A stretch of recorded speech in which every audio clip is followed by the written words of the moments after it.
you alum and let's do a grand right and left. Right and left around the ring, walk on your heel and toe. Do side with your lady fair, now promenade her around the square. Promenade that mountain promenade. Now the head couples forward, you come back to the ring. You pass through and separate around the outside ring. Come back home and do-sa-do it to your corner, alum and oh. Come back to your partner, you swing 'em round and round. Alum and left on the corner, now you walk right by your own. You swing the right and lady. Well, good morning, Mr. Winterbottom. Well, for the land's sake, Professor Thistlewaite. Land of Goshen, you're getting to be quite a stranger around here. Ain't seen you for a month of Sundays. Yes, we had a very busy semester up at the academy. Well, just a second, Professor. There's Zeb calling me out there. Of course. Well, hold your dead darn horses. I'm coming. Here's your consarn lumber. Ah, Mr. Peters, you're doing a little carpenter work? Oh, how do you do, Professor Thistlewaite? And now we're going to make an airplane. An airplane? Dear me. You don't mean to say you aspire to be an aviator? You do what? Aspire. You, Well, I do on warm days. No. I say, Professor Thistlewaite, maybe you can give us a hand here. Yes. I got a book about flying from the library, but I can't seem to get much out of it. How does an airplane fly, anyhow? Well, I'm not an aviator, but I understand the theory. In the ordinary airplane, we have one or more parallelograms propelled by an internal combustion engine. Yes. As the forward velocity increases, there is a corresponding increase of pressure upon the parallelograms to a point where gravitational attraction is overcome. Oh, yes. Is that clear? Yes, yes, that's clear enough, Professor, but what I want to know is how the darn thing flies. Yes. How does it get off the ground? Yes. But that's precisely what I've explained to you. Here, now take a parallelogram. Well, you take it, Eb. I'll take it, but you'll have to pay for sending it. No. A parallelogram. An oblong surface. Oh, yes. Assume it moves forward at an increasing velocity. Now, as With what? velocity. You know what velocity is, don't you? Yes, sure I do. When I was a kid, I used to ride one. Oh, but you don't ride velocity. No, of course you don't, Eb. Certainly not. What you wrote was a cyclopedia. For heaven's sake, people don't ride cyclopedias. You don't? You're talking utter nonsense. They don't ride cyclopedias because the pedals hurt their feet. Exactly, because the pedals hurt their feet. Oh, the pedals don't hurt their feet. There aren't any pedals. A cyclopedia is a book. A book of... well, now, just a minute, Professor. We ain't interested in books. You see, we want to find out how an airplane flies. And that's precisely what I'm trying to tell you. Now, as I say, the plane moves forward with increasing speed. As it does so, the increasing pressure buoys you up. How's that? Buoys you up. You know what that means, don't you? Yes, you bet I do. That's what my old man used to say in the morning. Boys, you up? No, not boys. Not boys. But that's what you just said. Yeah. Oh, very well then. Buoy. What? Buoy. What you trying to do, scare me? No, I'm not trying to scare you. I'm trying to tell you how the plane leaves the ground, how it overcomes the force of gravitation. Well, just a second. Just what is this here gravitation, Professor? Do we have to put that in the airplane? No, certainly not. You must know what gravitation is. For instance, you couldn't leave the Earth, could you, and go out into space? No, of course it couldn't. Well, there you are. Now, why couldn't you? Because you've got to stay here and mind the store. Oh, no, that isn't right. Well, it certainly is right. Say, I'd like to know who's going to run things if I go gallivanting off into space. But I'm talking about the laws of gravitation. Haven't you ever heard how the laws of gravitation were found? Shucks, I didn't even know they'd been lost. Oh, I mean how they were discovered. You've heard the story of Sir Isaac Newton, haven't you? No, I've never heard that one. Well, He was seated under an apple tree one day, and an apple fell and struck him on the head. So, what is it? What Struck him on the head, eh? Say, that's a pretty darn good story, Eb. funny. See that, Eb? Yeah. Say, did you ever hear the one about the two Irish fellows? Yeah, tell him that one, Zeb. That's a very funny one, too. No, but look here. I'm not telling you a funny story. Yes. No, I'm endeavoring to explain gravitation. Now, when this apple fell, what do you think Newton discovered? A worm in it. Oh, he didn't. He discovered the law of universal gravitation. Discovered that every atom in the physical universe attracts every other atom. Attracts what? Atom. Atom. Yes, you know, Eb. Atom. That was Eve's husband. Oh! Well, was Adam and Eve flying the airplane? No. Never mind the airplane. I don't know anything about airplanes. Well, it took you a long time to find it out. Yes, wasting our time with a lot of foolish talk. We got to get busy building this plane, Professor. Come on, Well, now, Eb. may I inquire if you intend to build it out of this lumber here? Yep. It looks rather heavy to me.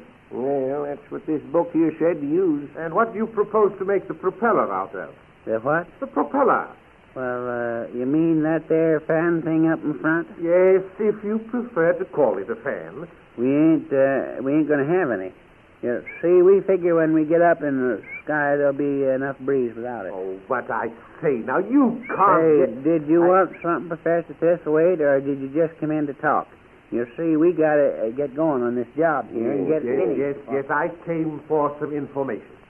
A young new bride approached me yesterday about purchasing stock in the Barnes Universal Duplex Fire Escape Company. Yeah, but we ain't going to buy none of the stock. That there Major Barnes is crazy. Oh, I wouldn't say that. I heard him speak at the Squidville Chamber of Commerce luncheon yesterday, and he impressed me as being a rather intelligent chap. Well, what do you talk about? Oh, he discussed industrial problems, mostly steel and coal. How's that?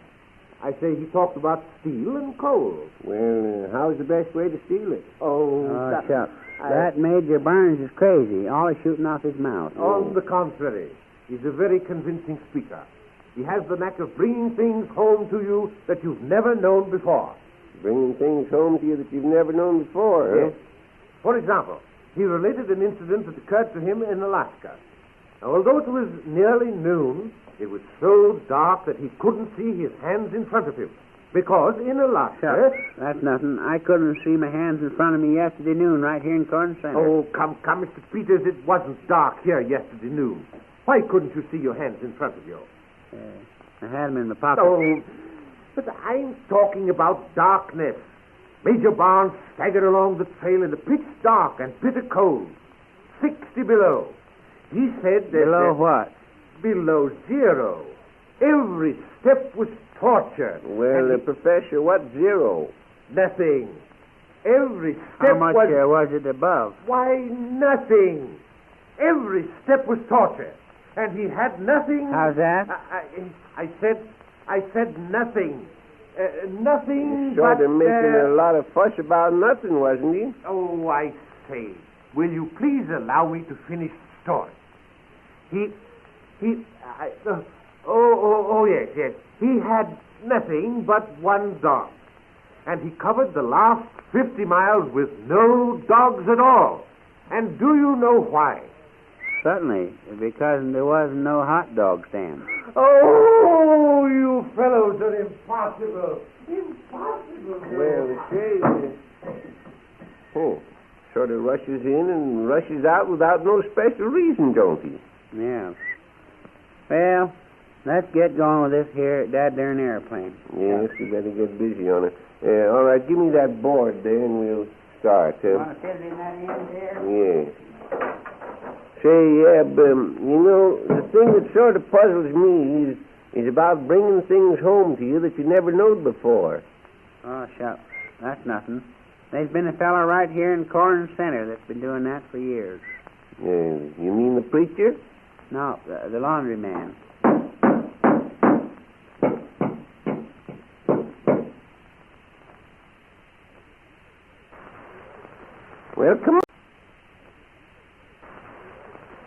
Well, come on. Don't stand there shooting off your mouth. Give me a hand here.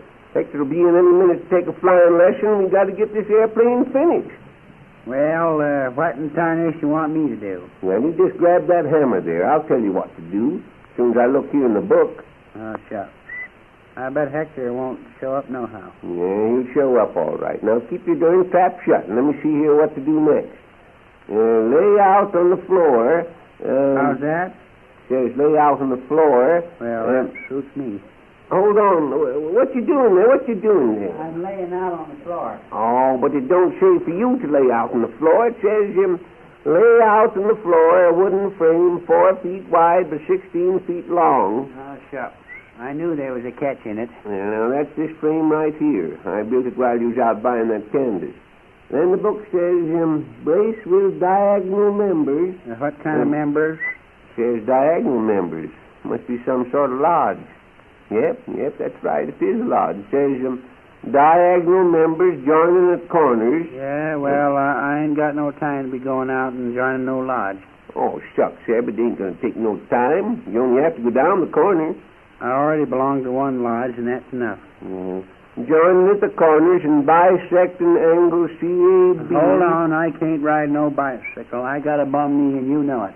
But you don't have to ride a bicycle. That's what it says. Oh, it don't neither. It says CAB, cab. You're riding a cab. Well, the whole darn thing sounds mighty funny to me. Ain't nothing funny about it. As plain as the nose in your face, if you look. You got to be a member of the diagonals. You join down the corner and come home in a cab. Yeah, but what's joining a lodge got to do with building an airplane? The whole plague of thing's a fake. Oh, it ain't a fake. Don't you suppose the fella that wrote this here book knows what he's talking about? Well, maybe. But if we're going to learn Hector how to fly by tomorrow, we can't be messing around with no lodge meetings. Oh, don't say you have to go to the meetings. All you have to do is join. Now keep still. Let me read this. Angle CAB and angle... what's angle mean? Why, angle means to fish. CAB and... You can't catch no fish in a cab. There won't be room enough for the paddles. Oh, Dad, ding it, Zeb. I wish you'd keep your trap shut. You're always searching for flaws. Searching what? Flaws. CAB and... I found a dime there once. Found a dime? Found a dime where? On a cab floor. Oh, you didn't. I'm not talking about... No, I certainly did. It was the first time I ever rode in a hack. Yes, but anyhow, you don't ride in a hack. A hack is what you take at something. Like you pick up a hatchet and take a hack at a tree. How's that? I say a hack is what you take at something. Yeah, I know it. I took this one at the depot.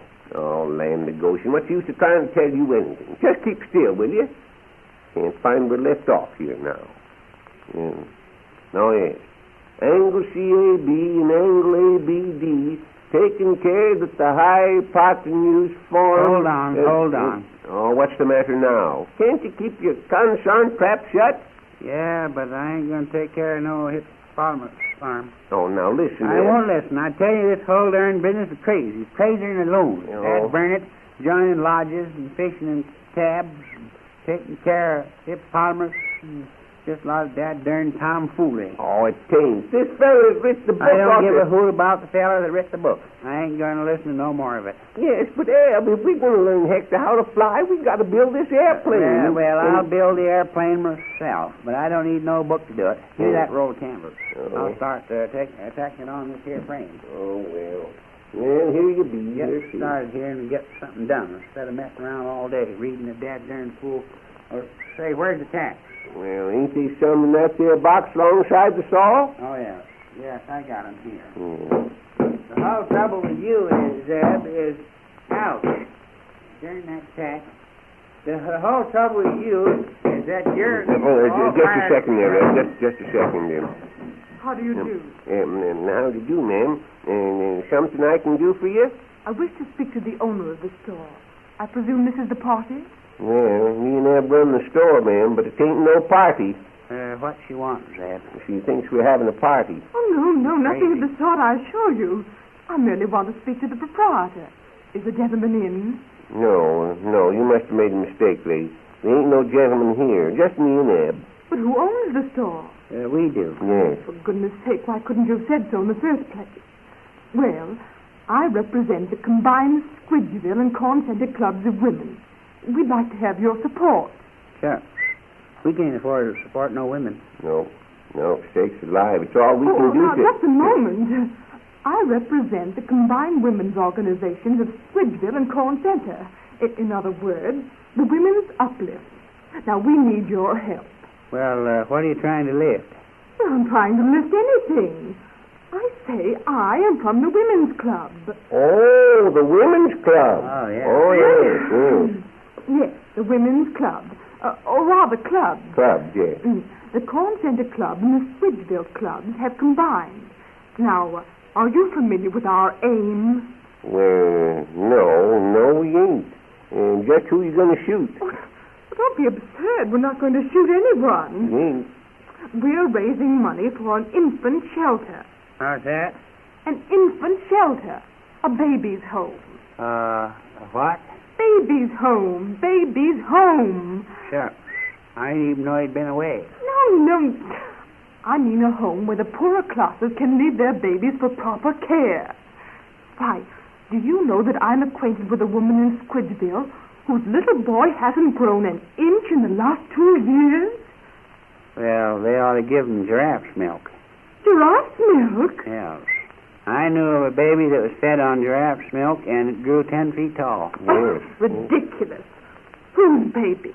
The giraffe's baby. Oh, but you're talking... Yes, and peanuts would be good for him, too. Yes. Make him grow big and strong. Peanuts make a child big and strong. Yep. Oh, nonsense. Nonsense nothing. Look what they do for an elephant. But this child has rickets. It's got what? Rickets. Rickets. You know what rickets are, don't you? Oh, yes. I certainly do. You know, we used to have a fence made out of. Oh, no. Well, Rickets. where's this building going to be? Here in Corn Center? Oh, no, in Squidgeville. In Squidgeville. Yes. Oh. It will be known as El Nido. That's Spanish for the nest, you know. How's that? El Nido. The nest. Like a bird's nest. A bird's home. The home of a swallow. Thought you said it was going to be a home for babies. It is. And now, Major Barnes has agreed that if the women's clubs will raise a certain amount of money, he'll take it, put an equal amount with it, and donate the entire sum toward the building. And to help the women's club raise their share of the money, he's giving a special performance of his air circus tomorrow. Now, Yeah, we know all about that air circus tomorrow. Well, and of course, you'll want a block of tickets. Well, you see... No, he won't. That there feller, Major Barnes, is crazy. What? Yes. That's crazy. That's damn right. Let me tell you something, my good man. Major Barnes is not only a hero of the World War, but the greatest benefactor Corn Center and Squidville ever had. When his new factory is built here... Oh, shucks. That's just a darn pipe dream of his, just a pipe dream. Well, I simply don't know what to say. So why don't you say goodbye and get the heck out of here? Very well, I shall. And I shall see to it that you're known as a disgruntled old cynic. Yeah, well, I might be an old sink, but I ain't so full of pipes as Major Barnes. I'll tell you that. Zeb, you shouldn't have done that. You shouldn't have done that, I tell you. Ah, shucks. It gives me a pain. Yeah, you shouldn't have done it. El Nido, the home of the swallow. Well, what's the matter with that? The home of the swallow ain't El Nido. It's El Stomach.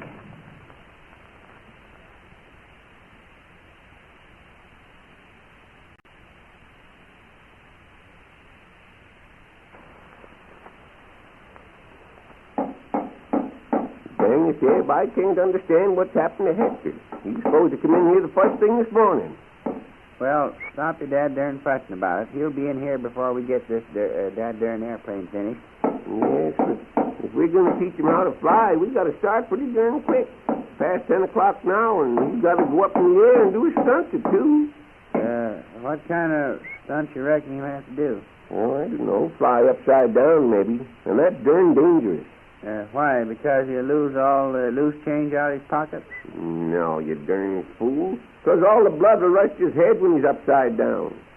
Yeah, well, then why don't all the blood rush to his feet when he's right side up? Because there ain't so much empty space in his feet. Oh, Oh, Hector will get along all right. Hope so. There. That finishes that all right. Now, what to do next? Well, just a second, I look in the book. Oh, it says, to one end of the frame fasten canvas or a heavy white duck. Hold on. Do we got to fasten a duck to it? Certainly, that's what the book says, a heavy white duck. But what in tarnation you need a duck on an airplane for? Oh, now, Eb, use your head for once. The duck flies and pulls the airplane through the air. And you darn fools know that. Oh, shucks. The fellow that writ that book's crazy. Crazy nothing. Let me tell you something. The fellow that writ this book knows how to fly. Says so right here in the cover. Says he's the foremost fly expert in the world. Yeah, well, just the same, he's crazy if he thinks one duck can pull this airplane through the air. Well, then we'll get a couple of ducks. Quit your darn crabbing. Let's get the concern thing built. Oh, go ahead. I asked you what you want me to do next, didn't I? What's the book say? It says, be sure the duck is taught. Be sure it's what? Taught. Taught to do what? Taught to fly. Wouldn't do no good to hit the duck in an airplane if it couldn't fly. Well, you can learn to fly it yourself. Dad, burn it. I ain't going to be messing around with no duck, and that's all there is to it. Oh, yes, but now listen, Ed. You heard me.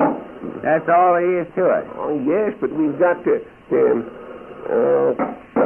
Say, stop that darn pounding a minute, will you, till I answer this plague's phone. Hello?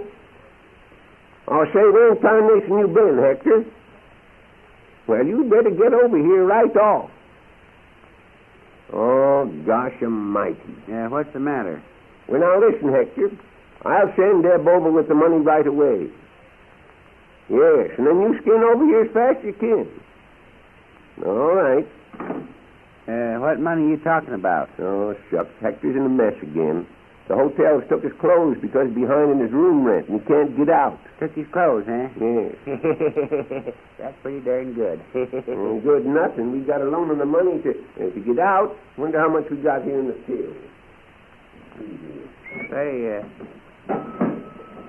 wait a minute here. Hold on now. Hold on. We ain't putting out no money for Hector's room rent. You know it. Oh, we'll get it back. He's going to get $1,000 for going up in that airplane, ain't he? Here's that $20 bill Major Barnes asked us to change the other day. Take it over and give it to Hector and tell him... Why don't you take it over? I got to stay here and finish up this airplane. I'll take it and go on. Go on, we ain't got no time to lose. Oh, dagnabbit. And Abe, while you're out, get a couple of ducks. Get what? A couple of ducks for the airplane. Let's see here. There's a fasten with cleats and... oh, yes. Let's see. Time to sign that phone anyhow. Hello? Yes, this is Zeb Winterbottom. Oh, howdy, Major Barnes. Yes, your suitcase is still here. It's right behind the counter where you left it. You allemande, let's do the grand right and left. Right and left around the ring, walk on your heel and toe. Hillside, oh, with your lady fair, now promenade her around the square. Promenade that mountain promenade. Now the head couples forward, you come back to the ring. You pass through and separate around the outside ring. Come back home and do-so-do it to your corner, allemande. Come back to your partner, you swing 'em round and round. Allemande left on the corner, now you walk right by your own. You swing the right and lady. Well, come on, are you ready to go? Yes, I suppose so. You know, Abe, I just have a sort of feeling that this is going to be the end of Hector. Ah, shucks. He'll come out all right. He always does, don't he? Yes, but this is different. Going up in an airplane without knowing how to fly is bad enough, but going up and doing stunts, I don't know. Yeah, that darn Major Barnes. For 2 cents, Zeb, for 2 cents, I'd give him a good hiding. Yeah, that wouldn't do no good. Oh, say, I just had an idea. If Hector does well today, we ought to present him with a bouquet of flowers. And if he don't, well, they'll still come in handy. Call up the Knot Flower Shop, will you, and order a dozen roses. Well, why don't you call them? I don't know what their number is. I want to get that there suitcase that Major Barnes left here. He asked me to fetch it over this afternoon. Now, you can call him. Just ask for the Knot Flower Shop. All right. Hope that darn Central ain't asleep this time. Generally have to wring your dad-ratted arm off before you can rouse her. I bet you half the time she's asleep. Yeah, I'm ringing. I want the flower shop. Not. How's that? I say it's not. Not what? The flower shop. Hello? Not the flower shop. Yes, you want the flower shop. Hello? I do want the flower shop. The Knot Flower Shop. That's the name of it. What say? Knot's the name of it. Hello? I want the flower shop. That's not the name of it. Oh, it is. Hello? It is. It is not. Hello? It is not.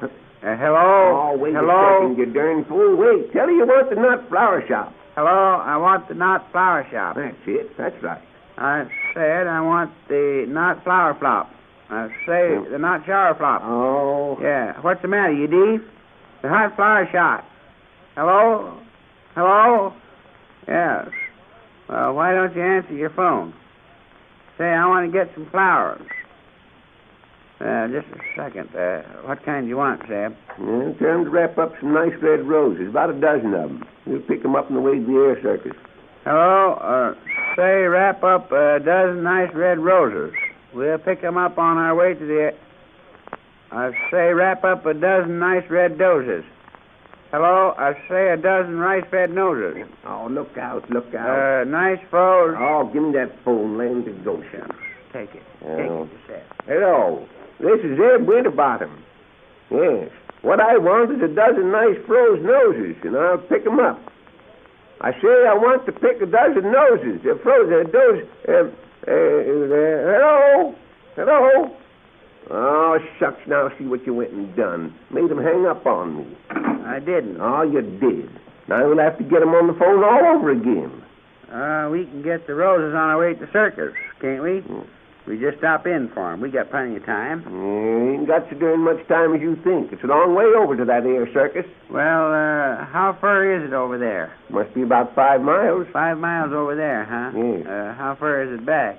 Why, it's 5 miles, you darn fool. It's the same distance one way as t'other. You're crazy. Well, I ain't crazy. I say it's the same distance from here to the air circus as it is from the air circus to here. The same one way as t'other. Yeah, and I say you're crazy. It's only a week from Christmas to New Year's, but it's darn near a year from New Year's to Christmas. Yes, but that ain't the idea. Well, where is the place, anyhow? Where are they having the air circus? Well, Major Barnes told me they was going to have it at the old Academy football field. He must have passed it lots of times when he was going to Squidville. It's on the right-hand side of the road. I passed it one day coming back from Squidville, but it wasn't on the right side of the road. It wasn't? No, it was on the left. Well, maybe they must have moved it. Say, tell you what we'd better do. Get that old road map, and then let's take a look at it. We don't want to get lost. Where is it, over here? Yes, well, close the door here and lock it first. Yeah, I got it. Here, take it.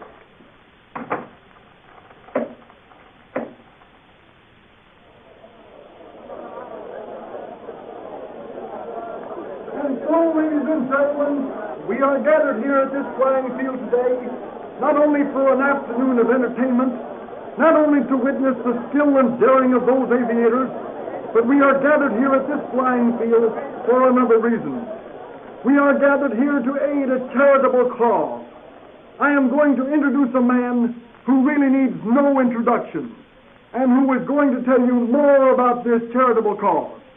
Ladies and gentlemen, the Honorable Otto Schulzenheimer, Mayor of Corn Center. Ladies and gentlemen of Squidville and Corn Center, I'm not going to make a long speech today. All of you know what this air circus is for. Our good friend Major Barnes is going to give the entire proceeds to the combined women's clubs of Squidville and Corn Center. And what is more, besides, he is going to put on top of that an equal amount out of his own pocket. In all the history of this of this place, we have never had such a go-getter in our midst. He is not only a hero of the World War, having saved Paris and won the Double Cross, Mr. Schulzenheimer, Victoria Cross. What is it? Victoria Cross. Oh, yeah. Having won the Victoria Cross, but he is a great aviator and a great explorer out. He has traveled over this earth from Greenland's spicy mountains to Indiana's coral strands. And he has picked this place out of the whole world as the spot to build his factory for making bombs, universal, duplex, fire escape. We are going to sell a little stuff, but we do not ask you to take any changes with that stuff. To protect you and every other stockholder, Major Barnes has deposited with me personal in cash enough money to buy back every share at par value at the end of 1 year if you are not satisfied with it. And I personally guarantee that I will buy it back. And now, my good friends, you will hear from Major Barnes himself. Major Barnes. Ladies and gentlemen, I am not a speaker, but I just want to say that we will start building the factory in about 1 month. Now, if you will pardon me, I'll get things started for your entertainment. See, as I told you we'd be late, Eb. There ain't a seat left in the whole darn grandstand. Oh, shucks. I can't stand up, neither. This darn knee of mine is just raising all fired tarnation. Yes, well, here, let's set in this airplane here. Reckon no one will care. Well, give me a boost up, will you? Yes, wait, give me your leg. Ouch, now look out for my knee now. Take it easy. Well, get in. Land of Goshen. You're as clumsy as an ox. Now, give me a hold of your hand there and give me a pull up. Wait a minute. There. Now, sit down. First time I ever sat in an airplane. Just about like this. Here, you can't sit in there. Get out. Well, we're just resting a mite, Major Barnes. Well, get out at once. Where's Hector Smith? Why, ain't he here, Major? He left the store long about noon. No, he isn't here. You fellas get out of that plane. Can't you see the engine's turning over? Hurry along now. I can't get to my feet. The darn space is too crowded. Well, grab that there thing, Eb, and sort of pull yourself to your feet. Yeah, you mean this here? Yeah. Look out! Don't touch that! Look out! Look out, Eb. What you doing? We're moving. Put on the brakes. What brake? That stick there. Pull back on that stick. Hey, we're going up. Well, stop the darn thing. Stop it. I can't stop it. Sam. Shove the stick the other way. All right. Look out. We're going to hit. Pull her back. Oh, wait. We'll turn over. Oh, hang on to that stick. I am hanging on. I'm just getting the knack of it now. I'll get the darn thing down. Shucks. Now, shucks. I got her stopped anyway. Oh, dear. Oh. Well, what's the matter? You hurt? No, I just happened to think. We forgot to fetch that suitcase Major Barnes left at the store.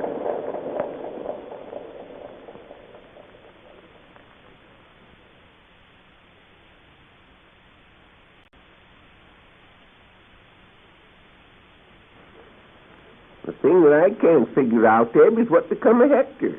He left here about noon, said he was going to stop in the hotel for a minute, and then go right out to the air circus. Yeah, maybe the manager of the hotel took his clothes away from him again. Oh, I don't see why the manager do that. You give Hector the money to pay his hotel bill, didn't you? Yeah, I gave it to him. And what's more, I stayed right there until he paid it. Yes, you can't trust that boy's money. Slips through his fingers just like water. I figure the whole trouble with Hector is that he was just scared out, that was all. That's why he didn't show up. Yeah, I don't blame him none. Going up in an airplane and doing stunts ain't no joke now. No, say it ain't.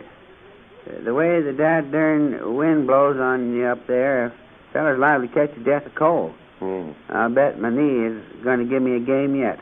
Well, I always told you ought to do something about that knee. Why don't you quit messing around with it and go and see a real doctor? I did go to see a real doctor last spring. He gave me some pills for it, but they didn't do my knee no good. They didn't? No, the darn things kept rolling off. Oh, but you darn fool, you wasn't supposed to put the pills in your knee. You're supposed to take them in your stomach. Shucks. There ain't nothing wrong with my stomach. I know it, but that's the way to get the pills to your knee. You must be crazy, Zeb. Well, I just ain't crazy. You're supposed to swallow the pill, and that's how it gets to your knee. Crazy and a loon. How would a little pill no bigger than a BB shot have sense enough to find its way to my knee? Oh, but that ain't the idea. The pills has got drugs in them. Well, what kind of drugs? Oh, I don't know. Calomel, I reckon. Oh, calomel's no good. I wouldn't walk across the street for that kind of pill. Yeah, so that just shows you where you're wrong. I guess you ain't seen the signs, have you? There's lots of fellas that walk a mile for a calomel. Ah, sure. Yes. You know, I've heard tell that a bee sting will cure rheumatism, too. Yeah, but look at old Pop Squares. He was all stove up with rheumatism. Had it so darn bad that he couldn't move hand or foot. He did, huh? Yes. And they took him out in one of these here wheelchairs, and the dang thing run into a whole nest of bees. Well, did it help him any? Danged if I know. They ain't caught up with him yet. Well. Good morning, gentlemen. Good morning. Oh, how do you do, Mayor Schulzenheimer? Howdy, Mayor. Glad to see you. Yes. Is there something we can do for you? No, I was just driving by, and I thought I would drop in and see how you was after your airplane ride yesterday. Was that the first time you was ever in a plane? No, that was the last. Yes. Me and Eb don't want to fly no more airplanes. How'd the air circus come out, Mayor? Oh, just fine. Major Barnes took in over $500. Well, you know he's going to put $500 more to it and give it all to the women's clubs. Oh, my, he's a fine young man, that fella. Ah, sure. And mark my words, he's going to do big things for Corn Center on Squitchville just as soon as they get that factory started. Oh, that factory he's talking about is just dead darn fake. Fake? Fake, is it? Huh. Then he has deposited with me enough cash to buy back the stock if it doesn't pay dividends within one year? Nonsense. Major Barnes is a financial wizard. He's... how's that? I say he's a wizard. That's, Yeah, I know what it is. It's a chicken's stomach. Oh, Louie, a wizard ain't in the chicken's stomach. No, Eb, it's a snowstorm. Don't speak like a fool. A wizard is a fellow that does magic tricks, like taking rabbits out of his hat. So that's what's the matter with Major Barnes, huh? Why, what do you mean, that's what's the matter with him? He got rabbits in his hat. Oh, I don't mean that. I don't... Hello, everybody. Oh, well, Major. You're just the fellow I want to see. I've just got the figures on that property for the factory site. Say, why don't you come up to the house for dinner this evening and we'll go over there, huh? Why, I'd be delighted, Mr. Schulzenheimer. Yeah, that's fine. Oh, say, I'm just leaving. Could I drive you someplace? No, thanks. I have my own motor outside. Well, I'll see you tonight, then. Goodbye. Goodbye, Mr. Schulzenheimer. Yes. So long, Mr. Schulzenheimer. Again. Now then, where is Hector Smith? Why, Major, we ain't seen Hector since day before yesterday. You try the hotel? He isn't at the hotel, and you know it. What you want him for, anyway? I'll tell you what I want him for.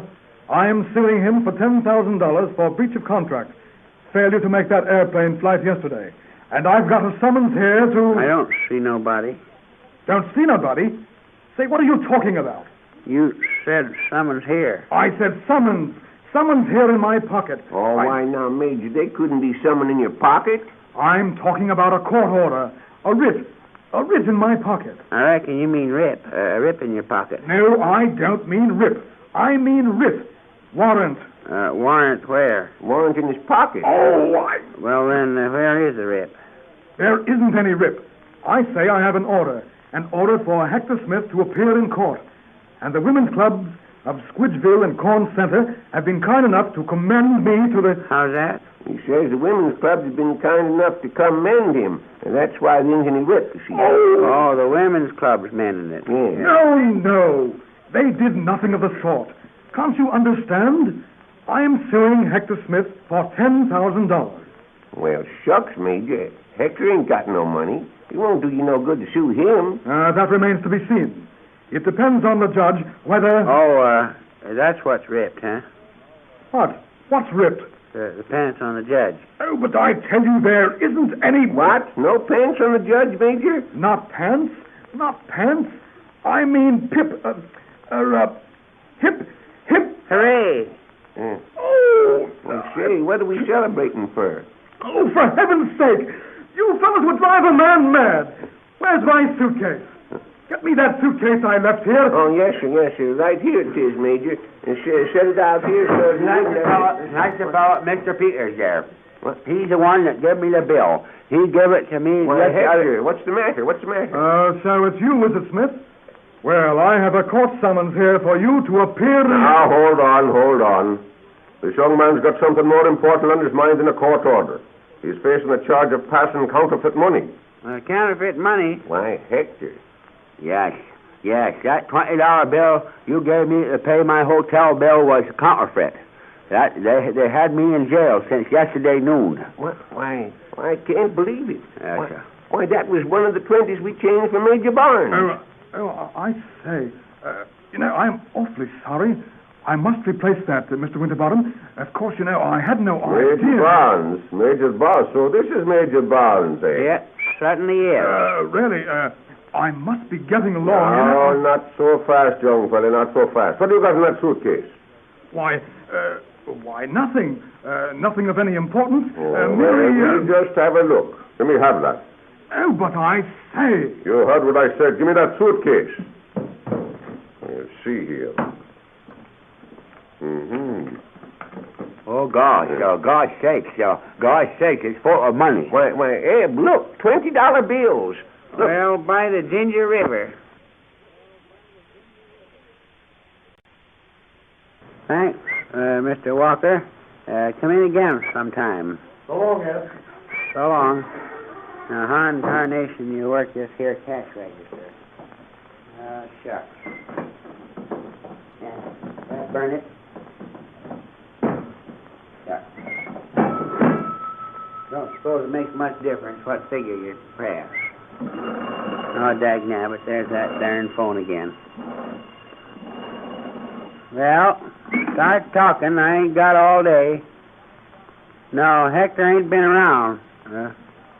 No, I don't know where he is. Yes, I will. Yes, goodbye. That's old man Schulzenheimer. He's called up 3 times in the last half hour wanting to know if we'd seen Hector. Talked kind of like he was sore about something. Yes, he never did think much of Hector. Say, was the Corn Center Gazette out today? Yep, got it right here. Why don't you read it? And say, it's got the whole news about Major Barnes being a crook in it. Shucks. That ain't no news to me. I knew it right along. Always knew that. What's it say about him? Says aviator proves crook, arrested. Why, did he have to prove he was a crook before they'd arrest him? I reckon he did. Says on the very eve of perpetrating one of the greatest swindles Squidgeville and Corn Center has ever known, Major Barnes, self-styled war hero, inventor, and promoter, was arrested by federal officer James Kennedy yesterday. Major Barnes, whose name was fictitious... I thought his name was Barnes. It was Barnes.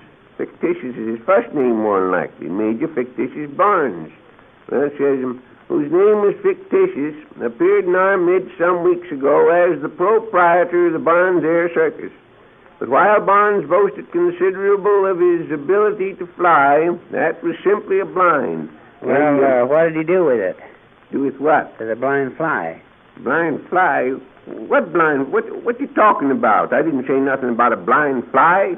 You certainly did. I didn't. Said he boasted about a fly that was simply blind. Oh, I didn't. I said his ability to fly that was simply a blind. There you be.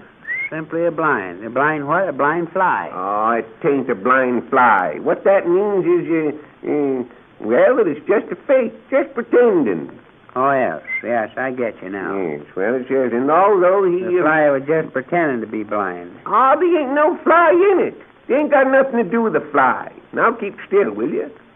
And although he claims to have trained to fly in Australia... what did he do? Just bring one of them with him? One what? One of the 2 flies he trained in Australia. Oh, dad dang it, Dad, can't you keep off the subject of flies?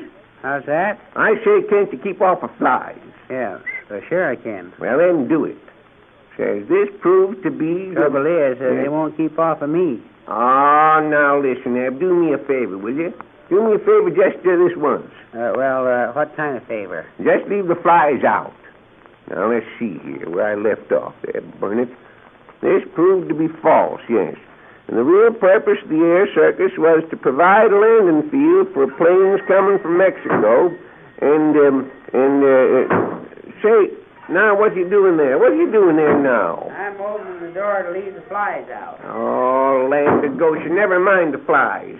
What say? I say never mind the flies. Never mind them. Well, I don't mind them so much. You was the one that was crabbing about them. Oh, I wasn't. It wasn't neither. Come here and set down this here cracker box and keep still. Ah, shucks. Yeah? I never seen a fella that changed his mind as much as you do. Here, take this box and set there and keep the trap shut for a second. It's alive. Now, where was I anyhow? Oh, yes. To provide a landing field for planes coming from Mexico and bringing counterfeit money. What kind of money? Counterfeit. That means nobody can pass it. Well, Major Barnes passed plenty of it to us. Yes, that's what I say. It's counterfeit. You can pass it over the counter, but no place else. Well, it looked all right to me. Same as any other kind of money. Yes, but I tell you it wasn't no good. Says, authorities stated that an elaborately equipped counterfeiting plant was operated in Mexico by Barnes' Confederates. See? It was Confederate money. Huh. I guess the darn fools didn't know the Civil War was over yet. Yeah, well, there are people like that. It says, Barnes' method of operation was to interest people in certain investments, take the money, and repay them in the counterfeit currency. His latest scheme, the Barnes Universal Duplex Fire Escape Company, in which he planned to make Mayor Schulzenheimer play the part of a cat's paw. A cat's paw? Yes, that's what it says, all right. It says, in which he planned to make Mayor Schulzenheimer play the part of cat's paw, involved a sum of almost $250,000. Well, it'd be worth $250,000 to pretend you're the father of a cat. Yes. But say, I just figured out one thing.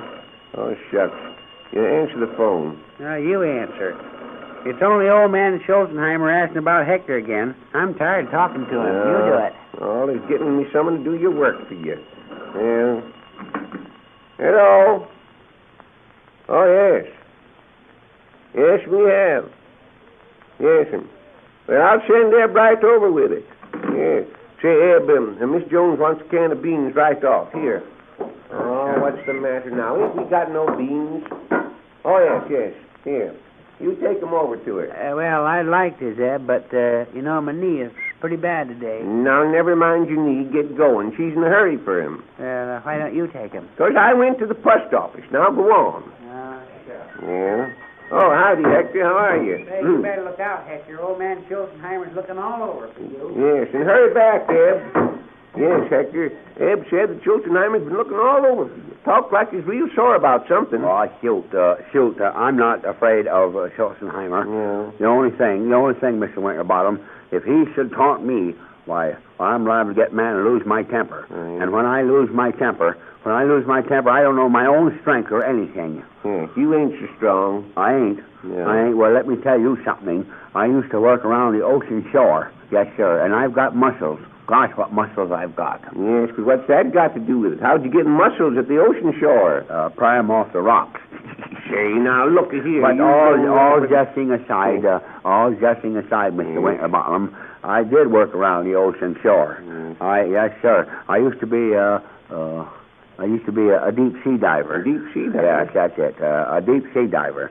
And one day I was down at the bottom of the ocean when all of a sudden, what did I see coming toward me? What? A great big slickerfish. What? Yes, sir. What's a slickerfish? A shark. Say now. Yes, sir. It was coming straight at me with its mouth wide open and did have teeth. Oh, gosh, I knew if it bit through my air holes, I would be sunk. So as it rushed at me, I jumped to one side. Yes. It turned and charged again. Yes. And as quick as a flash, I jumped the other side. Yes.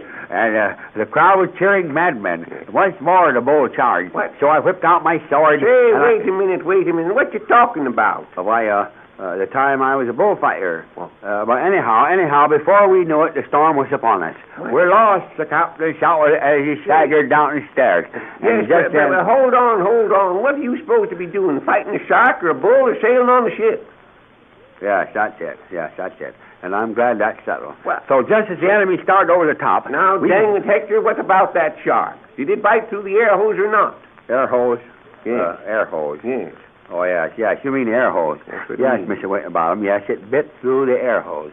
and I went down 20,000 leagues of water. Think of that, 20,000 leagues. Well, sakes alive, what'd you do then? Oh, shoot, I got along all right. I got a job playing shortstop with one of the leagues. Hector Smith. Oh, gosh. Gee, gosh whiz. Why, Mayor Schulzenheimer, what's the matter? Say, don't you touch me. You let me alone now. I'll have you arrested if you put your finger I've been looking all over for you, my boy. You have saved my fortune. You have done more as that. You have saved my reputation. I am going to reward you. What reward me? Why, Mr. Schulzenheimer, what is it? What you so excited about? Why, haven't you heard? This young man was the one who exposed that scoundrel, Major Barnes. All that money he gave me to protect the Barnes fire escape stock was counterfeit. Another day and the stock would have been issued, and I would have guaranteed to buy it back. Buy back a lot of worthless stock. I tell you, he has saved my whole career. Now, wait a minute, Mr. Schulzenheimer. Just sit down there and sort of cool off. Get away. I know what I am doing. I am going to reward this young man. Hector, what would be the first thing you would do if I gave you $1,000 in cash? I count it. You Alaman, let's do the grand right and left. Right and left around the ring, walk on your heel and toe. Do-side-o with your lady fair, now promenade her around the square. Promenade that mountain promenade. Now the head couples forward, you come back to the ring. You pass through and separate around the outside ring. Come back home and do-side-o it to your corner, Alamando. Come back to your partner, you swing 'em round and round. Alaman left on the corner, now you walk right by your own. You swing the right and lady.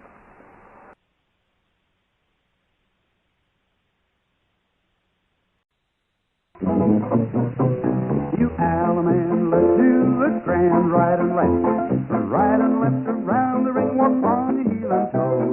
Do-side-o with your lady fair, now promenade her around the square. Promenade that mountain promenade. Now the head couples forward, you come back to the ring. You pass through and separate around the outside ring. Come back home and do-side-o it to your corner, Alamando. Come back to your partner, you swing 'em round and round. Alaman left on the corner, now you walk right by your own. You swing the right and lady. Yes, sir, that was the darndest thing I ever seen in all my born days. It was, huh? Yes, there was Dean Hector standing there, and in comes old man Schulzenheimer looking madder than a wet hen. Looking what? Madder than a wet hen. What? That's a good one. New slang word just out. Madder than a wet hen. Yes. Well, sir, the first thing I figured was that he was sore at Hector about something. But that wasn't it at all. It wasn't, huh? No, sir. He wasn't exactly mad, just excited. And what he wanted Hector for was to offer him a reward. A what? A reward, like what you get when you find something. Well, what was the reward for? I just told you, for Hector, $1,000. And then I'll be switched if Schulzenheimer didn't haul out his checkbook and give it to him right then and there. Give it to who? Why, to Hector. Well, you mean Hector found himself and got the reward? No, of course Hector didn't find himself. How could a fella find himself? Well, Uncle Jake did once, when he was in the city. Oh, what you talking about? Well, he did. He was lost for a whole half hour. And then after wandering around, he found himself at the depot. Yes, but that ain't and what it's a that darn good thing he happened to go to the depot, too. Or he might never found himself at all. Yes, but Hector ain't lost. He's standing right here. And then... I don't see him. I mean, he was standing here. And then old... Well, where is he now? Oh, how do I know? How do I know? I don't know where he is. Well, if you don't know where he is, he's lost. Oh, he ain't lost. And anyway, they haven't got nothing to do with it. Schulzenheimer give Hector the money on account of Hector was the one that got Major Barnes arrested. If Hector hadn't tried to pass that $20 bill, nobody'd knowed Major Barnes was a counterfeiter. Yeah, but what did old man Schulzenheimer want the Major arrested for? If they put the Major in jail, Schulzenheimer would lose his job being president of the Barnes Fire Escape Company. Yes, but there wasn't really going to be no fire escape company. All that talk of Major Barnes about making fire escapes is just for a stall. What good would a fire escape be for a stall? What? You couldn't learn a horse to climb down one in a million years. Oh, I don't mean a stall for stables. Well, then, what kind of stall do you mean? I mean a stall for barns. You don't mean a stall for stables, but you mean a stall for barns. Yes, certainly. Shucks. You're crazy, Zeb. What? How do you mean? How do you mean I'm crazy?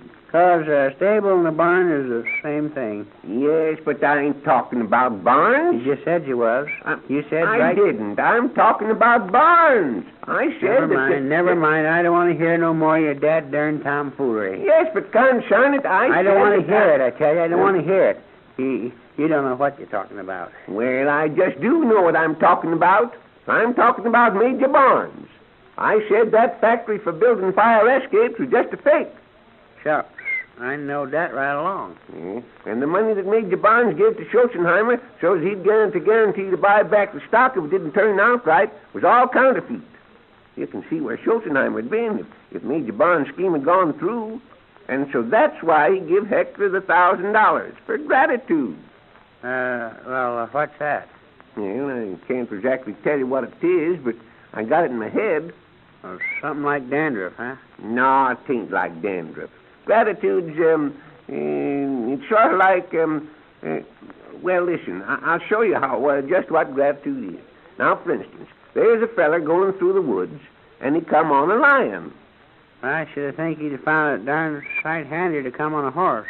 Oh, he wasn't riding on the lion. The lion was standing there right square in the feller's path, and roaring, and its tail switching, and... doing what? Switching. The lion... The feller must have been a dad-darn fool to try to switch a lion. The feller wasn't switching the lion. It was the lion's tail that was switching. The lion's tail. Well, it looked like the end of the feller, so he... I reckon you mean it looked like the end of the lion. I don't neither. I mean the end of the feller. Yeah, you're crazy. The lion's tail is the end of the lion. Now, wait a minute, Deb. You're getting all mixed up. It looked like the lion was going to eat the feller right then and there. But instead of that, you know what the lion did? Saved the fella and ate him the next day. No, he didn't. He raised his paw. Raised the feller's paw, huh? Not the feller's paw. How could he raise the feller's paw? The feller didn't have any paw. Oh, the feller was an orphan. Yes, he was an orphan. No, he wasn't an orphan. I mean, the lion lifted up his foot, and there was a big thorn in it, and the feller took it out. And after that, the feller and the lion laid down together and went to sleep. The feller and the lion laid down together? Yes, they did. I bet the lion was the only one that got up. No, sir, the next morning they both got up, and the lion went his way and the feller his'n. Well, sir, about a year later, this same feller was going through the woods, and he ran on to another lion. Certainly was a great feller for running on the lions, wasn't he? Yes, but the feller didn't exactly know about the lion because he was asleep, and the lion sort of come up stealing unaware, you see. Huh, that's a fine trick. Wait till the feller's asleep and then steal his underwear. Oh, I don't mean that. I mean he didn't know it. Didn't know it was the feller's underwear? The feller didn't know the lion was there. That is, till the lion was right up on him, breathing in his face. Yeah, breathing in his face, huh? Yes, sir.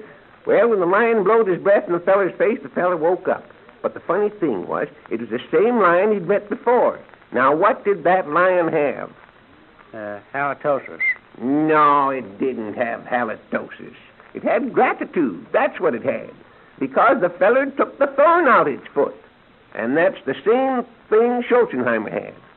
Thorn in his foot? Oh, no, son, it's gratitude. And that's why he give Hector a check for $1,000. As I was saying... Good morning, Mr. Winterbottom. Good morning, Mr. Peter. How do you do, Professor? Sakes alive. You know, I was just sort of thinking about you, Professor Thistlewaite. Oh, indeed? Yes. You know Hector Smith, of course. Well, he just got $1,000 to give him, and I was kind of thinking it'd be a good idea if he took that money and went to college on it. I think that's an excellent idea, Mr. Winterbottom. Yes. Why don't you suggest to him that he enter the academy? Well, what can he learn up there? Well, we teach all of the academic subjects: literature, mathematics, history, science. Yeah, but I don't believe in them. Don't believe in what? Science. No, not science. Science. For example, there's chemistry. Suppose, Mr. Peters, you should take oxygen and hydrogen in combination. What would you get? I'd get arrested. No, you wouldn't. You'd... I would if they didn't belong to me. Oh, but this is simply a hypothetical case. Now take hydrogen and oxygen. Well, how much a case does that stuff cost, Professor Thistlewaite? I don't figure we can afford a whole case. Oh, but... Yeah, we better just try a couple bottles for the first. Yes, No. Hydrogen and oxygen. They are two gases. Now, you bring them into combination, mix them, as it were, and what, you get water. Yes, but, Professor, we can get all the water we want right out of the tap here. I mean, you simply do this as an experiment for what you get out of it. Sure.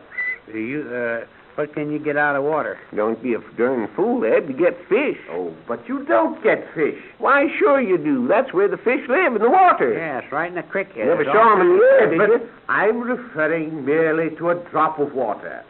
However, there might be living organisms in it at that. Not fish, but microbes. In many localities, if people do not boil water, they get typhoid. In other words, the water contains a great store of germs. And if you take bacteria... How's that? I say take bacteria, germs. Take 'em back where? Take him back to the store. Say, what's the matter with them? They're spoiled, more than likely. No, they're... What's the matter with you? You act madder than a het hen. Wait a second, Eb. You mean madder than a wet lamb? I mean madder than a wet man. No, you're wrong. They're wetter than a mad hat. You're crazy. Sadder than a set hen. No, sir, I tell you, it's sadder than a wet setter. You're crazy. Wetter than a Stop it. I haven't time to listen to such nonsense. If young Smith wishes to go to school, send him up to the academy. Good morning. Oh, yes, we'll do that, Professor. So long. So long, Professor. Yes. Say, Zeb, what's this business about if you don't boil water, you get typhoid? What do you get if you do boil it? Why, you darn fool, you get soup.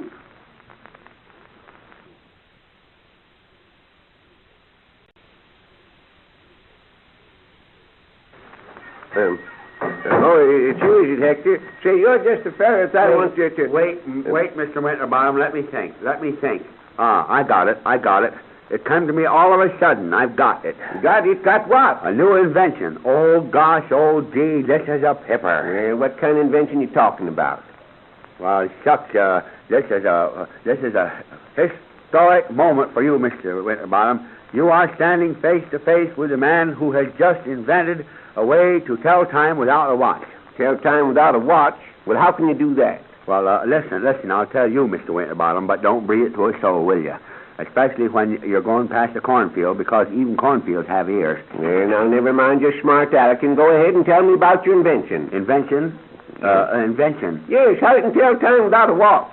Oh, yes, sure. My invention, yes, sure. Well, to tell time without a watch, you take a deck of cards. A deck of cards? Yes, a deck of cards and, a ton of coal. What? A deck of cards and a ton of coal, and then you walk... Say, now, just a second. What's a ton of coal got to do with telling time? What was that? I say, where does the coal come in? Why, it comes in through the coal chute, of course.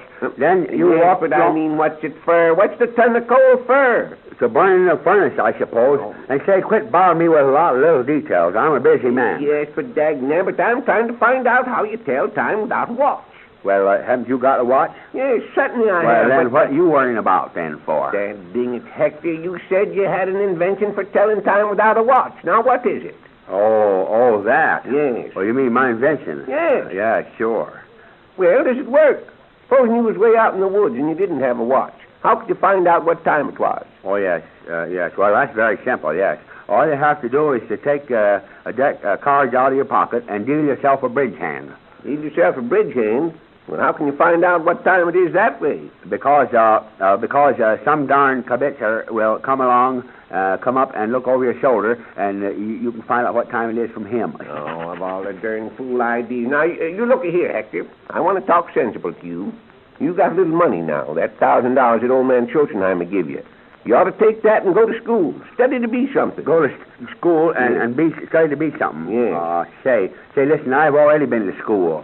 Yes, sir, I went to a medical school. I studied one of the biggest surgeons in this country. Studied with who? One of the biggest surgeons in this country. Oh, but you darn fool, a sturgeon's a fish. Sure, I know it. That's where you always find fish, in a school. Yes, but what you mean is a surgeon. That's a kind of doctor. You ain't telling me you studied to be a doctor. Yes, sir. That's exactly what I studied to be, a doctor. And I saved a man's life once, too. How do you mean? Well, you see, he was an awful sick man. Yeah. Oh, gosh, gee willikers, he was terrible sick. He's took bad. Yes, he'd been sick for years. Spent his whole fortune trying to get well. Yeah. But no doctor knew what was the matter with him. You didn't, huh? Didn't No. know what he had, eh? No, sir. One doctor wanted to operate for stomach trouble. And the other doctor wanted to operate for appendicitis. Another doctor wanted to operate on his tonsils. Yeah. They kept the poor fellow in the hospital for months. And then when he was down to his last $100, I was called in. Yeah. And it didn't take me 3 minutes, Mr. Winterbottom, not 3 minutes, to know what to operate for. Well, what did you operate for? At $99.95. Oh, yes, but son, I mean, what did the feller have? What did he have? He just had car fare home. Oh, now, Hector Smith, that whole business is just a pack of lies, and you know it. Why, Mr. Winterbottom, that sure hurts. Just a pack of lies. Hurts me to hear you say a thing like that. And I'm telling you, it's a pack of lies. Studied to be a doctor. I bet you never had a day school in your whole born days. Oh, listen to him. Well, now, I'm telling you, Hector, you'd better take that $1,000 and go up to the academy and start learning something. Oh, shoot. I'm smart enough without going up to that academy. Smart. Well, I am. I'm smarter than you, anyway. Well, how do you mean? How do you mean you're smarter than me? Because I can answer questions that you can't answer. That's why. Yes, to hear you tell it. Well, I can all right. Well, do it. Let's see you do it. What is the question, anyhow? Well, now, let's see. Oh, yes, here it is. Here's the question. Brothers and sisters have I none, and yet my father had a son. Who is it? Why, your brother, of course. No, sir. I said I didn't have any brother. Oh, yes, that's right, ain't it? Why, concern, it can't be anybody. Sure, it's somebody. It's me. You? Yes, sure. See, brothers and sisters have I none, and yet my father has a son, and that son is me. Well, oh! yes, I get it. It's you. That's a pretty darn good riddle. Brothers and sisters.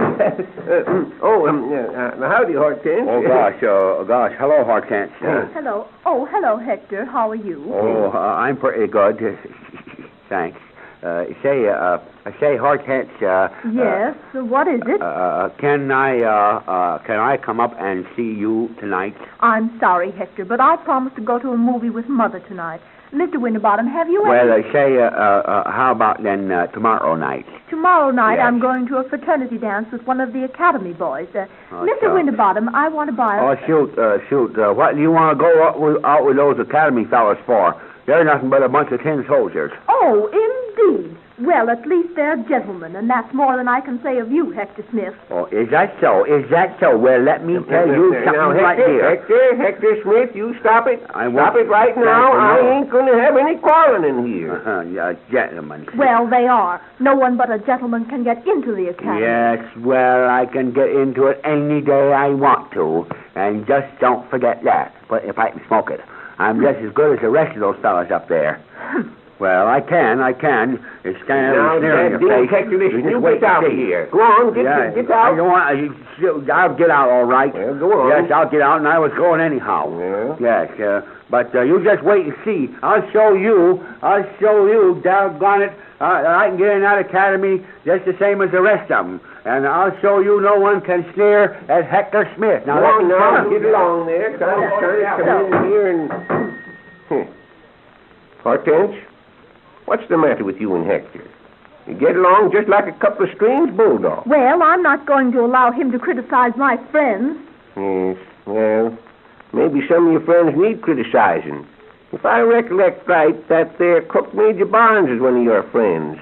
And all the time he's trying to skin your father out of his whole fortune. That has nothing to do with Hector Smith. Yeah, If he thinks he can come in here... I thought I heard you in here, Hortense. Starting another argument, huh? Yes, you can't come in here without... I didn't come in here to start an argument. I came in here to get some things for dinner. If I can find someone kind enough to wait on me. Well, what is it you want? What do you want? I want some birdseed, and I want some alligator pears. Why, you're raising alligators now? Oh, of course not.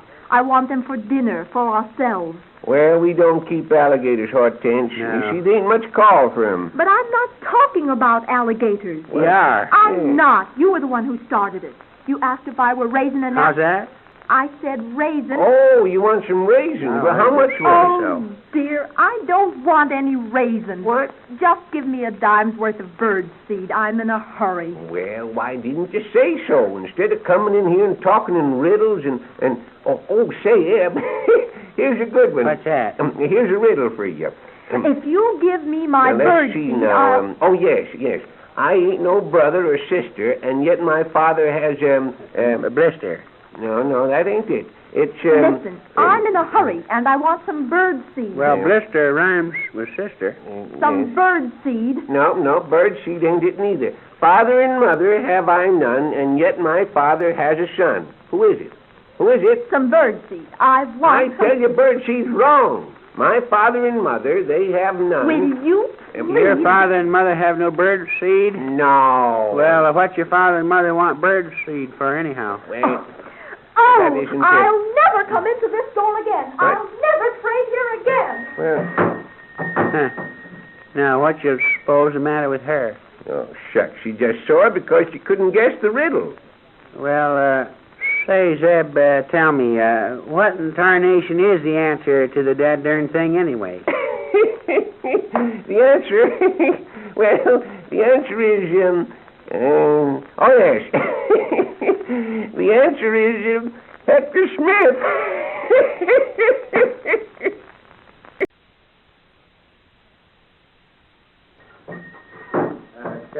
Say, where's Mr. Peters? Where's Mr. Peters? Why, Eb's busy in the back room. What's eating you, Hector? Oh, gosh, I've got to get you and Mr. Peters to help me. I need help bad. I've got but to... what kind of help? What you talking about? Well, you see, I've decided to go to the academy. You But, have? You have? Yes. Why, Dad, ding it, Hector, that's fine. That's the stuff. Get an education. Yes, sir, nothing like it. Yeah, look at me. If I didn't have a good education, Yes, but look, before I can get into the academy, I got to answer all these questions here. Oh, gosh, just look at a string of them here. What questions? What questions you talking about? Look, these right here on this examination paper. Here, you take a look at them. Take a look at them. Yeah, See what well, let's see now. Let's see. Well, I ain't much to these questions, Hector. Just your name and age. You know your name and age, don't you? Sure, but go ahead. Read some more. And an experience. Did you ever have any experiences? Did I ever have any experiences? Yes. Say, there isn't room enough on that paper to put down the experiences I've had. That's right. No, sir, but the worst experience I ever had was when I was hunting wild snaffles. We were going along and... Hunting what? Wild snaffles. We were going... Yes, but what in perdition's a snaffle? A what? A snaffle. A snaffle? Yes, the thing you was hunting, the snaffle. Oh, you mean snaffle. Yes. Snaffle. You see, you didn't pronounce it right. When the word snaffle is followed by a consonant preceded by a vowel, the accent falls on A, E, I, O, U, and sometimes W and Y, giving it a guttural sound, as in the word bananas. Well, we were creeping through... Yes, but what is it? What is the darn thing? That's hard to explain, Mr. Winterbottom, because snaffles are never seen except on dull days. But try to imagine a camel. Yes, I can do that. A camel with a trunk like an elephant, a head like a kangaroo, a body like a seal. Yes, go ahead. And wings like a bird. Can you picture such an animal? Yes, sort of. Well, a snaffle doesn't look anything like that. Does so the ship was speeding along at 60 knots an hour when... Ship? What ship? Was you on a ship? Well, sure. You always hunt snaffles on ships. Oh. And the captain of this ship was a fine old gentleman. Yes, sir, a fine old gentleman was he. Why, the crew could do anything for the captain, and the captain would do anything for the crew, and the crew would do anything for the crew, and the captain would do anything for the captain. And I'm glad that's finished. So long, Mr. Winterbottom. I'll be seeing you next... Say, hold on there. Wait a minute now. What about this animal you was hunting? Oh, yeah, sure. Well, what about it? Well, did you get one? Did you get a snaffle? Well, yes and no. What? Yes and no. Yeah. You see, it was like this. We were sailing along on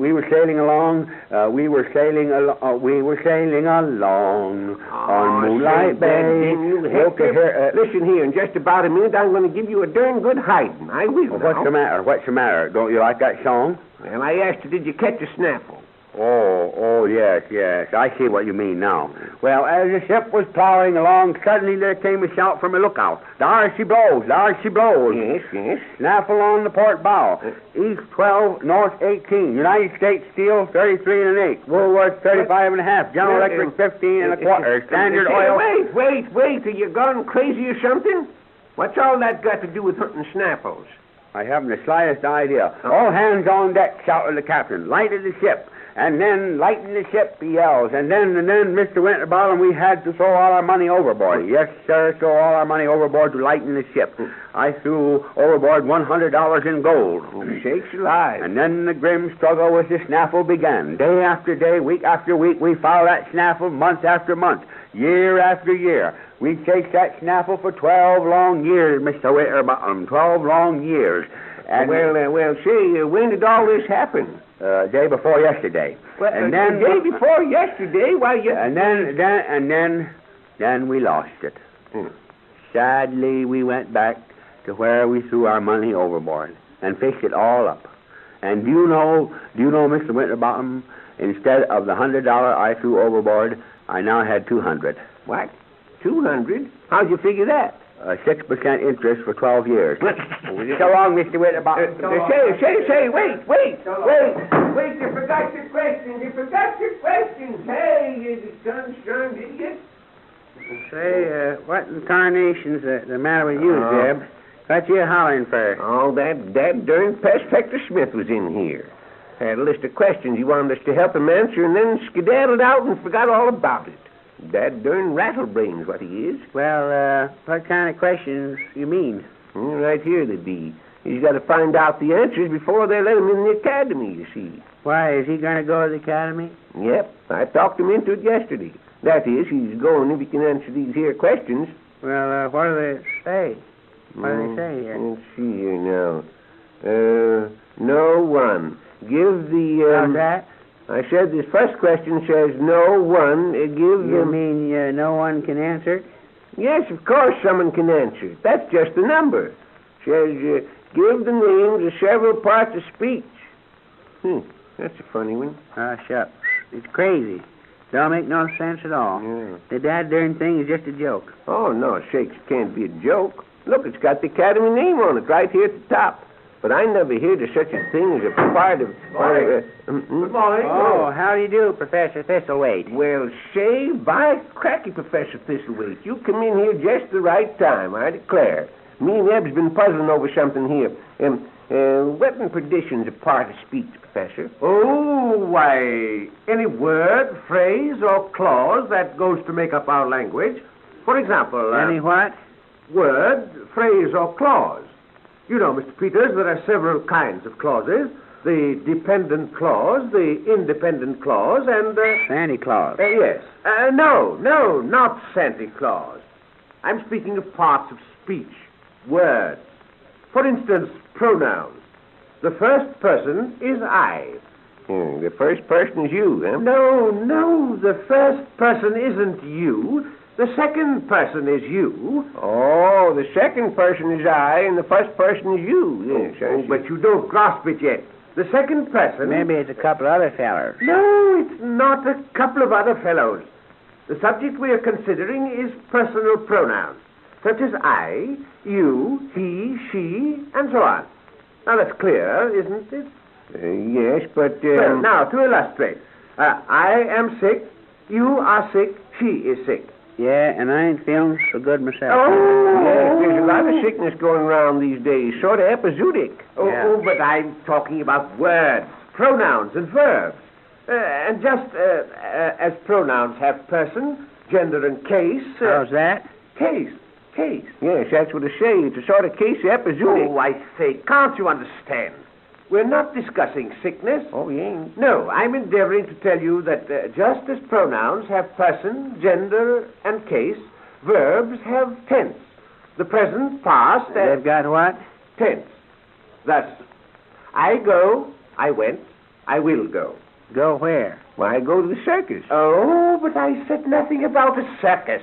I'm not talking about a circus. I'm well, trying Professor to... Thistlewaite, you're talking about tents. And where else do they have tents but a circus? Yes, but there is more than one kind of tent. There... Yes, of course there is, Zeb. Yes, there's... The main tent and the sideshow. No, there isn't. Well, there certainly is. There's a sideshow at every circus I ever seen. Oh, dear, you haven't got it at all. Now, see here. I say a verb has tense. Yes. For instance, what's wrong with these sentences? The chicken have got killed by the automobile. I done it. I thought you said the automobile done it. Yes, but he was driving the automobile. Whose chicken was it, Professor? Oh, I say. Now, look here. I can't... You want to watch out where you're going. Yes, but I say. Now, Did you want to buy something, Professor? No, I don't want anything. I'm going. Well, good time, Professor. So long, Professor. Come in again sometime. Huh.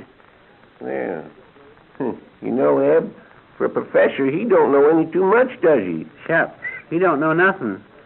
Saying that he was the first person and you was the second. He's crazy. Well, how do you mean? Why, the first person was Adam and the second person was Eve.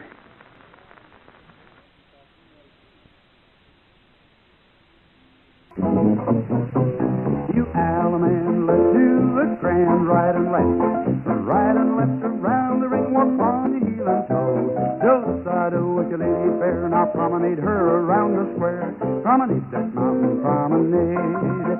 Now the head couples forward, you come back to the ring.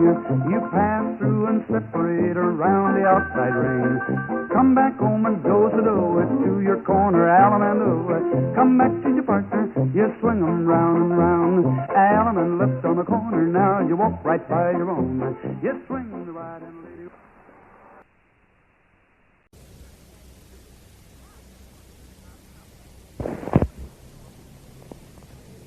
Let's see now, there's Mrs. Pinky Pickles and him. Hey, say, Ed Peters, come away from that pickle barrel, conshine it. What are you trying to do there anyway?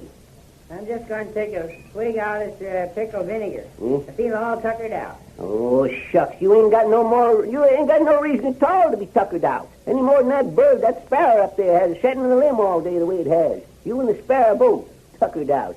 The deliveries ain't been none too brisk here lately neither. You Don't guess it's the delivery business that makes me feel so kind of wilty like. It ain't, huh? No. Well, then what in tarnation is the matter with you? Well, shucks. I don't know, Zeb. Ain't got the spring fever. No. But what is it? I don't know what it is. You see, I felt this way ever since I finished that complaint to Miss Zell. What? You finished it? Yeah. Why, conshine your hide, you didn't have nothing to do with it. I did, too. You did not neither. I did. You didn't. Did. Ed Peters, you didn't. Dad burn it. Well, why in thunder... Say, I wrote every dad burn whit and tittle of that complaint, and you know it. Well, what if you did? What about... Why, plenty of it. Yes. Now, tell me this. How could you be all tuckered out from writing it when you didn't write it? It's brain work that gets the body all tuckered out. It's what? Brain work. Brain work. Yes. Well, now I know you're just putting on. Why, shucks, Eb. Listen here. If it takes brain work to tire you out, I guess you'd be a regular spring chicken sort of a feller. One of these here eternal flappers, the feller says. Go on. Have a good time. Yes. Take it easy for yourself. Just a flapper with him. I guess you'd have fixed up a fine complaint if I hadn't told you just what to set down. If you told me? Yeah. Well, see. Eb, you ain't serious about that, are you? Of course I'm serious. You know as well as I do it was me what furnished the brains for the complaint. Does, huh? Yes. Shucks, Eb, I don't want to argue with you, understand, because goodness knows we get enough of that every day from morning to night. They're arguing about this and about that, but I guess it's plain enough, just about as plain as the nose in your face, that the things that really count, mind, the things that really count, the things in that complaint that really count, I set down out of my own head. Oh, shucks. You ain't had one little idea in 5 years. What's that? Not one idea, and you know it. I have, too, had an idea in 5 years. You ain't neither. I certainly have. You ain't. I have, too. Well, then what was it? Well, what was what? The idea you've had in the last 5 years. Well, shucks, I don't know when you just offhand you come at me like that. Of course you don't know. Well, If you had had one, you'd remember what it was. Oh, say, now, just a minute here. But that don't prove nothing at all. It does, too. It proves you couldn't have thought of the things in that there complaint if I hadn't got that form for you. Well, who was it? Who was it that put in that about Mrs. Zell being a nuisance? Now, who did that? I guess you did. Of course you did. But that don't prove nothing. What? Why don't it prove nothing? Because Mrs. Zell ain't no special nuisance.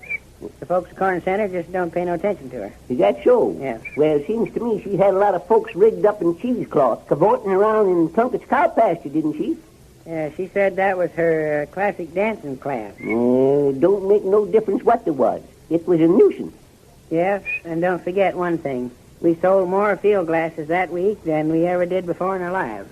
Yes, you did that. Got to admit that. But that don't make any difference. That doesn't make a bit of difference. All to just come back about what we were talking about. All you done about that complaint against Mrs. Zell was to type it on that there typewriter, and you know it. Oh, is that so? Yes, that's so. Just so you won't forget it, I put in some remarks of my own before I mailed it out. You put what remarks? I said she sung like a horse with the heels. You did? Yes. Yes, well, I still say, by and large, that complaint was got up right out of my own head. It was my brainchild, as a fellow said. By the John Brown, I think you're crazy every day. 'Twan't no such thing. It was mine. Well, it wasn't. It was mine. I tell you, she was mine. She was mine. She's mine. Son, she's mine, I tell you. She's mine. Dad, look, wait, say, look, here comes Mrs. Zell. Yeah, stomping her head on. Good morning, Mr. Peter. Why, good morning, Mrs. Zell. Yes, good morning. yes, good morning, Mrs. Zell. Good morning, Mr. Winterbottom. Lovely morning, isn't it? Oh, yes. Yes, it is all right. Yes, nice morning. Yes. You know, when I awoke this morning, the sun was shining so brightly. Right. Why, I just felt as if all my own troubles had suddenly rolled away. You did? Yes, I felt so exhilarated, so full of the joy of living. Oh, yes, the joy of yes. Yes, I just felt as though I had to go out and do something for somebody. What's that? I didn't quite catch it. I said I felt as though I had to go out and do something for somebody. Did you say do something to somebody or for somebody? For somebody. Yeah, that's fine then. I just wanted to get that straight. Yes, you just want... you see, Eb and me, Eb, yes, of course, you know him. Eb is a little befuddled, as you might say. You see, oh, you two are so quaint. Huh? Oh, yes, I guess maybe we are. I always enjoy talking to you. Is that so? Yes, or hearing from you. We just a moment. How's that? Just said I so enjoy hearing from you. Yes, I heard you the first time. Yes, well, shucks, Mrs. L. Oh, there's no reason to be modest. I just received the letter you sent me. Yes. Did you like it? Like it?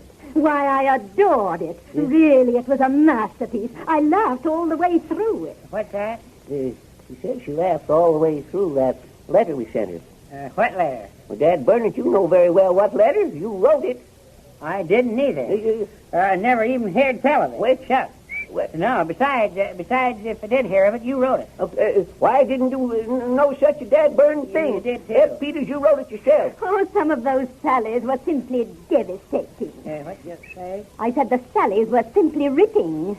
That makes it kind of bad for the Sallies, don't it? Yeah. Oh, I haven't enjoyed myself so much in months. That nabbit, she don't mean the Sallies are ripping. She means her clothes. Well, let them rip. Shucks.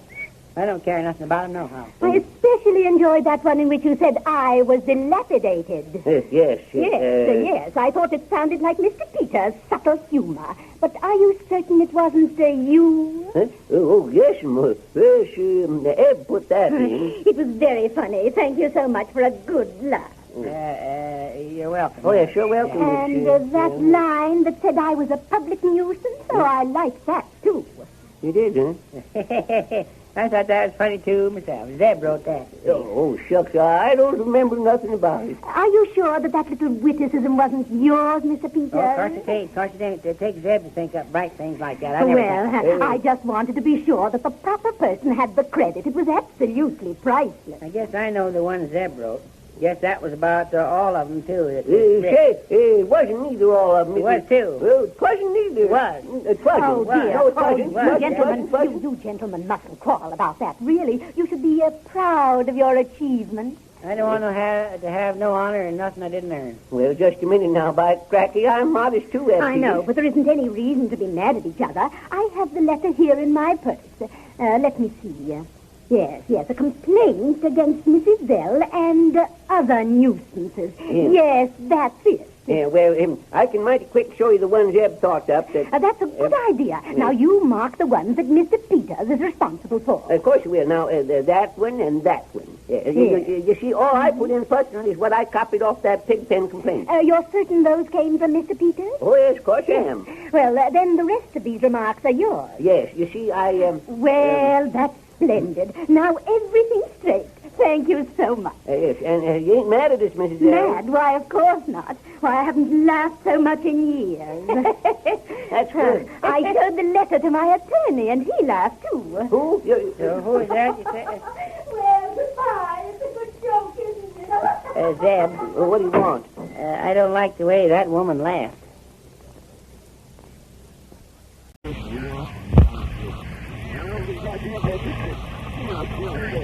Long to Springville. A smashing play runs to the center of the line for a gain of just a second, I'll give it to you exactly now. A gain of 4 yards.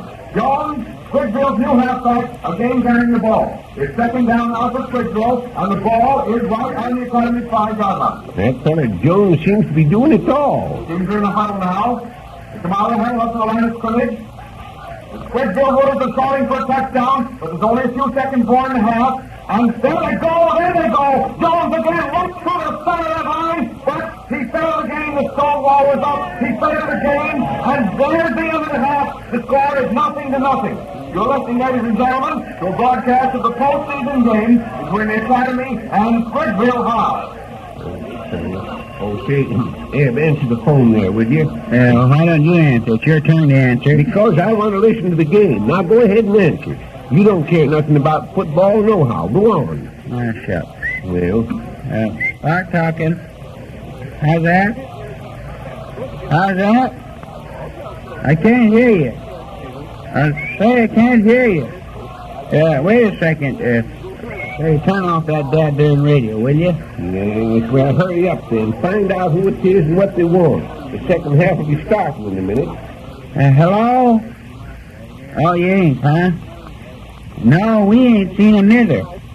Yeah, you might as well give up. The game's half over anyhow. Yeah, so long. Who was it? Professor Thistlewaite. Says he can't find hide in the hair of Hector. Oh, that's certainly a shame, Ed. Hector was just eating his heart out to play in that darn game, and now he can play, and they can't find him. Yeah, and I bet you if Hector was playing, he'd fix that Jones fella pretty darn quick. I'll tell you that, Zeb. Hector just wouldn't mess around with him a bit. Yes. You know, I wonder who that Jones fella is, anyhow. I don't recollect ever hearing of him before. Maybe he's that professional player Squidgeville snuck into the game. Oh, he couldn't be the professional player. Don't you remember the professional player's name is Newcomer? Besides, he was supposed to stop in here before he went up the athletic field, and he ain't been in yet. I reckon he ain't going to show up at all. Yeah, and he'd better not, if he knows what's good for him. Him or that Coach Slade of Squidgeville, neither. The dad ratted sneak, telling us to call him Pal. And all the while he's working us to get the Academy signals for him. You know what I hope? I hope the Academy beats the tar out of Squidgeville. Sort of changing your tune, ain't you?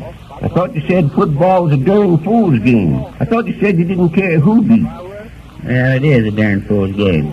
Anybody that listens to it's crazy. And I don't give a darn who beats. Just as long as it ain't Squidgeville. You know, Eb, the sort of tough part about the whole business is Mr. McCarr. Just think, coming all the way from New Orleans to see the Academy beat Squidgeville, and then Squidgeville just runs away with a game. Well, they ain't run away with it yet. No, but they will. Why, that fella Jones just had everything his own darn way. He can score whenever he wants to. The Academy ain't got a chance, tell you. So you better turn that radio on there. The second half will be starting, and we'll be missing it. Well, what do you care? I thought nobody but a darn fool listened to a football game. Yeah, sure. What else is there to do around here? As long as you're a big enough fool to turn on the set, I gotta listen. Yes, well, let's see now if I can get this darn thing going here. Say, Mr. Winterbottom, can I listen to your... Hector Smith! Well, by the Ginger River. Hector Smith, where in perdition have you been? Oh, shoot. I've decided to leave town. Yes. Yeah, but I just had to come back to hear the game. Leave town? See, I feel pretty why sad. Well, listen, Professor Thistlewaite's looking all over for you. You passed the examination. Yes, you darn fool. Get up to the game. Get out of here and get up there. You can play. They're waiting for you. Yes, but Don't stand there button. I tell you passed the examination and you can play, Hector. Professor Thistlewaite said so himself. Go on, get out of here. Yes, but Burn your hide, Hector. Are you deep? I said don't mess with him, Zeb. Let's run him up there. Now, wait. Listen here, Hector. Listen. There was a mistake. A mistake? Yes. You thought you didn't pass that examination, but you did. You did, and you can play. Yes, but, say, you wouldn't fool me, would you, Mr. Winterbottom? Fool you? I ain't fooling you, but I'll skin you alive if you don't get up there and get into that game. Oh, gosh, I'll go up there right away. Yes, you better. Squidville's beating the pants off the academy. But the score is tied. Nothing to nothing. Yes, and the first half's already over. Nothing to nothing, huh? Yes. Nothing to nothing. That's what it is. Well, Hector Smith will remedy that. Squidville is just as good as defeated right now. Its proud name dragged into the dust. I'll go up there just as soon as I stop in at the Corn Center Hotel. Wait, ain't no time for that, Hector. I'll tell you the first half's already over. What you stopping at the hotel for? To get my mask off. Oh, yes, but after you... the darn fool. Mascot. What good will a mascot do him if the game's over before he gets there? You'll never make it. Never in the wide world, I tell you, Eb. Well, dang him, if he don't get there in time to beat Squidville, Zeb, I'll lambaste the tarnation life out of him. Turn on that radio. Let's see what's happening. Yes, I bet you the second half's already started by now. Shucks. Who's that now? Oh, is someone coming in here? Keep your shirt on. Yes, sir. There's something we can do for you. We're pretty busy today. We ain't got much time to sell things. You're in no more of a hurry than I am, my man. I've been shouting so loudly that I'm afraid I have a case of laryngitis. What do you want, Zeb? Says he's got a case of orangitis. Well, tell him to peddle someplace else. We don't want none. But, Yes, even if we did want some, mister, we couldn't use a whole case. So you'd better just... I'm talking about my larynx. My larynx. What can you give me for it?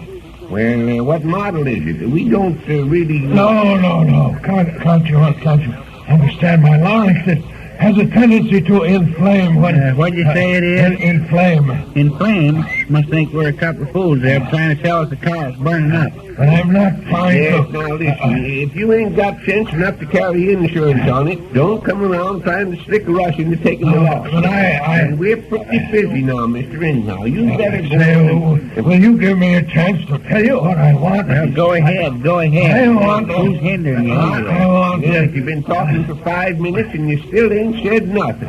If you can't say it, sing it.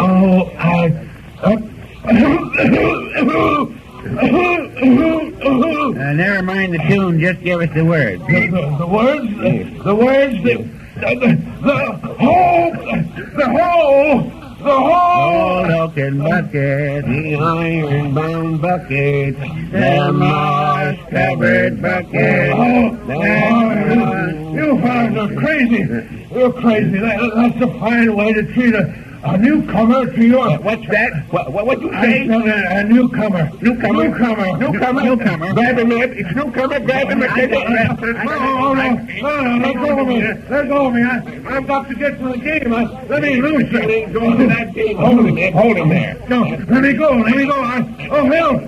What'll I do with it? Put him in the back room and lock the door if the game's over. That's the thing to do. Help. Shut up and come on. Police. Wait. I've got to get to the game. Help. Get in there. Lock the door on him. You're right. Here. Now, turn on that radio set. Yes. Let's see if Hector got there. Well, I'll see what I can get to now. Brennan, Done with that. we got him anyway.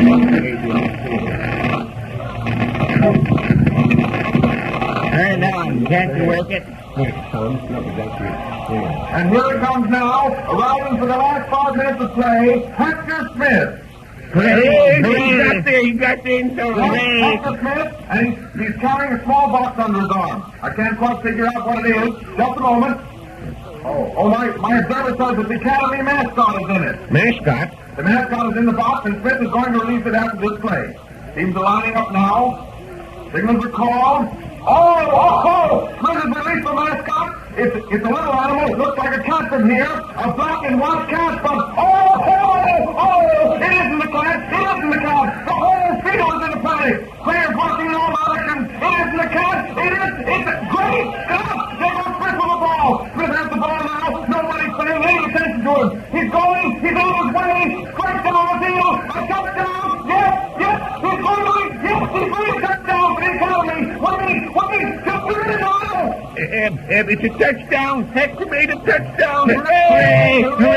Hey, wait a minute. Where you going? I'm going up to the Academy to see the celebration. Well, wait till I turn off the damn radio. Wait for me.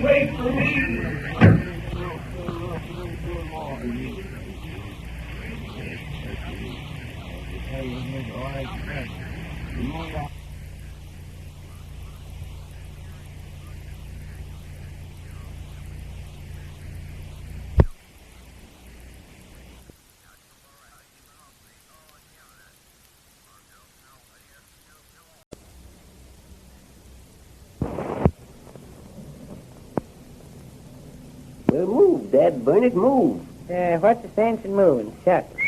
I just got fixed comfortable. Say, don't you know we're still playing checkers? Oh, you mean move the checkers? Yes, I mean move the checkers. How many? How do you mean? How many checkers do you want me to move? Only one, Dad. Burn it. Do I have to learn you the rudiments of this here game every time we play? Then I guess I can't do what I was going to do. What was you going to do? I was figuring. Figuring? Yeah. I was figuring on moving 3 of your men and 1 of mine. Makes 4 altogether. Well, go ahead and do it. It's in the rules, but it's dod-rotted full of checkers. Yeah. How's that? Let me see. Yeah. Now go ahead. It's your move. My move? Yes, your move. Ain't neither my move. It is, too. Ain't neither. It is, Ab. It is. Ain't. Well, then, dagnabbit, whose move is it? It's Mrs. Zell's move. What? Why, what in tarnation are you talking about? Well, if Mrs. Zell wants to win, I guess it's up to her to move, and move pretty quick, too. Well, I knew when you jumped my 3 men you wasn't in your right mind. Why, Dad, burn it, Dad, Mrs. Zell ain't playing. We ain't playing neither. I can see there ain't no use talk to you. I guess you think that complaint we sent to her the other day was just in fun, as the feller says. No, I don't think nothing of the kind. I guess you think that when we said she was stubborn that if her head itched, she'd scratch her foot, I guess you thought that we were just a little bon moti, so to speak. It might have been. I don't know what a bon moti is, or whatever you said, and you don't either. And we accused her of having ancestors. I guess you think that was all in fun, huh? No, sir. It's serious business when you say a person's got ancestors now. Of course it is. Guess you see what I'm driving at then, don't you? No, I don't. You don't? No, sir. Well, why in tarnation don't you? 'Cause that ain't got nothing to do with checkers. Of course it ain't. I know it ain't. Anyone says it is just talking through his hat. Well, conscience, I didn't say it did. You brought the subject up. I didn't neither. Then how did we come to be talking about it? What? Shucks. I was telling you about this here lawsuit with Mrs. Zell, and all at once we was talking about checkers. Now, how do you account for that? Shucks, Zeb, I wouldn't. Good evening, gentlemen. Good evening. How are you? I'm looking for Mr. Ed Peters. My name's Peters. Mine's not. What? Dad burned, I didn't think it was. I didn't quite get that. You didn't think it was what? Of course I didn't. I know what. Gentlemen, I'm a little confused. Well, mister, it's this way. You see, Eb means he knows something, but he don't know what.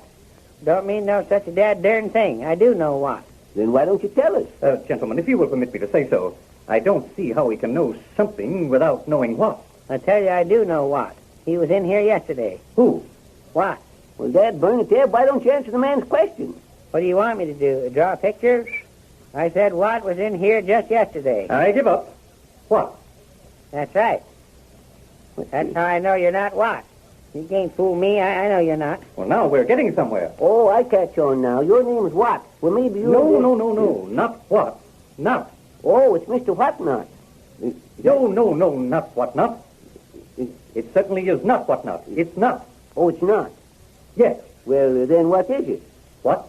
Dag nabbit, now don't start that again. I just told you I know what. Yes, Gentlemen, please listen carefully. My name is not. Well, why in tarnation you keep telling us what your name ain't? What we want to know is what it is. What it is. Yeah, by Grabbles, that's right. Yes. Speak up and tell us who you are, but don't tell us what.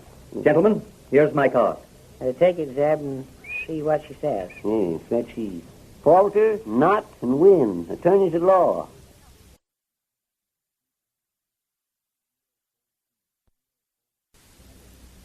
Gentlemen, if you will permit me to say so, I don't see how we can know something without knowing what. I tell you, I do know what. He was in here yesterday. Who? What? Well, Dad, burn it there. Why don't you answer the man's question? What do you want me to do? Draw pictures? I said what was in here just yesterday. I give up. What? That's right. That's how I know you're not what.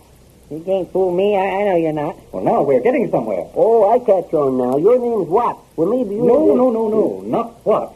Not. Oh, it's Mr. What not? No, not what not. It certainly is not what not. It's not. Oh, it's not? Yes. Well, then what is it? What?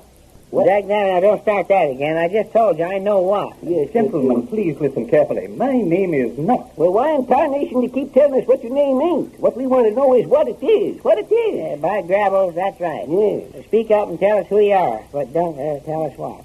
Gentlemen, here's my card. Take it, Zeb, and see what she says. Yes, that's she. Falter, not, and win. Attorneys at law. So you're one of these fellers on this card. Yes, I'm not. Well, thunderation, what's the sense in giving the card to us in the first place?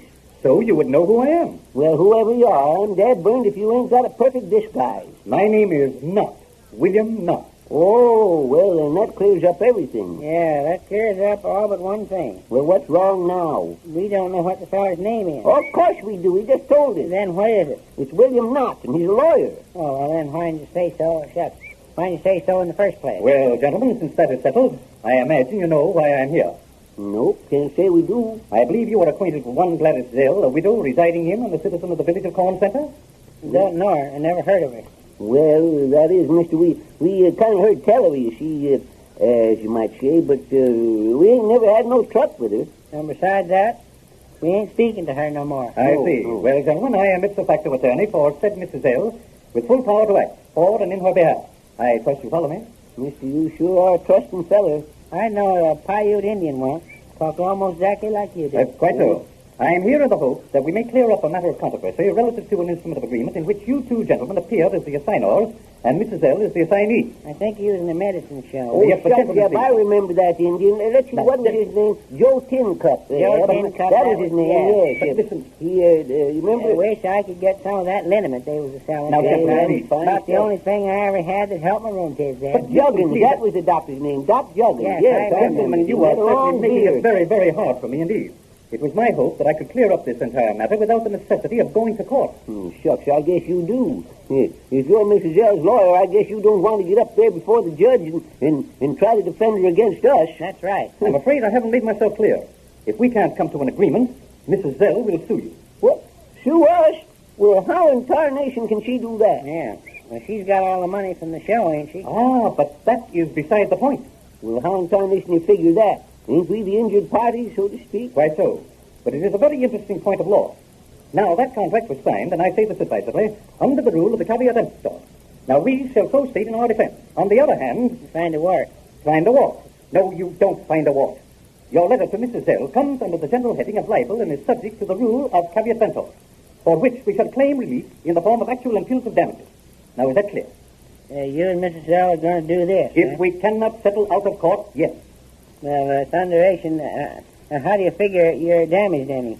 Mrs. Zell's got the $275, and you got a job, ain't you? Yes, how do you figure that? It is a very interesting point of law. I pride myself in being somewhat of an authority on torts. Torch? Why, we got a nice line of torch yourself here in the pie case. No. Listen, you don't follow me at all. What? We shall ask you for an alpros in the instance of your own suit.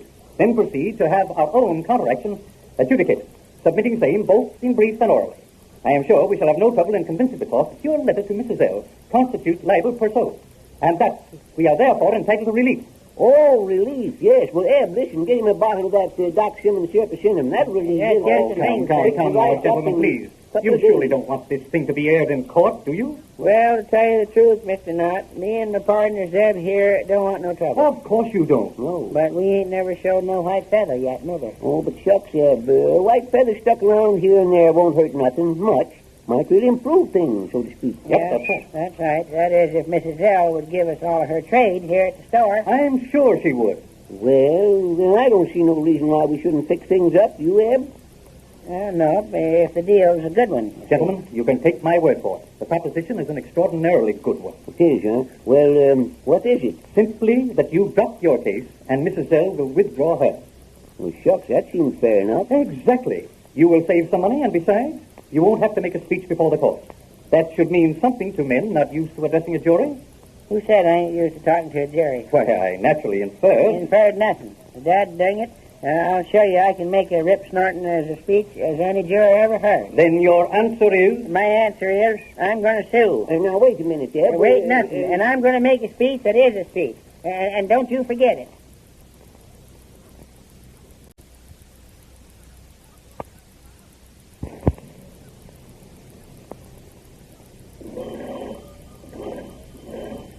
Yeah, just a second. Dad, dang it, didn't you hear me say just a second? I gotta set this box down first, don't I? Now, this end's ready. Oh, hello, Professor Thistlewaite.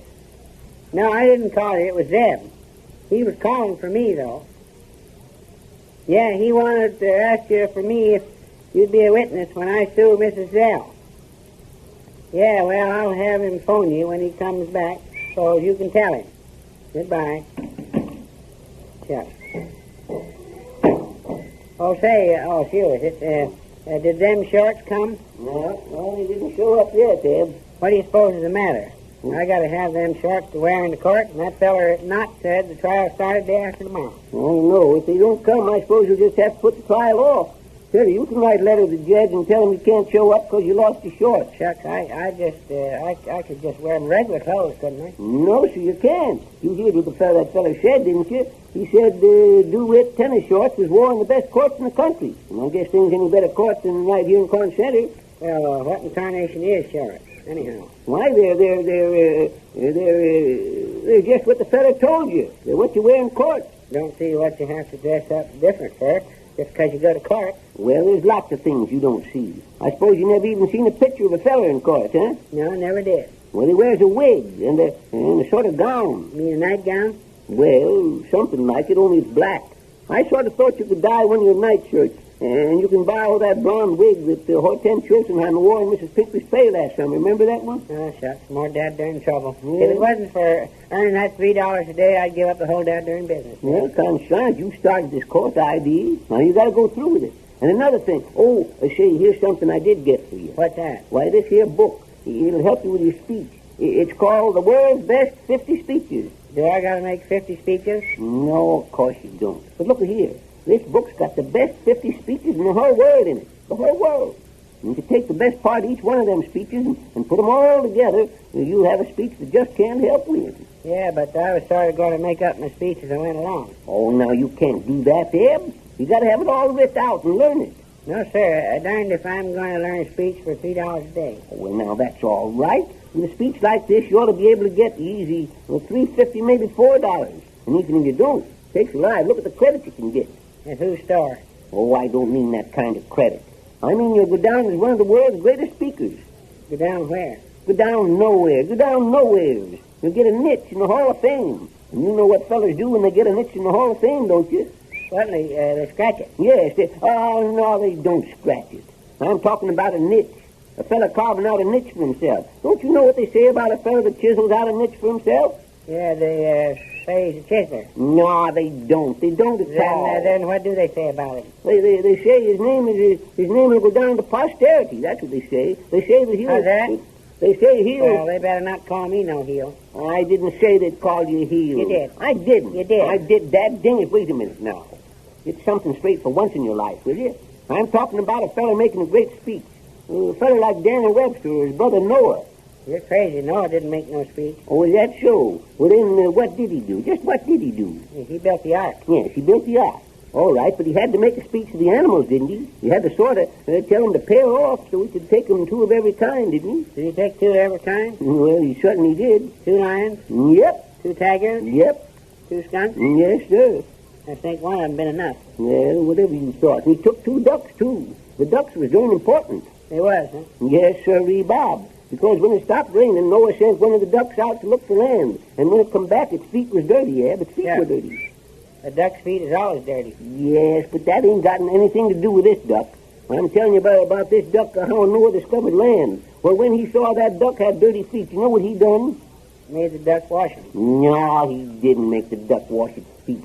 He called all hands on deck and... Say? Hands. Yeah, well, you can just go and tell that cock and bull story to somebody that'll believe it. What? You can't fool me. Fool you? Who's trying to fool you? You are. Tell me he made the duck wash its hands. What? The duck ain't got no hands. Yes, but I didn't say that... Never mind. You can't slip that over on me. I'm too dead darn smart. But that ding it, yeah, I didn't... Never mind. Anyhow, what's all that got to do with my speech? No, it ain't got nothing to do with your speech. I was just telling you that... Well, then let's get down to business. Leave it to you, and you stand around shooting off your mouth as the sails come and went. What kind of speeches is in that book? Oh, I told you, didn't I? It's the 50 best speeches in the world. I see here. First, let's look into it and see what you got. There. First one right here says it's, so little Oakley, Hamlet, shakes. Shakes what? Shakes hands, I suppose. You don't ask so many darn fool questions anyway. What's shaking hands got to do with it? Oh, land of Goshen, don't you ever use your head? After he gets through making his speech, he goes around shaking hands. I don't give a dad darn about that. What does he say in his speech if it's a dad darn good? Well, just keep your shirt on and I'll read it. Sign it. Let's see now. He says, to be or not to be. He don't even know good grammar. How do you mean you don't? It ain't to be. It's to be. Yes, oh, well, I guess that's just a misprint. That's all, yes, just a misprint. I tell you, this is one of the greatest speeches in the world there. Now keep your mouth shut. 2 B's. I would keep it shut if I couldn't make a better speech than that. Never mind. Now 2 B's or not 2 B's? That is the question. Well, what's the answer? What? There ain't no answer. Makes up a riddle about a couple of B's and then forget the answer. Yes, but listen. I'd learn a dad darn crazy speech like that and have everybody laughing at me. Now listen, Neb, I tell you, this is it. I don't care what it is. I ain't going to learn it. What's the next speech? Oh, shucks. Well, here it is. Yes. Mark Antony to the Romans, shake. Biggest bunch of handshakers I ever seen. Must all be politicians. Well, maybe it was. Never mind. It says, friends, Romans, and countrymen. Now, that's about farmers. That ain't so bad.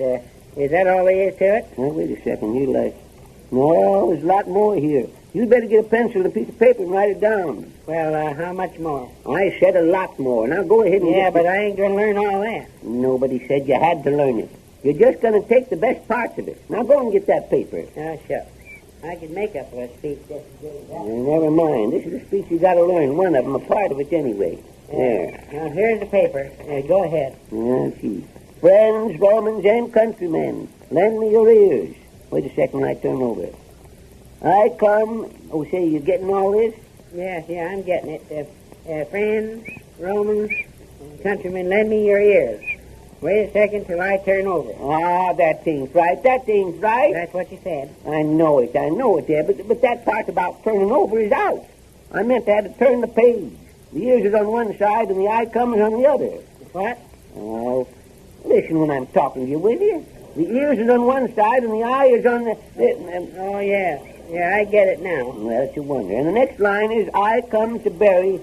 Oh, wait a second, I answer that phone. Confound. Hello? Yes, sir? Yes, we got some nice pies. Oh, we got apples, peach, berries. Yes, sir? Here, put this down here. 2 berry pies. Yes. Pound of cheese. Yes, sir. Half dozen bananas. Yes, sir. Yes, right away. Do I got to deliver that stuff? Yes, you'll have to deliver it, but we'll finish this speech first here. Now, where did I leave off? See what you got there. Friends, Roman, and countrymen, your ears is on one side and your eyes on the other. Oh. I come to berry pies, a pound of cheese, and half a dozen bananas. Oh, you're wrong, you're wrong. I ain't wrong. 2 berry pies, a pound of cheese, and half a dozen bananas. That's what she ordered. Yes, but that ain't what it says in the book. You got Then the book's wrong. Oh, the book ain't wrong. Yes. It ain't. Yes. It ain't, I tell you. Let's the book see is... that concerned book a second. You take it and look at it. It says right here that... Just like I told you. Well, the book's wrong. It ain't. It's wrong, and it admits it. Admits it. How do you mean? Says so right here. Says speakers may quote from any speech in this book or any copy. No copyright.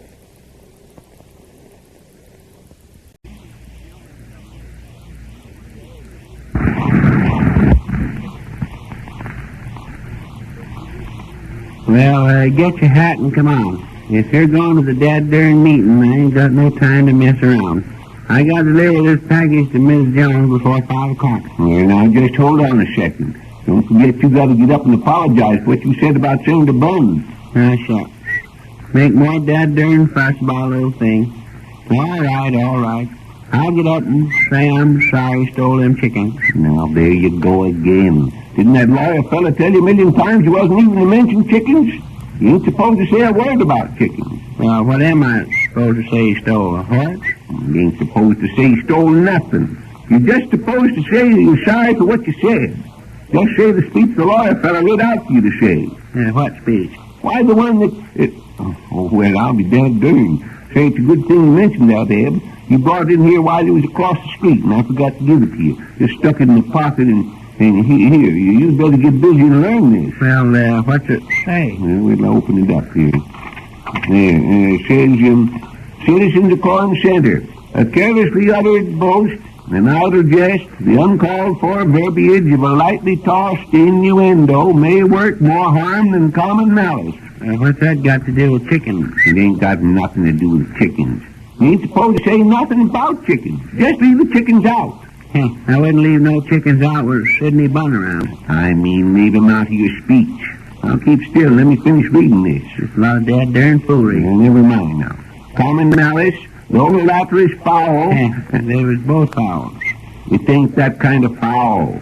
Though the latter is foul, the farmer... You mean the farmer he stole the chickens off of? Oh, now listen here. You got in bad twice for mentioning chickens. The first time at the lunch and the second time when you put that picture of the chicken in the paper. Now, what are you going to do, get in bad again? Shut. You never learn nothing. Now, keep still about chickens. Don't mention chicken in the same breath with Senator Bunn. What's the matter with his breath? Though the latter is foul... Why don't he try a good gargle? Oh, shut your trap, will you? Though the latter is foul, the farmer is worse. For scant recourse may be had by one who... How's that? Sakes alive, I wish your hearing would get better. Scant recourse may be had by one who... One what? One who... No, one what? But I'm telling you what. Well, what? What? That's what I want to know. Who? Me. Yes, but you ain't got nothing to do with it. And then who has? That's what I'm telling you. Who? Never mind. Chuck. Let it go. Well, I just won't let it go. You asked me a question, and I'm telling you the answer. It says, scant recourse may be had by one who is the target for that or is hurt. So it is with Senator Bunn. I made remark in jest. By many it was taken seriously. I wish to retract that remark and offer my sincere apology to the senator for whom I have the greatest respect. That darn thing don't make sense. Yeah, whether it makes sense or not, you take it and learn it. Yeah, but I can't learn all that. Now, don't start to argue about it. You got to learn it. You got to get up in the meeting and say it. No, sir. I ain't going to the meeting. The whole dad-darn thing is off. Now, I ain't going to learn that, and that's all there is to it. I'll be dad-darn you darn fool, you got to learn it. If you don't, it'll cost you $10,000, I tell you. Senator Bunn and that lawyer feller will sue you as sure as you're foot high. Oh, dad rat it. How can I learn all this mess? I can't do it, I tell you. Yes, you can. You certainly can. You go ahead and sort of be studying up on it while we're going over the meeting. And when the time comes for you to say it, I'll hang on to the speech and sort of help you out. Give me it. Come on, let's get going. Now, wait, don't forget that box for Mrs. Jones. Wait a minute. I got it. All right, come on. Wait, just a second. Citizen, the Farm Center, a carelessly uttered boast, an idle jest,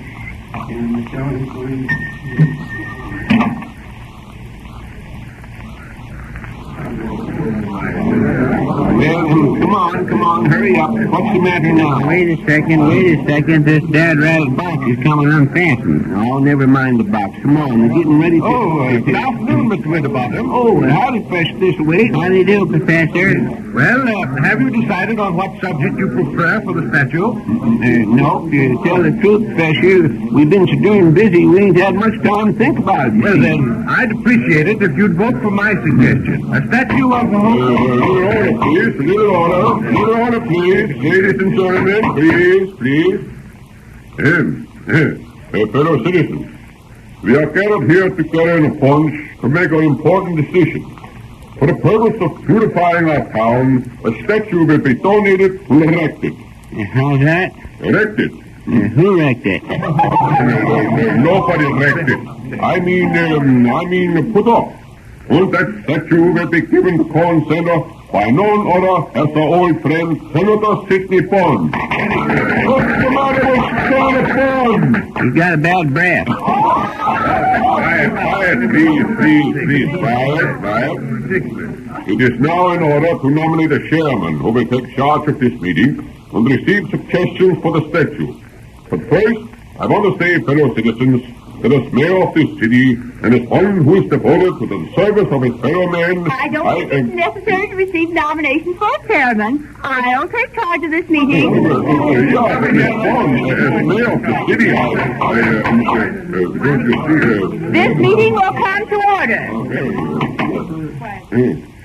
I presume all of you know that my father is giving your village a statue, and he's allowing you to select the subject of that statue. Are there any suggestions? Mr. Chairman, I would like to suggest the statue of Homer. I make this suggestion for the following reason. I feel that here in Corn Center, isolated as we are... Any other suggestions? Miss Bond, I'd like to make a suggestion. Corn Center was founded by Colonel John Corn.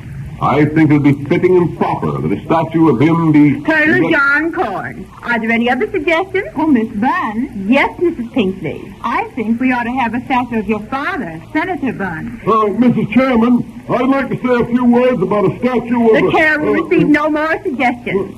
Now, we have 3 suggestions here, and I want you to indicate by your applause which one you prefer. The first, suggested by Professor Thistlewaite, a statue of Homer. The second, suggested by Judge Ellis, Colonel John Corn.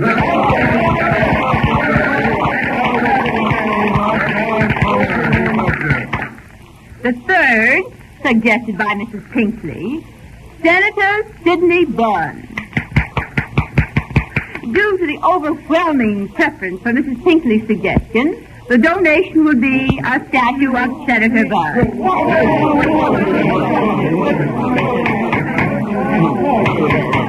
This meeting is adjourned. The meeting is adjourned.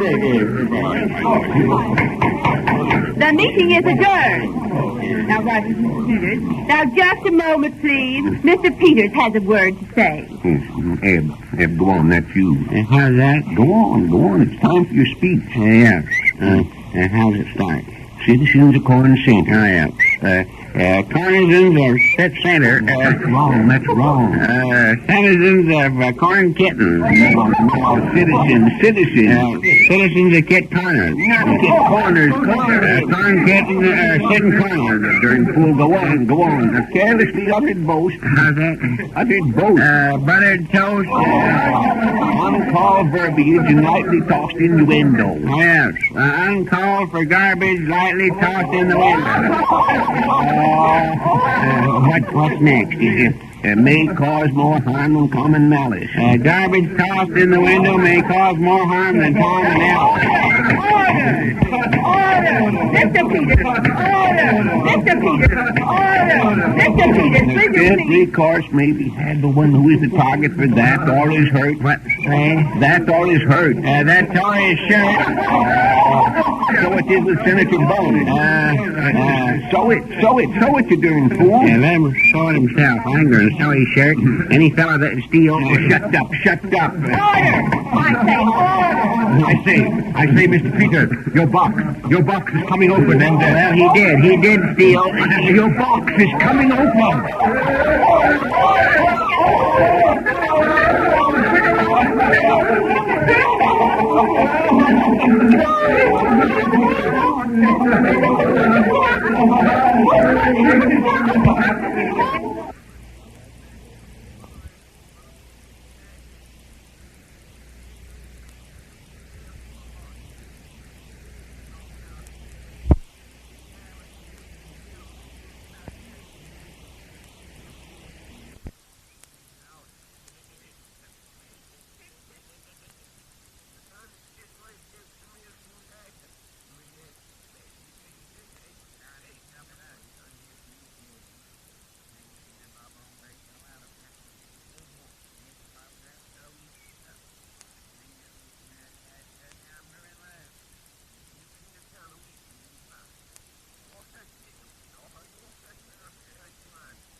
Say, Dad, Dooney, go on and move, and then quit scratching.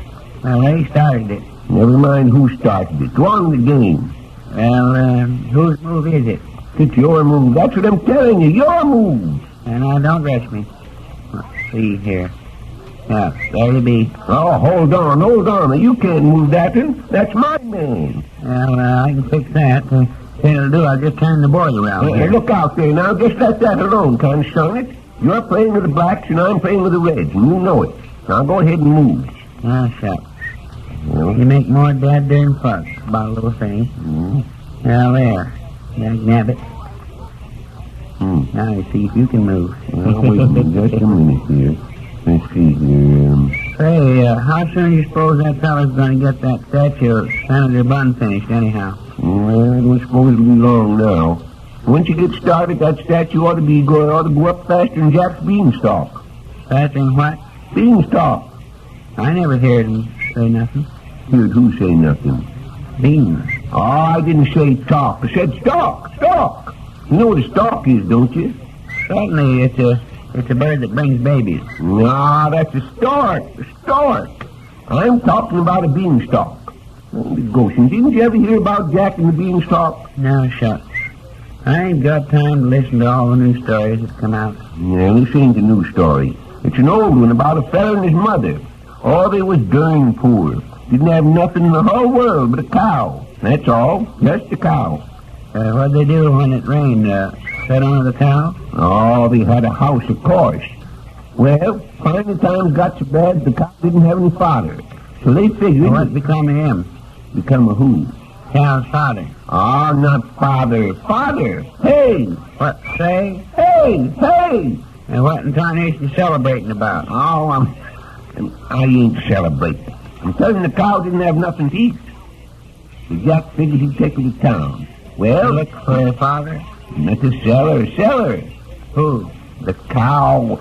Darn funny place to look for a cow in the cellar. No, he wasn't looking in the cellar for the cow, Eb. He was looking in the cellar for the say, Dad, ding it, how the cellar get into this anyhow? The cellar ain't in it.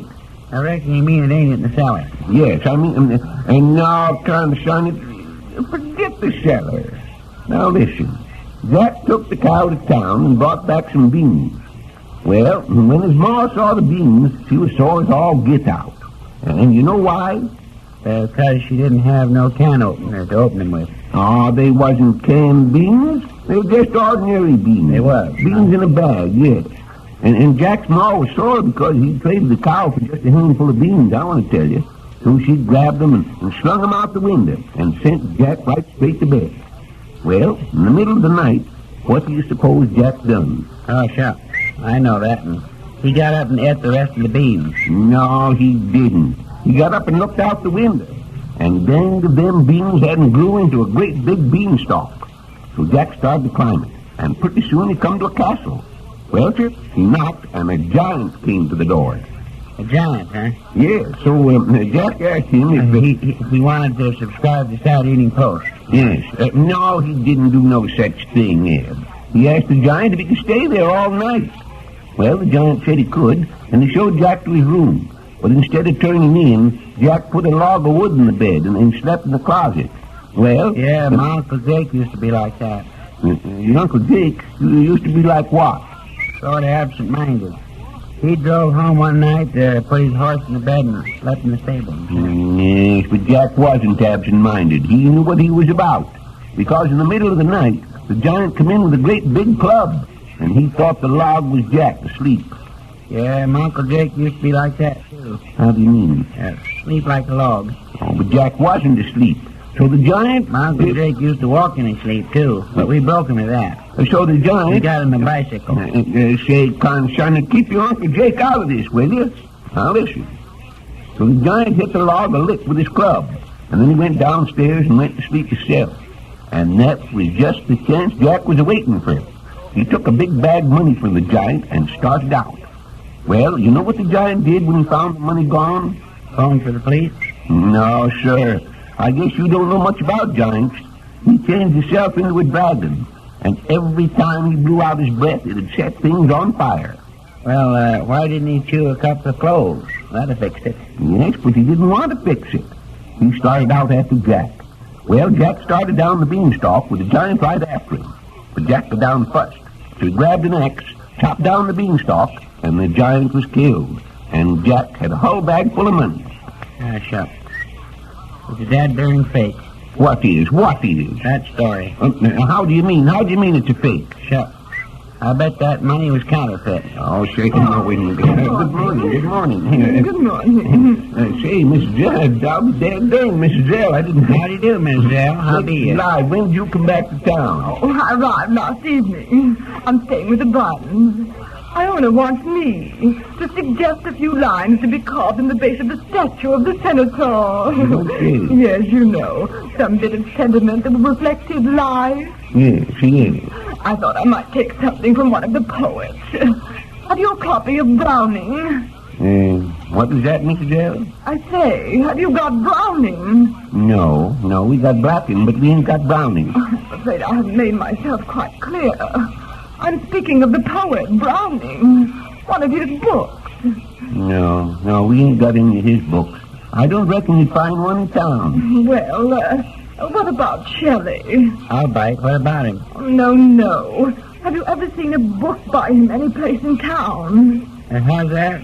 Has anybody seen Shelley? Oh, you mean has anybody seen Kelly? Say, yes, it goes like this. Oh, no, I don't. Has anybody here seen have Kelly? You seen anything? No, that isn't the idea at all. I mean verses. Oh, yes, the verses. Now, how does the verse of that song start then? I'm not referring to the song, and I don't mean Kelly. Shelley. He wrote to a skylark. Done what? Oh, he wrote to a skylark. Must have been a dad-darn fool. A skylark can't read. Oh, but yes, he was just wasting a stamp, that's all. To a skylark. That's the name to his poem. Hail to thee, blithe spirit. Bird thou never... What did you say they give him? She said they give him the bird. I don't see anything at all funny in that. Well, neither do I. If they'd have given it to me, I'd have punched him in the nose. I mean... Oh, never mind. Haven't you any books at all? Yes, certainly we got books. Let's see, there's the phone book and old Doc Ayers Almanac. I'm referring to books of poetry. Poetry. Well, I'm afraid we ain't got none of them. Well, I suppose I can use the verse which I composed myself. After all... You mean you made up a poem? Oh, yes. Would you like to hear it? Oh, well, sakes alive, of course we would. Oh, well, you know, this is just a simple little thing. Oh, but after all, simple little things are always nobler and truer, don't you think? Yes. Well, I think it will go very nicely on the base of Senator Bunn's statue. The title of it is Ode. Yeah, that ought to go all right. Sidney Bunn owed just about everybody in town. No. That's a kind of a poem it is. An ode. And it goes like this. He plucked conceit from potentates, yet pride he never wore. A saga, his achievements great. He claims he tried no more. What was that you said he plucked? He plucked... Said he plucked the sweet potatoes. Oh, no, he didn't. Sweet potatoes, huh? Yeah. I thought he was just interested in chicken. It's potentate. How's that? Potentate. Potentate. Yes, potentate. The farmers put the potatoes in and Sidney take them out. Oh, for heaven's sake. The poem hasn't anything to do with potatoes. He plucked conceit from potentates.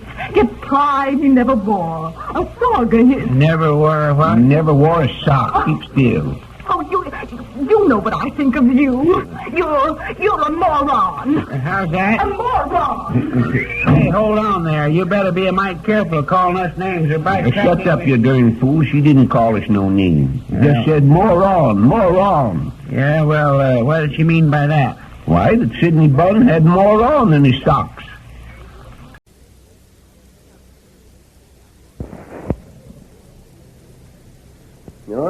All right, you know it all.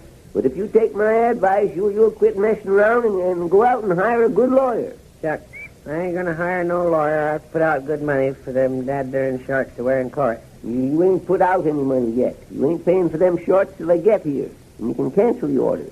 And besides, I ain't suing Mrs. Zell to just help out some lawyer. I'm gonna get that $275 back for ourselves.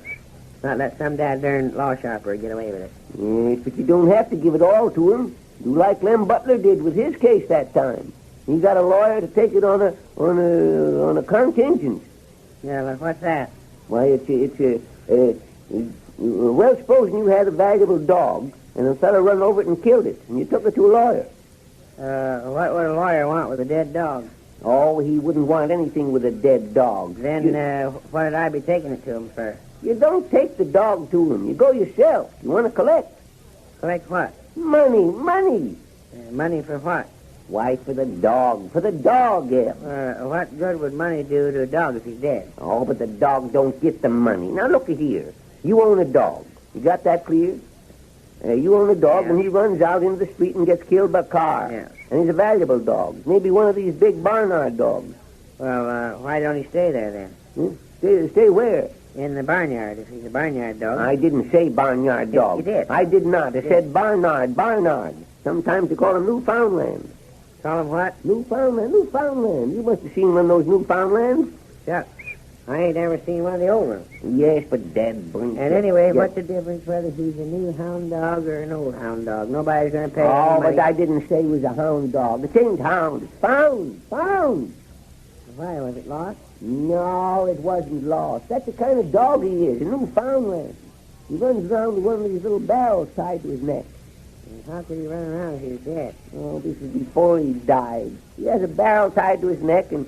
what you're thinking of is a can tied to his tail. Yeah? No, I ain't. It's a barrel, I tell you. A barrel tied to its neck. It's full of brandy.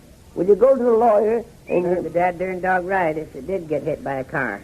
Running around the streets full of brandy. Oh, now we're getting all mixed up again. It ain't the dog that's full of brandy. Well, who is it? The lawyer? No, the barrel. The barrel. So, anyway, you go to the lawyer and you ask him if he'll take the case. Case of brandy? No, the court case. The court case, yeah. And you tell him if he wins, you'll give him half. Half the brandy? Oh, consign, just lay off that brandy, will you? I never touched a drop of that in my life, and you know it. Don't go accusing me of I touching ain't brandy. accusing you of nothing. I'm just trying to tell you what a contingent is. It means if the lawyer collects any money from the fellow who hit the dog, you give him half of it. You see, you whack up. And that's just it. I ain't going to whack up with no lawyer. I'm going to keep it all. You have to get it first. I'll get it. Shucks, you don't even know how to get into court. Just open the door and walk in. Well, what good will that do you? Mrs. L's got to be there, too. Well, can't I just call her up and tell her to meet me there? Of course you can. It ain't legal. So you see, you don't know so darn much as you thought you did. Now, you'd better just get a lawyer howdy, Professor. How do, Professor? Nice day, ain't it? Good morning. Yes, it's a beautiful morning. One of those mornings when all nature is in tune and only man is vile, in the poetic sense. Since what? Since he tuned his violin. No. I didn't know you played the violin, Professor. No, I said viol. That is a basement. Yes, Zeb, he just plays in the basement. Oh, no, but I didn't Well, bring it along sometime and give us a tune. Yes, but I Okay, don't... did you want something, Professor? Yes, I do want something. I want to place a small order. If you'll have it ready for me, I'll pick it up this evening on my way home from my classes. Yes. Eb, get out your order pad there and take Professor Thistlewaite's order. What was it you wanted, Professor? Can of soup. Can of soup, Eb. What size, Professor? A small can. It's a small can, Eb. What kind of soup, Professor? Well, let me see. I think tomato soup will do very nicely. Well, I'm sorry, but we ain't got any, what'd you call it, tomato soup? Well, then, chicken soup. No chicken soup neither. Oh, very well then. Vegetable soup. No vegetable soup. Well, then what kind of canned soup have you? We ain't got none at all. But, why on earth didn't you say so when you first started? Well, we had some when we first started, but we sold it all out. No, I mean when you started to take my... Well, what else you want, Professor? What else you want? Let me see. I noticed you put up a sign outside the store announcing that you received a shipment of fresh asparagus. Yes, that's right. Well, I'll take quarter's worth. Yes, quarter's worth of asparagus, Eb. You sure it's fresh and tender? Oh, yes. Well, then perhaps you'd better send me 50 cents worth. Yes, I just changed that to 50 cents worth, Eb. Yes, it's right fresh and tender. It would be if we had any. But I say, you mean you haven't any? Nope, we're out. But then why did you put up that sign announcing Well, we did have it when we put the sign up. Oh, I say, this is most... Hey, Professor, is there anything else you want me to put down that we're out of? Well, have you any court plaster? Oh, yes, we got court plaster. But put down... never mind putting it down. I'll take it with me. Oh, yes. Get Professor Thistlewaite some court plaster. Say, Professor, do you know how to start to sue a person in the court? Yes, me and Zeb were just wondering. Yes. Yes, you must first file a complaint. Well, how do you mean? Well, Mr. Peters, when you contemplate bringing legal action against a person, that person must be notified of your intention, informed of the nature of your grievance against him, and given a certain length of time to reply. Yes, but just how do you go about informing him? You just call him up on the telephone and go and call him? No. There is a certain form that must be followed. Oh, a form, huh? Yes. Certain legal wording that must be used. Oh, yes, I see. You know quite a bit about the law, don't you, Professor? Well, yes. I am rather well informed on the fundamentals of law. You see, as a boy, Mr. Winterbottom, I spent several summers with my uncle, who was quite a prominent barrister, and... how's that? Barrister. That's one who pleads at the bar. You mean pleads for someone to buy him a drink? Oh, no, certainly not. No, of course not, Zeb. Plead in the sense of offering a plea. Pleas at the bar, which is the... Yes, you must have heard about that bar scene there where they sing, "Please, Father, please come home with me now." But that wasn't his uncle that sung that. It was a little girl. No, I say now, you don't follow me at all. Now, what I'm trying to say is that my uncle was a lawyer. A lawyer. Oh, a lawyer. Yes, and he had quite a marvelous law library. Well, he was the sort of chap who gave a young man his head, and... how'd he get it unfastened? Get what unfastened? His head. His head? Yeah. Whose head? Your uncle's. You said he'd give it to a young feller. Oh, no. I mean, my uncle used to let me have my way, let me browse in his library. And I'm afraid I used a great deal of midnight oil pouring over his books. Well, shakes alive, Professor. Didn't that make your uncle mad, pouring oil all over his books? But I didn't pour oil over his books. Well, you just said you did. No. I said nothing of the sort. I didn't pour oil over my uncle's books. I poured it over his head. Yes, over his head. No, I didn't pour it over his head either. Well, then where did you pour it? I see now. Yes, you had to pour it somewhere. No, I say now. I'm late for my class. I must be going. You poured it, Zeb. You know you poured it. Steady poured it. He suddenly rushes in and rushes out without... Hey, wait. Call him back. Oh, Professor, come on back. Come on back. Yes. What is it? I'm late for my class now. What is it you want? Well, danged if I know. Eb here said to call you. Yes. I just wanted to remind you forgot that court plaster. Oh, I see. Well, I'll stop in for it this afternoon after classes. Yeah, well, you needn't mind. We're out of that, too.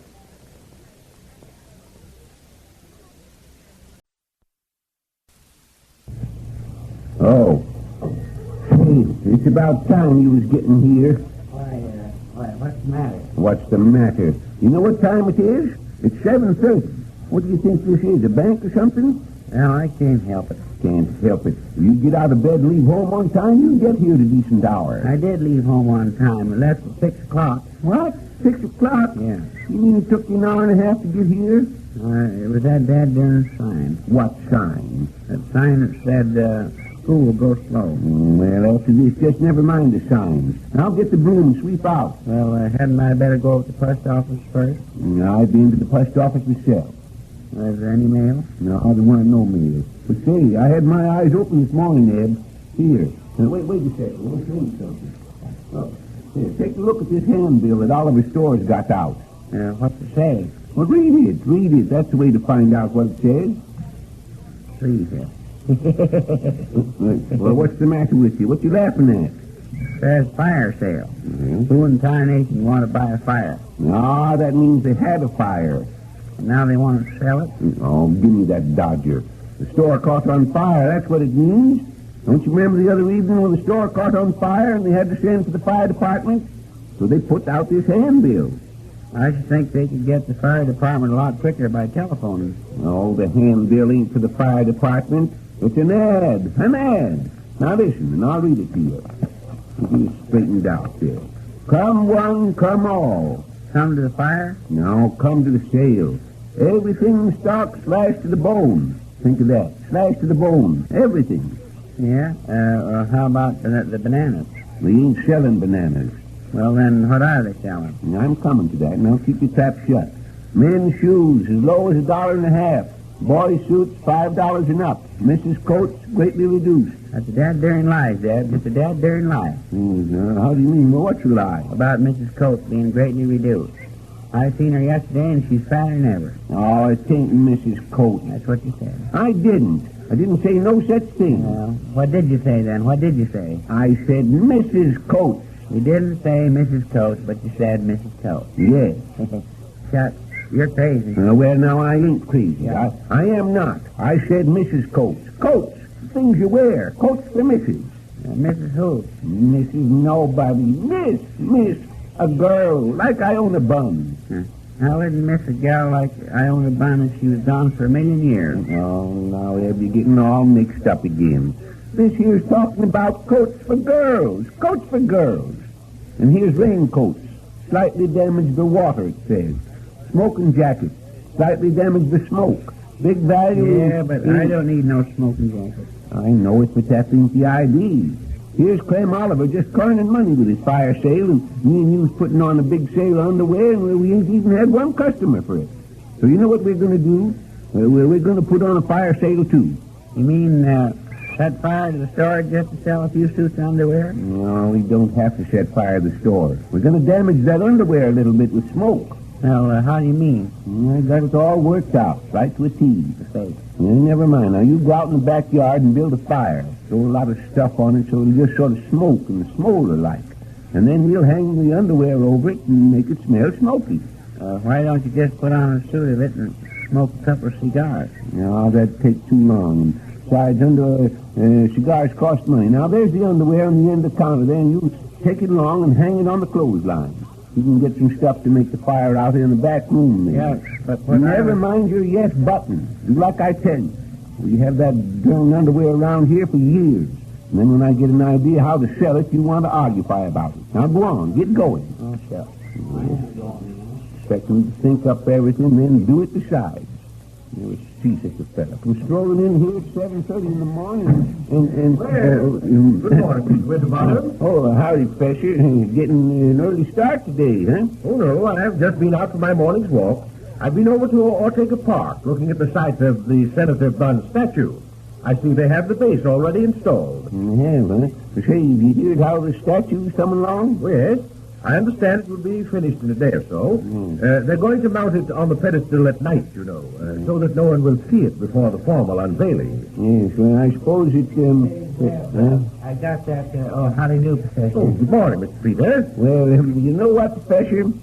If I was making that statue of Senator Bunn, I'd put two faces on it, because that's what he is, two-faced. Oh, sort of Jekyll and Hyde, eh? I presume you're familiar with Dr. Jekyll and Mr. Hyde? No, they don't trade here. Oh, no, of course not. Dr. Jekyll and Mr. Hyde are fictitious. Oh, that's all right, Professor Thistlewaite. It don't make any difference to us what a man's religion is, as long as he pays his bills, doesn't it? I mean, they're imaginary. You see, Dr. Jekyll and Mr. Hyde are the same person. What? And this particular character has two sides to his nature. He could be either Jekyll or Hyde. Hyde from what? Well, that was his name, Hyde. I thought you said his name was Dr. Jackass. Not Dr. Jackass. No, He of wasn't course not, Zeb. Of course not. A jackass couldn't be a doctor. Certainly not. No, he was just a plain jackass. But that isn't it at all. I say he had two sides. Yes, but Professor, all jackasses have got two sides. Two sides to his nature. One side was good, charitable, kind. The other side was evil and did harm. Yeah, but it ain't the side of a jackass that does the harm. It's the end. Yes, that's fair. But I'm talking about a man named Dr. Jekyll. Oh, a man. Yes. Now, let's give our attention to Dr. Jekyll and delete the jackass. A feller'd be dead darn hungry to eat a jackass. Oh, I didn't say eat. I said delete, leave out, omit. How's that? Omit the jackass. Now, wait a second, Professor. What you mean is omit the jackass? I mean nothing of the sort. Nothing of the sort. Yeah. Why do you have to drag a mule in by the ears? Because that's the safest place to catch hold of her. Well, suppose you refrain from referring to mules. What, say? Leave the mule alone. Yes, you leave the mule alone and she'll leave you alone. Now, Dr. Jekyll was noted for his kind deeds and acts. Kind deeds and what, Professor? Acts. Kind deeds and acts. In the pursuit of his study of medicine, he discovered a curious sort of elixir. With this drug... How's that? Elixir. And with his... He licks her with what? He licks her with the axe. Yeah, but licks who? Licks who? Licks the mule. No, there aren't any mules. Why, Professor Thistlewaite, of course there is. Got a Spanish mule, and so is there aren't any mules in this story. Oh, no. I say Dr. Jekyll discovered a curious elixir or drug. He would go down into the cellar, take a spoonful of this drug, and when he came out, he would be cured. Exactly. No, he wouldn't be cured. There wasn't anything the matter with him. Then what was he taking the medicine for? That's the strange part of the entire story. The drug changed him into another man. And when he came out of the cellar, it made him hide. Sure. If he'd have wanted to hide, why didn't he stay in the cellar? It changed him into Mr. Hyde. Changed everything about him. The lineaments of his face, the color of his... What about his face? I say his face lineaments. Say, wait a second there, Professor. You don't use lineament on your face. You use it on your back. No, but I say, speaking of your back, now, how are you fixed for underwear, Professor? You see, we got some union suits sort of damaged with smoke. If we were selling those suits. Well, is that all that's the matter with them? Just smoking? Fetch in a couple of them union suits and show the Professor. Go on now, go on. Can't you see Professor Thistlewaite in a rush? Yes, sirree. This is a real bargain, Professor, and you'll like these union suits. They're all wool. Well, if you have my size and they're reasonable enough, I'll take half dozen. Half dozen? Say, you take a half dozen and I'll cut them suits to next to nothing. Yes, sir. I'll give you a real bargain. Wait, Eb, fetch them in here. We just made a sale. Eb. Yeah. Well, I'm coming. Listen, Professor Thistlewaite wants 6 of them union suits. 6 of them. And I'm going to let him have them next to nothing. Yeah? Well, next to nothing is all that's left of them. They burnt up.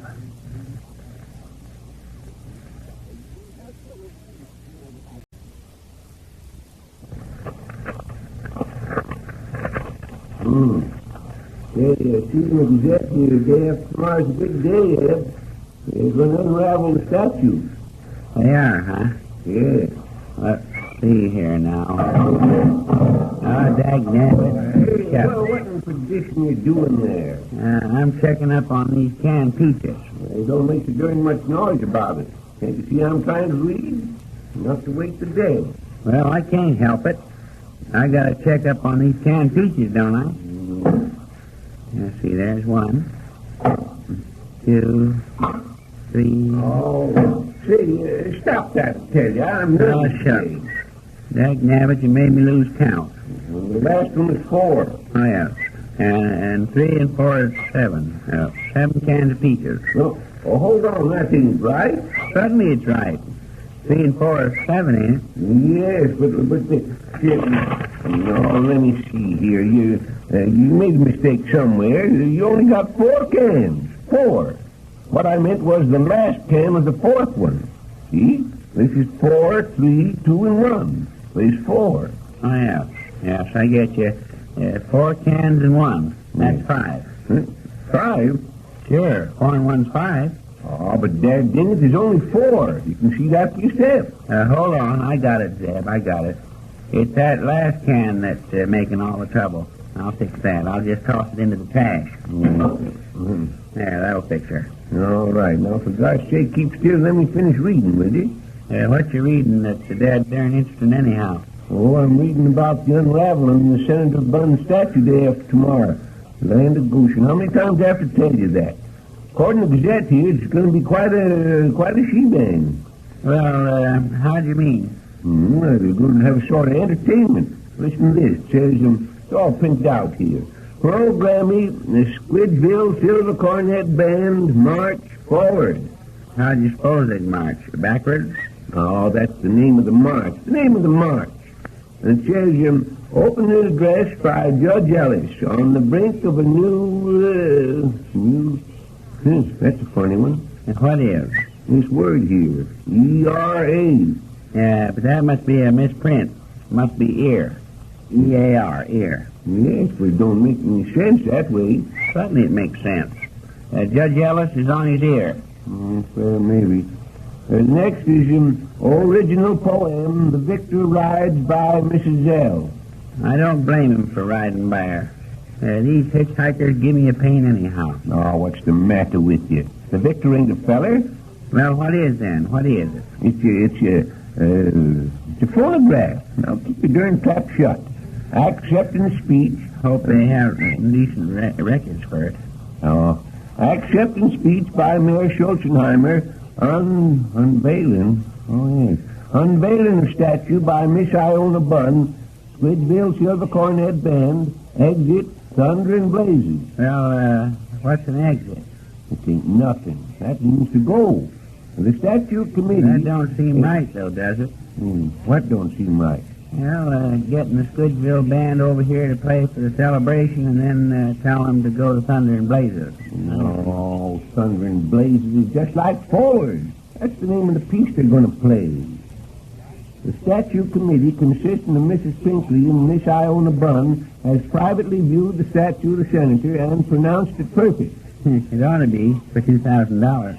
Following the dedication ceremonies, dinner will be given at the home of Senator and Mrs. Bunn.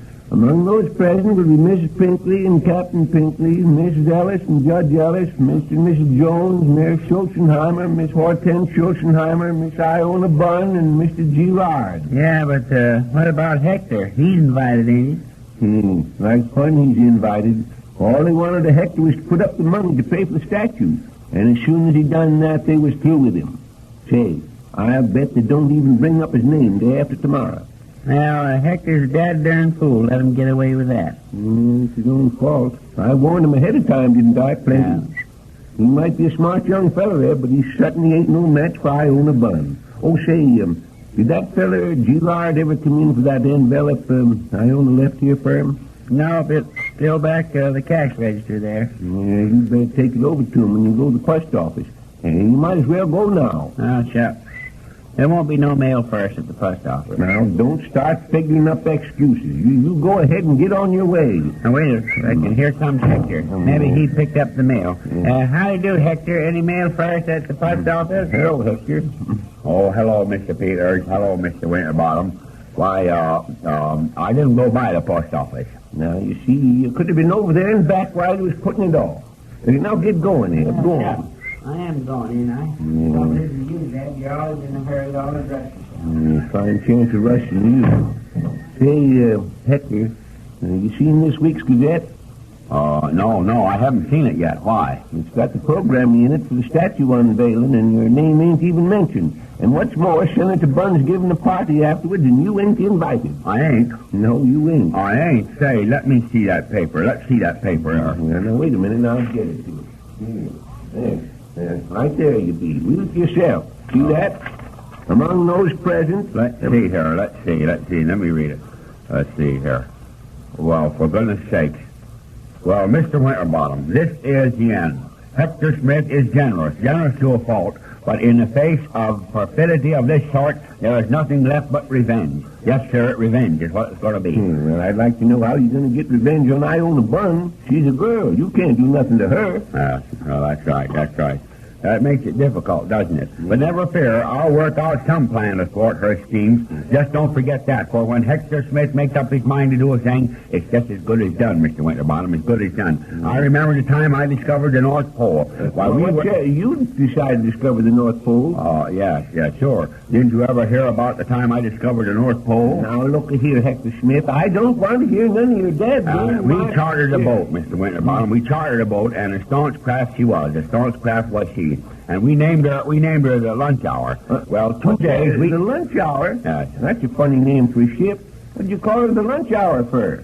Yes, that was one of the most interesting side trips of our journey. Well, 2 days after we... But listen, I asked you why you called her the Lunch Hour. Because the odds against our getting back alive were 12-1. See, now... She was a clipper ship, Mr. Winterbottom, a clipper ship. And that was in the days before electric clippers. Every man aboard had to do his own clipping by hand. Well, one day I was seated on the bilge, clipping coupons out of a magazine, when the cry went up, an iceberg dead ahead. An iceberg? Yes, and it wasn't such an iceberg at that. The next instant was a resounding crash. We struck.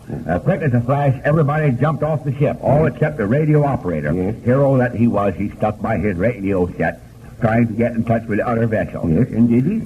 Yes. Our boat blew up, and he was picked up by 14 ships. Clinging to a broken flotsam and jetsam, I finally made my way to a huge cake of ice in the midst of an ice jam. A cake of ice in an ice jam? Yes, all day Friday. I spent Wednesday there until Saturday morning. But was I daunted? Never. On Thursday, I picked up a box of lunch and started before... How could you pack up for... What could you pack up for lunch there, for goodness sake? Cake and jam. And once more, I started on a dash for the pole, the final dash, this time using dogs. Yes, well, what kind of dogs did you use on that dash?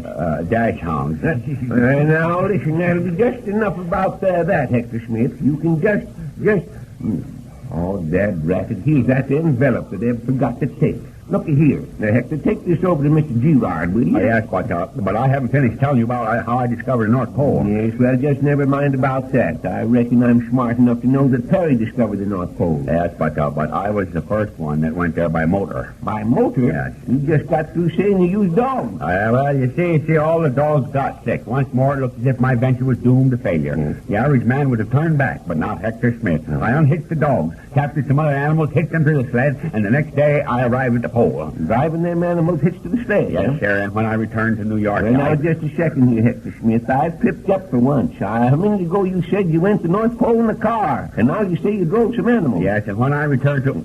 Oh, gosh. Did I say I went to North Pole in the car? You were darn tootin' you did. So the whole thing's a lie now, ain't it? No, sir. I'll stick exactly what I said. Those animals that I drove were otters. Otters? Yes, sir, otters. I was the first man to reach the pole by automobile. You get out of here, Hector Smith. Go on and get. Yes. And Jay, don't forget to deliver that letter.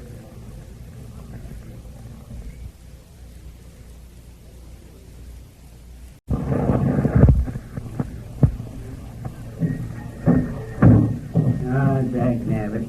You know what, Zeb? I wish Miss Pinkley'd quit trading here. Why, what's the matter now? She kicking about her order? No, she wants me to go over to Squidgeville for her this afternoon. Wants you to go over to Squidgeville? What for? To take this letter to a fellow named... now, wait a second. It's written on the letter here. Mr. Montgomery Booth. Well, sakes alive, we ain't got time to be delivering letters to Mrs. Pinkley. Why didn't you tell her to put it in the mailbox? She said there wasn't time for him to get it. She said she would try to get him on the phone and have him come over and pick it up. But if she couldn't find him at home, she wants me to take it over. She's going to phone us and let us know if he's coming over or not. Yeah, she certainly got a lot of nerve. What is the darn letter, anyhow? It's Mrs. Zell's poem that she's going to read at the statue unveiling tomorrow. Mrs. Zell's poem? Yeah. Well, for the land's sake, what's Miss Pinkley saying at the Squidgeville for? The statue unveiling ain't going to be at Squidgeville. Yeah, I know it. But Mrs. Zell's got a sore throat, and Mrs. Pinkley wants to get that feller over there to read it, you see. Well, say, Eb, is that envelope sealed up? Well, I don't think it is. No, why? Well, let's just take a look at the poem and see what it's about, huh? Yeah, but do you think she'll like that? No, she won't know the difference. Here, give me that envelope. Let's see here. Well, what's it say? Oh, wait a minute. What is it? My cracky, it is Mrs. Zell's poem, all right. Says him, the victor rides on. Rides on what? That's funny, you don't say. It says, the victor rides on. Verses by Mrs. Gladys. How's that? Verses by... I reckon it means horses. The victor rides on horses. No, it don't mean horses. Verses, that's the same as a poem. Is that all it says? No, of course not. That's just the name. It says, sound the trumpets, roll the drums, avant despair, the victor comes, sunbeams... What was that again? Don't say that, ding it. Why don't you do something about your hearing? It says, sound the trumpet, roll the drums, avant despair... Well, who wants this pair, Mrs. Zell or Miss Pinkley? It don't say nothing about this pair. It does. Oh, it don't. It does not. It says, avant despair... See, there you go again. I want this pair. No, it ain't this pair, Reb. It's this pair, avant... Well, what's this pair? This pair? Yeah. Well, it's sort of like, well, look here. Supposing you had a dog and you was darn fond of it and felt bad because the dog was lost. Now, what do you call it? I'd call it Prince. No, Dad, ding it. That ain't the idea at all. I mean, supposing the fella had this dog and he run away and the fella knew he'd never see him again. Now, what would he be full of? Oh, yeah. Yes, I get you now, I get you. Well, that's what despair is. He'd be full of fleas. Oh, what's the use? Just keep still, will you? Let me read this thing. Sound the trumpet, roll the drums. Full of fleas, the victor comes. I know it by heart already. Oh, the victor ain't full of fleas. He ain't. If you can't keep your dead darn trap shut, get outside and start washing them windows. What in tarnation you crabbing about? I never done nothing. Yes, well, just keep still. Sound the trumpet, roll the drums, avant despair, the victor comes. You read that before. I know it. Shut up. Sunbeams from his chariot glance, his plunging foam fleck, charge your pants. Charge him to who? Charge what? Your pants. It don't say nothing about charging your pants. It says charger. That's a horse. So, don't make sense.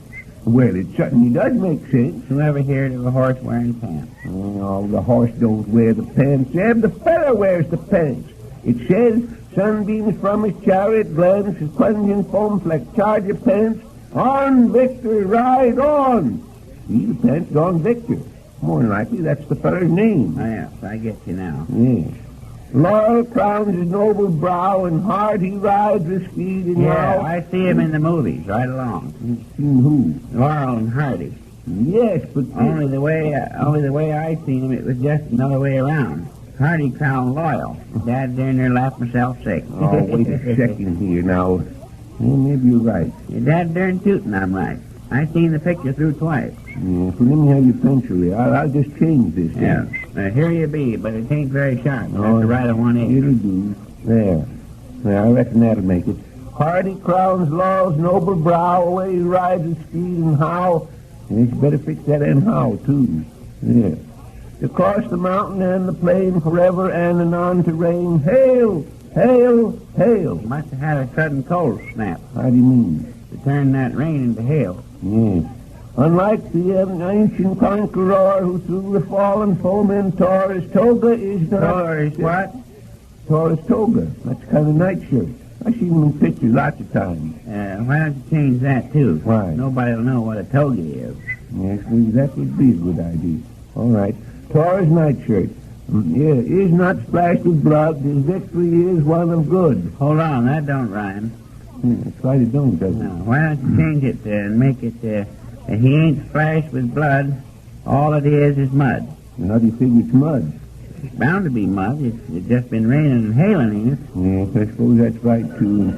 Oh, say, answer that, will you? Well, why don't you answer it? Now, go and answer that phone while I'm fixing this poem. And the Goshen, you act like you were scared of the telephone. Now, go on. Well, I am, ain't I?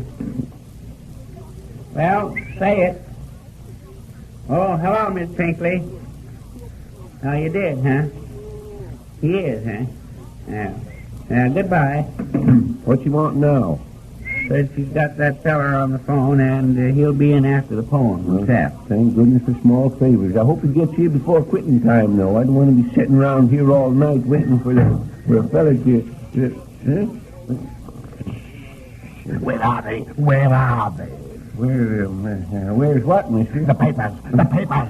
She said she would leave them here. I don't know what you're talking about, mister. I ain't... Well, hey, Zeb, man, maybe he means the poem. Oh, yes, maybe that's right. You mean this, mister? Yes, are they? Those are those. At last, Monte Cristo, and the world is mine. Seems kind of nervous, don't you? Yes, now, just a minute there, mister. Are you Montgomery Booth? Booth? I am greater than Booth. I have surpassed Booth. Yes, but... I have played Booth in Macbeth. And I played with Beth and Macbooth, and I played with Booth and Macbooth. This is a dagger I see before me. No, it ain't. That's just a can of tomatoes. Yeah. Yes, tomatoes. Methinks the name has a familiar sound. And in a can. No. I have never encountered them in cans before, fortunately. Yeah, well, just put that back on the counter. There is asking for Yorick. I knew him, Horatio, a fellow of infinite wit, of most excellent jest. But stay. Yes, sir. We wasn't going no place. I am Richard the King. A horse. My kingdom for a horse. Now, wait a minute, mister. Wait, don't get excited. Don't get... A horse. You're going crazy yourself. Quick, get some help. Do something. My kingdom for a horse. Now, listen, mister. Be not alarmed. I was but exhibiting my ability as a dramatic artist. You mean you're an actor? Yes, precisely, my friend. Precisely. Well, hey, you sort of give me started first. I suppose being an actor, that's why they picked you to read that poem at the statue unveiling tomorrow. Naturally, and I shall be there, never fear. I shall be there, and so, my friend, farewell to you. We'll meet anon. Adieu. Well, same to you and many of them. Oh, dagnabbit. Hello. Yes, Miss Pinky. What? You can't?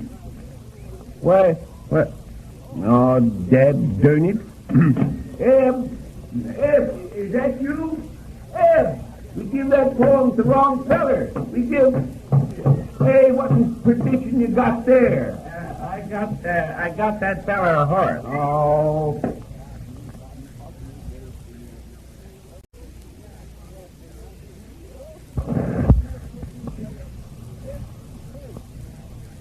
Oh, conshine it. Yeah, it serves you right. If you hadn't given Mrs. L's poem to the first crazy fellow that come in here, you wouldn't have to be writing one yourself now. Oh, quit your darn yapping, will you?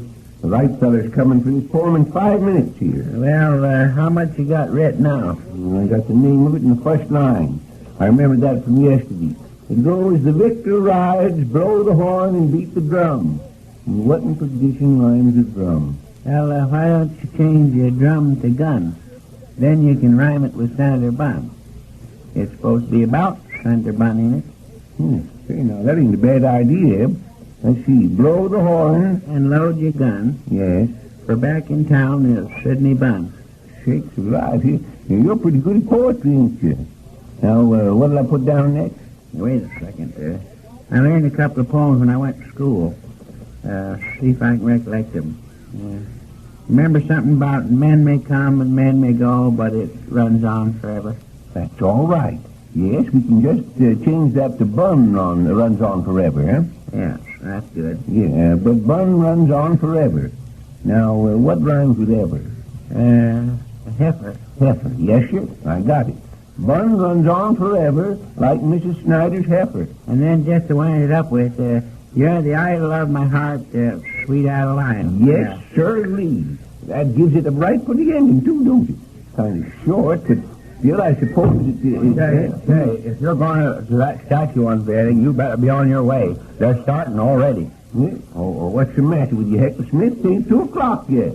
Yeah, can't you tell time yet? Look at the clock up there. Yes, looked at it. Yes, but that clock is wrong. I tell you, they're starting. I tell you, I just come past there. I don't know. Clock's wrong. Let's see where's my watch here. Oh, say, I'll be switched. That clock is wrong. Come on, Eb, let's get going here. No, now, don't rush me, Bernie. Don't rush Come me. on. I want to get my coat in the back room. Well, hurry up. Say, ain't you going to that unveiling, Chef Hector?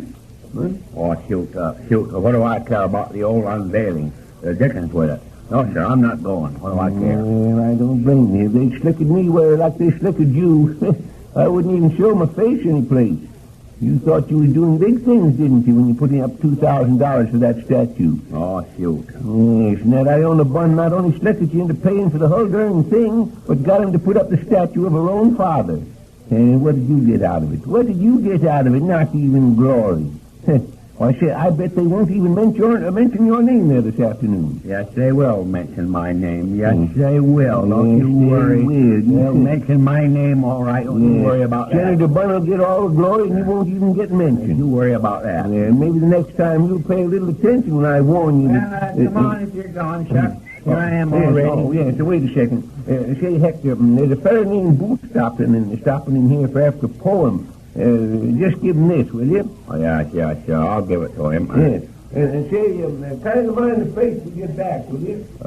Yeah, sure. Yes, I'll mind it. Oh, shoot the luck. Hello. No, ma'am. No, they're not here. Neither one of them. Oh, yes, the poem, yes, I got it right here.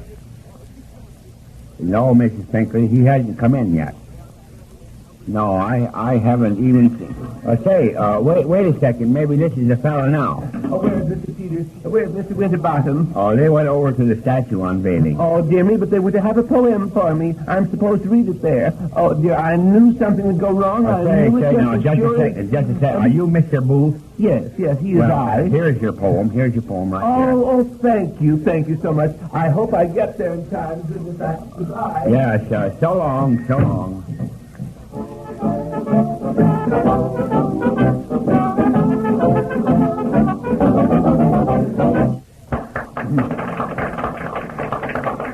Ladies and gentlemen, fellow citizens, there is no need of my going into a long dissertation on why we are gathered here today.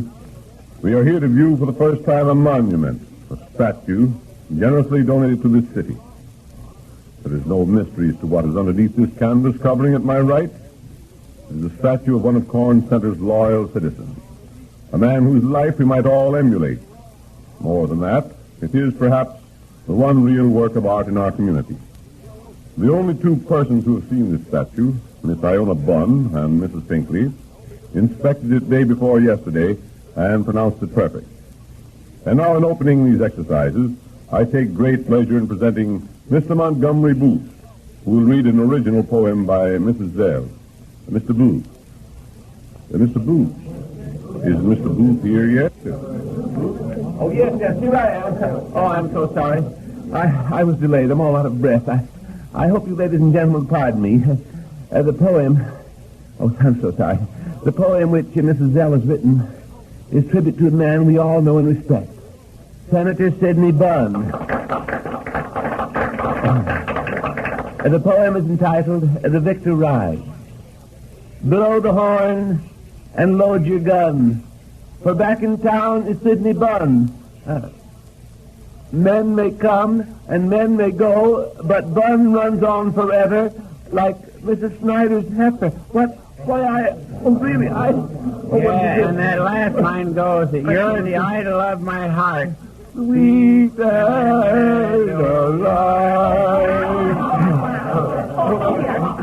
See here. If you think it's a joke to insult my Oh, father... but really, I don't understand. This is the poem they gave me, dear lady. To one side, hither. I will read the poem. Not the doggerel of a petty village scribbler, but the work of a master. You get out of here, you... Silence, wench.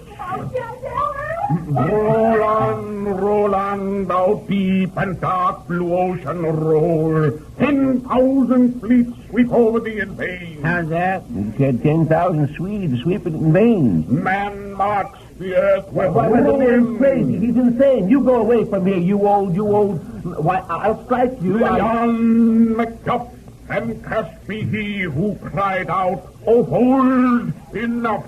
Oh, well, I take that, you. And that. Here, what's the matter with you two? Stop that. Stop what I say. I ought to put you both under arrest. Ashamed of you. That's the feller's fault, Judge. He called the other feller a big Swede. Well, never mind now. Quiet, please. You ought to be ashamed of yourselves, both of you.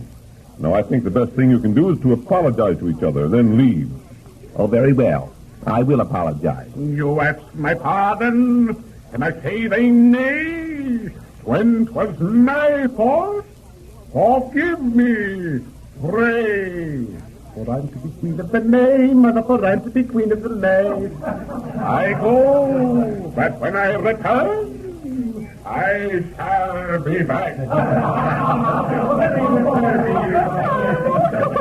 Oh, this is terrible, just terrible. Oh, the ceremony is just ruined. It's just ruined. Now, Miss Bond, everything will be all right. Never mind. Stop your dad darn bellowing. Oh, you shut up. Oh, now, please, Miss Bond, after all... Well, I don't care. Thank I paid to have that poem written about my father, and I'm going to have it read. It's a fine state of affairs when a man donates a statue to your town, and then you refuse to read a poem about him. Oh, but Miss Bond, there must be some mistake about the poem. You can see that for yourself. Now, suppose we go on with the program. And now, friends, as the daughter of Senator Bond, Miss Iona Bond will have the honor of pulling the rope which lets loose the canvas and unveils the statue. I introduce you to Miss Bond.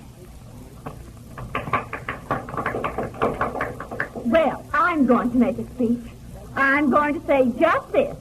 As far as I'm concerned, I'm sorry my father donated this statue.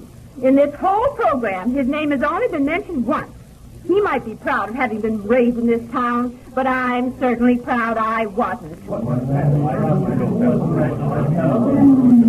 And when I pull this cord, you will see the statue of the only real gentleman in your whole community. When I pull this cord, you will see the statue of a man of real intelligence and breeding. Well, pull it that darn cord. Go ahead and pull it. Well, I'm going to pull it. There. Well, I mean, it's a statue of Hector. A statue of Hector Smith. Yes.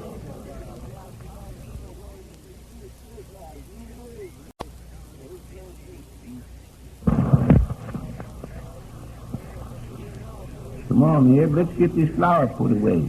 Can't you do it yourself? Can't you see I'm busy? Oh, busy. Conscience, you're always busy when there's any work to be done, I noticed. Well, what are you doing anyway? I'm trying to work a riddle. What riddle? One I made up myself. Well, oh, dagnabbit, if you made it up yourself, you know the answer, don't you? No, I don't. Yeah, it's a pretty hard riddle. Hard? Say, any riddle you'd make up couldn't be so darn hard. Oh, it couldn't, hey? No, it couldn't, hey? You ain't got sense enough to make up a hard one. Well, if you're so darn smart, maybe you can tell the answer. Chances are I can. What is your old riddle? Here it is. If an automobile is traveling at the rate of 30 miles an hour... Yes, what else? And it goes 20 miles on 1 gallon of gasoline... Now, wait a minute now. 30 miles an hour on 20 miles per gallon, huh? All right, go ahead. And it's got to go 85 miles. 85 miles, yes. Now, what's the riddle? And what time will it get there? Well, now, let me think a minute. 85 miles. Oh, you darn fool. Told you it's a hard one, didn't I? Yeah, Peter, sometimes I think you're just kind of crazy. What time will it get there? If you do some... go on and answer that phone. You can do that much anyhow, can't you? You better have the darn phone taken out. Darn thing's always ringing just when you're busy. Well, go on over there and answer it. What's the matter now? Oh, hello, Miss Bun. No, he ain't here. No, I ain't seen him today at all. Who? No, he ain't been around neither. All right. Pretty nice statue, ain't it? Hello? Hello? What you want? Darn, she didn't hang up on me. Yeah, so what you want? Want to know if Hector was here, and then she asked for Gerard. Well, what you say when you said it was a nice statue? That's when she hung up on me. Say, working the way she did to wangle Hector into paying for statue with her paw and then having it turn out like it did, I bet she was mad. Did you see her face when they uncovered the statue? Yes, and the clerk over at the hotel said he thought the sender was going to have a fit when Iona come back and told him about it. I sure like to have been there. Yes, me too. You know, Eb, I bet the sender's got high blood pressure. Got what? High blood pressure. His face gets so dirty. What does he sell? Sell? Who said anything about selling? You did. I didn't. You did. I did not. You did too. You said the senator's got high blood pressure. And that's what you told me to use when I'm selling them union suits. No, consign it. I said high blood pressure. Blood pressure. Well, what's that? Why, well, it's like when you turn the water on over there at the sink. Thought you was talking about blood. I am, if you just keep your tap shut. And let me tell you, you see, when the pressure's high, it makes the water run faster. And it works the same way on the senator? Yes, and that makes it... I've never seen him run at all, let alone run fast. Oh, dagnabbit, it don't make Senator Bun run fast. It makes his blood run fast. Where does it run to? Out in the sink? Yes, and that's the... no, it don't run in the sink. It runs up to his head. His head. Shucks. That's nothing. Everybody must have high blood pressure then. No, they ain't, don't you? Everybody's got blood in their heads, ain't they? Yes, but when they've got high blood pressure, there's too much blood in their heads, and that's what makes their faces red like Senator Burns. Maybe that's what's the matter with Iona, too. What? I thought it was paint she had on her face at first. Oh, well, what's the difference? You get everything off. Good morning, Mr. Gerard. How are you this morning? Oh, monsieur, I feel terrible. Terrible. My head is very, very bad. You have the aspirin, oui? No, we ain't got none of that. But say, why don't you try some aspirin for your headache? It works pretty good. Oh, monsieur, you make joke with my accent, eh? But I beg of you, my head is ache so bad. I am not feel like the joke. Give me some of your aspirin, please, and quickly. Well, I wasn't joking with you. I didn't quite get you. Eb, what you standing there for? Didn't you hear Mr. Gerard say he wanted some aspirin? He was talking to you, not me. Oh, quit your arguing and go and get it. He's in a hurry, I tell you. The one you wouldn't do something yourself once in a while. Say, what is supposed to give you such a headache? Your stomach out of order? No, monsieur, it is not the stomach. It is the Mademoiselle Pont. Oh, I own a bun, huh? Well, what's she been doing to you? Oh, monsieur, it is awful. All night I have not sleep, what you say, one wink. My head, she is... Hey, here's your aspirin. Yeah, that ought to fix your head. You better bring him a glass of water, too, Eb. I'll be danged if I'll do it. You can get the water yourself. Oh, Conchon, seems to me to getting more stubborner every day. Iona Bunn phoned over here a little while ago, Mr. Gerard, and she was asking for you. Want me to ring her? No, monsieur. I beg of you, please do not. You don't want to talk to her, huh? I never want to talk to the mademoiselle again or see her in my entire lifetime. Well, here you are. No, merci beaucoup, monsieur. I think I shall take two of them. My head Yes, I think I would if I... You know, two of them never seem to hurt me none. Now, there. Yeah. Maybe my head, she will feel better soon, oui? I hope so. So, Iona kind of jumped on you, did she? No, monsieur. The famous Gerard, he would never permit any woman to do that. But the Mademoiselle Pond, she gives me what she say, 3 or 4 pieces of her mind, oui? Oh, sort of laid you out, told you plenty, huh? Oui, monsieur. She say I am a robber, a snake in the grass, and what you call it, a big bone. Is that all she could think of? No, monsieur, that is not all. And more is the pity. She say I am not the artist at all, but a pig. Oh,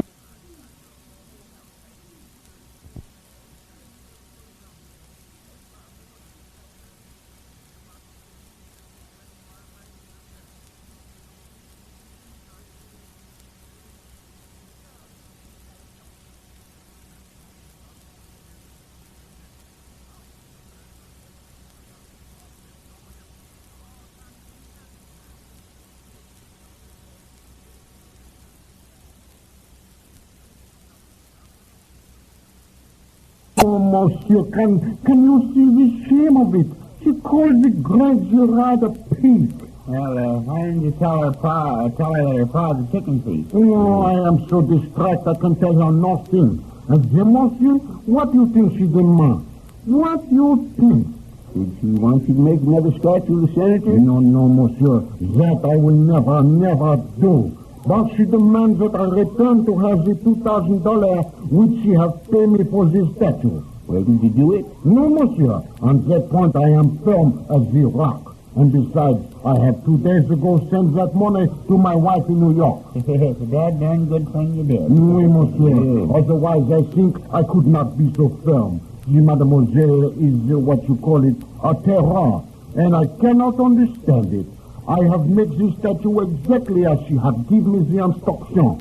You mean she told you to make it of Hector? No, monsieur. But after I almost complete the statue of this senator, and she have seen it, she sent me a big letter, and the letter she also have one photograph. A photograph, yes. That must have been the picture of the senator she left here for you. You didn't come by for it, so I sent it to you for Hector. Oui, but the photograph was not of the senator. It was the picture of Hector Smith. What? A picture of Hector Smith? No. I cannot understand it. But the letter says the statue must be exactly like the picture, no matter what anybody says. So I did. Yep, that's the letter she wrote right here in the store. Oui, monsieur. It is what the Monsieur Smith tell me when he brings the letter to me at the hotel. I do not like such, what you call it, monkey business. For I have the statue of the senator almost finished. But what can I do? The mademoiselle instructed me to make this statue like this photograph. I must do it, oui? Well, I'll be darned. Why, say, Hector must have switched pictures on you. And that is not all. Mademoiselle Ponce I have disgraced herself and her father, and they cannot live any longer in Consenta. What's that, Mr. Girard? Yes, monsieur.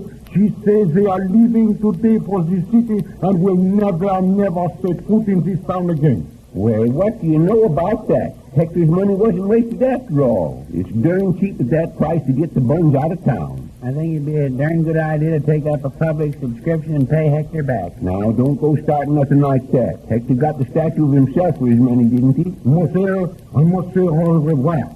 I'll go now to pack up and catch the 4 o'clock train to go back home. You have been very good to me, and I will never forget it. If I can ever do anything to repay you, do not hesitate to command me. Well, just forget about it. But goodbye, Mr. Girard. Listen, drop in and see us if you ever come back to Consenta, won't you? Merci beaucoup. Yeah. Au revoir, my friend. Au revoir. Goodbye. You know, Zeb, I've just been thinking. What? If Senator Bunn's going to leave town today, we ought to send him a little present of some kind, oughtn't we? Present? What kind of present would you want to send him? Oh, I thought it'd be kind of nice to send him a picture of Hector.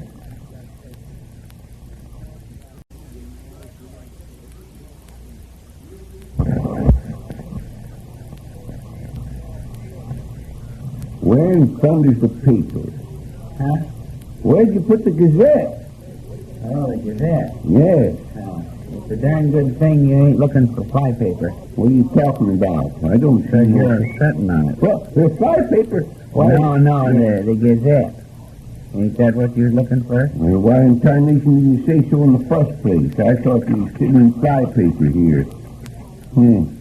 Did you see what happened over to Miss Pinkford's yesterday? What was it? Why, it says there was a salesman over there nearly cut his finger off. How'd he do that? Oh, it says he was demonstrating some kind of a new safety can opener. Maybe it slipped. Maybe. Of course it slipped. How else did he cut his finger? Maybe he cut on the can. Oh, well, what if he did? He cut it, didn't he? And it was supposed to be a safety can opener. Looks to me like it was pretty safe. Safe? Why, you darn fool, didn't he cut it? It was safe for Mrs. Pinkley to let the salesman open the can. No, man, but you're always getting things twisted. Say, look, it says here the foot and mouth disease is getting its start over in the next county. What is? Oh, concern it. Why don't you listen, Eb? It's the foot and mouth disease. Foot and mouth. Does it say both of them is getting started? Both of them? What the dickens you talking about? foot disease and mouth disease. Oh. That's what you said. It ain't neither. I said it. Which they having worst? It's just one disease, it tells you. Well, which one is it then? It's both of them put together. Can't understand nothing. Well, how can anybody understand you? First you say it's just one disease, and then you say it's two. No, now listen, Eb. I'll try to explain it so as even you can understand it. This is a disease that makes them sick on their feet. And sick... And doesn't it make them sick when they're sitting down? Sitting down? Who ever heard of a cow sitting down? Well, what's the cow got to do with it? Why, it's the cow that's sick. Oh, you've been talking about a cow all this time? Of course I have. What do you think was talking? Whose cow is it? Oh, it ain't just one cow. It's a lot of them. What do? Put their foot in their mouth and then make it sore? Oh, no, they don't. It's a disease, I tell you, a disease. Well, there's no use getting all head up about it. Shut. We ain't got no cow, nohow. No, what's the use of telling you anything? Now keep your trap shut and let me see what else is in the paper here. Well, what do you know about this, Eb? About what? You remember that Charlie Hinks that lives over to Squidgeville? Yeah. What about him? Why, he's gone and got married again. Well, what if he has? Well, don't you remember? Ever since he's been a widower, he said he wouldn't get married again unless he could find a woman that couldn't throw any straighter than his first wife could. Well, how'd he find out? Oh, how do I know? Maybe he got him to throw baseballs at something or other. Is that what his first wife throwed at him? No, there you go again. Can't tell you nothing without you asking fool questions. Burn it. Well, let's see what they've got in the exchange column this time. Here's a pretty good one. We'll exchange cow for 6 cases of condensed milk, any brand. Cow as is. As is what? Darned it says. Paper must have left out the last word or two. Here's another one. Slightly used raincoat to trade for umbrella in good condition. You suppose the raincoat don't fit him? Oh, I bet the darn thing leaks. Say, it's live. Is it 2 o'clock already? I've got to be getting out of here. Now, where are you going? Out to Mrs. Cayley's. And she wants me to look over a flock of chickens. She wants to sell us the whole caboodle of them. Well, what do we want with them? We ain't got no place to keep them, and besides, I ain't in favor of having no animals around here, down the store. But we won't keep them around. We'll sell them. I know what I'm doing. You just look after the store while I'm gone, that's all. I ought to be back in about half an hour. Oh, how do you excuse me? My father's inside. Wait on you.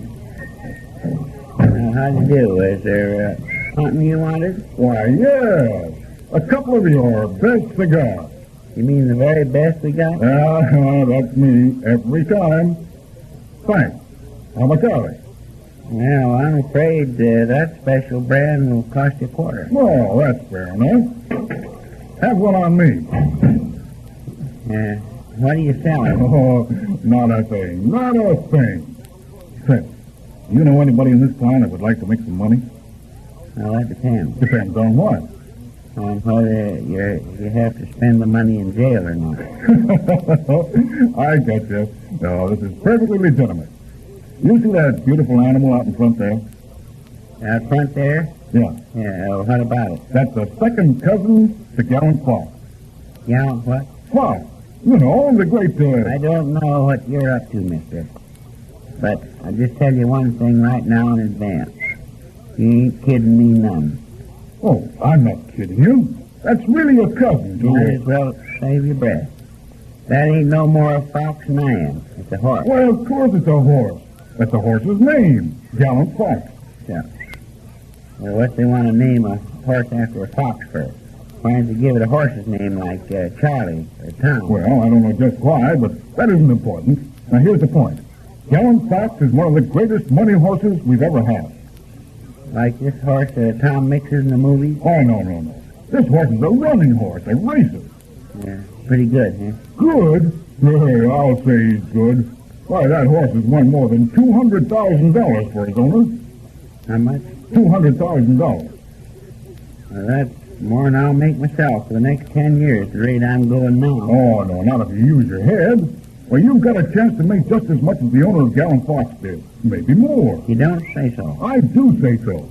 Well, this horse I've got here looks like a better racer than his cousin. Well, his name is Fox Paul. Fox's pa. I thought you said he was his cousin. Oh, he is a cousin to Gallon Fox, but they always keep the family name. Why, Fox Paw has already won some of the biggest purses in the East. While you had him? Certainly. Have you got one of them with you? One of what?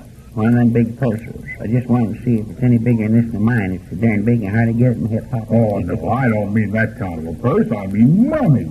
Thousands and thousands of dollars. You mean this horse right in front of the store here has won thousands of dollars? Has he? Why, he's won... listen, I've got to get that 4 o'clock train out of here. Yeah, where are you going? Back to New York. The racing season opens there next week, and I've got 14 horses entered there. You going to take this one along with you? Nope, and that's your good luck. I can't take him back. Why? Because he can't stand riding on trains. Makes him seasick. That's the reason he looks a little bad right now, but a week will bring him out of that all right. Yeah, I thought he looked a little run down. You see, I'm a pretty darn good judge of horses. I've only got 10 minutes to catch that train. Now, see here. Fox Paw is easily worth $25,000, but what can I do? He can't travel on trains. Now, if you act quick, you can have him for $750. $750? Yes. Say, that's a lot of money for a horse, young feller. That sure is. You know, our folks have been good judges of horse flesh for generations back. Always been right fond of horses. Oh, that's fine. That's fine. You know, I've been worried about finding a home for that horse. I love that animal. If you'll give him a good home, why, mister, I'll give you 90% off for cash. Will you do it? Yeah, you sure he can win a lot of money? Why, absolutely. What he's done before, he can do again, can't he? Yeah, I suppose he can. It's kind of a nice-looking horse.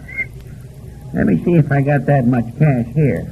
I can't give you a check when my partner comes back. Let's see here.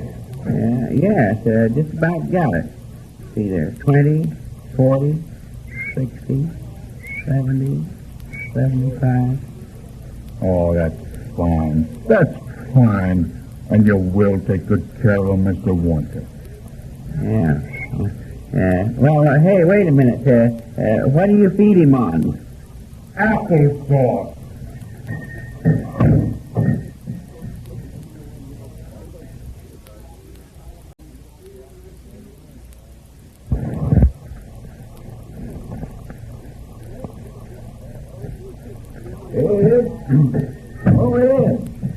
Where the dickens are you? Eb! I'm out here in the back room. What you want? Come on in here. What's it your head up about? What's the idea of you being out there in the back room? Suppose a customer come in with me, I'll be here. Shucks, I'd hear him, wouldn't I? I don't know whether you would or not. But say, Eb, I just put over a deal that's going to make us $50, $60 easy. Didn't buy Miss Katie's chickens, did you? You bet your boots you did. I bought every last Didn't I tell you before you went over there that I don't want no animals around here? Didn't I tell you? Yes, I know, but listen. Ain't I told you we're going to make 50 or maybe... I don't care how much we're going to make. You can ask me, you didn't ask me nothing about this, and if you want to buy all them chickens, you can just do it with your own money. I don't want nothing to do with it. With my own money? Yeah. Why, dagnabbit, you know I ain't got no money except that we've got in the store here, neither do you. Can't help it. Well, yes, you can help it. Now, listen. She's got 200 Cracker Jack hens over there, and I bought the whole caboodle for $75. What do you think of that? How much? $75. That's only about 37 cents a piece, and we can use it. I ain't going to do it. What you mean you ain't going to do it? It's already done, I tell you. We can sell them hens for... I ain't going to do it. What in the tarnation's got into you? We're partners, ain't we? Yeah, suppose we are, but I ain't going to do it. If you don't quit saying that, Well, what do you do? I'll buy 200 more chickens. That's what I'll do. Bet you won't. Well, dagnabbit, you keep your trap shut till I can explain this proposition to you. We can sell every one of them chickens for over 75 cents a piece. And that'll mean... how about feeding them, though? Oh, that's nothing. For $3 or $4, we can feed them till they're all sold. Suppose some of them dies. No, you're just trying to think up something to spoil this deal. What's going to make them die? Maybe they'll get this feet and mouth disease I was reading about the other day. No, they won't. It's only cows that gets that. Maybe horses. Horses? Yeah. Horses? Say, do you think horses can get it? Yeah, I suppose you could. But we ain't talking about horses. Huh?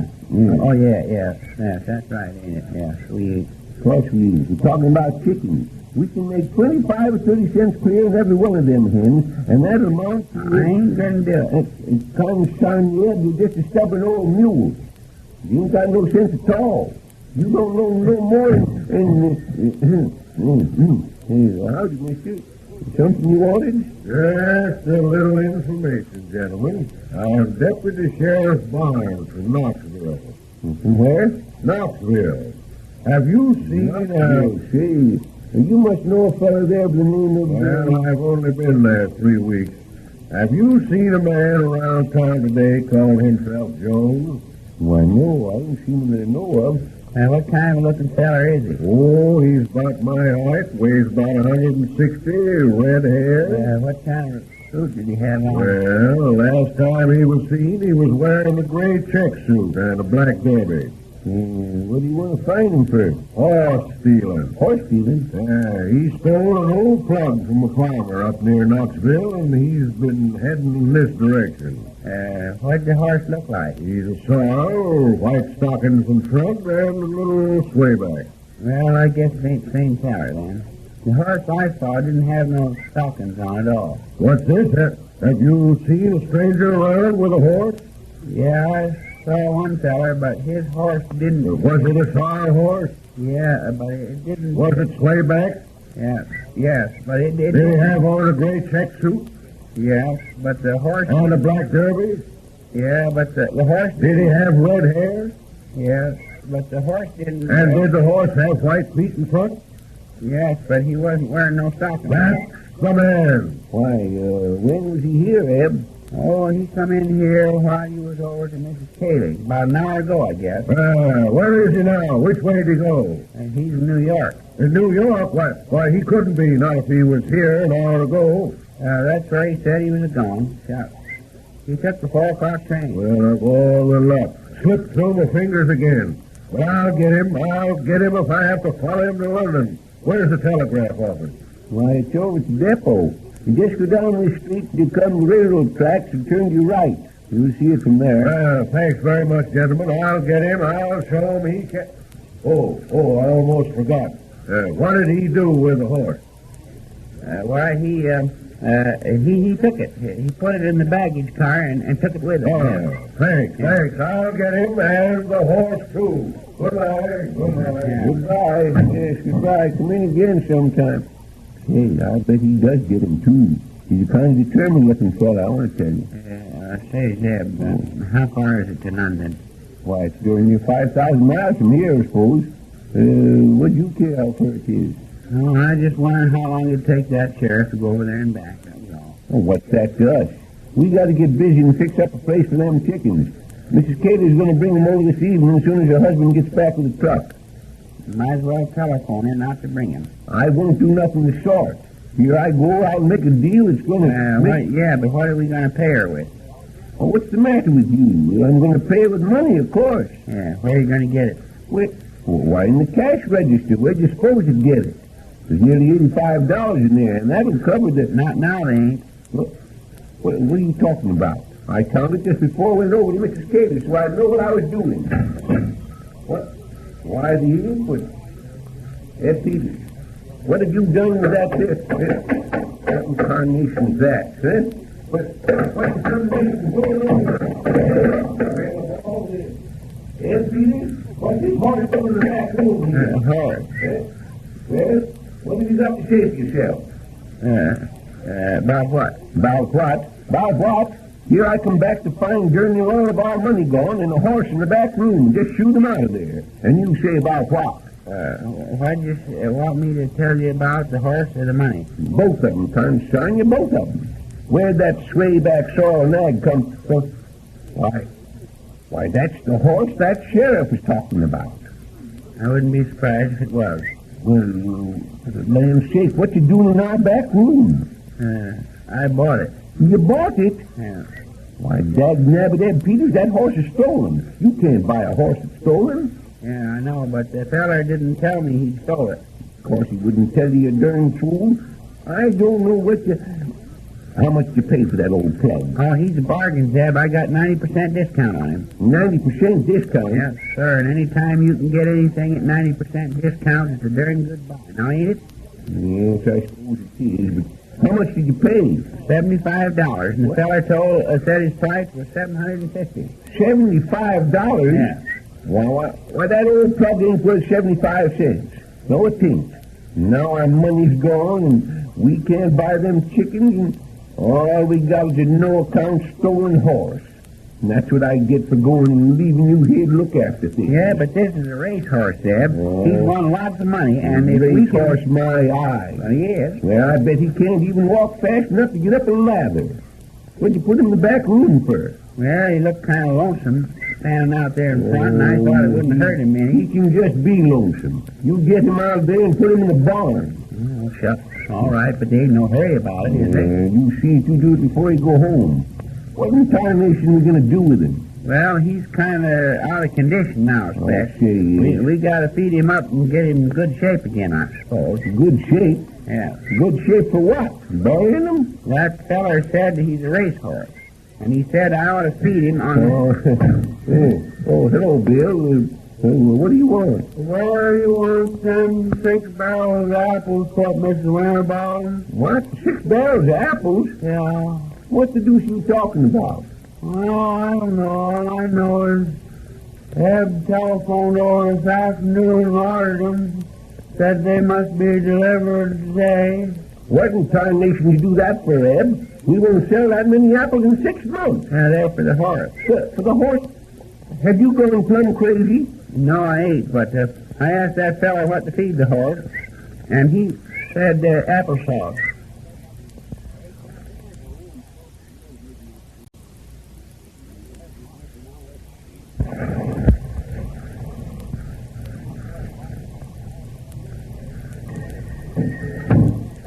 Oh, so it's you. It's about time you was getting here.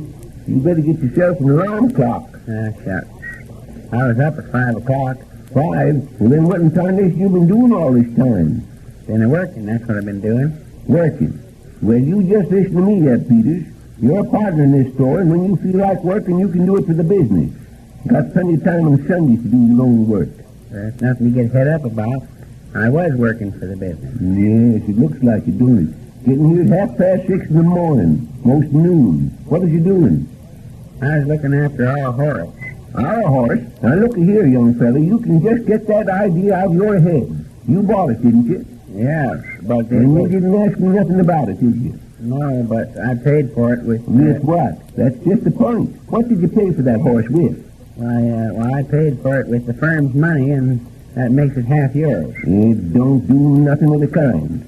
If you'd have bought them chickens with that $75, they'd have been half mine, wouldn't they? Yes, I suppose it would, but dagnammit, that'd have been business. We could have sold them chickens. I bought the horse for business, too, and it's half yours. It ain't. It ain't, I tell you. It is not, and you shut your trap. Why, dagnabbit, I could have you arrested for taking that money for your own use. That's what I could do, have you arrested, right out. Yeah, you just try it once, that's all. You just try it. Well, now, hold your horses, can't you? I didn't say I was going to.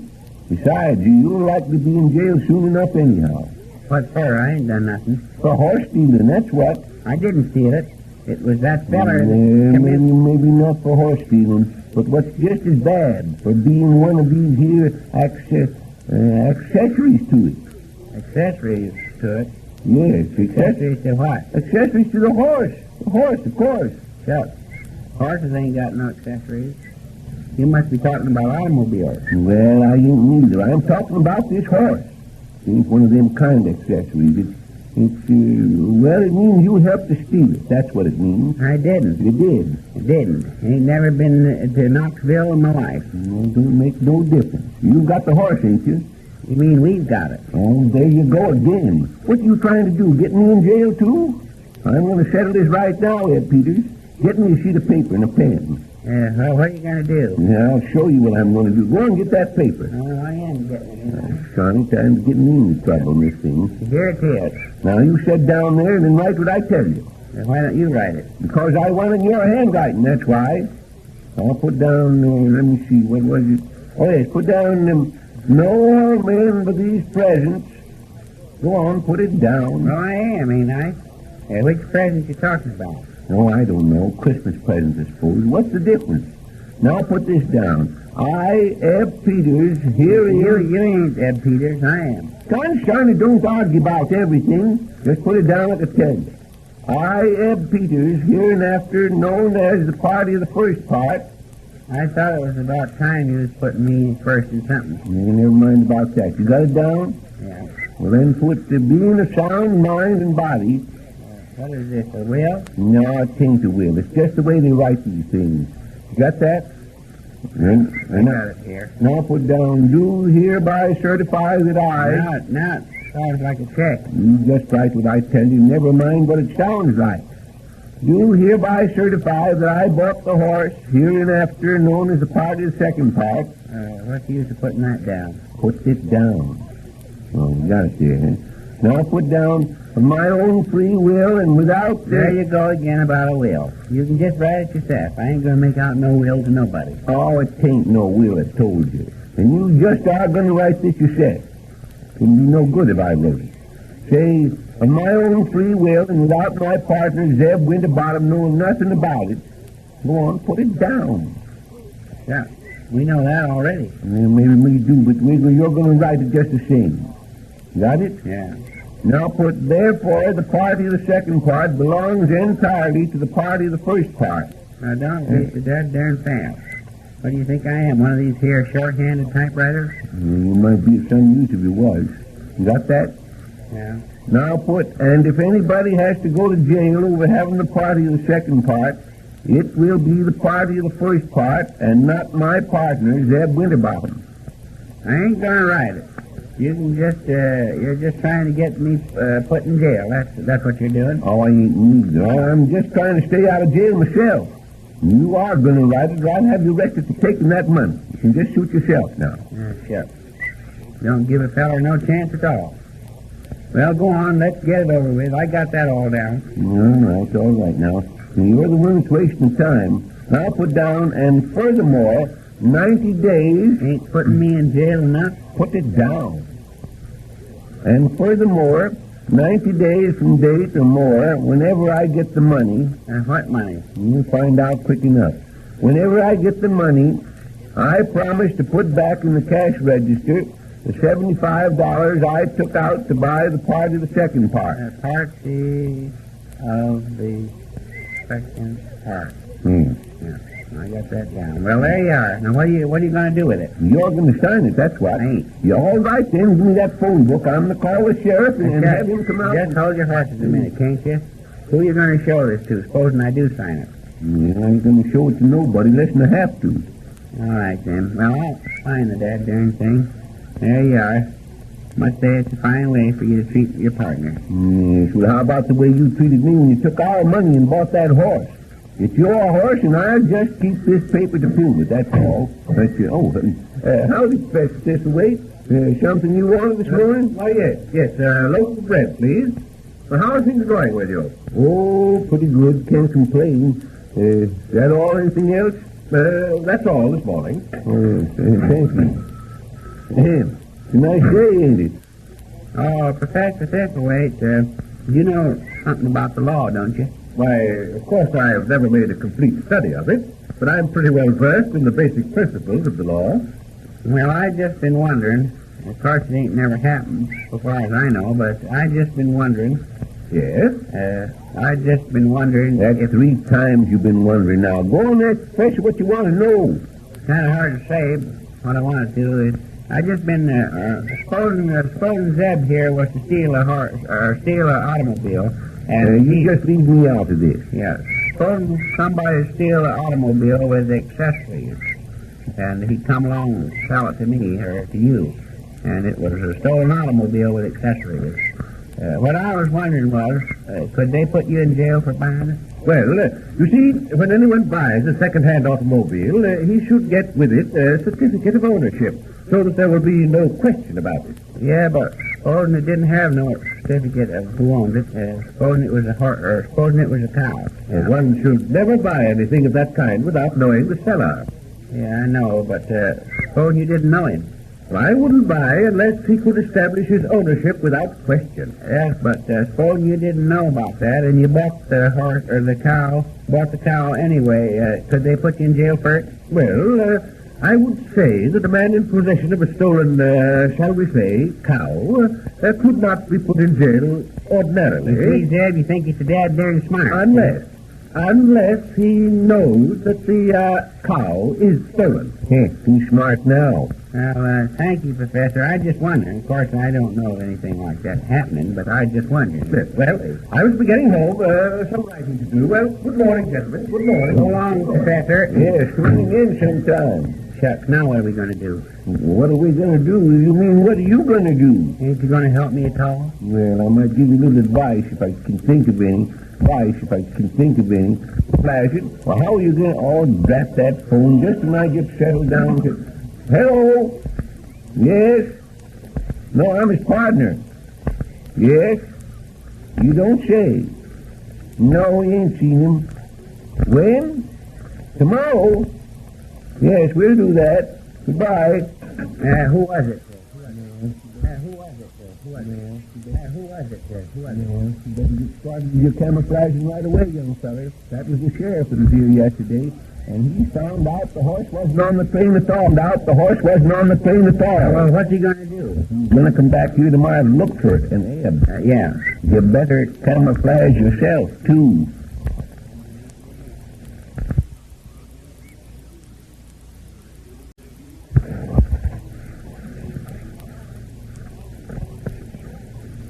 If you're going to camouflage that horse, you better be getting at it. And what's the rush? Son, you're always wanting to put things off. Ain't no hair off my hide if that sheriff gets back here before you get it done. Shucks. He can't get here till the 12 o'clock train comes in. Like heck he can't. He can come in an automobile, can't he? I never thought of that. Maybe we better get started. You mean maybe you better get started? It's your horse, and then don't you forget it. You said you was going to help me out on it. How do you think we better do it? I don't know. I never camouflaged a horse before. Now, how'd shoe blackening do? Oh, whoever here to putting shoe blackening on a horse? Well, that's just what we want.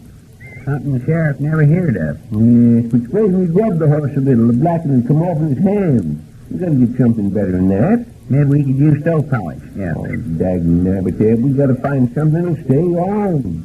Shucks. That's easy. I tell you what we'll do. Let's dye him. Things, if I don't think you've hit it there. Yeah. Now, let's see, what dyes we got? There's a lot of them egg dyes left from last Easter. That's right, there is. Bring a package of them over here and let's... no, never mind. We can't use egg dyes. Don't see why not.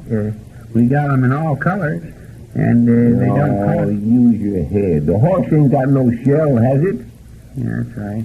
Shucks. And what the deuce can we use? Well, what are the kind of dyes we got? Let me see, Oh, I know. We use some of that flash. Oh, shucks.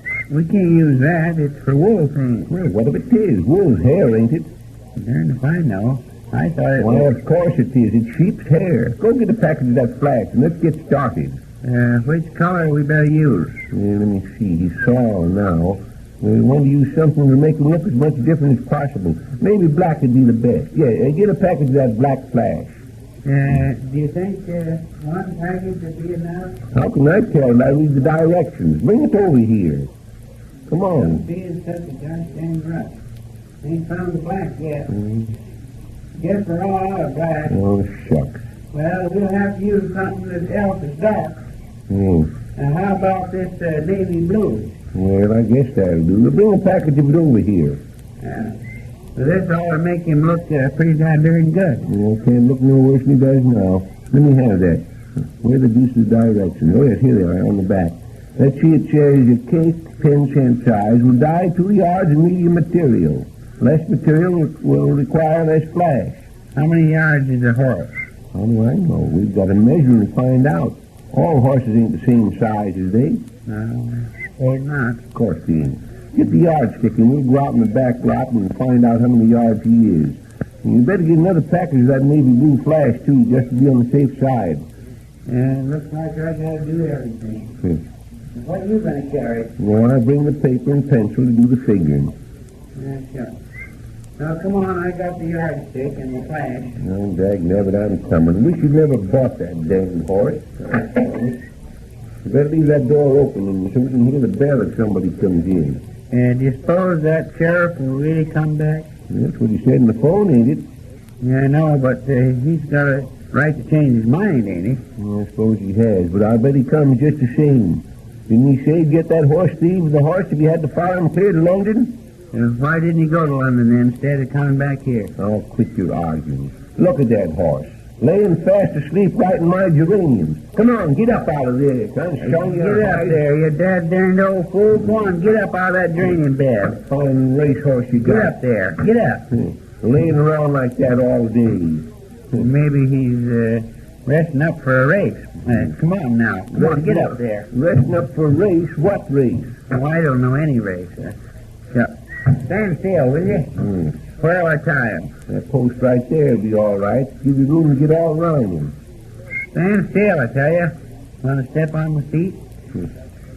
What do we do now? Measure him. That's what we do. You measure him, and then I'll put the figures down here and figure out how much flash we got to use. Where will I measure first? See how long he is, of course. No, not that way. What's the matter? We got to dye his head and tail, too, ain't we? Start in at his nose and then measure to the end of his tail. Yes, that's it. Like this? No, hold his tail up. You got to measure clear to the end of it. Now, there you are. What is it? It's 10 feet and 3 inches. All right, we'll call it 10 feet even. That's close enough. Now see how high he is. No, not there. From the top of his head. Kind of hard to get there. It'd be about 7 feet if he'd hold his head up. 7 feet, huh? Well, that's 10 feet to 7 feet. That's, let me see, that's 7 north to north, 7 1 7. That's 70 square feet. It's what?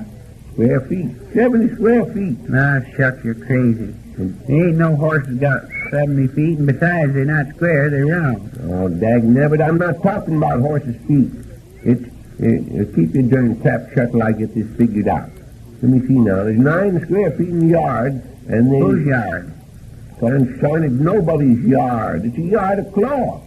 How can I figure out how much flash we got to use if you keep on yapping at me? Let's see. 9 goes into 70. 9 goes into... dagnabbit, it's going to take 4 packages of that dye just for one side of them. Well, what of it? We got plenty. What of it? You've got to pay for it. That's what of it. Oh, shucks. Ain't no use of getting head up about that. It's only 10 cents a package. All right. Just so we know who's going to pay for it, that's all. I suppose we can guess the rest of them. 10 packages ought to be enough. Now, you go in and get 8 more. Time I get through running around, I'll be all tired out. Now, here, Sunshine, you don't go laying down. Get up there. Son, get up. Never cease at your horse. Want to sleep all the time. Well, here you be, Zeb. Now, what are we going to do now? Well, let me take a look at them directions again. Well, it says, fill container with enough hot water to cover garments without crowding. Shucks. We ain't got no pan big enough to put a horse in without crowding him. That's right, see. Well, you just have to pour the dye over him, I guess. You go in and bring a bucket of hot water out here. Go on now. Don't be so darn slow. Well, I'm going, ain't I? You always tell me to do something. If I didn't tell you, you'd never get nothing done. Say, bring that dipper out of the back room, too. Dang old fool, you horse. You're more in trouble than you're worth. They've just sinking a lot of money in you, that's all. What he's going to get out of it, I don't know. Just nothing, that's all, nothing. What did you say? Nothing. Put that bucket down there and put some packages of dye into it. Now, you darn fool, unwrap them. I'll see what else you got to do. See, it says stir until dissolved, or dissolve, yes. Take that stick there and stir it. Well, it looks like it's a lot of trouble to get everything right. You started it. It says dip article in solution and keep it moving constantly. You can dip the horse in, but I suppose we better keep him moving, eh? And how are we going to do it? Well, I'll pour the dye on with this dipper, and you take that stick and hit him a little, just enough to keep him moving, you see. Are you ready now? Yeah. All right, now keep him moving. There. Not so hard, Eb. Get over there, darn you. Oh, say, how can I pull this? Hey, look out, don't drive him into me. Hit him on the other side, Eb. Get away from me, you old fool. Oh, look out now, what you've done. Just look at my clothes there, dye all over them. Oh, I didn't kick the old dipper. It was the horse. Yeah, what's the difference? It's your horse, ain't it? Well, that's something more you've got to pay for. Just remember that. Well, darn if I'll do it. You told me. You just will do it. But I ain't going to argue with you. Let's see what's next. Now, here it is. Remove and rinse in cold water. Oh, what's the use of that? You just wash some of the dye off. What's after that? Why, it says wring out and fold loosely in towels dry. Well, how the heck you going to wring a horse out? I can wring his tail out. Well, fine, so what good that do unless you can wring all of him out? We'll have to let that go. You just go in the store and get that bale of new bath towels we just got in. All of them? Yes, all of them. I was going to wrap a horse up in one towel. Go on, hurry up. Turn me a train time now. I'm going, but this is the last time. Yes. Why don't you tell me everything you want at the same time? Go on in there, never mind. That dang old fool, you horse. Turn you ain't the funniest looking animal I ever see. Streaked like, maybe get you lay on your back if you get you dyed even. But I ain't going to waste no more time on you, I swear I don't. There's 2 dozen of them here. Well, that's all right. You wrap them up while I read the rest of these directions so we know what we got to do next. Ain't we finished?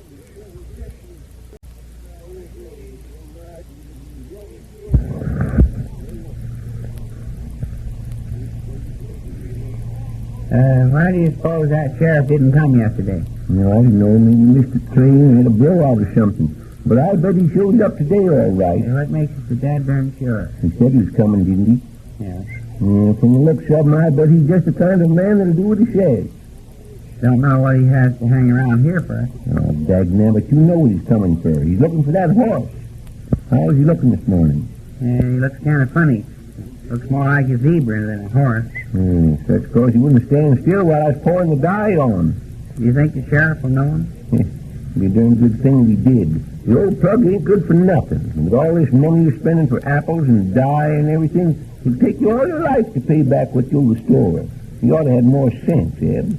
Shucks, you just wait and see. He's a racehorse, ain't he? Fine racehorse he is, laying down all the time. I'll bet he couldn't even beat a mud turtle. What do you want to bet? Well, I didn't exactly mean a mud turtle. I just made you pull on your horns that time, didn't I? You and your old horse. You're both alike. What do you mean by that? Both of you has-been. Oh, he is we? Well, I'll just bet you 20 cents. I get my money back on that horse, and more too. Darned if I don't take that bet. Here, shake hands on it. All right, it's a go. And you might as well give me that 20 cents right now. Oh, you think so, do you? Well, you ain't won it yet, not by a long shot. What do you think you're going to do with that old plug? We're going to race him, that's what. But you just wait and you see him coming under the wire by a nose. His name is going to be going down in history. And he's more than likely to come in on his nose, if you ask me. And see his name going up on the board as the winner, and thousands of people cheering him. The judges... hold your horses a minute there. What race you talking about? The race I'm going to put my horse in. Yes, the time, son, it. Where is it and when is it? I don't know. There's bound to be a race someplace, sometime, ain't they? Yes, I suppose. Oh, say, I just thought of something. When you was pipe gleaming just now, you said something about seeing his name up on the board. What is his name? The fellow that sold him to me said his name was Fox Paul. Fox Paul? That's what he said. Wonder what it means. Darn, do I know what it... What? Well, I'll be darned. What's the matter now? Why, you remember when that salesman said when he told us the wrong price on that cheese last week? Yeah, what did he say? He said it was a fox paw, and said that's French for mistake. Well, what of it? What of it? He turned old horse is a mistake. That's what of it. He ain't no mistake. Yeah. You'll talk out the other side of your mouth one of these days. Yeah, we better change his name before that sheriff gets here anyway. And maybe that'd be a good idea. I couldn't race him under that name anyhow, could I? What do you think of calling him?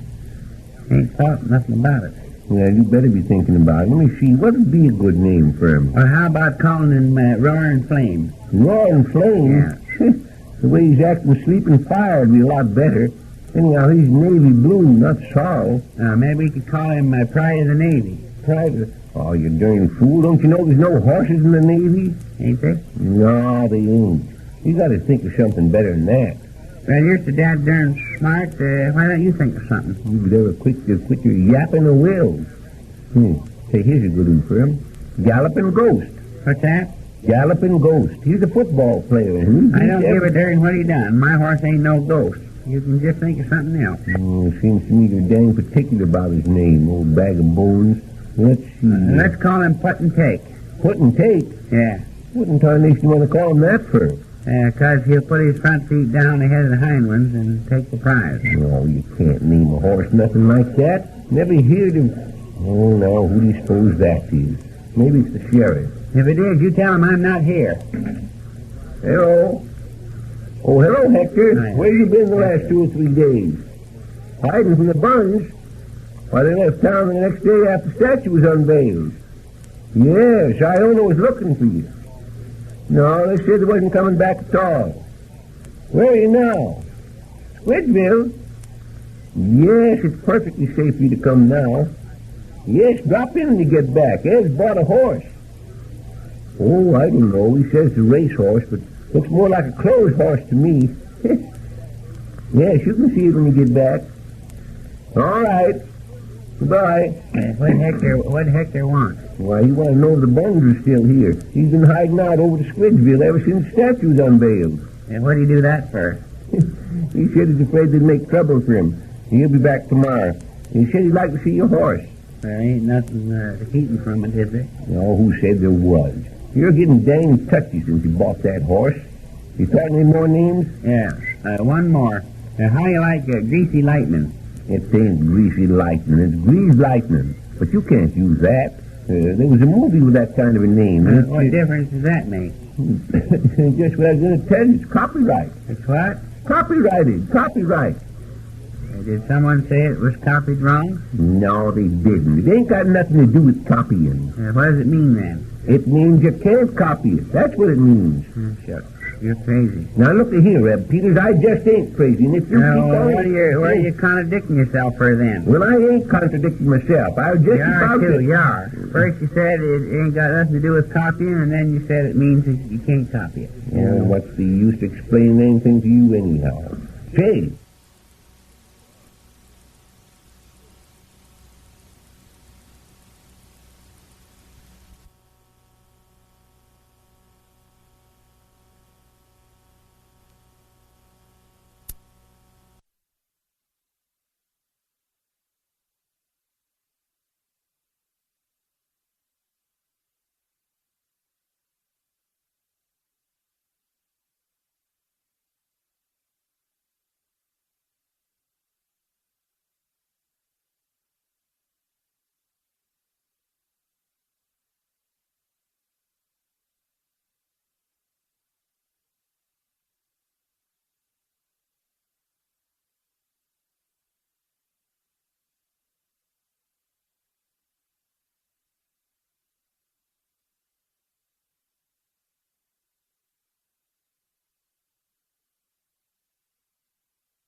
Oh, there you are, late again. Danged if I know what's got into you lately, Eb. Well, the latest thing I got... Who in tarnation is this writing to us? The McFall Manufacturing Company, Chicago. Wonder what they want. What is it, a done? No, it ain't no done. We never bought nothing from these people. Oh, they want to sell us something. What? Darned if I know yet. I'll read it to you. Says, Dear sirs, are you in business to make money? What do they suppose we want to make? Mud pies? No, we're just trying to find out. It goes on, if so, become a McFall distributor in your territory and double your earnings. Become a what? A distributor. What's that? Why, it's dagnabbit, you know them things in a motor car engine with a lot of wires running into it? Dang if I want to become one of them things. I don't know as I want to neither. But it don't say we have to. It just says if we do, we can double our earnings. How much did we make last month? If I remember exactly, we lost $12.41. Shucks. I suppose if we sat on an engine and held all them wires, we'd lose twice as much. That's what it says, anyhow. Let's see what else he is. Every farmer is a potential prospect for the McFall wind engine. What the world are they talking about anyway? I'm just sure myself. Maybe the Ain't no use reading any more till we get this straight. What was it they called the farmers? It says they're potential prospects. What's that? Oh, I bet the girl just made a mistake typing it. They must have meant potato prospects, don't you think? That fits into the farmers all right. Sure. Farmers ain't prospects for potatoes. They sell them. Well, they got to buy some for seed, don't they? Yeah, suppose they do. What kind of engine was that? It was a wind engine.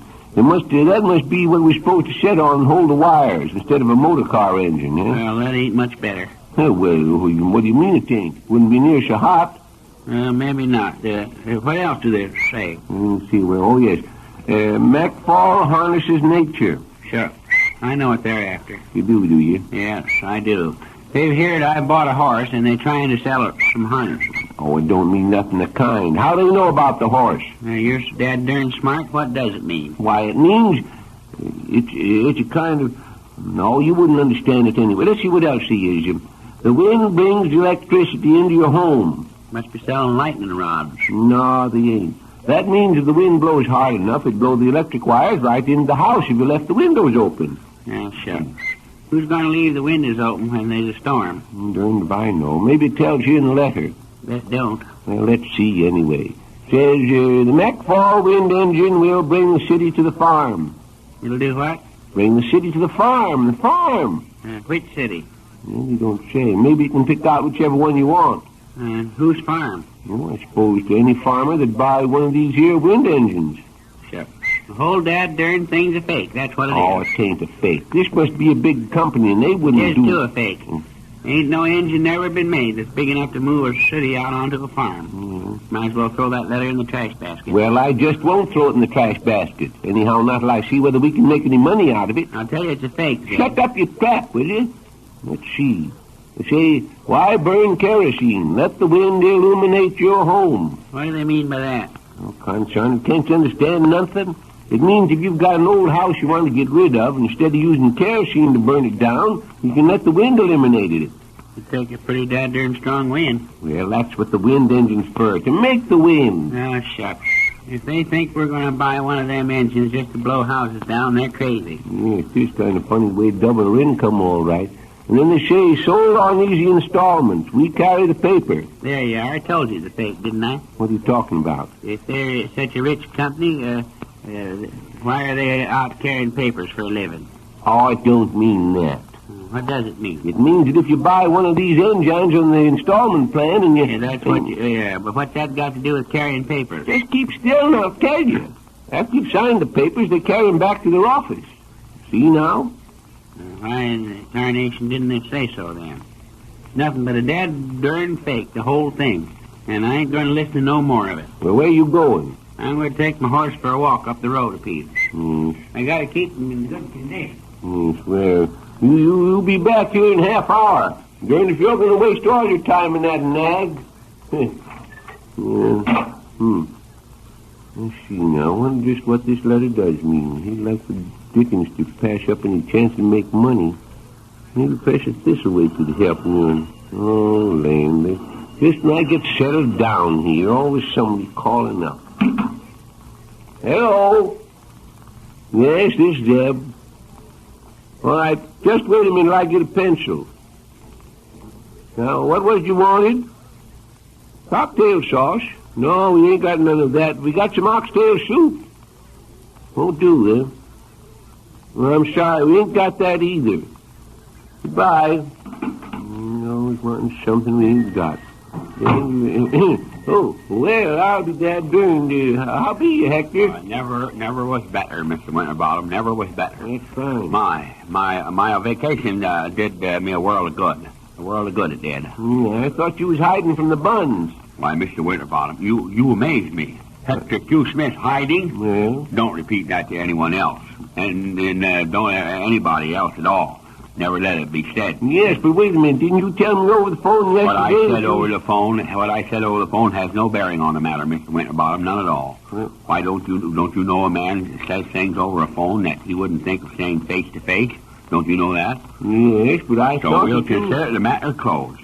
Closed. Look me in the eye, Mr. Winterbottom. Right straight in the eye. Well, now, see here, Hector. What in the heck... Straight in the eye. That's right. Straight in the eye. Now, Mr. Winterbottom, where has Hector Q. Smith been for the last few days? Straight in the eye. Where has he been? Well, you said you was in Squidville. Yes, that's right. Part of it's right. But straight in the eye, Mr. Winterbottom, what was Hector Q. Smith doing in Squidville? Concentrate. What was he doing there?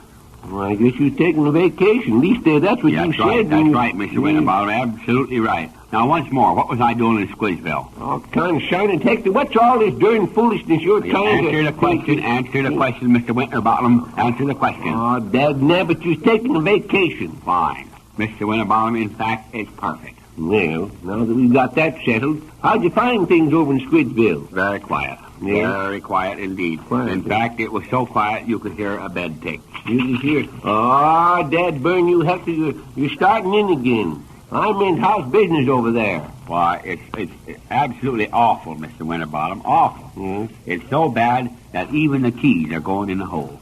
Keys? I don't think I know anybody there by that name. Probably not. But they're getting ready for something big over there. Biggest thing ever pulled off in Squidville. You don't say. Well, what is it? The county fair. The county fair. This is the first time it's ever been held in Squidville, and they're trying to make it the event of the year. Yes, sir, the event of the year. Well, what do you know about that? I guess we'd all have to take it in, won't we? You bet your boots we will. And furthermore, Mr. Winterbottom, Hector Q. Smith is going to be the guest of honor. The guest of honor? Yes, sir, the guest of honor. Yes, but what for, Hector? What for? What for? Yes, what for? Why, for heroism, that's what for heroism. Heroism? Yes, sir. Well, what'd you ever do that was so... what did I do? Now, what did I do? That's what I asked you. I never told you about that, huh? What? Well, I saved a baby's life. That's what I done. Saved a baby's life. You did? Yes, sir. There was the baby right in the middle of the street, and a big automobile came carrying around the corner and headed straight at that baby. Yes. It was terrible, Mr. Winterbottom, terrible. Yes. But Hector Q. Smith was there, and with my unusual coolness and presence of mind, Yes, go on, Hector. What'd you do? What did I do? Yes. Yes, you want to know what I did? Yes, tell me. Well, I put on the brakes and stopped the car. No, Dad, burn you, Hector. You get right out of here. Go on. I ain't going to listen no more to your concerned foolishness. Go on. Get...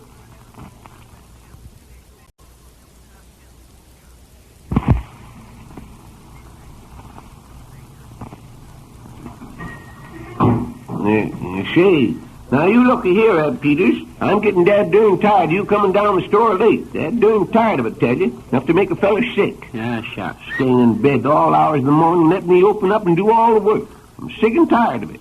After this, you get here when the store opens daybreak. This is the last time I'm going to tell you about it. Well, I'm glad to hear that. You'd get to bed a decent hour instead of hanging around the pool hall till 8:30, 9 o'clock at night. You wouldn't oversleep. I wasn't hanging around no pool hall. I was up half the night with the horse. He ain't feeling so good, Zeb. Well, you're just wasting your time trying to doctor him anyhow. That darn old broken down nag is what he is. I bet he's 100 years old. Older than Methuselah. Liable to drop dead in a minute. Oh, shucks. He'll last a year yet. Hmm.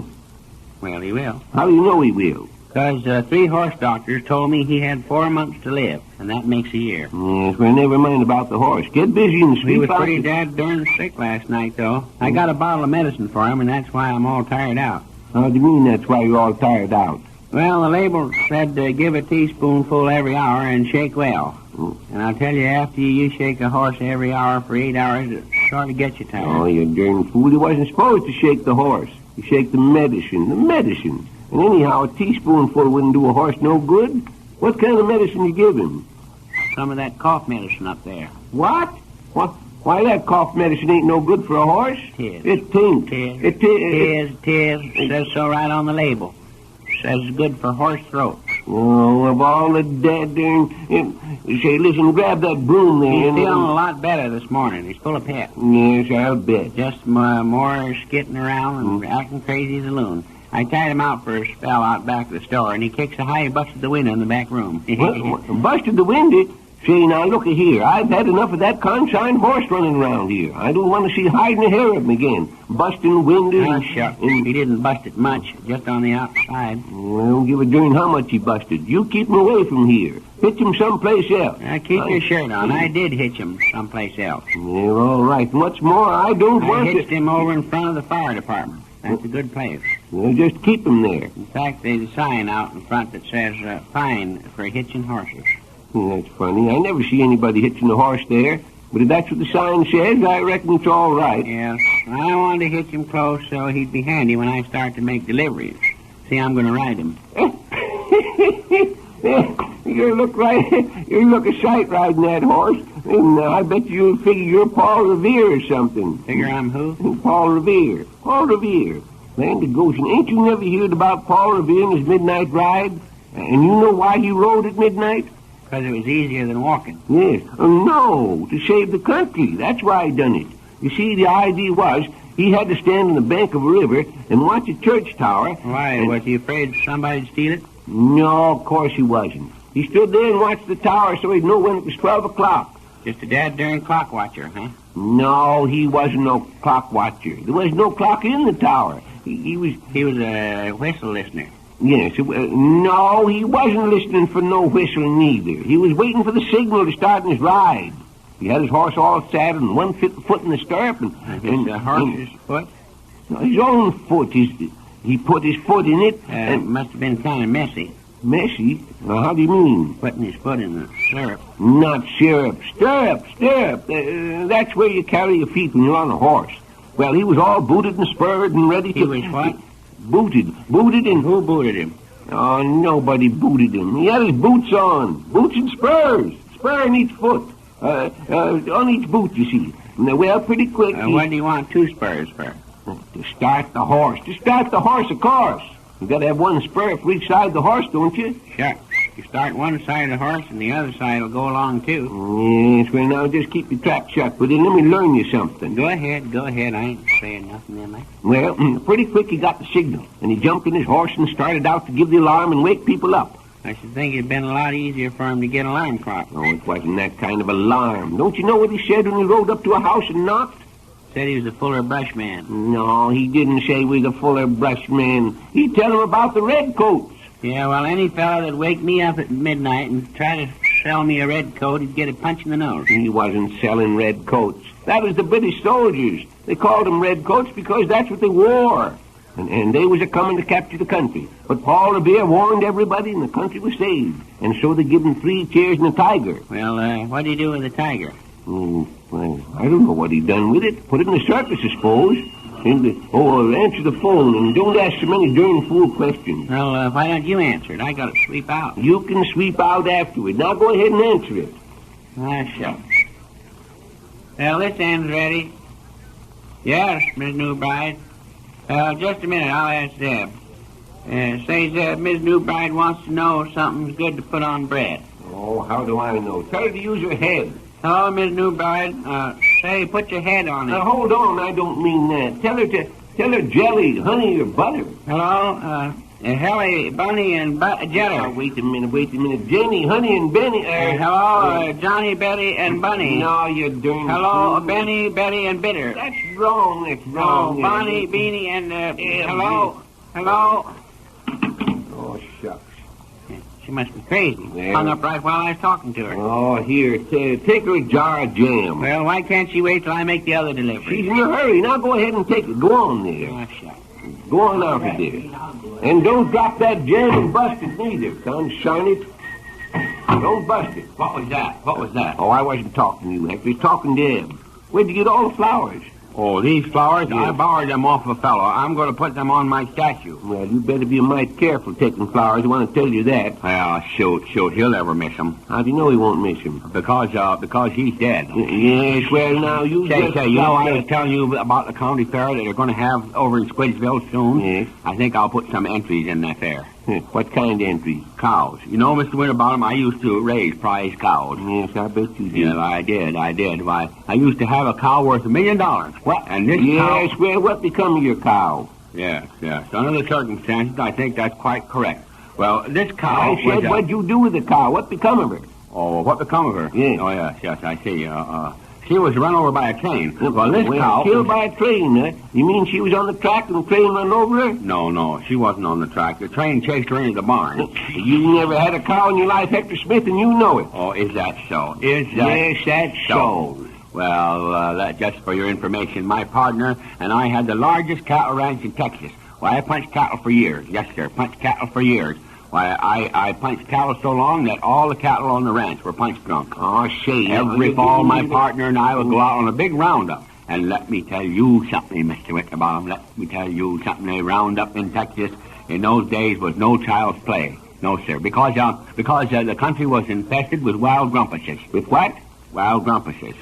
Well, one day while my partner and I were out rounding up cattle... Yes, but wait a minute. What's a wild grumpus? A wild grumpus? Yes. Wild grumpus? Yes. Say, you're not thinking of wild grapevines, are you? No, a grumpus. That's what you said it was. Did I say that? Yes, of course you did.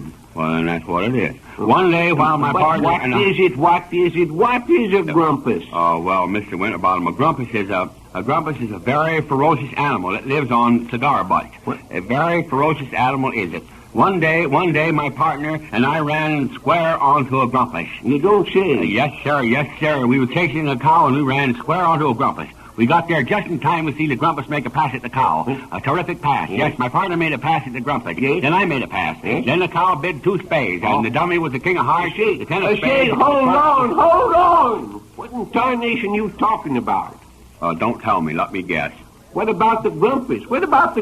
Did it bite you? No, it didn't bite me. It didn't bite us, no. You see, a grumpus can't bite on Tuesday, only on Thursday. Well, my partner... Can't bite on Tuesday, only on Thursday? Yes. My partner grabbed... But how do you figure that out? Well, if it bit you on Thursday, it wouldn't be Tuesday, would it? No, my partner grabbed the cow under his arm. Grabbed it right under his arm and started back for the ranch. Grabbed the cow under his arm? Yes. It was a very small cow. He grabbed the cow... Oh, say, now, wait a minute, Hector Smith. The cow's small enough to carry under your arm. What did you have a cow that small for? Yes, that's right. So he started back for the ranch. I said, what would you have a cow that small for? For condensed milk. You couldn't turn the light in the wicker bottom.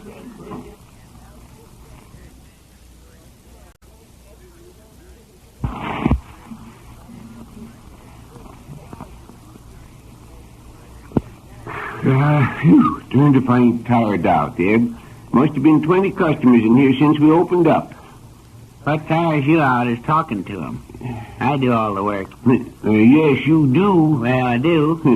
How many of them did you wait on? Well, now, let's see. There's Miss Pinkley and Mayor Schulzenheimer, and then I can't remember everybody who waited on, can I? Shucks. There's a darn good reason why you can't, too. What? That's all you waited on, that's why. It just ain't all I waited on, either. Tails. It ain't. Tails. I tell you it ain't. Consign it. I waited on Bud Marley, too. Yeah, that's right, you did. Bet I did. Must have nearly wore you out, too. Yeah. What'd he buy? Oh, I don't just remember what he... Well, you do, too, remember. What did he buy? Why, he bought a... I think it was... Yeah, what did he buy? You know darn well what he bought. Dad burn it, he bought a postage stamp. Yeah. Well? You sold a postage stamp, and you're all tired out. Yes, I am. And I'm going to sit down here and rest a while. That's what I'm going to do. Give me that paper there. Where is it? Well, where is it? There, you got it in your hand. Oh, yeah. Shut. Where He is it? gets the dad there. Shut. Where He is it? gets the dad there. Shut. Where He is it? gets the dad there and head up about it. Well, Reading the Gazette ought to be pretty restful. what? There's nothing in it. Well, how do you know there's nothing in it? Well, shucks. I read it last week. Well, maybe there wasn't so much in it last week, but you never can tell when there will be something important in it. If you do find something, you can read it to me. I'm going to rest, too. Let's see here. I guess there ain't so much that... Oh, say, did you hear anything about Bert Parkins getting into trouble yesterday over to his drugstore? No, what's wrong over there? Well, it says here in the paper that... let's see, what was it that... Oh, yes, the Inspector of Weights and Measures was in town yesterday. Who was? The Inspector of Weights and Measures. Weights and Measures. You mean he waits and measures Bert? No, he ain't waiting and measuring nobody. He's the... Well, who is waiting, Bert? Nobody's waiting for nobody. What'd you say he was for, then? Oh, I didn't. You did. I tell you, didn't. You did. I didn't say weights. I said weights. There you go. Sometimes I think you're just plain crazy. Mm. You didn't say wait, but you said wait. Say, listen here, Ebenezer Peters. I've stood for just about as much as your darn yap as I'm going to. Yeah, well, what are you going to do about it? Now, I'm going to prove to you that I ain't crazy. That's what I'm going to do. You better get started. The day's almost half gone. Well, you just keep your trap shut and I'll do it. What's this on the scales here? Shucks. It's a weight. And now what is it? 2 weights. Yes, but if you leave the 2 off of it, what are they? If you leave them 2 off it, there wouldn't be none left. Oh, I don't mean that. Can't you say what these is without saying there's 2 of them? Don't see what in tarnation you're trying. Well, can't you? Well, of course I can if I want to. Well, do it then. Do it. Well, they're weights, of course. Yes, there. You see now? See what? See what I meant about the inspector. What did you mean? I meant this kind of weights. And I ain't crazy, not by a long shot. Well, why did you say so? I've been trying to. Well, it says... And this fella inspector, this fella inspects this kind of weights here, does he? Yes, that's his job. Like the weights that's on the scale. Yes, that's his job, that and... Well, it's all darn foolishness, the whole smear of it. What? I wouldn't pay him a cent to inspect our weights. Oh, you don't have to. Ain't no machinery or nothing to ever go wrong with them, neither. You needn't bring him around here, because I don't... Oh, nobody's going to bring him around here. He's working for the government, and he comes when he wants to. Well, shut. You keep still and let me tell you what happened over to Bert's now. It says here the inspector caught Bert pouring water into his wood alcohol. Well, what of it? Why, don't you see? The inspector thought he was doing it to cheat the people, selling part water and part wood alcohol. Yeah, sure. Bert always was pretty slick, you know. Yes, but it's against the law. It says the inspector was going to put Bert in jail, but... And he didn't? No. Bert told him he was only putting the water in the wood alcohol to keep some of his customers from drinking it. What do you want to keep them from drinking the water for? Wasn't it clean? Oh, it wasn't the water. It was the alcohol. The alcohol. You mean the wood alcohol wasn't clean, huh? No, I don't mean nothing of the kind. Dagnabbit, I ain't going to waste all day explaining this to you. I want to see what else is in the paper. Don't think you know yourself half the time. Oh, say, I forgot to tell you. Hector was talking about the fair they're going to have over to Squidgeville this year, and here's something about it in the Gazette. Want to hear it? Yeah, all right. Let's hear it. And it says, Squidgeville wins county fair. How'd they win it? In a contest or something? No, they didn't. Just listen and keep your trap shut now. Enterprise of Chamber of Commerce... Thought you said there wasn't a contest. It ain't. What's the Chamber of Commerce entering prizes for then? Oh, consign it. I didn't say entering prizes. I said enterprise. Enterprise. You mean there's only one prize, huh? There ain't no prizes at all. It means work. They had to work to get the fair for Squidgeville. Says, Enterprise of Chamber of Commerce lands plum. So that's what they're working at, eh? Working at what? Picking plums. Oh, no, they ain't. When they say plum here, it means, sort of a prize. Shucks. You just got through saying there was no prizes. Well, they ain't. The Chamber of Commerce went to work and got the fair for Squidgeville, and that's all there is to it. Took you a long time to tell me. That's all there is to it. Oh, it's on account of your darn yapping. Just keep still while I read the rest of it now. The county fair at Squidgeville promises to be the biggest event of its kind ever held in this part of the country. Well, maybe it will, and maybe it won't. Quit your crabbing now. There will be complete exhibits in animal husbandry, domestic... What's that you said? Animal husbandry. Well, how about the wives? Whose wives? The animals' wives.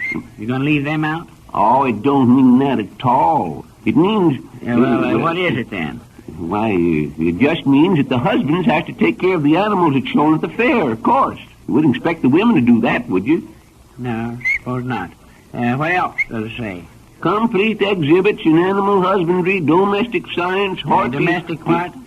Domestic science. What's that? Why, domestic means something about a home, don't it? I guess it does. But what's the science got to do with it? Well, I suppose it means taking one of these here courses in science at home. Oh, I see. It's kind of a correspondence school, huh? I guess so. Don't see what that's got to do with the fair, though. Well, let's see what else they're going to have. Horticulture, art, needlework. Oh, shucks. Who wants to see that kind of stuff? What? Shucks. I bet their old fair won't be worth a dad darn. When? Shucks. You can catch me going around there standing in the hot sun and getting messed up with all them crowds of people tipping over soda water bottles. I won't go. You won't catch me going. What in tarnation's got into you, Eb? You're crabbing about everything here. I think your liver's out of order. Let me finish this, can't you? Equestrian sports and contests. What's that? I'm sorry, don't you know nothing? What's that? It's sports and contests of some kind. Can't you understand that? Yeah, but what's that inquest got to do with it? It ain't inquest. It's... Well, you know, Eb, I think they spelled that word wrong, that's all. They must mean request.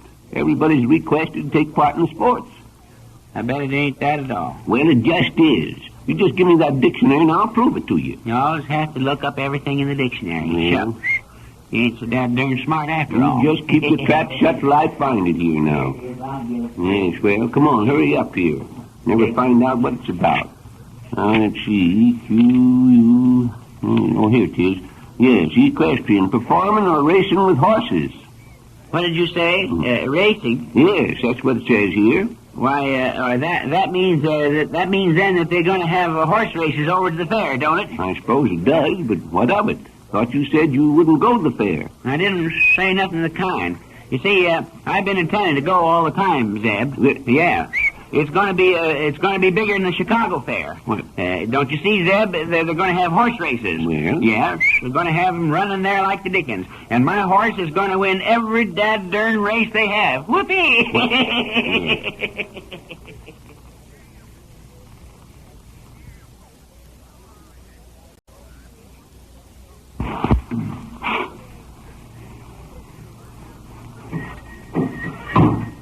Yeah, say, it's about time you was getting in here.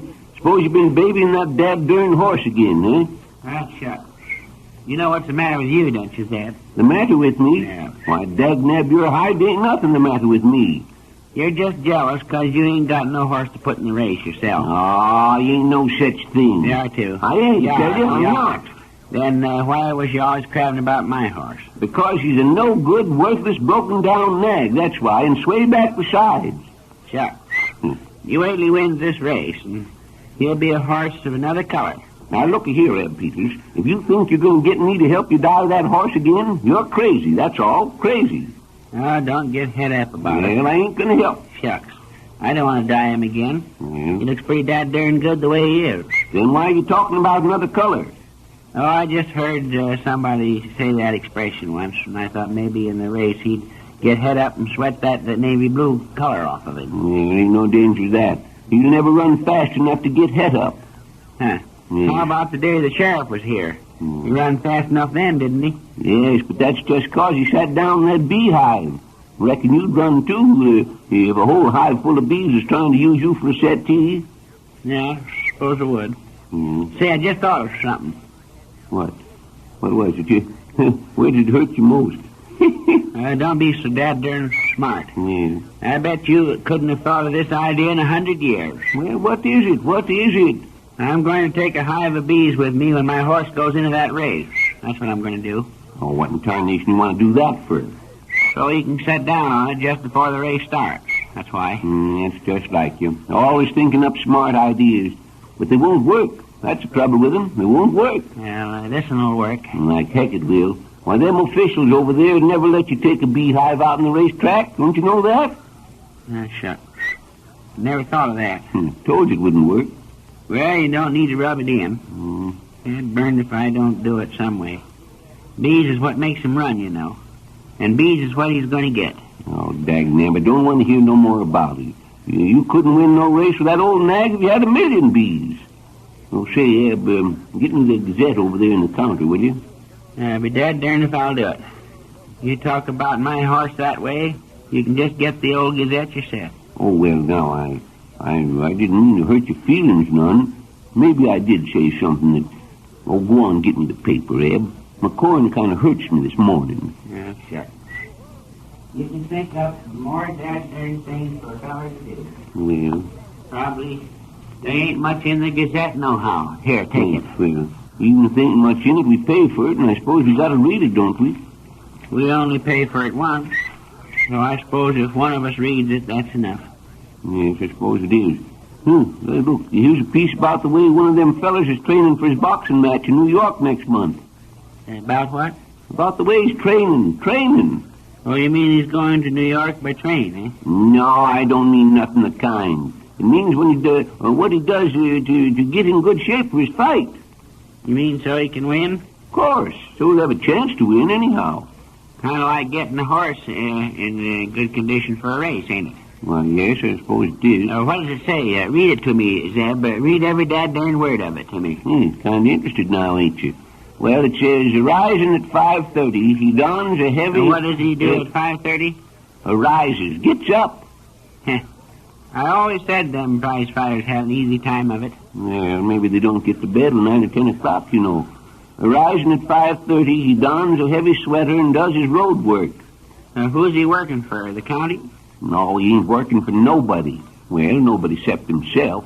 Then what's he working on the road for? He don't work on the road. He just runs along the road. Oh, he runs to the post office for the mail. No, he don't. He runs for the exercise. The exercise!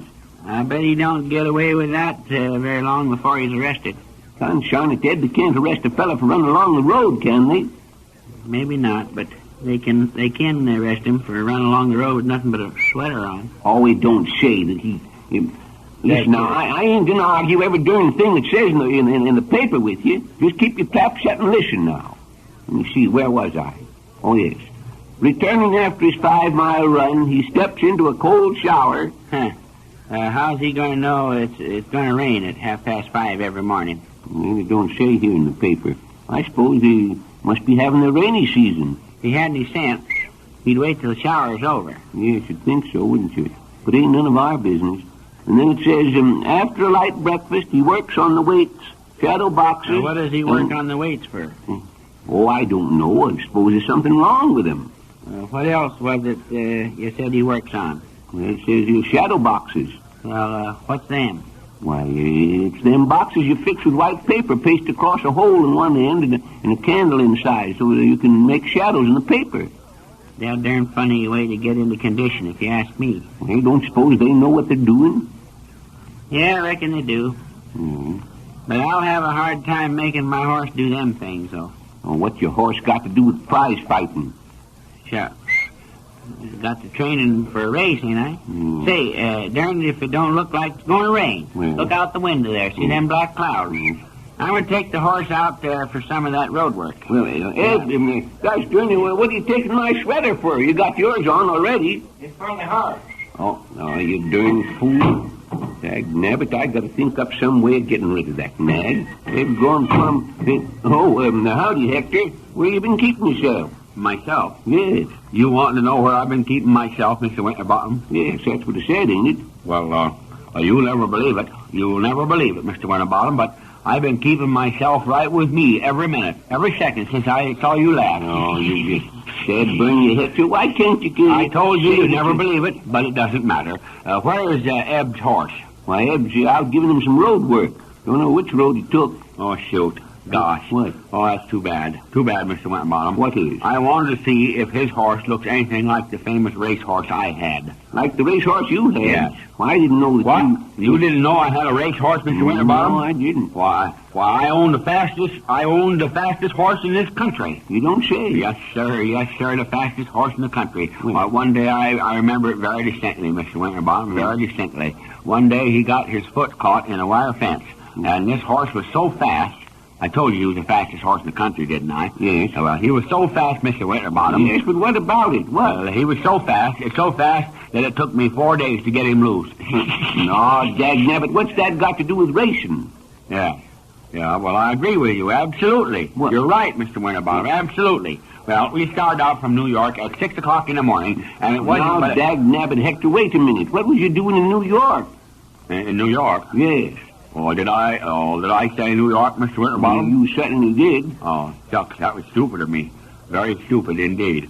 We left New York at 6 o'clock, and my horse jumped right into the lead right after that. Sunshine, you're back in New York again. What are you talking about, anyhow? The race. The greatest race of the century, Mr. Winterbottom. From New York to San Francisco. My horse against Man of War for the championship of the world. 15 rounds, benefit of the milk fund, best 4 out of 7. First 2 games in New York. It was a beautiful sight, Mr. Winterbottom. Oh, what's a beautiful sight was it? These 2 gallant steeds straining every muscle to win. My horse in the lead across Pennsylvania, Indiana, and my horse and then neck and neck in Kansas. Now Man of War is ahead by a nose all through Colorado. Yes, but my horse puts on every ounce of effort he possesses and takes the lead again in Nevada. The jockey on my horse is riding a wonderful race, Mr. Winterbottom. It's a wonderful race. He's got the race won. They're racing across the bay into San Francisco. My horse wins. Yes. No. Oh, shucks, he stumbles. He's down. The horse and jockey sink below the blue waters of the bay and are seen no more. Oh, that's too bad. That's how close I come to winning the World Championship, Mr. Winterbottom. Just think of it, the World Championship. Oh, well, that was too bad, Hector. Just too darn bad. Lose your horse just when he was winning like that. And your jockey, too, huh? Yes. Well, say, who was riding your horse? I was. Oh, dagnab, you, Hector, wasting all my time with your concerned stories? Would you come in here with a lot of poppycock like that? Another one out of your concern, and I'll never listen to you again.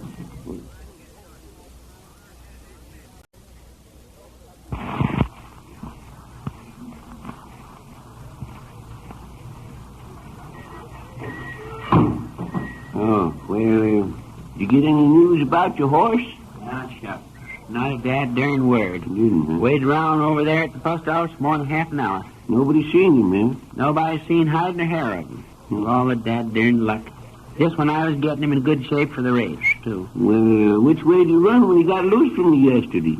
I told you we was out by Joe Brown's place when he got scared, didn't I? Yes. Well, he kept on going right out that road. Why, that's the road you take to go to Knoxville. Maybe the darn fool's heading for home.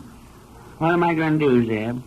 I ain't going to lose all the money I paid for that horse for nobody. Well, since you ask me, I think it's darn good riddance.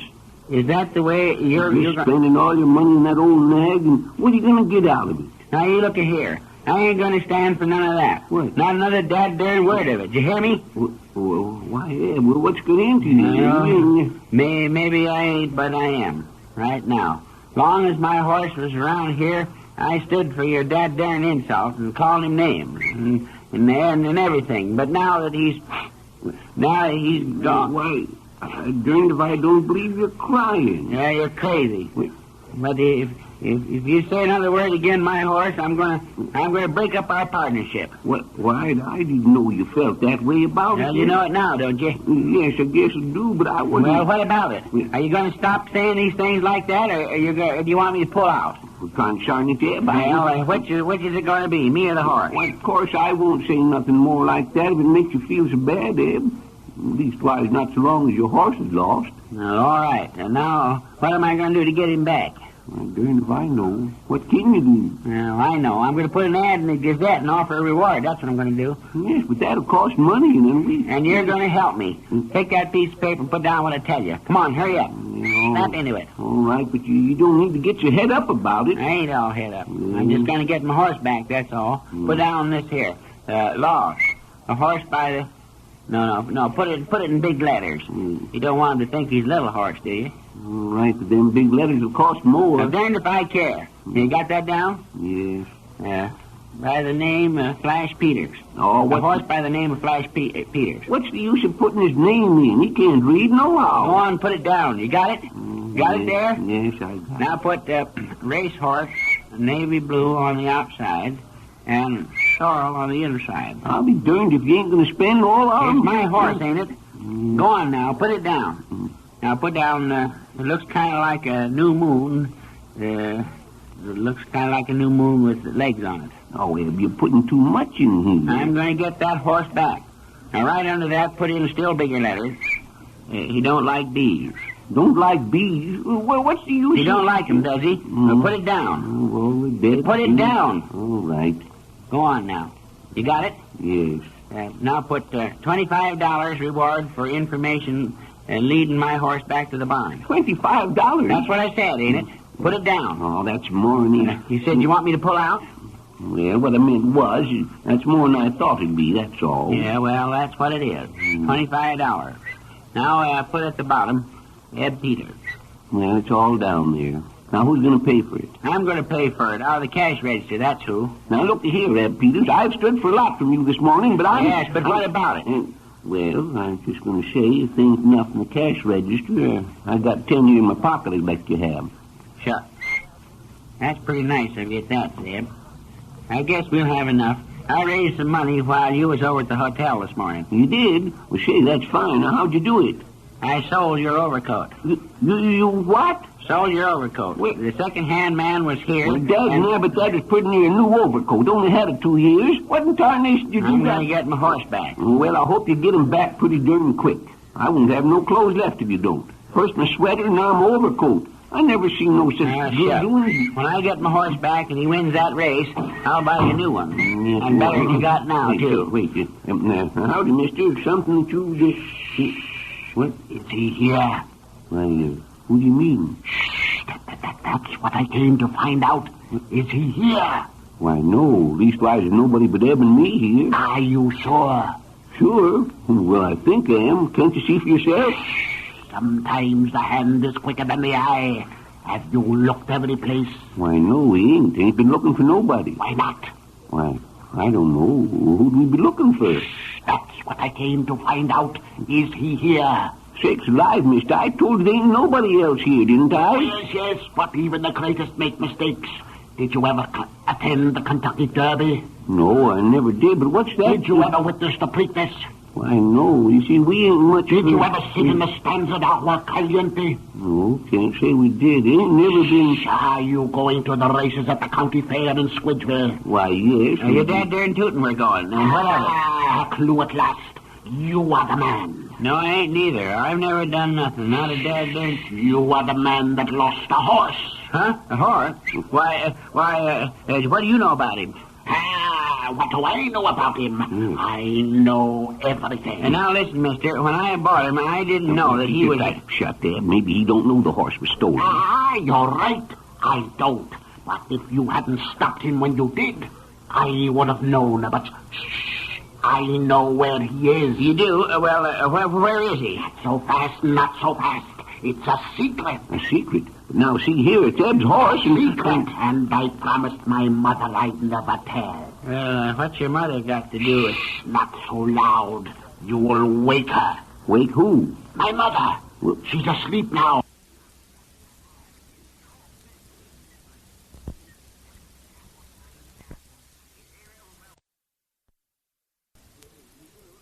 Yes, you do? Where is he? Not so fast, not so fast. It's a secret. A secret? Now, see here, it's Eb's horse and... Secret, and I promised my mother I'd never tell. Well, what's your mother got to do with... Not so loud.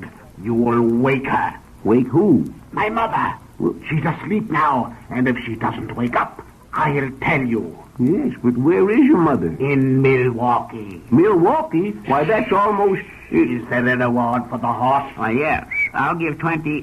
sure, there's reward. It's $10, mister. $10? Yes. Fee-fi-fo-fum and a bucket of blood. Listen, I've spent 5 years and $10,000 looking for this horse. traveled all over the world. Europe, Asia, Africa, Long Island. Yes, but this horse has only been lost for one day. I spent a year on the Sahara Desert searching for your horse. An entire year without water. No, not a drop. It was terrible. A year without water? Sakes alive, mister, how could you do it? I drank beer, but the horse was not there. I went to China, spent 2 years there learning the language. Chew, gum, drop. Very difficult. Yes, but why did you have to learn the language? So if I found your horse, I could say whoa in Chinese. Well, say the word. I never heard of such a thing. Yeah, but shucks. My horse couldn't be over there. He was only lost. Elementary, my dear, Watson, elementary. But it took me 2 years to find that out. From there, I went to the barren ice wastes of northern Siberia. You'd never imagine how much ice is wasted there till you see it.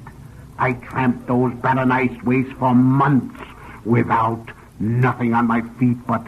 Nothing on my feet but... Yes, but what? But shoes. Yeah. Alas, your horse was not there. I crossed the Pacific again. I was determined I'd find him. And after another year of fruitless search, at last, I found him. Now look here, mister. Are you just kidding me, or you sure know enough of where my horse is? I could tell you this minute. What's your reward? $10. It's ridiculous. I could never take Well, if you know where he is, I could make it. Nay, I myself will name the reward. And you can take it or leave it. Well, after all my years of effort, I cannot accept a cent less than... Yes. A cent less than... Yes. 2 bits. Well, that's less... Shut up, Eb. All right, mister. We'll pay it. That'll be all right. Now, where is the horse? Not so loud. What? He's tied. Yes, but tied to what? The North Pole.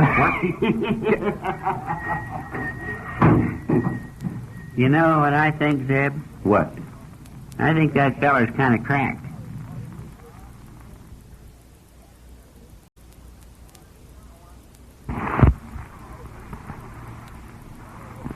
Well, never mind that. It's your move. Go on now. That neither my move. It's yours. It is. You just jumped there and I crowned your man. You did not. Well, concern it, did, Deb. Look right there. That one right there. I just crowned him. Yeah, well, I know what I'm doing here. I'll move this front set. No, I won't neither. I'll come from the back here and move those 2 fellers there. Look out, that's a trap. Yeah, shucks. I can't move there, and you know it. That's why you put the man there. I got you checkmated darn near. No, you ain't. I'll move this fella here, and he'll go right through the lane here. It's a path to a king. Mm-hmm. You know, Zeb... What?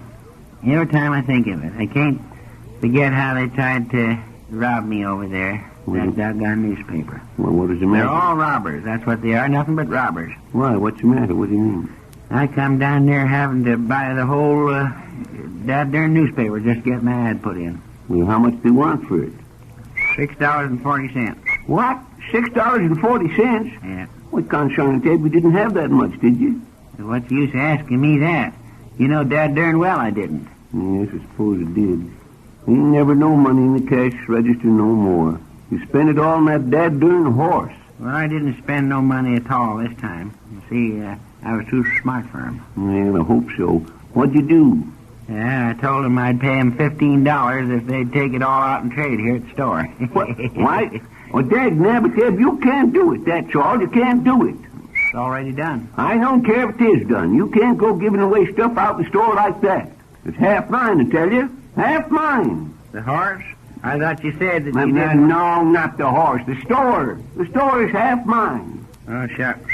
There's nothing to get head up about it. Oh, they ain't, huh? No. Here you go giving away stuff that's half mine. You say there's nothing to get head up about. They ain't. I can fix that easy. Oh, you can you? Sure. Well, how? That's what I want to know. How are you going to fix it? Well, I'll give them stuff out of my half of the store. Well, so long as you do that, I suppose you... daddern you. Which is your half? How are you going to tell which it is? Huh? Let me answer that. Just a minute. Maybe somebody's found my horse. Yes, I'll bet it's the Gazette office wanting to know when they can take possession of the store. That darn foolishness. Start the conversation. Hello? No, this is partner, Ed Peters. Who is it? I don't know yet. Shut up. Hello? Who is it? Who? Oh, wait a minute. Who is it? It's that sheriff feller from Knoxville. You better talk to him. You talk to him yourself. I've done all the shenanigans about the horse I'm going to. Now talk to him yourself. Hello? What do you want? No, I ain't seen him. Oh, wait a minute, I'll ask Zeb. He wants to know if we've seen the horse. Well, tell him something. Tell him anything. Hello? They want $6.40. Oh, you darn fool. Don't tell him that. Zeb says that's wrong. There's only $6. Oh. Huh? It was for an ad in the Gazette. Yeah, it was about my horse.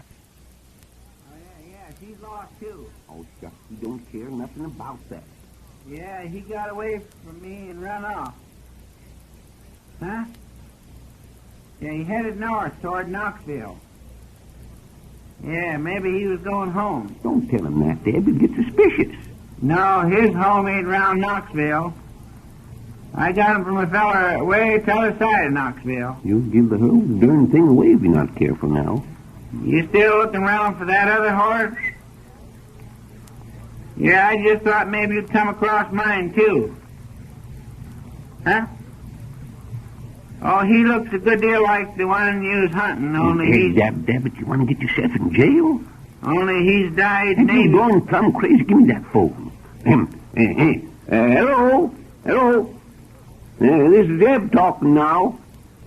Yes, Eb took sick all of a sudden. Can't talk to you. What's that? Oh, no, Mr. Barnes. He didn't say the horse has died.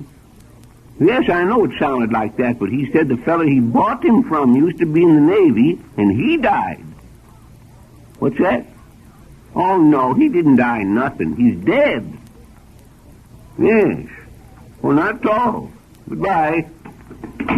Well, that sheriff isn't over here tomorrow to put you in jail. You can thank me for it, Ed Peters. That's what you can do. Now, shucks.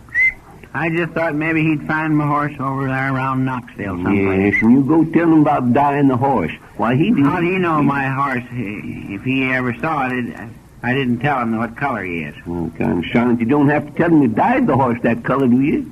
Did you ever see a navy blue horse that wasn't dyed? No, don't know if it did. Gosh, ain't. But that don't make no difference. You just better keep still about it. The next thing you know that... Who's this? How do you do? How do you do? You're Zeb Winterbottom, aren't you? Well, yes, that's right. This is my partner, Eb Peters. I'm glad to know both you gentlemen. I've heard a lot about you, but this is my first visit to Corn Center. Well, we're glad to know you, too. What'd you say your name was? He didn't say. Oh, pardon me. My name is Dowd, Caleb Dowd. Well, was there something you wanted, Mr. Dowd? Just a few minutes of your time, gentlemen. I'm from Squidgeville, one of the members of the County Fair Committee. Yes, the Fair Committee? Well, maybe you know something about the race they're going to have then. Why, yes, I do. But the races are only part of the fair. Gentlemen of Corn Center, as residents of Ortega County, you owe your support to the county fair. Then how many races are they going to We have? of Squidgeville are making a mighty effort to ensure the success of this great undertaking, but we need your help. How much are the prizes going to be? Prizes? Well, I'm glad you spoke of that, Mr. Peters. We have a list of prizes that will astound you. In the farm products exhibit, there are prizes for cattle, sheep, hogs. Yeah, but what about the... Grain, vegetables, butter, cheese, milk, and... Which day is the... Cream. Then in the domestic science department, we have prizes for needlework, embroidery, knitted work. How long is the races going Bread, cake, and pies. The school exhibit has prizes for essays, drawing, and... How much does it cost to put your horse in the... Clay modeling. We also have prizes for the most perfect baby, the prettiest girl, and the... Who rides your horse in the fattest woman. Pardon me, Mr. Peters, did you ask me something? Why, yeah. I just want to know about the races you're going to... Oh, the races. Oh, I'm glad you spoke of that, Mr. Peters. There will be bicycle races, foot races. But I was talking about... Wheelbarrow races, two-legged races. The paper said you was going to have... Sack races, egg races. Yeah, but what about the horses? And potato races. Pardon me, did you say something, Mr. Peters? Yeah, Dad Burnett. I just asked about the horses. Horses? Oh, I'm glad you mentioned that. Yeah, we have prizes for the best Clydesdale, Percherons, and... Yeah, but that ain't the kind of horse that... Shire is the draft class, and for the best two-gated, three-gated saddle horses. Why, we even have a prize for the... I guess you didn't understand. I mean the... Best set for pony, yes. Pardon. Did I interrupt you? No, not at all. Dad Bernard, I was just wondering about the horse races, that's all. Yes, Mr. Dowd. You see, Eb's got a horse he wanted to put in a race at the fair. Well, that's fine. I'm glad you spoke about the horse races, Mr. Peters. They'll be held on Saturday, the last day of the fair, and will last all afternoon. They will?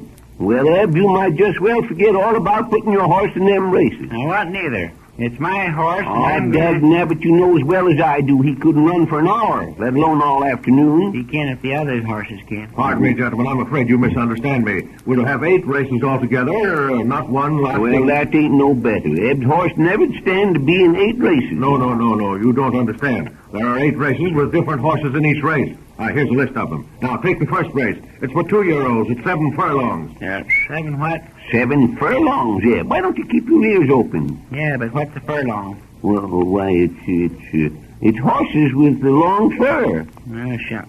My horse can't go in that race. Pardon me, gentlemen. It's an 1/8 of a mile. What? Well, now, look here, mister. Horses having fur 1/8 of a mile long. That's just a little too much. Too much? Yes. Too much? That's what it Why, says. it's not enough. It's not near enough. I don't mean the horses have fur that long. I mean your brains have whiskers on them that long. What? Goodbye. Goodbye. Well, say, now what in tarnation do you suppose he got mad about? Darn if shucks, I forgot to ask him. Wait a minute. Hey, mister. Hey, if your horse is lost, what race do you put him in?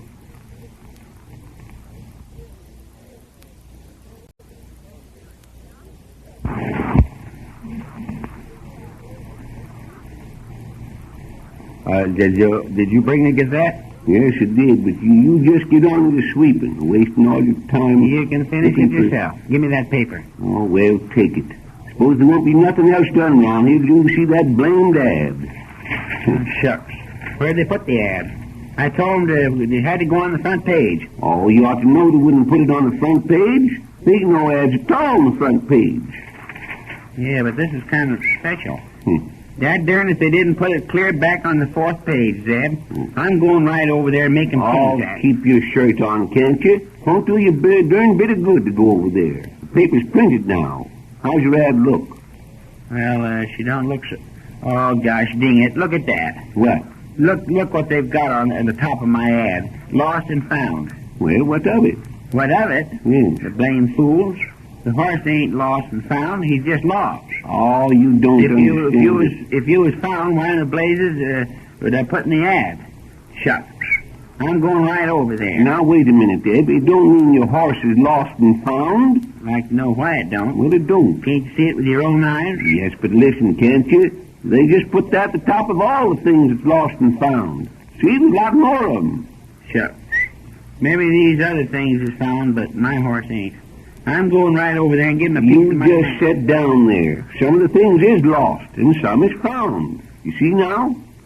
Yeah, I suppose so.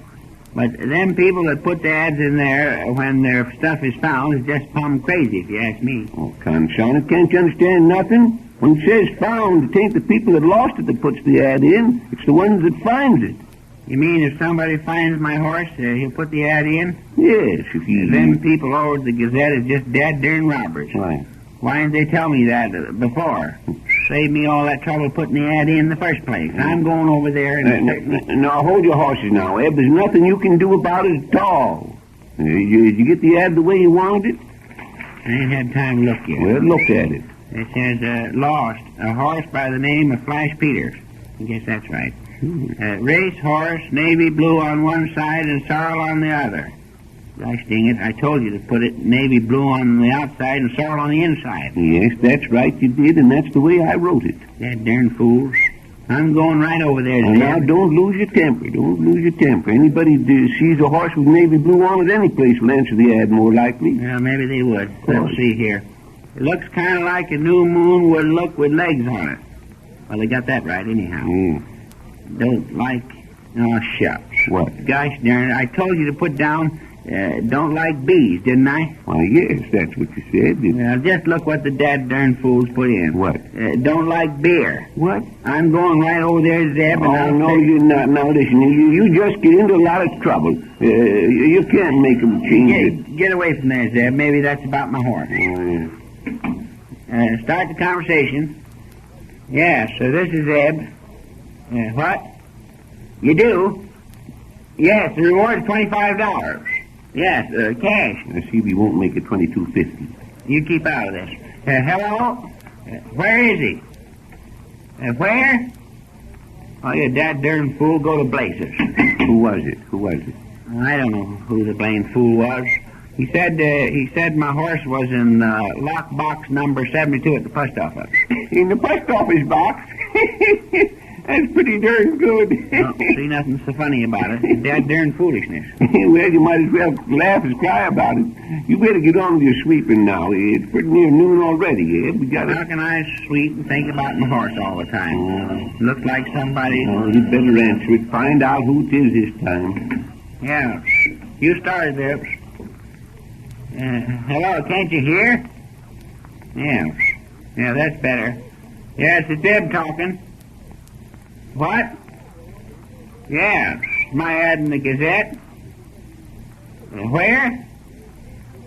Well, I don't know about that. Wait a minute, Zeb. He says if I promise to put the $25 under the old bridge at midnight tonight, he'll tell me where my horse is. Well, you darn fool. Go ahead and promise. If you don't find the horse, you need to put the money there. Hello? Yeah, I'll do it. Yeah, cross my heart. All right, where is he? Well, you doggone it. Hey, wait a minute. Who are you? Who? Hello? Oh, dad darn it. Hello? Dad dang it, he hung up.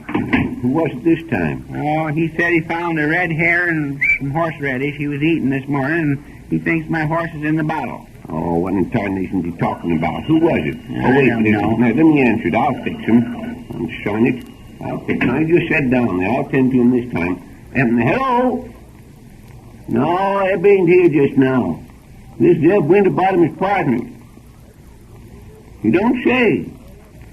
Where is he? Over to your house? Here, give me that phone. Hello? Wait a minute now, Eb. Let me handle this.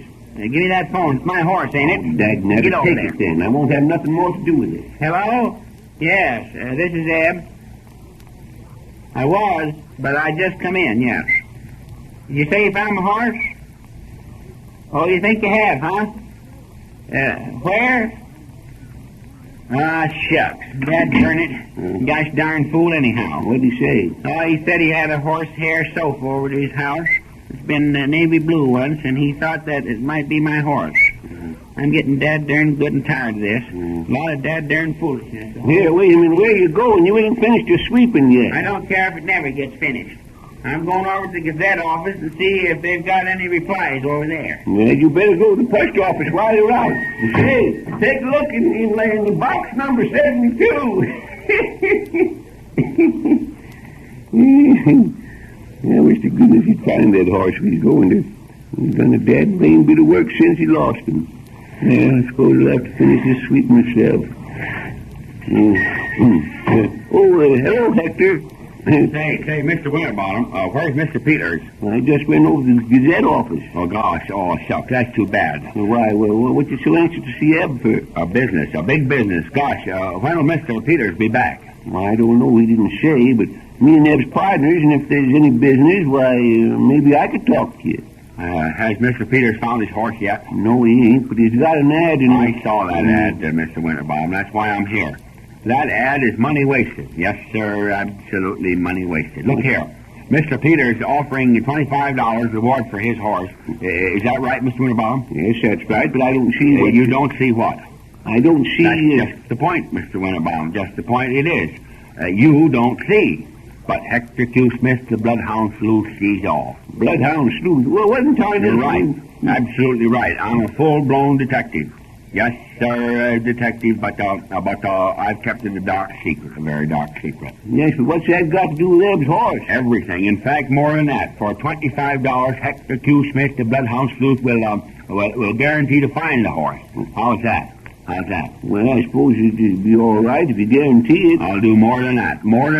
I'll guarantee it. But the money will have to be paid in advance, Mr. Winterbottom. Well, now, if you want it in advance, you'll have to wait till Eb comes back. What makes you think you can find it? Why, Mr. Winterbottom, when Buffalo Bill's favorite horse got lost from the circus, was that he called in Hector Q. Smith, the bloodhound sleuth, the first thing right off. And did you find it? And when Sherman was riding to the sea, it was a long, hot ride, Mr. Winterbottom. And when Sherman lost his horse, who did he call in? Who did he send for? Who? Hector Q. Smith. He sent for him right away, the bloodhound sleuth. Yes, but did you find him? And when King Richard lost his horse and the enemy was closing in all around him, and the enemy was mad, Mr. Winterbottom. In fact, they were more than that. They were angry. There was King Richard, and they all looked lost, absolutely lost. Yes, but King Richard said, a horse, my kingdom for a horse.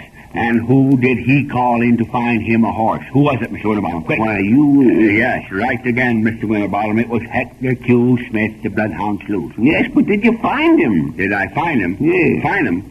Yes, if did you find him? Find what, Mr. Winterbottom? Find what? Well, why, all them horses. Oh, yes, the horses. No, I didn't, but I'm still looking for him. Goodbye, Mr. Winterbottom.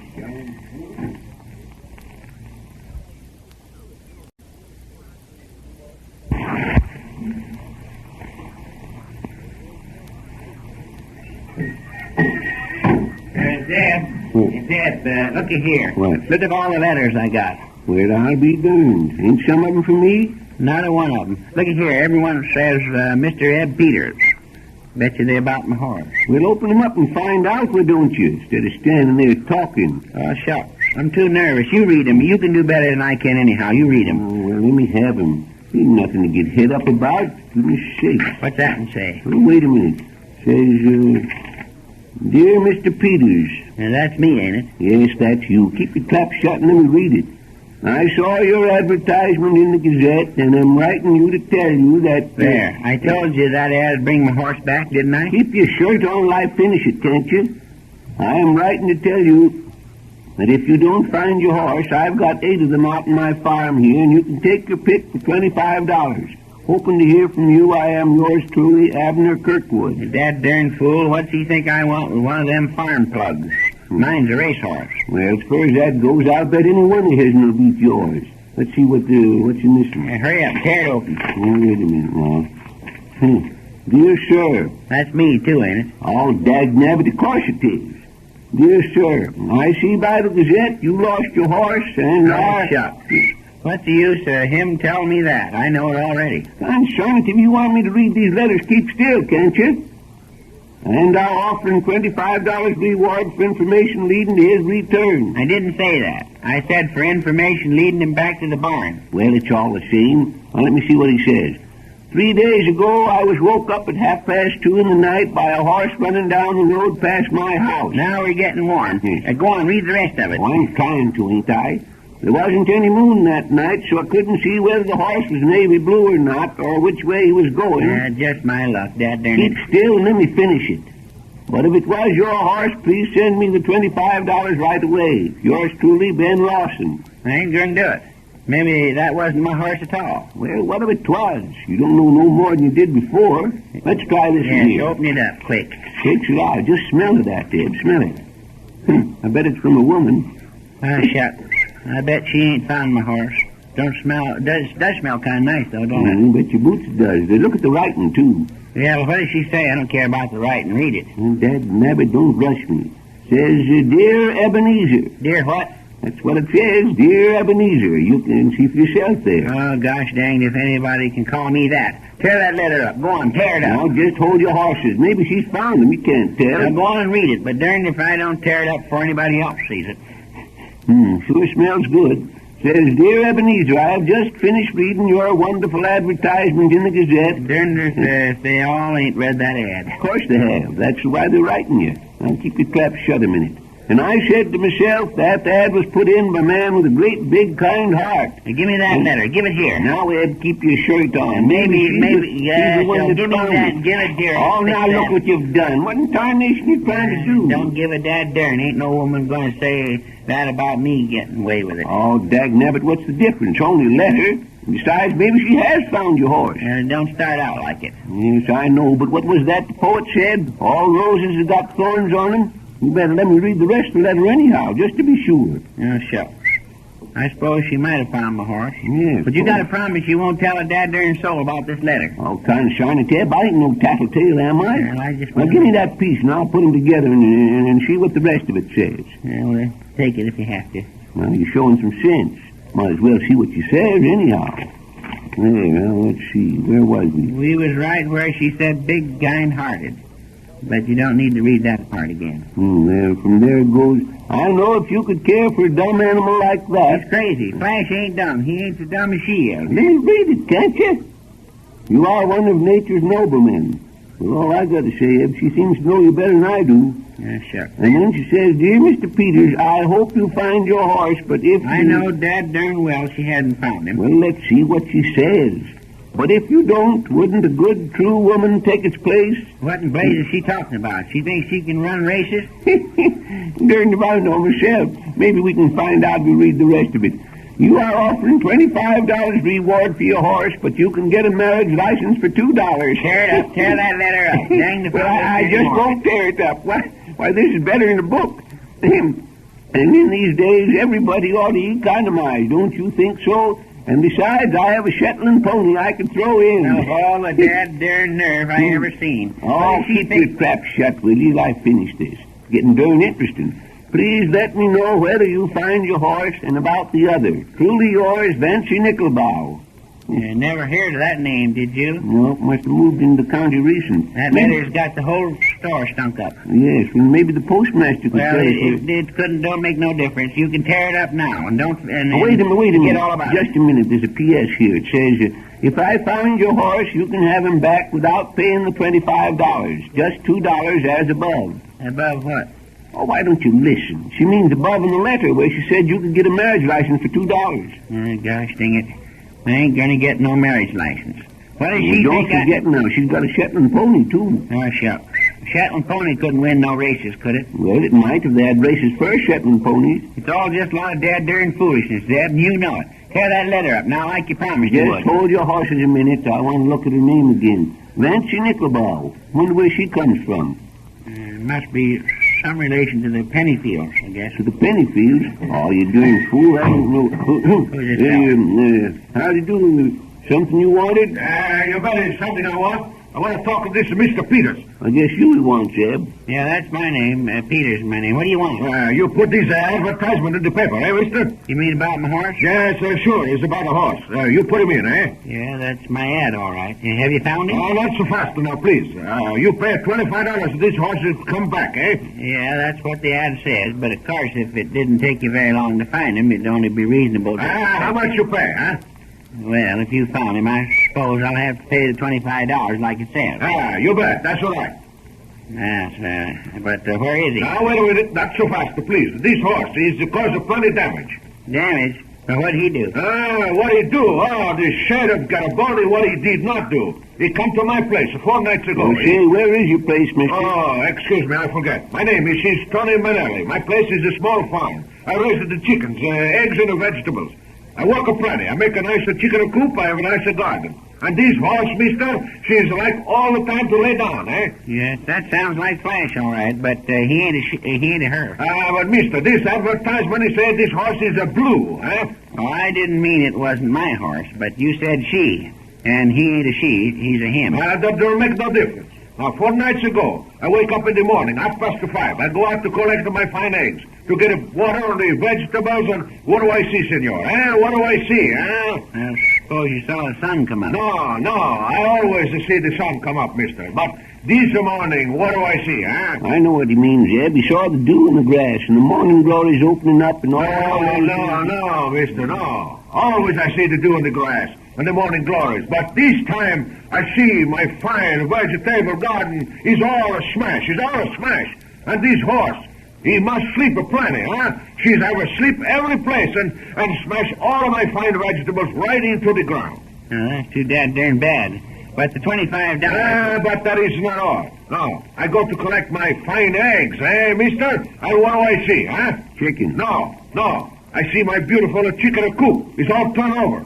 My nice egg is all broke. 2 cases, senor. All ready for the market is also broke. And where do I find this horse, Darn if I know. Where did you find him? Well, he was fast asleep. in my nice, beautiful bed of lilies, senor. That's it. 30 cents a dozen. I get in Skidsville, and they's all spoiled. They's all spoiled. Well, it's too bad, but I don't see how it can be helped. Where's my horse? Oh, I ain't got this horse, mister, but you must pay $25 reward and $10 for the damage. If not, I keep the horse. You can't do it, Deb. It's just throwing good money after bad. And besides, you ain't got it. You keep out of this. It's my horse, ain't it? Well, you bring him in here and you'll get your money. All right. Thank you. Thank you, mister. 1,000 thanks. I will return with this horse in 10 minutes. Thank you, mister. Thank you. Now, Deb, where you going to get that other $10? You've already spent every darn cent we had on that blessed horse. That $25 you've been saving out the reward is all it is. Sure.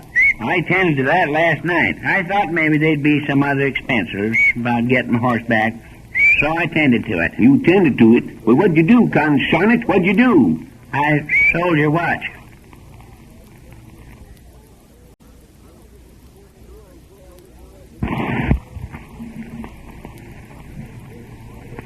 What in tarnation's the matter with you? Moping around here like you was half asleep. Sure. There ain't nothing the matter with me. Just a little tired, that's all. Tired? Why, dagnabbit, you ain't done enough this morning to make a flea tired. Can't help it, I'm tired, I told you. Well, tired or no tired, you're going to do some work around here. You're a partner in this store, and you can just do half the work. So you do your half now, and I'll do mine this afternoon. I'm danged if I will. You'll do it right now, same as I do. Take that case of tomato ketchup and put it up on the shelf. Go on now. Yeah, sure. Where's the stepladder? Right over there in the corner where it always is. Right over here. Yes, right over there in the corner. Bring it over here, will you, Zeb? What? Conshine, you go and get it yourself. Yeah, sure. Told you I was tired, didn't I? Yes, you did, and I don't want to hear no more about it. Well, I'm bringing it, ain't I? Yes. Hold this darn thing here. 2 and 3's 5, and 6 is 11, and 2, 8. What in tarnation you going up there without the ketchup for? Darn thing's heavy. You can hand it up to me, can't you? No, I can't. I'm adding up Mrs. Newbride's account. Come on down and get it now. All darn foolishness going up there without anyway. Dagnabbit, you made me lose my place here. You always notice one thing. You always pick the easy jobs, don't you? Conshine, it don't bother me. 2 and 3's 5, and 6 is 11, and 4 is 15, 3 is 18. And be careful there, Ed. That's a pretty big case to set on top of the stepladder. Yeah, it ain't my fault. It's so darn big, is it? Mm-hmm. Sure. I never packed it. You told me to bring it up here, didn't you? Let me see now. We had one to carry. 6, 1, 7, 8, 15. Hey, look out, that case! Look out! It's Dagnabbit. Now look what you've done. Just look at it there. Oh, look. Every dead one of them busted. Every one of them. $2.25 gone to smash. Now, what are you setting up there for, you darn fool? Eh? Waiting for you to bring me another case of ketchup. Another case of... Why, the way you're acting up there, I wouldn't trust you with a case of horseshoes. I swear I wouldn't. I told you I was tired, didn't I? Well, if you're too tired to come down, you just stay up there. Maybe I will. No, you won't. You come on down here and clean up this mess. Then I'll do it. Yeah, sure. Oh, fool, you're worse than the bull in the china shop. Wait a minute. Slipped on that ketchup on the step. Yeah, I hope you slip and break your neck. Oh, gosh. You never know what you want, do you? Go on now and clean it up. That's what I want now. Well, what's the rush? I'm going to rest a little while. Rest? Rest? Why, you ain't done nothing to rest for. Can't help it. I told you I'm tired, and I'm still tired. Oh, there you go again, talking about being tired. What in tarnation makes you so darn tired? Not getting no sleep, I guess. No sleep?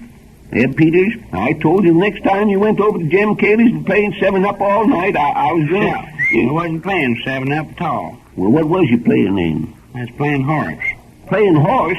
Oh, you darn fool. Well, I was out at the barn all night with Flash, and you know it. Why, Conshine it, ain't you got no sense at all? Well, I haven't seen him for so long, and anyhow, you remember that piece we was reading in the paper about the way prize fighters train? Yes, I remember that, but I didn't see nothing in about sleeping with a horse.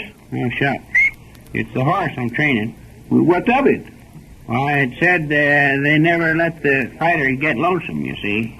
have people around him all the time. Yes. Well, Flash seemed like he was awful glad to see me when he got home yesterday. And when I started to leave him, he looked blame lonesome that I just... That you slept out in the barn all night. No, I didn't neither. I was afraid if I went to sleep, he wouldn't know I was there. So I just kind of petted him and talked to him all night. Well, of all the gosh danged... You look here, Ed Peters. I'm getting sick and tired of your carrying on with that darn old horse.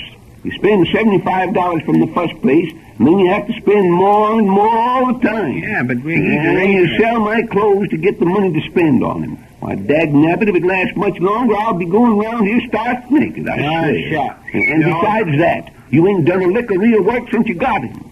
Darned if I'm not getting about enough of it. Well, what are you going to do about it? What am I going to do about it? What are you going to do? I consign your hide. I'm going to check up some of these accounts. Oh, howdy, miss. How do you do? Mr. Winterbottom's my name, miss. And this is my partner, Ed Peters. How do you do, Mr. Peters? Pleased to meet you, lady. Was there something you wanted? Why, if I could have a few minutes of your time, I gotta go out to the barn and look after You just stay right here till we see what she wants. I'd like to discuss education with you gentlemen. Well, you ain't the new school teacher, are you? No. This is education from another angle. Did you go to college? Well, no, we didn't. You see, me and Eb's been so busy... Then you're just the kind of men I can help. I represent... Oh, no, it's another one of them correspondence schools. Oh, no, you're mistaken. It's something far better than that. I'm selling the compendium of knowledge. The what? The compendium of knowledge. Yeah, I thought that's what you said, but I wasn't sure. Oh, you don't know no more than a rabbit what it is, and you know it. Oh, I don't I? No, you don't. You think you're so dead darn smart? It's patent medicine. Oh, I do like men with a sense of humor. But this is not a patent medicine. It's a set of books. Oh, books. Well, now, miss, I tell you, we bought a book from a fellow that's around here a year or two ago, and we ain't had time to read it yet. Oh, but please let me show you what these are. I'm selling them to pay my way through college, and I've only 4 more years to go. Oh, you will listen, won't you? Yes, I suppose we can listen if that'll do you any good. Well, I'm going out the barn. No, you ain't. She wants us both to listen, don't you, miss? Oh, of course.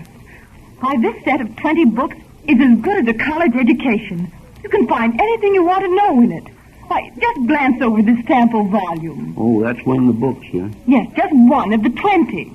Now look at this, for instance. The Mystery of the Brain. It's got stories in it, has it? You know, I always did like them detective stories. Oh, it isn't a detective story. No, it tells all about the human brain.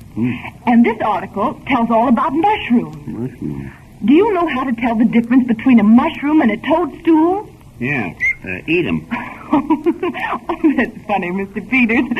But if you buy these books, you can tell without going to heaven to do it. Sure. I couldn't buy no books. I got a horse to look after. No, miss, you're just wasting your time. You see, we ain't got... Mr. Winterbottom, you wouldn't keep a girl out of college, would you? Well, no, I wouldn't want to do that. But then please let me show you how wonderful these books are. I gotta go out. Sit down. You can at least be decent enough to listen, can't you? Oh, thank you, Mr. Winterbottom. Now, just look at this article. Pigs and hippopotamuses. Pigs and what? Hippopotamuses. Junk. There's a picture of one. Did you know that pigs and hippopotamuses come from the same family? From the same family? Well, I'll be darned. You know, I've seen some hogs I thought was pretty good size, but I guess they was just runts after all. And here's an article. Oh, please, look at this article. How racehorses are trained in Kentucky. Huh? What'd you say that is? How racehorses are trained in Kentucky. It tells Say, how much is them books? Why, they're $2. $2, huh? Just a minute. Here, Eb, what in tarnation you keep out of this. Keep your trap shut. Here you be, miss. But you've got to leave this book here right now. You can send the rest of them later. Oh, thank you, Mr. Peters. Oh, I didn't realize how interested you are in education. Just sign right here, and I'll give you a receipt for the $2. Eb, you darn fool, you better... That's right, Mr. Peters. Oh, thank you so much. The other 19 books will be delivered by parcel post in 2 or 3 days. Goodbye. Come, son, you old fool, you never will learn, will you? I never see the beat of you. Confound, the next time I get a partner, if I live to be 1,000 years old, his name won't be Peters or Ebb either. Now, shucks. I ain't done nothing. Let me see that paper. Yeah, shucks. $2. You're always getting angry at nothing. Let me $2 is nothing for a book that tells you how to train a racehorse. Let me see that paper you signed there. Shucks. You would never know how to read the book if you did have it. Say, keep your trap shut till I read this, what you've signed. Anyway, a month for 24 months. You dang fool. You know what you've done? What? You've gone and signed up to pay $75 for them darn books. $3 a month. You know, Miss Snyder? Yes, we got some nice fresh eggs. Well, pretty fresh. 16 cents a dozen. Yep, that's pretty cheap, ain't it? Doesn't hardly pay for the wear and tear on the hens. That burn it, Zeb. Cut out that darn visiting on the phone and come here a minute. Keep still, you old fool. No, not you, Miss Snyder. I was talking to my partner, Ebb. Say, Miss Snyder, you got any bees up at your house? Bees. B-double-E-Z. Yes, that's it. Oh, you ain't, huh? Grease. Of course she's got some grease. Just sold her a bucket of lard yesterday. I didn't say grease, said bees. Oh, geese. Well, why didn't you say so in the first place? No, I know you don't want any grease, Miss Snyder. I was talking to my partner, Ebb. You know anyone who's got some bees for sale? You think maybe some of the neighbors have, huh? Well, we could use a few delivered at Squidgeville. Yes, Fob Racetrack. I said Fob, F-O-B. Jack Nabbit, Zeb, but you can find more ways of loafing than he thought I'd see. Well, if you see anyone, Miss Snyder, who wants to sell some bees, tell them to deliver them at the racetrack in Squidgeville Saturday. What's that? Oh, shucks, no. Don't address them to Ebb or me. You see, well, I'll tell you what. Send them to Hector Smith. Yes, that's it. Hector Smith, Squidgeville Racetrack Saturday. Yes, tell me when you see. I'll send the eggs right up by Ebb. Goodbye. Say, you know, there's more to training a racehorse than you'd think. Just look at him. No, just a lot of darn foolishness, what it is. What's darn foolishness? Sitting there reading how racehorses is trained in Kentucky. It is, huh? Yes, it is. Well, if I don't read this, who around here is going to know enough to train Flash? Well, you don't want him to do tricks. All he has to know is just enough to tear out and beat all other horses. What's the good of crowd and a lot of other stuff in his head?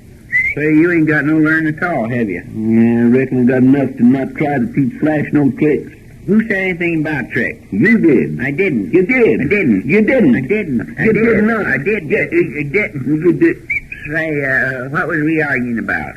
About learning that racehorse tricks, wasn't it? Which side was I on? Why, you said you were going to learn that racehorse out of that book you got there. That burns, Zeb. Didn't you ever hear of them training a prize fighter? More than that, I've seen him do it. He's a regular champion, he was. And how did they do it? What do you mean? Did they make this here prize fighter jump through a hoop or turn it back somerset or something? Oh, you darned old fool. Of course they didn't. Just laid them on a table and rubbed them all over with a towel. Now you're talking sense. That's just what I'm going to do with Flash. You won't never be able to do it. Why won't I? You won't ever be able to do it. Of course I will. Why won't I? No, you won't be able to get the horse to lay on no table. Jack Nabbit, you don't have to make him lie down on a table to train him. Maybe, but you'll have to train him to lie down on the table. There ain't no use arguing with you. Well, let's see here what else it says. It says they've got to be fed on bluegrass. Oh, shucks, any darn fool knows grass is green. Is that so? Yeah. Well, I guess you ain't as smart as you thought you was. Well, you know grass is green, don't you? Of course I do. That's what I said. Any darn fool knows it. But race horses have got to have bluegrass. Well, you might dye some blue. No, they can't do that. You dyed the horse blue. You don't have to bring that up. Now, keep quiet. Listen, I see a picture of a racehorse once, and he had on kind of a hood with glasses over his eyes. He looked like a frog. I see that, too. Looked like he had goggles on, didn't he? Yep, that's it. Well, that's settled then. What are you talking about? You're crazier than usual today, it appears to me. Why, the bluegrass is settled, you darn fool.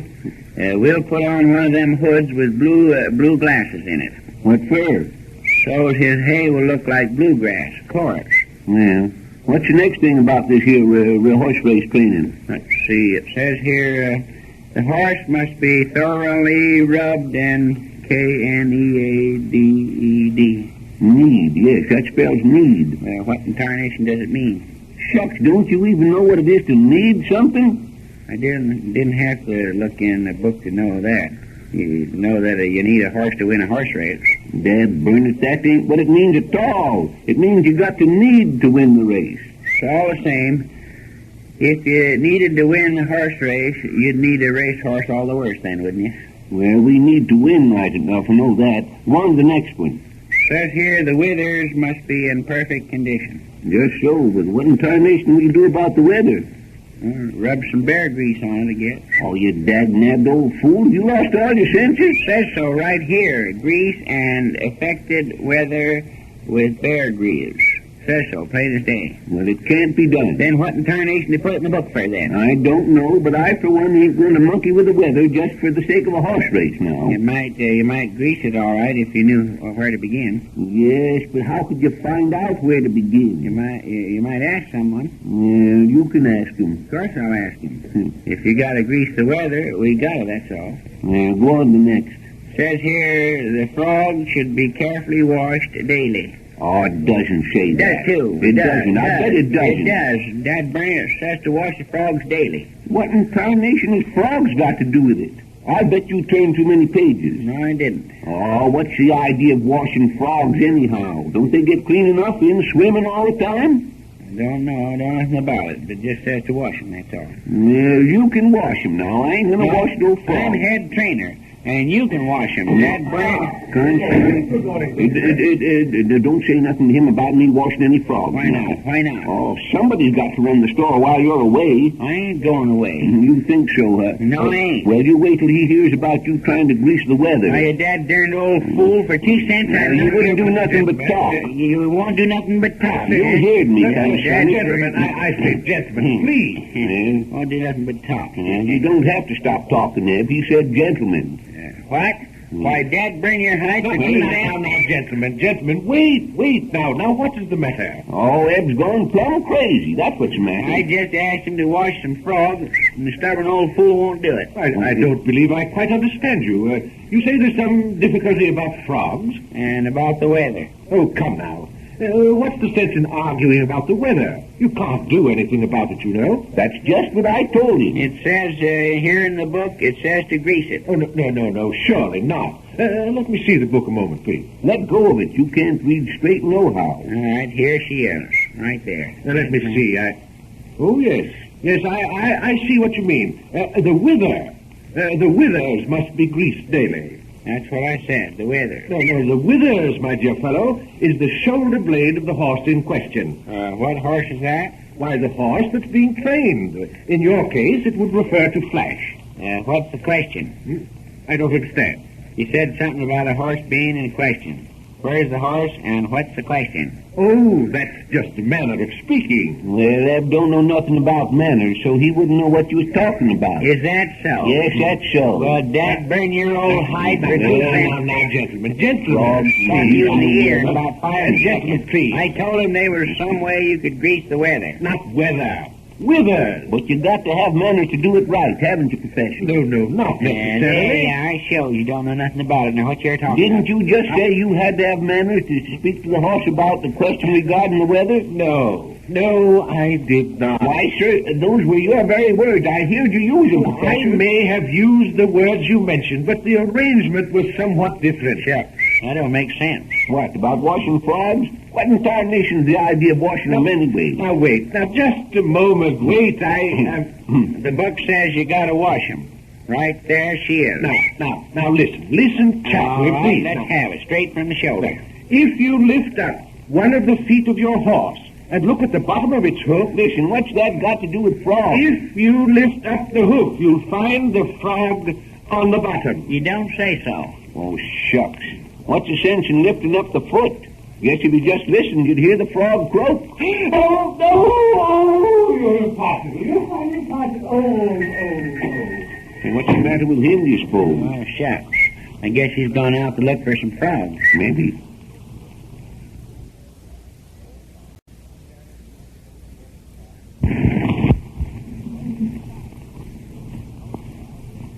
I tell you right now, Eb, it's a good thing this race ain't fair off. Shucks. I figure I could stand to spend 2 or 3 more weeks with that horse if they let me. Yes, maybe you could, but I couldn't. About 1 more week, and I wouldn't have anything left but my nightshirt. Say, Dad, darn it, what did you do with your bitches last night? What do you mean? You know darn well I ain't got no more pants except the ones you got on. Them's the ones I meant. Look here. You don't mean to tell me you was going to take my last pair of pants? Dad, Bernard, Zeb, I don't think you want us to win this race. Oh, I don't, huh? No. Well, I guess I got as much at stake in that race as you have. After the race, you'll have a pair of pants for every day in the week. Yeah, it ain't no use to argue about it. When you get down to my last pair of pants, I tell you you're getting on a tender subject. Shucks.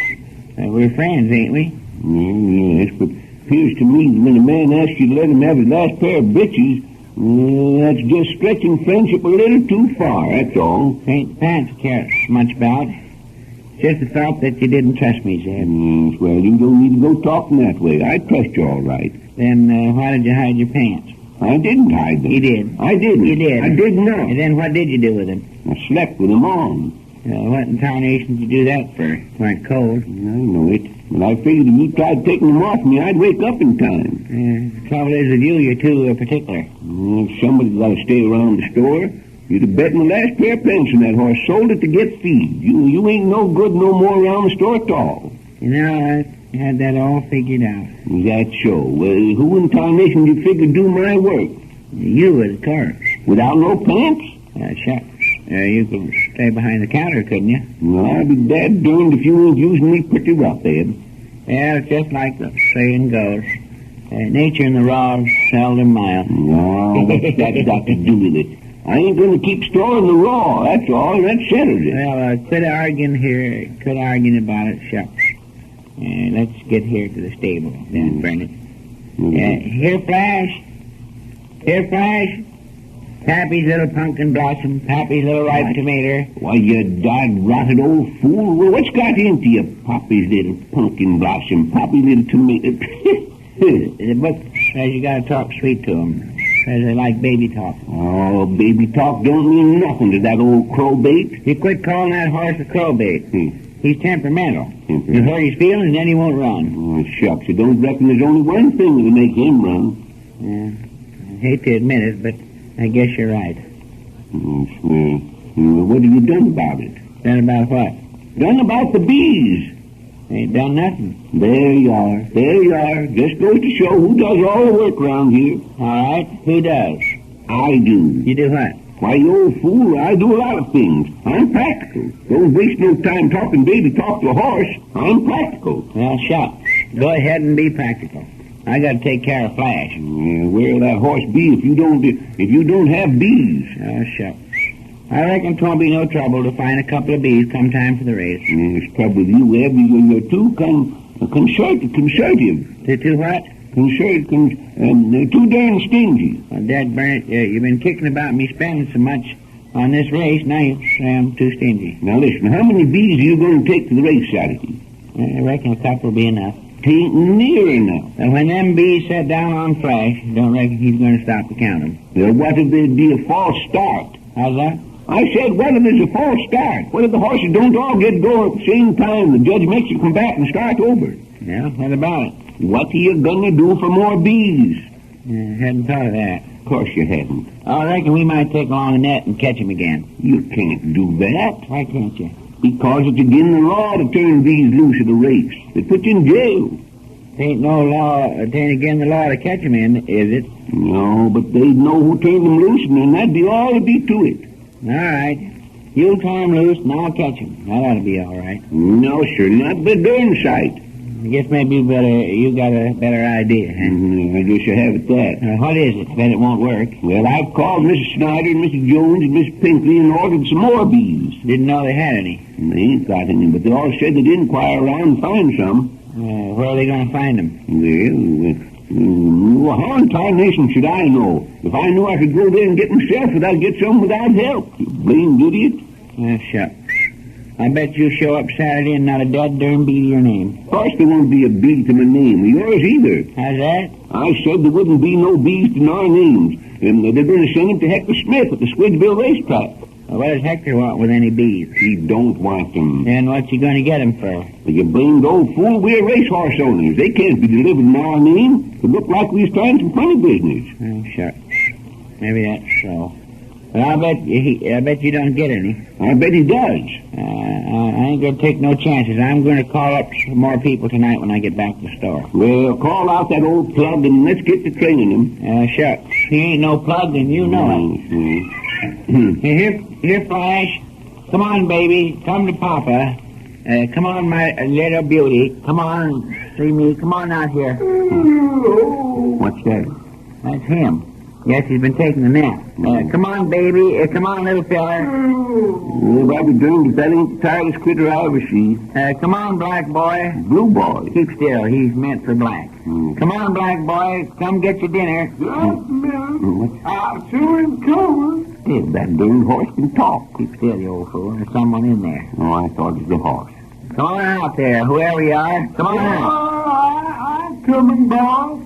Just give me time. Just give me time. See here, where in tarnation you come from, anyhow? Yes, where'd you come from and why didn't you stay there? Oh, I just came from Roundabout. Just from Roundabout. What do you mean by Roundabout? Oh, here and there. I came from here and there. Yep, I bet you ain't got no home. Well, why in tarnation did you come to call in here with our racehorse? Lord goodness, mister. Is that a racehorse? That darn tootin' it is. What do you think it was? I don't know. First I thought I was seeing things. I don't see a lot of horses, but I ain't never seen no blue horse before. Well, that was a little mistake on the part of my partner here. Oh, you old fool. You had as much to do with it as I did. I did not. You did. I didn't. Mister, but didn't I hear all say something about eating? What's that? I thought you said something about me coming and getting my dinner. Oh, he's talking to the horse.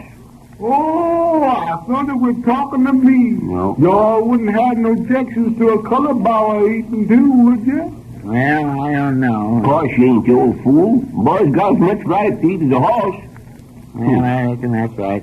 Well, just as soon as I get through talking to him, you can go up to the store and I'll fix you up. Y'all don't need to make no talk with him, mister. I can talk enough for us all, and besides, I knows horse talk. You know what? I knows this baby's language. When I talk to them, they lay back their ears and listen, and they sure do. Look here, what in tarnation do you do besides sleep, anyhow? Well, I tell you, mister, when I eat regular, I's a horse jockey. Oh, I ain't good, oh, boy. Zeb, did you hear what I heard? Reckon you did. Now, does I eat, mister? Well, hold on here a minute. How do you come to be in that stall there? Well, sir, I got me kind of feeling for bangtails, and I just crawled in here for company last night. Did you ever see this here horse before? Well, to tell you the truth, mister, I thought I knowed him last night when it was dark. You hear that, Ed? He thinks he knows him. I thought I did last night, but when it was light this morning, I knew that was wrong. You don't know him, eh? No, sir. The horse I knowed was big. You say you're a jockey, huh? I ain't nothing else but. Well, if we feed you, will you ride that horse in the race Saturday? Oh, boys, for a square meal, I'd ride a goat. There, Zeb. I guess we got a jockey already. Yes, we got a jockey, but you ain't even asked him his name. Yes, that's right. What's your name? I tell you, boss, they just called my honey boy. Honey boy? Say, do you know any bees?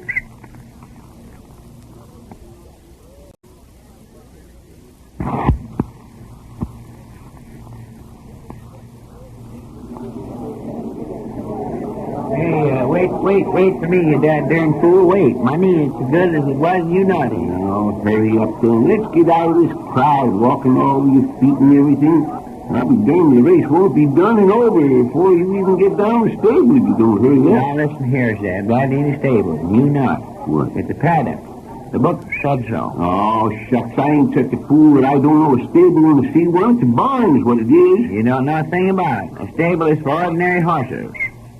High-toned horses like Flash get kept in a paddock. Well, if I was you, I'd wait till after the race is over before I begin bragging now. Dag nabbit, Zeb, what's the rush? Now, hold up a bit. You know... Oh, man, the Goshen, we got a lot to do, Eb. Hurry up now. I don't guess we got so much to do. Ain't Honey Boy in charge of the stable? Oh, what about it? You ain't fool enough to think that Honey Boy is going to have anything to do with us winning the race, do you? He's going to ride Flash, ain't he? Yes. No, and answer me that. Ain't he going to ride Flash? I said yes, of course he is. But it's going to take bees to get that old crowbait going. He ain't no crowbait. Well, he is. I tell you, Eb, you got to just keep your mind on one thing in winning this race. Is that so? Yes, that's so. Well, what have you got to keep your mind on? Both me and you have got to keep our mind on the bees. You know we don't like bees, and the only way you can get them to raise a sweat is to show them some bees. Did look that way once, didn't it? Yes, it did. And this afternoon he got scared of that sign advertising honey, didn't he? Yes, he ran in the pasture when a bee took after him. I figured, I figured he'd got kind of a bee scare. Well, if a bee took after me, I'd be scared too. I don't blame him a bit. You would all right. You're scared of your shadow. Well, say, which one of these stalls is Flash in? He'll be walking all day here. Well, how in tarnation do I know? Look in that stall over there and see if he's in there. Hey, mister, you belong around here? Well, I guess I do. I oughta. I own one of these here race horses. Oh, you do? Well, that's fine. Do you know a man by the name of Hector Smith? Oh, shucks, yeah. Know him about as well as know my own name. Oh, thank heavens. Now I'm getting somewhere. Have you seen him this morning? How's that? I said, have you seen him this morning? Now that you speak of it, don't believe I have. Well, if you see him, tell him I've got the hide. You don't say so? Yes. What in tarnation is the good of town Hector Smith? I want to give him to him so that I can go home. What? You mean to stand there and tell me you want to give Hector the hive? Sure. I come all the way from Corn City. Look here, young fella. I don't know who you be, but you ought to be in jail. Oh, I have, huh? That's what I've said. The idea of going around giving a nice boy like Hector Smith the hives. Who sent you here anyway? Mrs. Snyder. She didn't neither. Could be more like her to give you some sulfur and molasses. That's what Mrs. Snyder'd do. Beehives, you old goat, beehives. Hey, you be dad darn careful who you're calling a goat. What in tarnation you stand there gabbing for? Well, if you see Smith, tell him I'm looking for him anyway, will you? Yeah. Well, I'll see you later, dad darn fresh jackanapes. Say, Zeb. Right. You see that feller going yonder there? Of course you do. You don't think I'm blind or something? What about him? He's a dangerous man. Dangerous? Yeah. Well, shucks, you don't look it. Well, he is, all right. What? He wants to give Hector Smith the hives. What's that? Said he's looking for Hector Smith. Wants to give him the hives. Why, you darned old fool. That's the fella we're looking for, then. Then we must be crazy, too. What do we want of him? Why, you old scarecrow, that's the fella that's got the bees we're going to use in this race. He's got the beehives. He has, huh? Of course he has. Well, then why didn't he say so, Chuck? Well, that just shows you I'm pretty smart. We're going to have bees enough for any anything that comes up. Still think a couple of bees would be enough. Yeah, never mind what you think. Come on, I found where Flash is. Oh, did you? Well, come on. What are you standing there for? Let's find him. Yeah, he's right over this way. Second stall down. All right, over here. Oh, gosh, yeah. Hey, is he all right? All right, of course he is. That is as good as he ever is. Right there, see? There's Honey Boy now. I say, Zeb, but that's kind of a funny thing, that jockey being called Honey Boy, ain't it? Just the thing. Having a right about that name might be about as good as the bees themselves. Hi there, Mr. Ebb. Hello, Zeb. Morning, sir. How do, Honey Boy? Where's Flash? No, don't show your ignorance. That's Flash under them there blankets. What's the matter with him? Has he got pneumonia? Oh, no, sir. He ain't got pneumonia. No, he's all right. I'm just warming him up.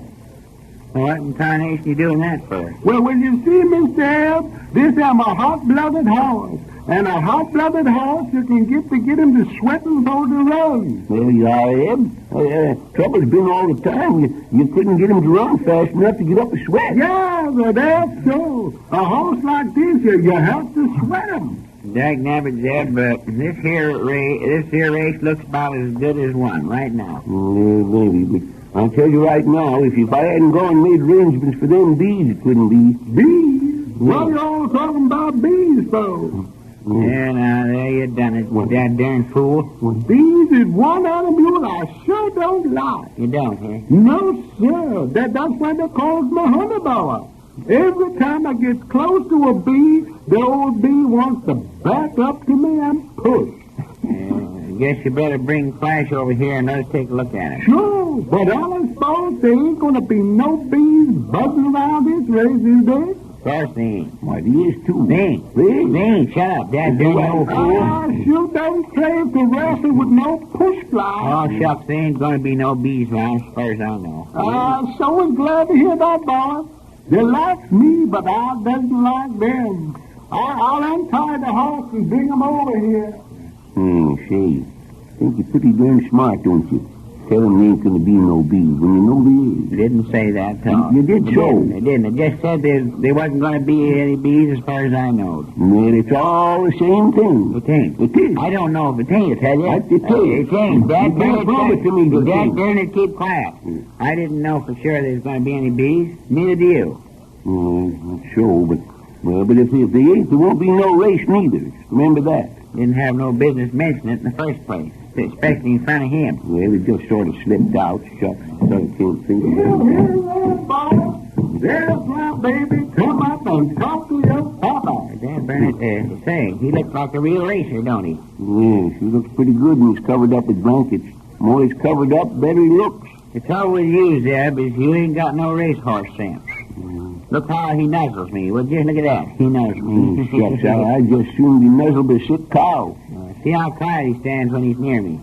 He knows I'm a regular horse lover. He just wants something to lean against. Well, there's one thing about that horse there. He sure has poise. Though nothing exciting. Well, he don't appear too frisky, but I guess he'll be all right when he gets the idea that the other horse is trying to beat him. Yeah. Stand still, Flash. He's sure I'm getting up a nice sweat. Yes, sir. Just run your hand under this blanket, Miss Ed. Put your hand under the blanket there, huh? Yeah. He ain't ticklish, is he? No, close not. But put your hand right there under the blanket. Ain't that a fine lather, though, Sure, it sure is. Hold still, Flash. Well, I'll be dead burned. What's the matter, Ed? No, nothing. There is so. I'll tell you the reason. Well, I know a darn sight better. I know you. Oh, dog.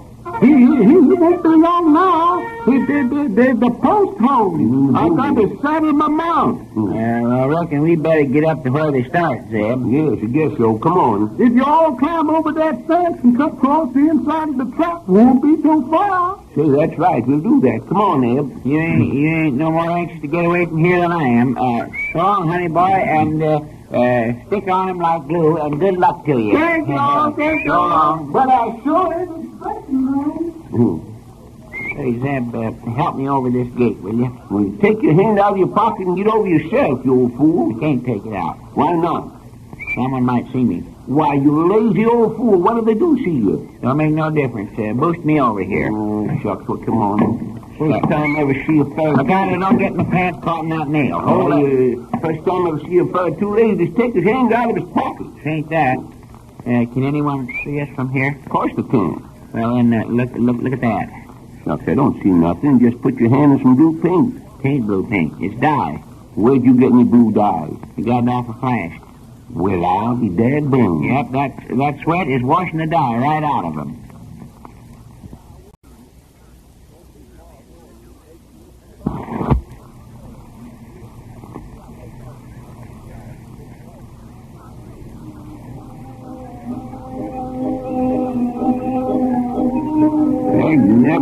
Hurry up, can't you? Shucks. Just my luck. Something important comes up and my dad darn knees begin bothering me right away. Them the horses now, getting ready to start. Shucks. Reckon it'll be 10 or 15 minutes before they get going in the race. Maybe, but you got to recollect, we ain't done all there is to do. Not by a darn sight. They ain't got nothing to do but go up there and turn a couple of bees loose at the right time. Is that so? Cocktails. What else is they to do? Well, we got to get them bees fresh, ain't we? Yeah, but you said yourself there's a fellow here with a whole hive full of them. Yeah, with your darned old fool, we got to pick out the bees we want, ain't we? Shucks. I don't reckon there's any need to be persnickety, as long as there's good, healthy bees. Well, say, young fella, did you ever see a beehive? You're dead darn right I have. Seen lots of them. Well, you know so much, maybe you'll tell me how you get the bees out of them. Well, this is a pretty how do you do. Why didn't you think of that 2 or 3 days ago? I did think of it, but couldn't think of no answer. Well, why didn't you say so then? So I could figure out a way. Yeah, you could have figured out a way, huh? You ain't no dumber today than you was 2 or 3 days ago. Let's see you figure out a way now, right now. I know one thing about them, all right. What's that? They don't like smoke. They use smoke to catch them with. Well, now, where in tarnation are we going to catch a lot of smoke? Let's see. Well, I'll tell you what you can do. You got your corn cob there, ain't you? Of course I have. I guess that'll make enough smoke for any ordinary bees. Light her up and keep it puffing on it till we get the critters. Well, just about the only way. Wait a minute till I get her steamed up here. I think I got some tobacco loose in the fence place to have. Pick out that there rubber band for me, will you? Sure. You better smoke the rubber along with the tobacco. It'll make the smoke just that much stronger. Yes, that's so. All right, give me a match now and I'll light her up. All right, come on, we got to get in there. Keep her steaming along as big as you can.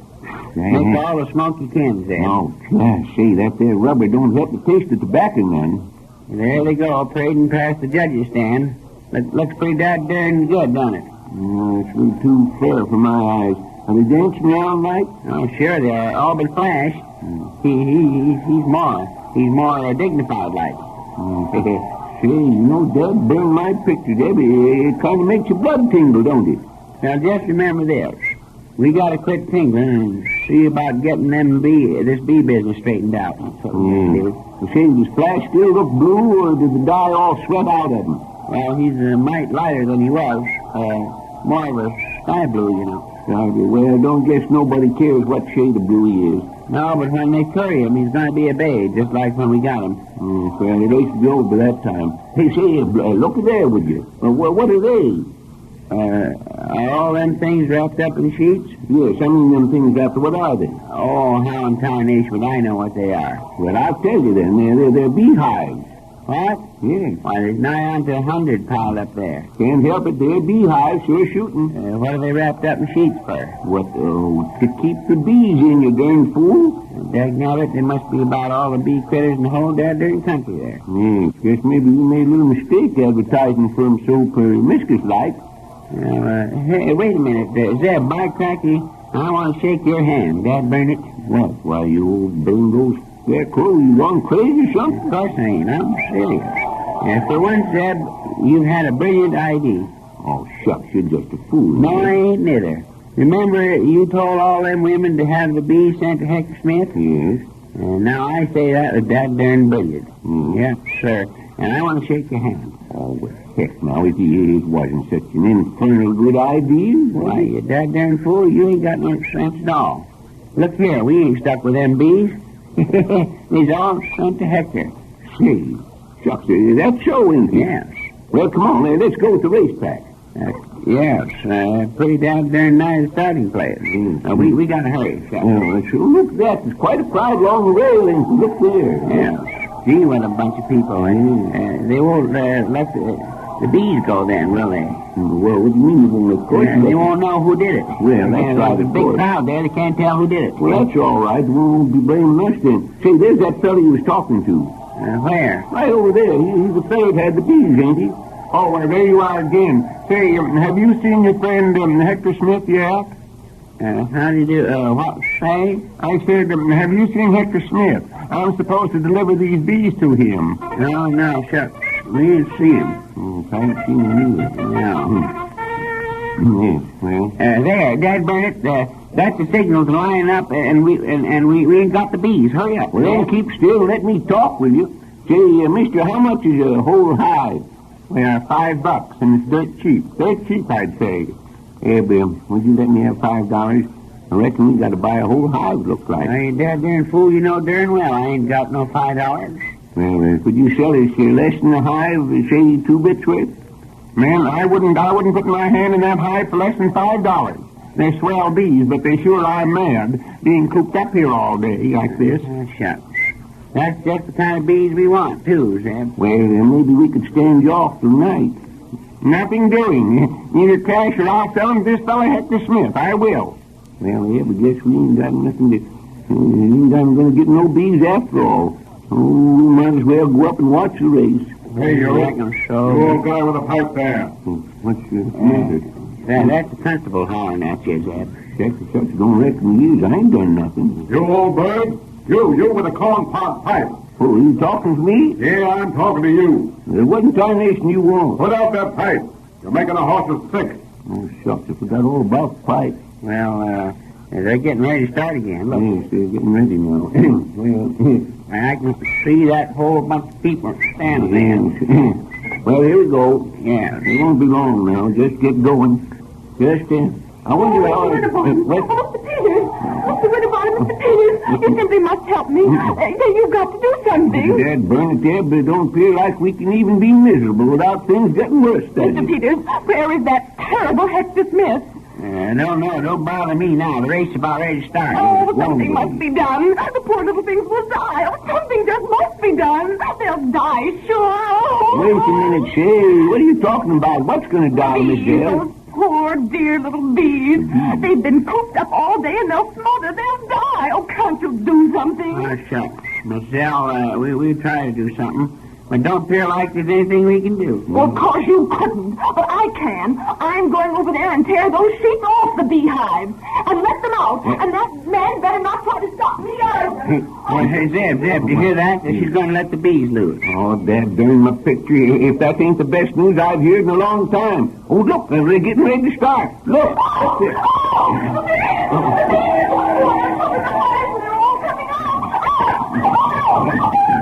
There they go. Hooray! What, the bees? Oh, no, you darn fool of horses. Come on, Flash, come on. No use to call him. He can't hear you with all this noise. How's Flash making out? Can you see? No, I can't see now. Wait a minute, I'll stand up here. Wait. Wait, I'll ask someone. Say, who'll come in first there, mister? Honey Boy. Ed, it's Honey Boy. Honey Boy, come in first. Hooray! Well, I'll be dad darned. During my britches, Honey Boy, they tell me you come in first. I sure did. Yeah, I sure enough did. See, didn't I tell you Flash was a racehorse? Well, ain't the ghost. Now, I can hardly believe it. Now, where is he? Well, who? Why, Flash, of course. I don't know. What? You don't know? No, sir. When them bees took after me, you all didn't reckon I'd wait for no horse.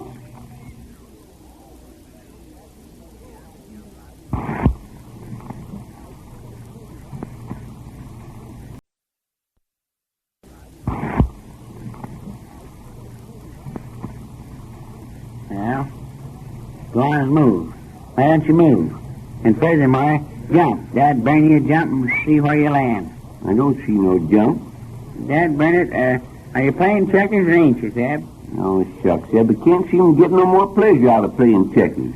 I guess that racehorse scrape yesterday took just about all the fun out of me. Did, huh? Yeah. Well, how in tarnation do you suppose I feel? Yeah, and you couldn't feel as low as I do, I'll say that. Tell you right now, in order to feel as bad as I do, you got to have a genuine talent for it. Well, he was my horse, wasn't he? Yes, he's yours as far as I care.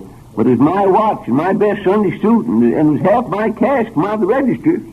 Look at the way it makes me look. But I ain't letting on. I guess I got pride, too, you know. Yeah, it ain't pride you need. A little horse sense. Wait a second, where you going? I'm just going over to the cash register here. You better stay out of there, concern it.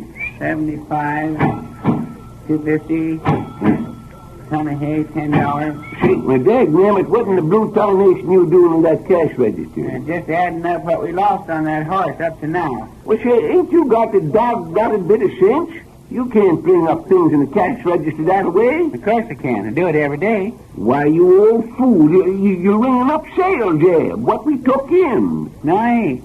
I'm ringing up what we was took in first. You're getting things all balled up. That's what you're doing. How can you tell all that stuff you rung up there from the sales we made today?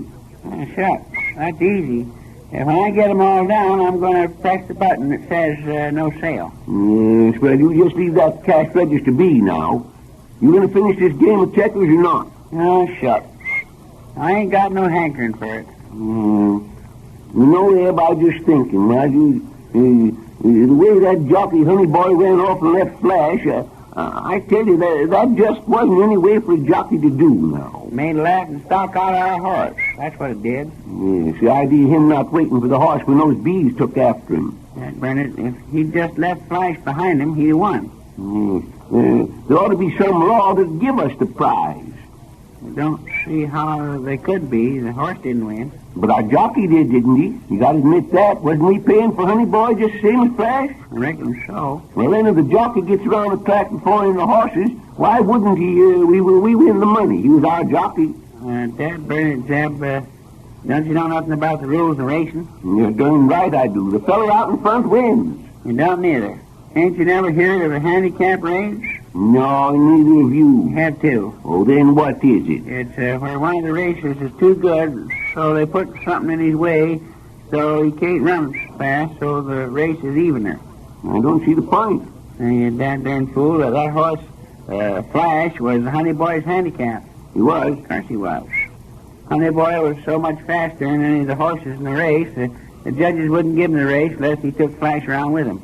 I don't reckon that jockey will show up around here for any more victuals, do you? Well, if he does, I guess I got a few things to say that'll kind of sizzle him a speck. Yeah, serve him right. You answer it, Zeb. My knee ain't none too good, and you're not. No, stand on the other foot. Chances are they want to talk to you anyhow. Oh, I don't think so. I've got a notion they want to talk to you now. Go on and answer. Oh, I ain't going to answer. Answer it yourself. No, shucks. Hello? Hello? Long distance. Tell them business is poor. We can't buy enough until after the first. Hello? Yes? Oh, yes. Hello, Squidgeville? Folks over to Squidgeville get all fired extravagant, calling up long distance that way. Hello? No, this ain't Zeb Peters. This is partner Zeb Winterbottom. I don't want to talk to nobody from Squidgeville. Who? No, never heard of you. Oh, the constable. You want Zeb Peters? Yes, he's here. Oh, you don't, eh? Darn fool, you're talking me right into jail. Why, yes, I know Hector Smith. Nice boy. Yes, Hector's a fine boy. He is? What for? What's that? What's the matter with Hector now? We got him in jail for breaking the peace. Hello? Yes? Piece of what? Well, shucks, Mr. Constable. Oh, there ain't no sense in keeping him in jail. Why, Hector wouldn't hurt a flea. Yes, I say flea. Why, has Hector got fleas? Why, I guess so. Say, just hold your horses a minute. Oh, what happened anyway? Mrs. Zell? Well, I'll be dead burned. Mrs. Zell got the Hector...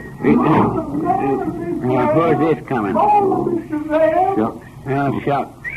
Why in tarnation you have to come in here? Just spoils the whole day. Bet you're surprised to see me. Now, look here, honey boy. After what you done yesterday at the Squidgeville race, you don't need to expect us to keep on feeding you. No, sir. I eat myself from now on. I don't need nobody to eat me. No, Sakuna Beckett sleeps me. You better talk to him, Zeb. My indigestions begin going back on me as soon as he come in here. Boy, is I lucky. Yeah, maybe, but if you are, that's more than my partner and me can say. What good was they in winning the race if you forgot to take the horse around the track with you? Sure, that little dinky race didn't amount to nothing. No, my indigestion ain't so good neither, Eb. I done got you some good news. Well, what's that? I said I got me some news for you all, and it's good. I don't believe it. If it's good news, it ain't for us. Shucks, about the only way I could hear good news would be to get my watch back and listen to it tick. Reckon maybe all kid Mrs. Zell. Yeah, what in tarnation you talking about anyhow? Takes money to get his watch back. I done wash and coil that horse flesh this morning, and what you all think? I know what. He ain't blue at all. He's bad. Oh, Shut up, Zeb. Well, I'm done if that ain't a surprise. Good morning, gentlemen. Good morning. Oh, honey boy, I see you're ahead of me. Yeah, the gentleman you all is now addressing Colonel Henry Walford Beckett of Louisville, Kentucky. I'm very happy to meet you, gentlemen. I saw the race in Squidgeville yesterday. We ain't so darn proud of it. What can we do for you? Gentlemen, I've come to ask a favor. Honey boy tells me he recognizes Flash as a gelding I used to own. We called him Tangerine. By cracky, we bought and paid for him with cash. Darn tootin' we did. Quite so. And would you be willing to sell him? Yeah, I guess we trade him for old tires or bottles. Don't pay no attention to him, mister. He ain't got a dad-burn thing to do with it. But you will sell him, won't you? No, I don't reckon we would. Not right now, anyhow. What? Why, you dad-rotted old idiot. I'm prepared to give you, say, 200. Cash, of course. Well, to tell the truth, I'm kind of mad about that horse. Well, I can appreciate how you feel, but still at a price, Peters, you're a stubborn old fool, that's Maybe, but you see, he didn't do so good at Squidgeville yesterday. No, but that was a show worth seeing. I didn't know Honey Boy could run like that. Well, if it has turned out different, I might talk to you. But folks is laughing at him now, and he ain't for sale. But why? Because Eb's an old fool, that's why. Maybe so, but I figure he's having a hard time of it, and I won't go against the poor old fella when he's down. He needs a friend. Mr. Peters, you are a true star sportsman. Now, let me shake your hand. Much obliged. Now, let you and I do business fast. I owned him in his prime. He was the best moneymaker I ever had. I want to give him a good home. If I give you 1,000 for him, the old fellow still wouldn't owe me a thing. Shall I make out a check? Yes. Just make it out to Eb Peters and Eb, make out the bill of sale for the Colonel. Hot dog, I knowed all the time that me and that banker was friends. Wait a minute here. And here you be. Hurry up. On one of the grocery sales slips. One horse. $1,000 paid. Sign your name to it. Wait a minute. Sign your name there. Make it easy. I signed it already. Can't you read? Thank you very much, gentlemen. Here you are, Mr. Peters. Honey Boy can take care of him for me. Now, I must rush along. My wife is waiting in the car. Goodbye, gentlemen. Come on, Honey Boy. Goodbye, mister. Dad Bunny, Zeb. Things is coming out just the way I figured. They are, huh? Yeah. All our troubles is over, ain't they? Well, you danged old fool, we got lots of trouble. What is it then? Why, Mrs. Zell's had Hector arrested for cruelty to them bees.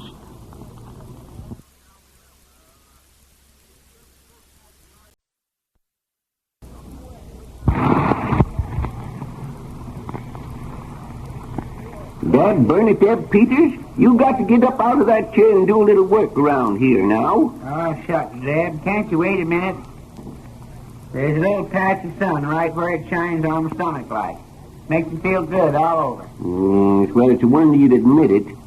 Well, all but that bad knee of mine. That pains me considerable, and I got a kind of numb feeling on my temples. Well, let me tell you something. If you don't get up here and help me shelve some of this stock, you're going to feel numb all over now. Well, what in tarnation in such a hurry about? Guess we'll have this here store long enough to get some stock on the shelves without killing ourselves doing it. But one of us has got to go over to Squidgeville. How's that? I said someone has got to go to Squidgeville. Well, where do we want to go to Squidgeville for? I didn't say we want to. I said we got to.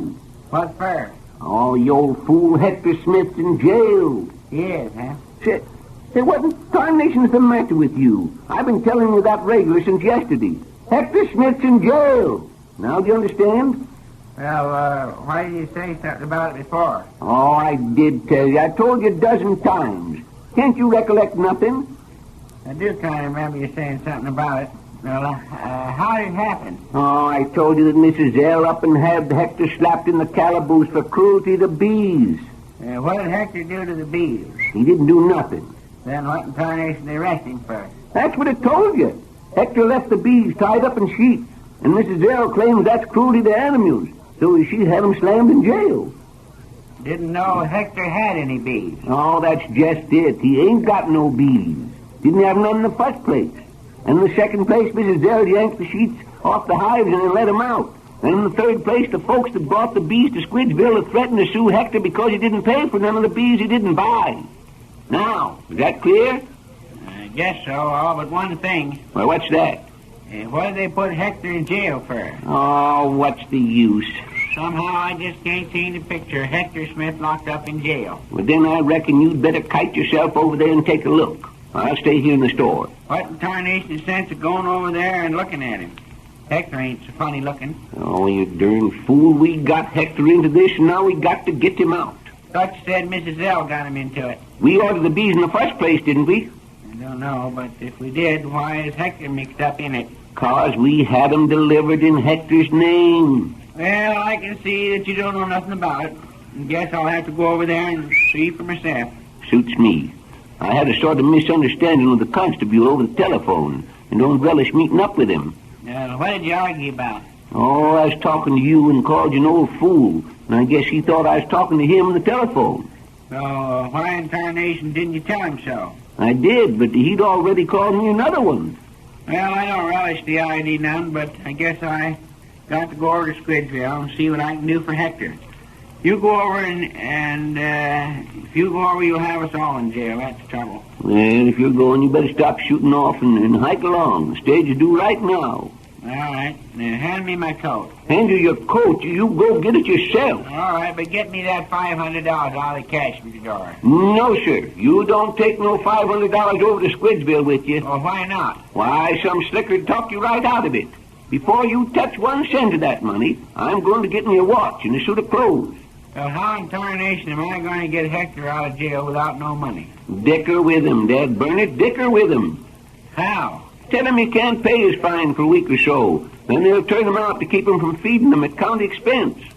Can't leave Hector in jail for a week. Ain't right. Oh, you old fool, you won't have to. If they won't turn him out, get the lowest figure.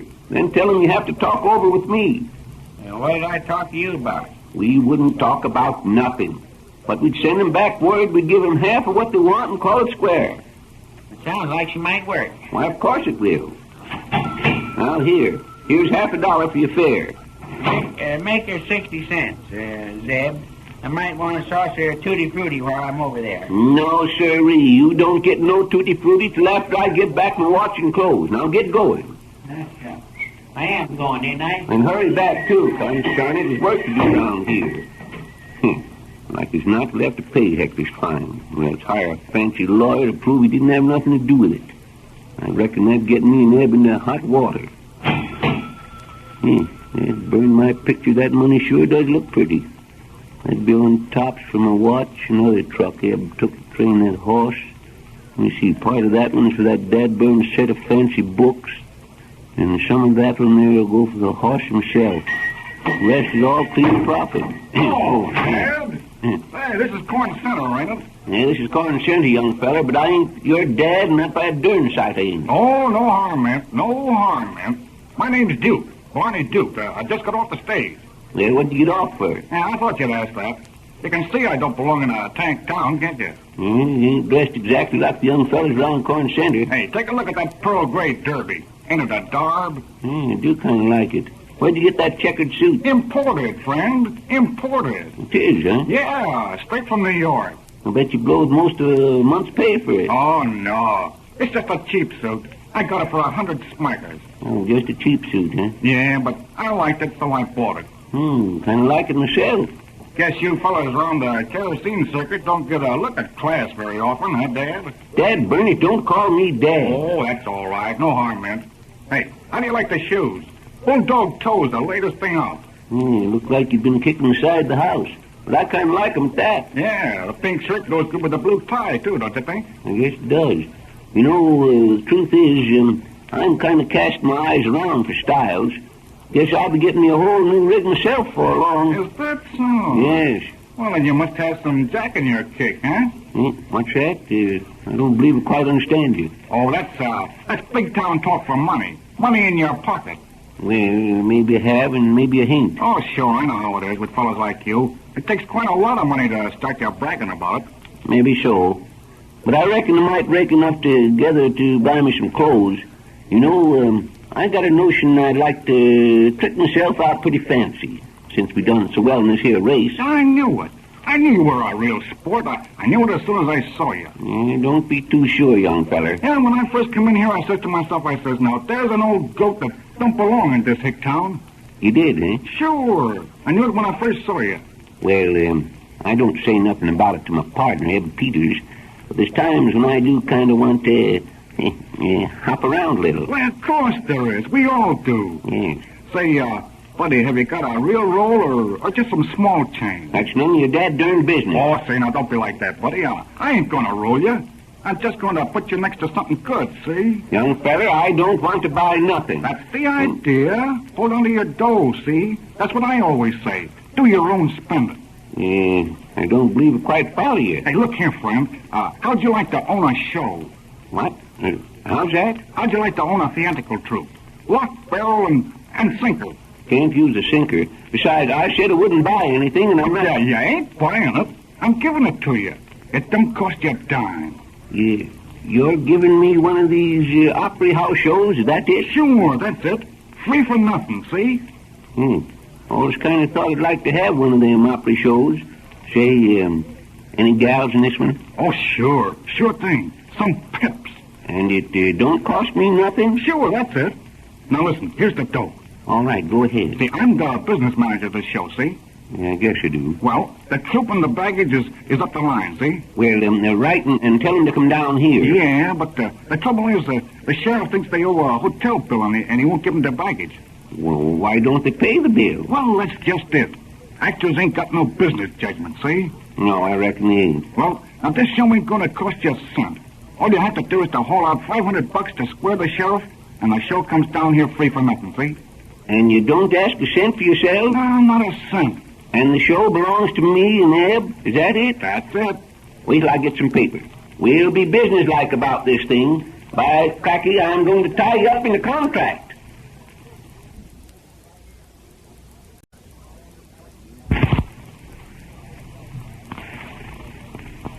Well, I don't know, Zeb.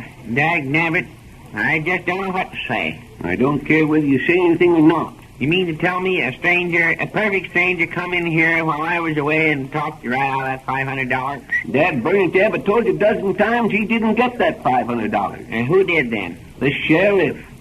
Said they owed a hotel bill up there and some other things. The sheriff was holding their baggage. And you wired the money up there without so much as a how have you been? Oh, why in thunder don't you listen to me? I said I had it all down in writing. Bill of sale for all the scenery, costumes, and everything. What? You mean to say he even took a bill of sale for the things that the women folks wear, too? Yeah, I guess it includes everything. Well, what'd you do that for? No, I ain't such a fool as you think I am. They got to deliver all that truck FOB Corn Center. That's in the contract. How in tarnation does that help? Why, you darned old fool. If they deliver the clothes to Corn Center, the folks that's wearing them have got to come along, too, ain't they? Don't sound like they might. Yeah, I don't know. Of course they have. If they don't come to clothes, we'll have them for stealing. And if they send the clothes without coming themselves, well, I guess the decent folks up the county seat will do something about that, too. Does look like they'd either have to come here or run around raw, and that's against the law. Well, unless they do in the name of art. How do you know so much about it? Mrs. L said so. She knows all about art. But you know, Eb, the thing that makes me feel so bad is poor old Hector Smith a-pining away up there in that Squidville jail. Don't you reckon we could get Miss L to kind of ease up on the charges? I seen her this morning. You did? What'd you say? Said she was going to see to it personal that Hector Smith paid for his cruelty and paid for the bees the people brought up to the race. Well, why didn't you tell her Hector didn't have nothing to do with it? What? Why, you old fool. I guess it's a good thing you didn't have nothing to do with trying to straighten this out. Don't see nothing to straighten. All you have to do is tell him Hector didn't know nothing about it. You don't look where you're going at all, do you? And how do you mean? What in tarnation would you tell them when they ask you if Hector didn't order them bees? Who did? Oh, shucks. Yes, that's so. I hadn't thought of that. You never think of nothing. You see Hector yesterday? Yes, I seen him for a spell. What'd he say? Said not to bother him. He was reading a good detective story. Well, I'll be eternally dad-burned. think he's got the constable kind of worried, too. You mean it didn't appear to you that Hector Smith cared whether he was in jail or not? Kind of looked that way. I reckon we don't need to fret about it. You do, then? Well, let me tell you, Ed Peters, we got a lot to fret about. I don't see what... Dagnabbit, can't you see the longer that boy stays in jail, the more liable we are to get there, too? Of course you hadn't. Leaving Hector Smith in jail is just like running our heads into a noose, so to speak. We got to get him out. You stand there and say that when you're the one that let the slicker feller have our $500. Didn't give the money to no slick show feller. You did. That brings it didn't either. You know a blame sight better. I gave it to the sheriff, and what's more, he... Well, there ain't nobody. Hello, Zeb. How's all the cows and chickens, anyway? He's talking to you, Zeb. Dang glad he don't know me. Why, me and Zeb here's old pals. We're just like that, see? You are, huh? Sure thing. A real little sport, Zeb. He's a regular guy. Well, you two fellas might as well know each other. Might as well save your breath as far as I can see. Keep still, you old fool. Let me introduce you. Well, get it over with. But I tell you right now, if he hits me on the back by cracky, I'll take a poke at him. Say, he's a kick, ain't he? A pure hick type. Just wait till Jeff Baker lands in town. He can do him to a turn. And what's that? And Ed Burnett, keep still, both of you now. Ed Peters, and this is Barney Duke, the famous theater manager. Dad Burnett, shake hands now. Sure, put her there, partner. Well, quit squeezing it. Dad burn you for a haul off and sock you one. So, this old goat's the partner you told me about, huh? Now, look here, Mr. Duke. That'll be about enough of that. If anyone's going to run down Ed Peters, it's going to be me. Oh, heck, fella, I didn't mean anything. Well, I know he's a dead darn fool without you telling me. You do, huh? Yes, I do. I suppose I'm the darn fool that got us mixed up in this here show business you're talking about. Oh, shucks, that's going to make us money. You get half of it, and you didn't have nothing to do with it. How's that for a fair deal? Just as good a deal as I'm giving you, by cracky. If you lose, half of what you lose will come off of me. Oh, of course, that's so, too. Yeah, now, wait a minute. You fellas ain't gonna lose. I guess you don't know who I am. Well, I thought you told us your right name. Oh, you got me wrong. Barney Duke is one of the big shots in the show business, see? Known all over, see? Dad, Bernard, Zeb, I don't like that, sir. Shut up, you ain't polite. Hey, look here, fella, you got me all wrong. I ain't so bad. I just kind of got off wrong with you, see? Well, maybe so. And besides, I got some good news. You have, huh? I guess it'll take some pretty good news to make me like you. Oh, listen, fella, it's just what you've been waiting to hear. Well, spit it out. Men, we're going to produce a new play. What's that? I said we were going to produce a new play. Appears to me there's been too much play already. No, I didn't mean that. Well, dagnabbit, I do. I mean every word of it. Oh, shucks, Zeb. He means they're going to do a new sleight of hand trick. Play like they produce something out of a hat, maybe. No, not that. Then what in tarnation you mean? Well, fella, I don't know any other way to say it. We're just naturally going to get up a new show. We've got one that's never been on the boards, and boy, she's a dart. She's a dart. You mean you folks is going to start in and play act something so no one else has ever seen before? That's it. Yeah, but told you we was getting our money's worth. I'll say you are, brother. This new show's headed straight for Broadway. Straight for Broadway, and not a doubt of it. What's the name of it? Oh, the name's a pip. We call it, now get this, The Hermit and the Wild Woman. Sounds kind of good, don't it? I bet you it's pretty frisky. Now ain't it? Yeah, no, nothing like that. It's good, clean fun. You gotta have 'em clean to get by on the big words. You have, huh? Well, who's going to do the play acting? Thought you had some actors. Sure we have. That is, you have. Just wait till you see 'em. Just wait, fella. Have you got some actresses? I'll tell the town. Say, you know who we got signed up as D'Angelo? Don't even know what one is. It's the young girl part, and fella, we got none other than Hedda Hoyt. Does, huh? I said Hedda Hoyt. Well, that's too bad. My head hurts, too. No, fella, I didn't say that. What did you say, then? Hedda Hoyt. You just said it didn't. Hedda Hoyt. It's going to hurt worse than that if you don't stop hollering. I tell you, I didn't say that. You did, too. Guess I heard you. Shucks, Zeb. Trouble is, you don't understand what he did say. I guess I know about much about it as you do. Oh, Zeb, old fella, please tell him what I said. I already know what you said. Keep still, you old fool. He didn't say his head hurts. What did he say, then? He said he had a hurt, but he ain't got it now. Oh, just a minute. Please let me tell you before I go crazy, too. Our leading lady is Miss Hoyt. Her first name is Hedda. Now, is that clear? Yes. Well, why did you say so in the first place? Oh, brother, you're weakening me. You're getting me down. Well, tell us some more about this here leading lady. Is she a good looker? Good looker? Say, did you ever hear of Garble? Say, she ain't in the troopy too, is she? Well, no, but this horse gal is right up beside her. Yes, huh? Sure. There's the phone. Answer it, Zeb. All right. Hello? Yes? Yes, she's here. Just a minute. It's for you, Mr. Duke. Oh. Hello? Yeah, hello, Jeff. You have, huh? Oh, sure, we'll fix you up. Yeah? Well, tell the girls to keep their shirts on. Sure, these are good guys. We'll fix you up. Yeah. Yeah, okay. Yeah, all right. I'll see you right away. Yeah. Goodbye. That was Jeff. I'll say, who's Jeff? Why, he's our comedian. The troops arrived in town. There now, Eb. Dad Burnett, you old pessimist. I told you they'd show up, Dad Burnett. Just hold on, though. For you ain't so sure about this thing. There may be a catch yet. Well, Jake just said it there. The troop was pretty tired, you know. They've been walking all day. Well, shucks.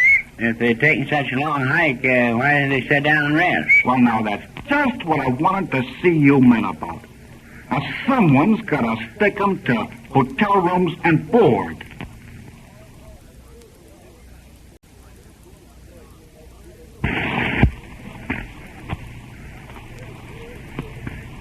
Dag nabbit, Zeb, what are you kicking about, anyhow? It just don't seem right, that's all. We had to get someplace for them to sleep, didn't we? Of course we did. You don't have to tell me that. Well, the jail's nice and clean, and there's 2 rooms in it. 2 rooms in it, a cell for the men and 1 for the gals. Well, of course, ain't no denying that, but... No buts about it. You and me have been paying taxes for years to keep that jail. Appears to me this is about the only one chance we'll ever have to get something for our money. Well, what Mayor Schulzenheimer say when you told him you wanted to put these play actors in his jail nights? Don't guess he liked it any too well, but what could he say? Well, he might have said no. Shucks. You don't think I'd let Mayor Schulzenheimer stand up and tell me I couldn't put a show company I own in a jail I pay taxes on, do you? Well, Barney Duke was kind of put out about it. He was, huh? Yeah. What did he say about it? Said there's artists, and artists resented things like jails. Dad Burnett, I don't see no sense in it. Hector Smith ain't any too good to lay in jail, is he? But Dad, why'd you have to bring Hector Smith up? We got troubles enough without thinking of him. Tell you right now, Zeb, we're going to have more trouble if we don't get Hector out of that Squidgeville calaboose. Dad Burnett, he says he don't want to get out. What do you make of it? I don't know. Of all the fool things Hector's ever done, appears to me this staying in jail of his own free will is about the worst. Well, of course, he ain't exactly staying there of his own free will. Shucks. I reckon we could get him out by paying a little fine. Maybe not more than $10 or $15. Well, then why don't we pay it? You know dad darn well why we don't. We got this show on our hands, and you went and spent all the money. If you can just say whatever you want to about me buying this show. I tell you right now, I'm sold on it, as the feller says. Yeah, what feller? Why, you old fool, I don't know what feller. Then how do you know he said it in the first place? Dang it, that's just a way of speaking. If you don't know what the feller or what he said, don't appear to me you know much about it. Maybe not. And maybe again, maybe so. You just wait. When that show gets to going again, we'll be strutting around here like bloated millionaires. You will, huh? Darn right. Prince Albert coat, fancy vest, and gold walking cane and everything. That darn fool, you mean to tell me if this show makes money, you're going to rig yourself up in all them fancy get-ups? You sold all them everyday pants. Got to have something. Sure. You can't wear but 1 pair of pants at a time. One's about all a pair of goloshes will hold up. Don't have to wear the same ones every day, do you? Fancy clothes is all right for fancy fellas. I guess I might be a fancy fella if I had the clothes. You think you would, huh? Yep. I guess if I had the things to go with it, I'd be a right good figure of man. You that darn fool. Don't you know what you look like? I guess I've seen worse lookers. Fellas that whistled when they talked, too. I don't know who you could be referring to. Now, you look like a churn on still. Is that so? Looking for Mr. Winterbottom? Oh, you have, huh? Yeah, well, if you're looking for him, there he sits, right over there. Are you Mr. Winterbottom? Well, yes, I reckon so. Are you the friend of Mr. Barney Duke? Yep, guess I am. To you, then, they say poof. What's that? Poof, poof, poof. Hear that? Dad Burnett, she said poof. Shucks, lady, I never done you no harm. But they don't like Mr. Duke. He been in a good bob. Well, dagnabbit, lady, is that any reason to poof me? I am not a lady. I was one great actress. Well, just hold a minute now. What in tarnation you poofed me for, just because you don't like this Duke feller? If you were his friend, I think I have nothing to do with you. But dagnabbit, you said you wanted to see me. What for? To tell you I didn't want to talk to you. Well, I'll be eternally gosh danged if it ain't beyond me, Eb. I am one great actress. You could not understand the temperament of a great actress. Shucks, Zeb, you ain't used to talking to smart people. Let me have a try at her. Yeah, that is good. I think I like you. You bet your boot. See that, Zeb? I got away with the women. Don't brag too soon. I think the handsome man must be Mr. Peters. Yep, that's me. I hope you must be talking about two different fellows, Zeb Peters and a handsome man. Shut up, you old fool. You're just jealous. You know Dad darn well you are. Don't go bragging too soon. She'll poof you just like she poofed me. What can I do for you, miss? I didn't catch your name. I am Hedda Hoyt, the great Swedish actress. Is that so? Then you're in the show my partner and me bought, ain't you? In the show? I am the show myself. Well, must be some mistake somewhere. Barney Duke told me he was the whole show. Keep still, Zeb. Now, Miss Hoyt, I hope you are comfortable. I want all you folks to be happy, you see. I like the Yale pretty good. It was just like living in one lumber camp. So now that's fine. Dad darn glad to hear you say it. But the grub, Mr. Peters, I think I don't take some more of the beans. They feed you beans, do they? Yeah, sure. And you know beans were no food for an actress. I've heard as much. I think I want to eat someplace else. Well, shucks. We ain't got no other place to feed you. That is, except in the store here. I think that's pretty good. I was so hungry I could eat a horse. Well, we ain't got no horse for you. Hey, keep still, Zeb. And up and in that empty cracker barrel there. Get a hold of that. We're going to fix the little lady up with a meal right out of stock here. Yeah, don't see no sense in it. You know darn well we ain't got no horse meat. Well, you dad darn fool, you don't know nothing. Her saying she could eat a horse was just a poetic expression, that's all. Yeah, maybe so, but Mrs. L's a poet and never heard her say anything about eating a horse. Now there's your table, miss. Zeb, get some of them flour sack dish towels out of stock. We'll fix things up kind of dandy-like, with tablecloth and everything. Make it dainty for me. Yeah, and I'm going to put all this stuff in your ticket, Ed Peters. Shucks. I guess I'm sport enough to stand that. I guess I can blow a lady to a dinner now and again. By cracky, I'm ready to go the limit to give her the kind of meal she wants. You are you? Yes, I am. But anyway, as much as 25 or 30 cents for it. These actresses have a reputation of being big eaters, you know. Don't pay no attention to him, Miss Hart. Now, what do you have to eat? I just can't seem to make up my mind. Well, let's see what we got here on the shelf. There's some nice sliced ham done up in a glass jar. How'd you like that? Phew, it wasn't fit to eat. Well, maybe you could eat some nice cold tongue. I never touch it, Ben, particular. Yeah, I guess you are. How about a can of artichoke hearts? Guess they's fancy enough for you. Cow feed. How about some strawberry preserves? Nay. Some pickled pig's feet? Nay. Some peanut butter sandwiches? Nay. Some boneless chicken? Nay. Shucks. I give up. First sensible thing you've said since you come in. Now, miss, I can't think of nothing else. Maybe you can suggest something. That's just dandy. Could I have just what I want? Yes, so long as we got it here in stock. Much obliged. Maybe you got some nice mackerel?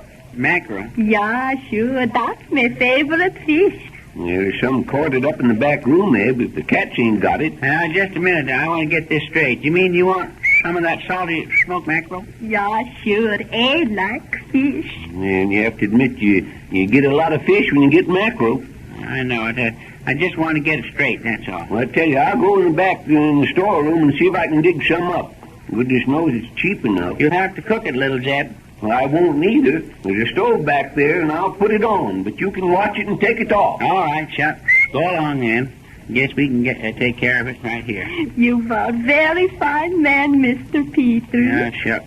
It ain't my idea of food, but if you want it, all right, shucks. Don't you want something else to kind of finish out the meal? Yeah, sure. That's a good idea. What would you like for a starter? Oh, I think I will start with a shrimp cocktail. cocktail and some kippered herring. I guess we got 'em both. And then they take some sardines for salad. If you still want fish. And some snacks and whitefish to finish off on. Well, the mackerel is soaked in water and is in a pan in the oil stove. You can take it off yourself. All right. Say, wouldn't you mind getting a can of that shrimp cocktail and some kippered herring, a couple of cans of sardines, some snacks, and one of them cans of whitefish off the shelf. Get them off there, will you, Zeb? Dad burned my hide. Ain't there any other fish you want? Reckon that's all the kind we got in stock. Never heard of such a dad-burned idea. Shut. You don't reckon you ever run across anyone that really liked fish before, do you? Now, you answer it, Zeb. I'll get the things ready here. Open these cans. Hello. Hello, Squidville? Oh, yes. Yes. Wait. Wait just a minute, I say. Wait. Zeb. What do you want? It's that constable over in Squidville.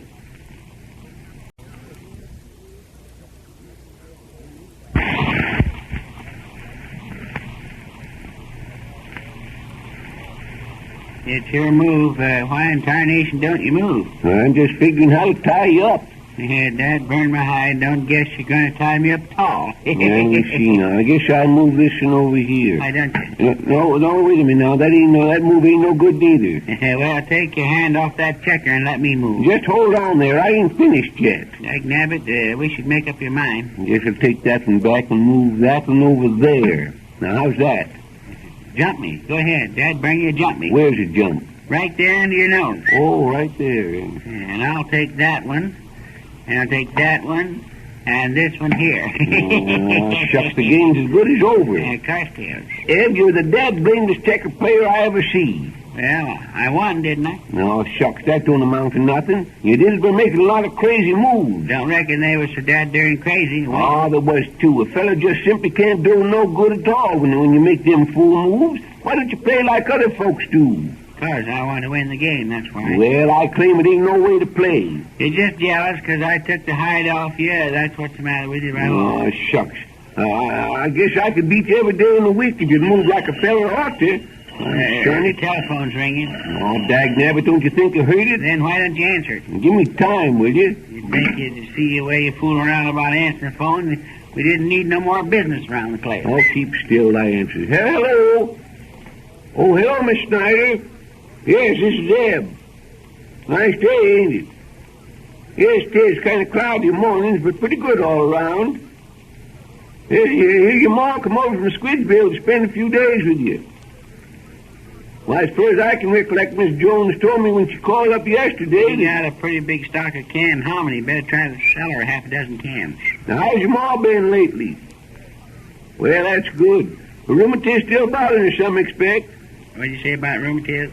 Just a minute, Miss Snyder. Ed wants to know something. Now, what in tarnation were you saying? Just want to know what you said about rheumatiz. Well, I just said Miss Snyder's ma's rheumatiz was bothering her considerable. Well, tell her mine bothers me a good deal, too, lately. Don't ever feel none too strong. Hello, Miss Snyder. Eb says his rheumatiz is bothering him, too. Might as well tell you first as last. He'd keep pestering me till it did. Well, that's right kind of Miss Snyder, but I guess if something cured Eb's rheumatiz, he'd be real disappointed. Tell her my knee has been hurting me, too, more than usual. What's that? No, I ain't seen Hector lately. Understand he's up Squidsville. Well, now, I don't know. It seems to be kind of a mystery. Oh, say, Miss Snyder, did I say anything to you about any bees for that horse race in Squidsville? Bees? Of course you did, you old fool. You told her to tell it all around that Hector wants some bees. Bees, yes, bees. Not you remember of them. Oh, no reason at all. Just curious. Just curious, that's all. You're going to keep on talking about bees until they get us in jail yet? Shucks, I forgot all about that, and I got talking to you. Plumb forgot to ask what you wanted. Side of bacon, quarters worth of sugar. All right. Well, the celery ain't too good today, Miss Snyder. No, I wouldn't recommend it. Got to have some anyway, huh? Well, tell you the truth, we ain't got none in stock. Well, I guess Eb can go out and get some. Couldn't you use some chard instead? Sell her half a dozen cans of that hominy. Oh, say, Miss Snyder, we got some nice hominy. Yes, nice fresh stock. Oh, sell it cheap, 12 cents a can. Oh, shucks, I don't know what it's good for. Some folks like it. Nabbit, you ain't no salesman. You're just an order taker, that's what you are. Dimes of pepper, pound of coffee, and box of matches. You sure that's all, are you? All right, goodbye, Miss Snyder. Didn't you sell her no hominy? No, I didn't sell her no hominy. Well, why didn't you? I got something else I want to do with that extra hominy anyway. Well, what can you do with it except sell it? When that salesman comes around from the joggers, I'm going to trade half a dozen cases of hominy for some fish. Sure. I guess we got fish enough. Yeah, the way that white girl of that show troupe eats fish, we ain't got more than enough to last 2 or 3 days. Well, why in tarnation don't you order some? That gal's got to eat. She's an artist, and artists have to eat. Yeah, she sure is an artist when it comes to eating fish, I'd say. You see how that salt mackerel disappeared the other day? Shucks, you didn't see nothing. That was just breakfast. You ought to see her hook her teeth over that codfish at dinner time. Yeah, she can't let fancy sockeye salmon just don't go nowhere at all, does it? Well, dagnabbit, I guess the girl's got a right to eat what she likes. Yes, well, there's one thing she sure does like. What's that? Fish. Say, by the way, she's a right pretty girl, though. She's another garbo. Well, what's a garbo? Oh, I reckon you don't know much, do you? Well, wait a minute, a garbo ain't a what? It's a who? Maybe you know what you're talking about. Dad darn if I do. Ain't you ever been to moving pictures? Reckon I've been to as many as you have. Well, then you must have seen Greta Garbo. What's that got to do with it? This head of Hoyt is another Greta Garbo. Shucks. Ain't one enough? I don't know, but they're both Swedes. That makes them alike. Only this girl that's with this show of ours is better than the Swede in the picture. Who said so? Why, dagnabbit, I said so. You old fool, I heard you. What I want to know is who told you. Why, I guess Hedda Hoist did. Yes, well, she ought to know. I don't see why she has to poof me, though. She's got to be aloof. Didn't say aloof, I said poof. Poof your own self. You darned old fool, I wasn't poofing you. That darn good thing you weren't. I said that was just her way of showing she was aloof, like Greta Garbo. Shucks, why didn't she say so? I tell you, Zeb, there ain't no telling why a woman does like she does. If she don't know herself, I expect a fellow like me to know. No, quit trying to talk philosophy or whatever they call it.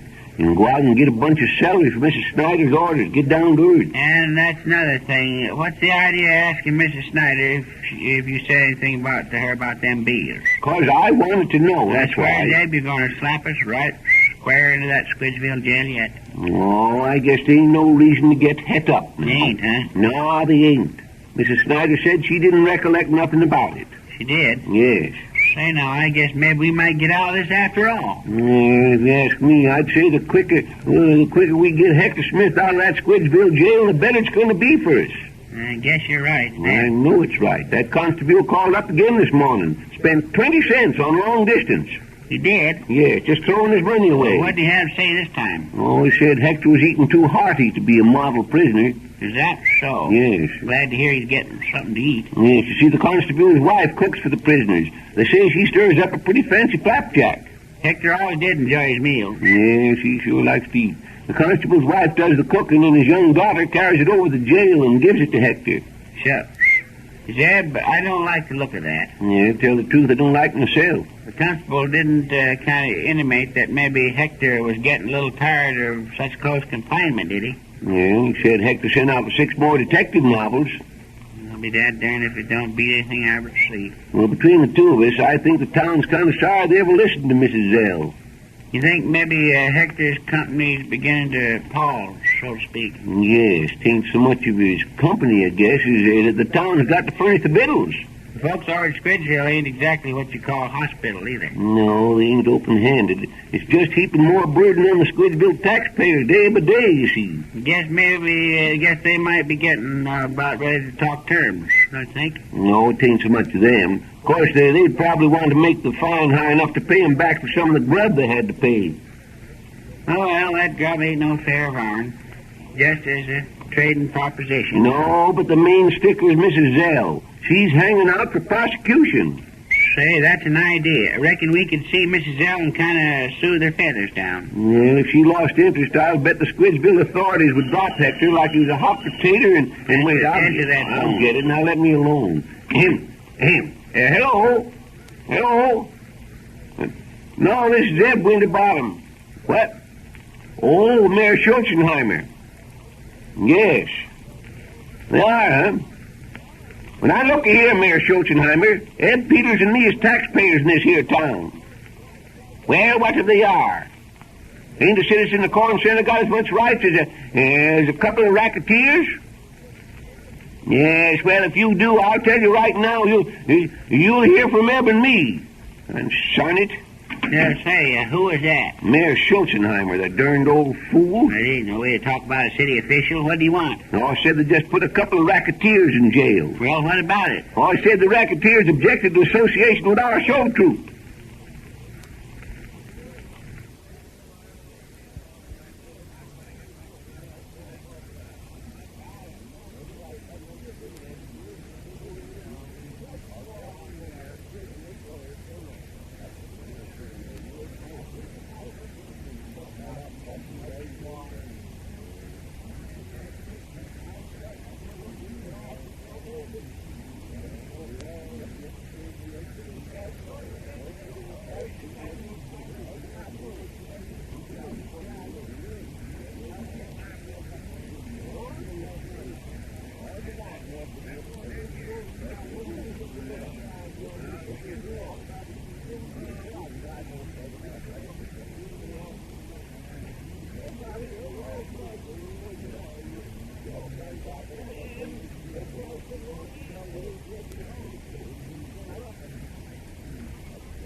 You say this here Barney Duke and his show troopy is going to get up for whole Spang Bang new show? Yes, sir. They're up to the Opry House right now, getting ready for it.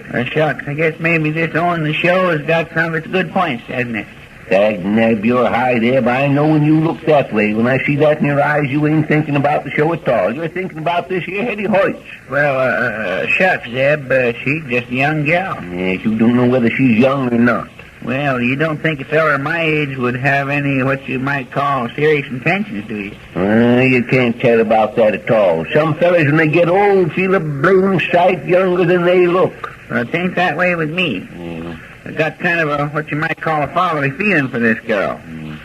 Dadbird, I like her. She's all right if what? If she wasn't so crazy about fish. Well, of course, she does like fish right well. Like it. You know we've used up 2 buckets of codfish and a whole case of dried mackerel since she's been here? Well, of course, I ain't no fair allowing. She's one of the stars, and a few little things like that will just help us to get our money's worth out of her when the show finally gets on. Yeah, I don't guess it's going to be so long now, either. Don't feel like it'd take more than a week or 2 to have the new show so they can put it in on the Opry House there. Then you and me will be one of them first nighters, won't we? I reckon we will. Guess that'll make that Zell woman sit up and wish she'd been a little nicer to us, too, don't you think? Yes, and dag-nabbit-ab, I'm going to be again her getting any pass to the opening show, too.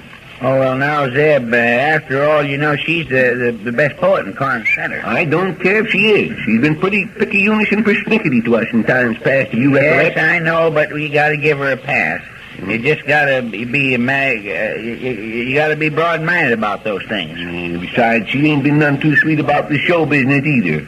She ain't, huh? No. What'd she do?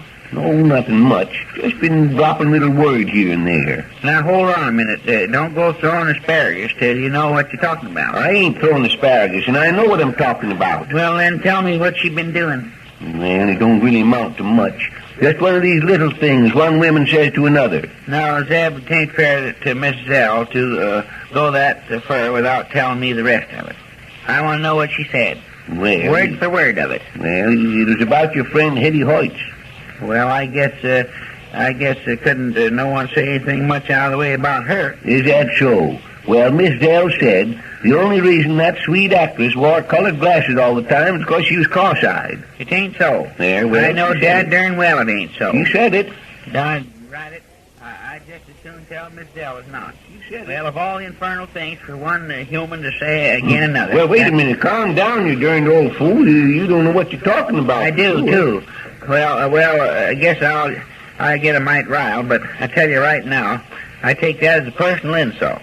The idea of her saying that. Well, now, wait a minute. Why don't you have her take her glasses off and walk down the street once, and that'd settle it? Well, to tell the truth, Zeb, I did say something to her about it once.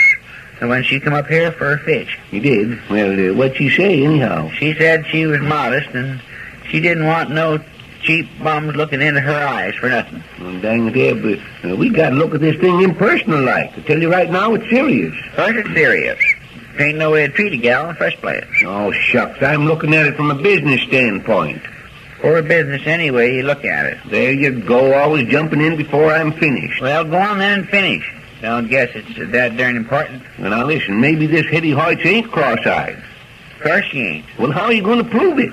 Don't have to prove it. She ain't cross-eyed, and that's the end of it. Oh, dag-nabbit, Eb, seems to me you ain't as smart as you used to be. What in tarnation are folks going to think of this here show if the main girl's cross-eyed? I tell you, she ain't cross-eyed. It's all the same. If people get to talking that she is, and there ain't no way to prove she isn't, Mr. Oh, dear, I forget the name. Zeb Winterbottom? Oh, dearie me, that does seem like the name. But I can't seem to remember. What other names have you? Well, there's Zeb Peters. Oh, let me think. Oh, dear. Isn't it most exasperating not to be able to think of a name when one wants one? Oh, shucks, miss, there ain't nothing to get confused about. You might as well tell us what you want, and my partner and me might be able to fix it up for you. Well, I've been worrying all day, and so I decided to come down and just have a heart-to-heart talk with the man who owns the show. Well, to tell you the truth, we both own it. Belongs to my partner here and me. Oh, well, in that case, I guess I'm free to talk freely, as it were. Yes, you can get as free as you like. I suppose Mr. Duke, the manager of the show, has told you who I am? Well, I saw you along with the rest of the troupy, but I don't just remember what Duke said about you. You're one of the actresses, I guess, ain't you? Well, Mr. Oh, dear, I can't seem to remember your name. Winterbottom's the name. Zeb Winterbottom. Well, Mr. Winterbottom, I'm not one to put myself forward, but ask any one of my public who put the Duke combined shows where they are today, and they'll tell you it was Minnie Squish. I guess you must be Minnie Squish. Oh, yes, indeed. We Squishes have been actors for generations. Yeah, well, say, what kind of parts do you like to play? Well, I usually play the vampire. I like parts that take a great deal of emotional feeling. The kind where they holler and cry all around the stage, huh? Well, if I do say so that shouldn't, I usually throw myself into the part and get quite a good deal out of it. Well, has Duke told you what you're going to do in this here new play? Oh, yes. I'm to play the other woman. The other woman? Shucks. That don't make sense. I guess you know what I mean, don't you, Mr. Winterbottom? Of course I do. You mean there's two women in the play, and Hedda Hoyt is going to play one? Well, yes, I suppose you would say Hedda is going to play one. That is, after a fashion. And you're going to play the other one? Dad Burns, this whole thing don't make sense. What's the dad darn show about, anyhow? Well, I'm the other woman, the city girl who comes out to the hills to forget all and falls in love with the hermit. Shucks. I thought Hetty was his girl. Oh, she is, but I'm more voluptuous than she, so he leaves her and marries me instead.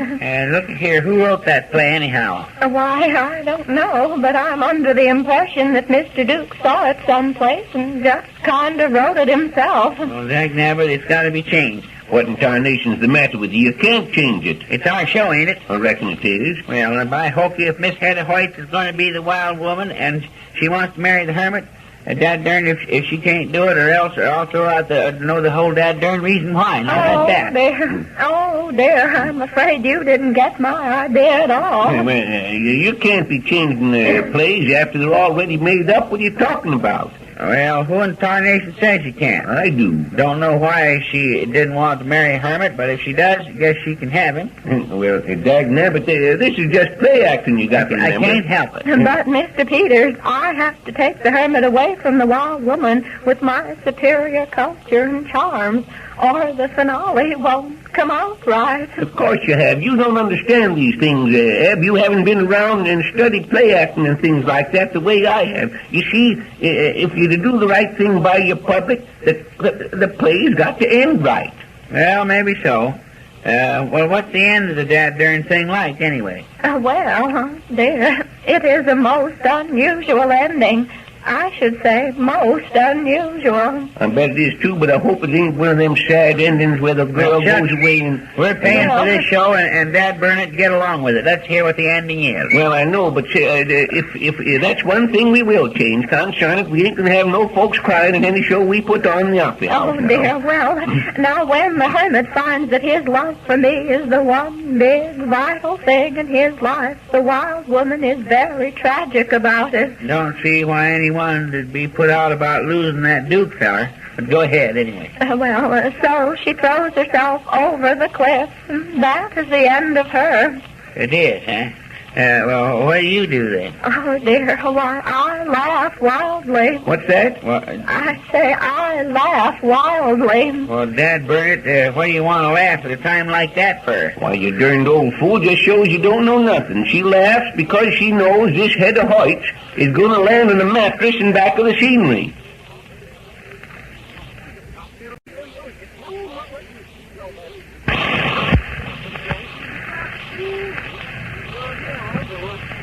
Dagnabbit, Zeb. What in tarnation do you suppose Miss Zell wants to act the way she does for it? Yeah, all I know is what you said. What's that? She said she's going to teach that Hector Smith he can't go around abusing bees.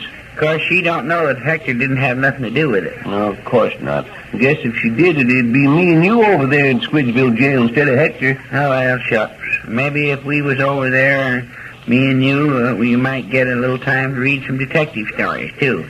Can't see that Hector's having such a bad time of it. No, but you won't remember, Eb. Old fellas like you and me might have more trouble getting a constable's wife to cook us up some good victuals than Hector does, too. Of course, that's so.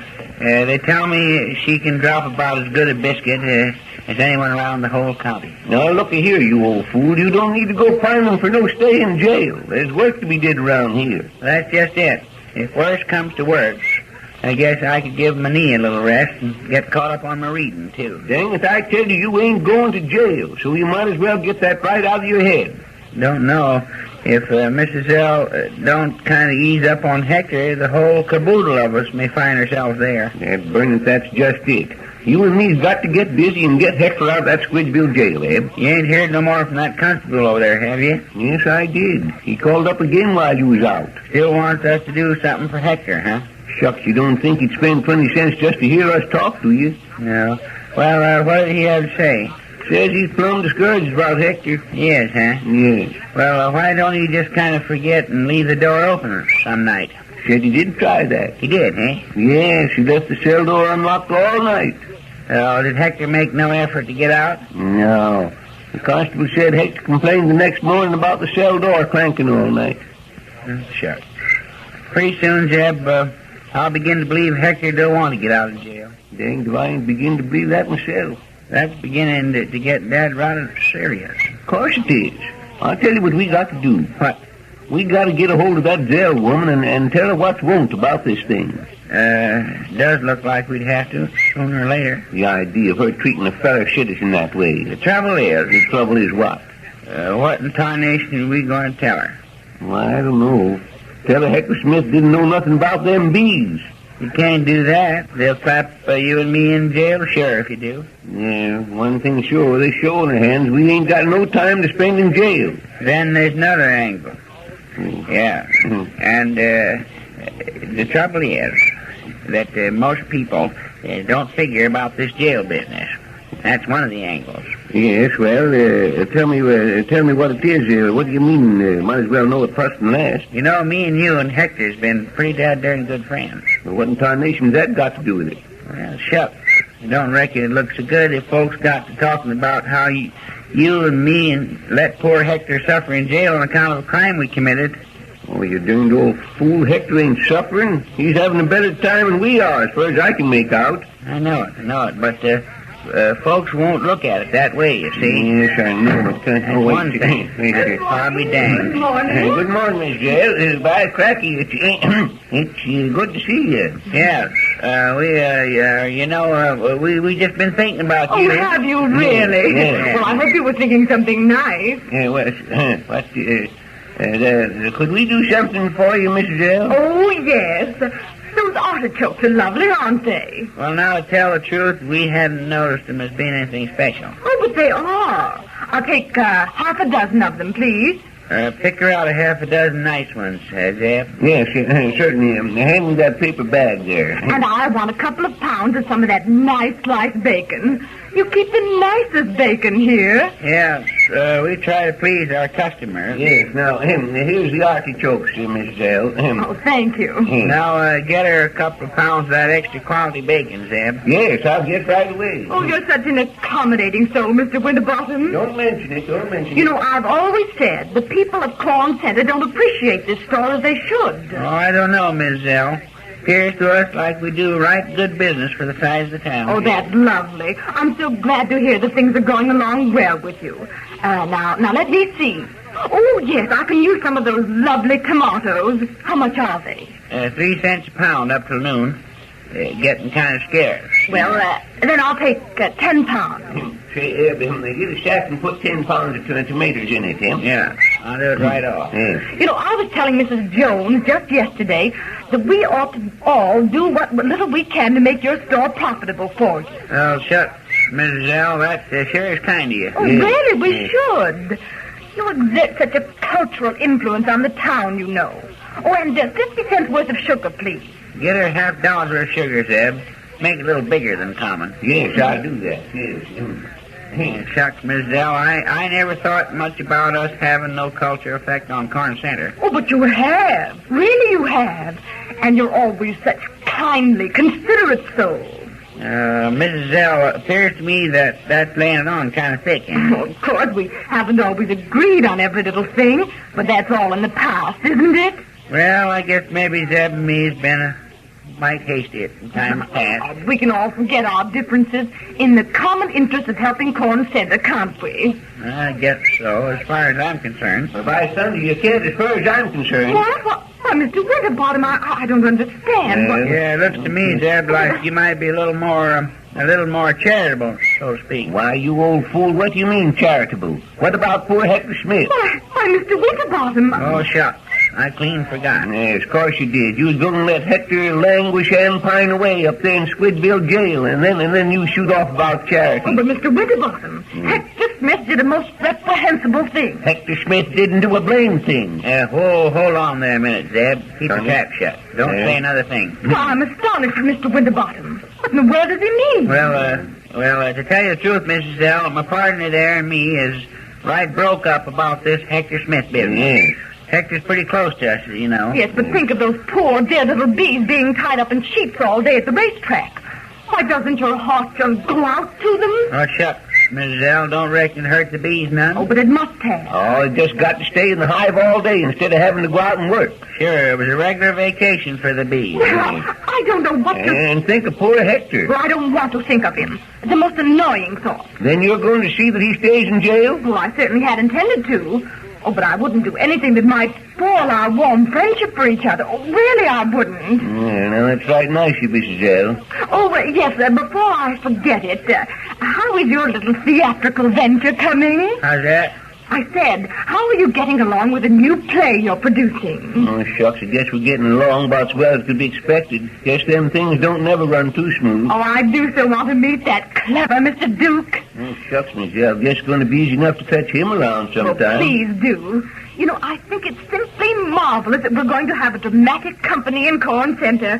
It would do so much for the cultural atmosphere of the community. Ah, shucks, Miss Zell, it won't be here... More started, headed for New York right after that. Oh, but think what a splendid advertisement it would be for Corn Center to have a great drama born in our midst. No, it ain't gonna be exactly born, just kind of pieced together. Oh, but Mr. Winterbottom. Oh, I know you're a very kind and considerate gentleman. He's an old fool, eh? Oh, I understand your little witticism. But at heart, you're big and strong. I ain't been feeling strong myself. It's that darn knee. But I wondered if, because we're all such close friends, well, I thought perhaps you'd let me help you. Well, that's mighty kind of you, but... Oh, shucks, I guess we might stand a little help, as long as it don't cost too much. Now, just a minute, Deb. To tell the truth, Miss Zell, I still kind of feel bad about Hector Smith laying up there in jail in Squidgeville. Well, bless your soft old heart. If it will make you any happier, I'll forget about Hector. You mean you won't appear again him? I'll even go farther. What? I'll phone to the authorities in Squidgeville and tell them I want to drop the case. That burnt, now we're getting someplace. Yes, sure. Eb and me won't forget it in a hurry either, Miss Zell. And you will let me help you, won't you? Of course we will. What do you want to do, Miss Zell? I want to supervise the production of your drama. What? What's that? I want to direct your new show.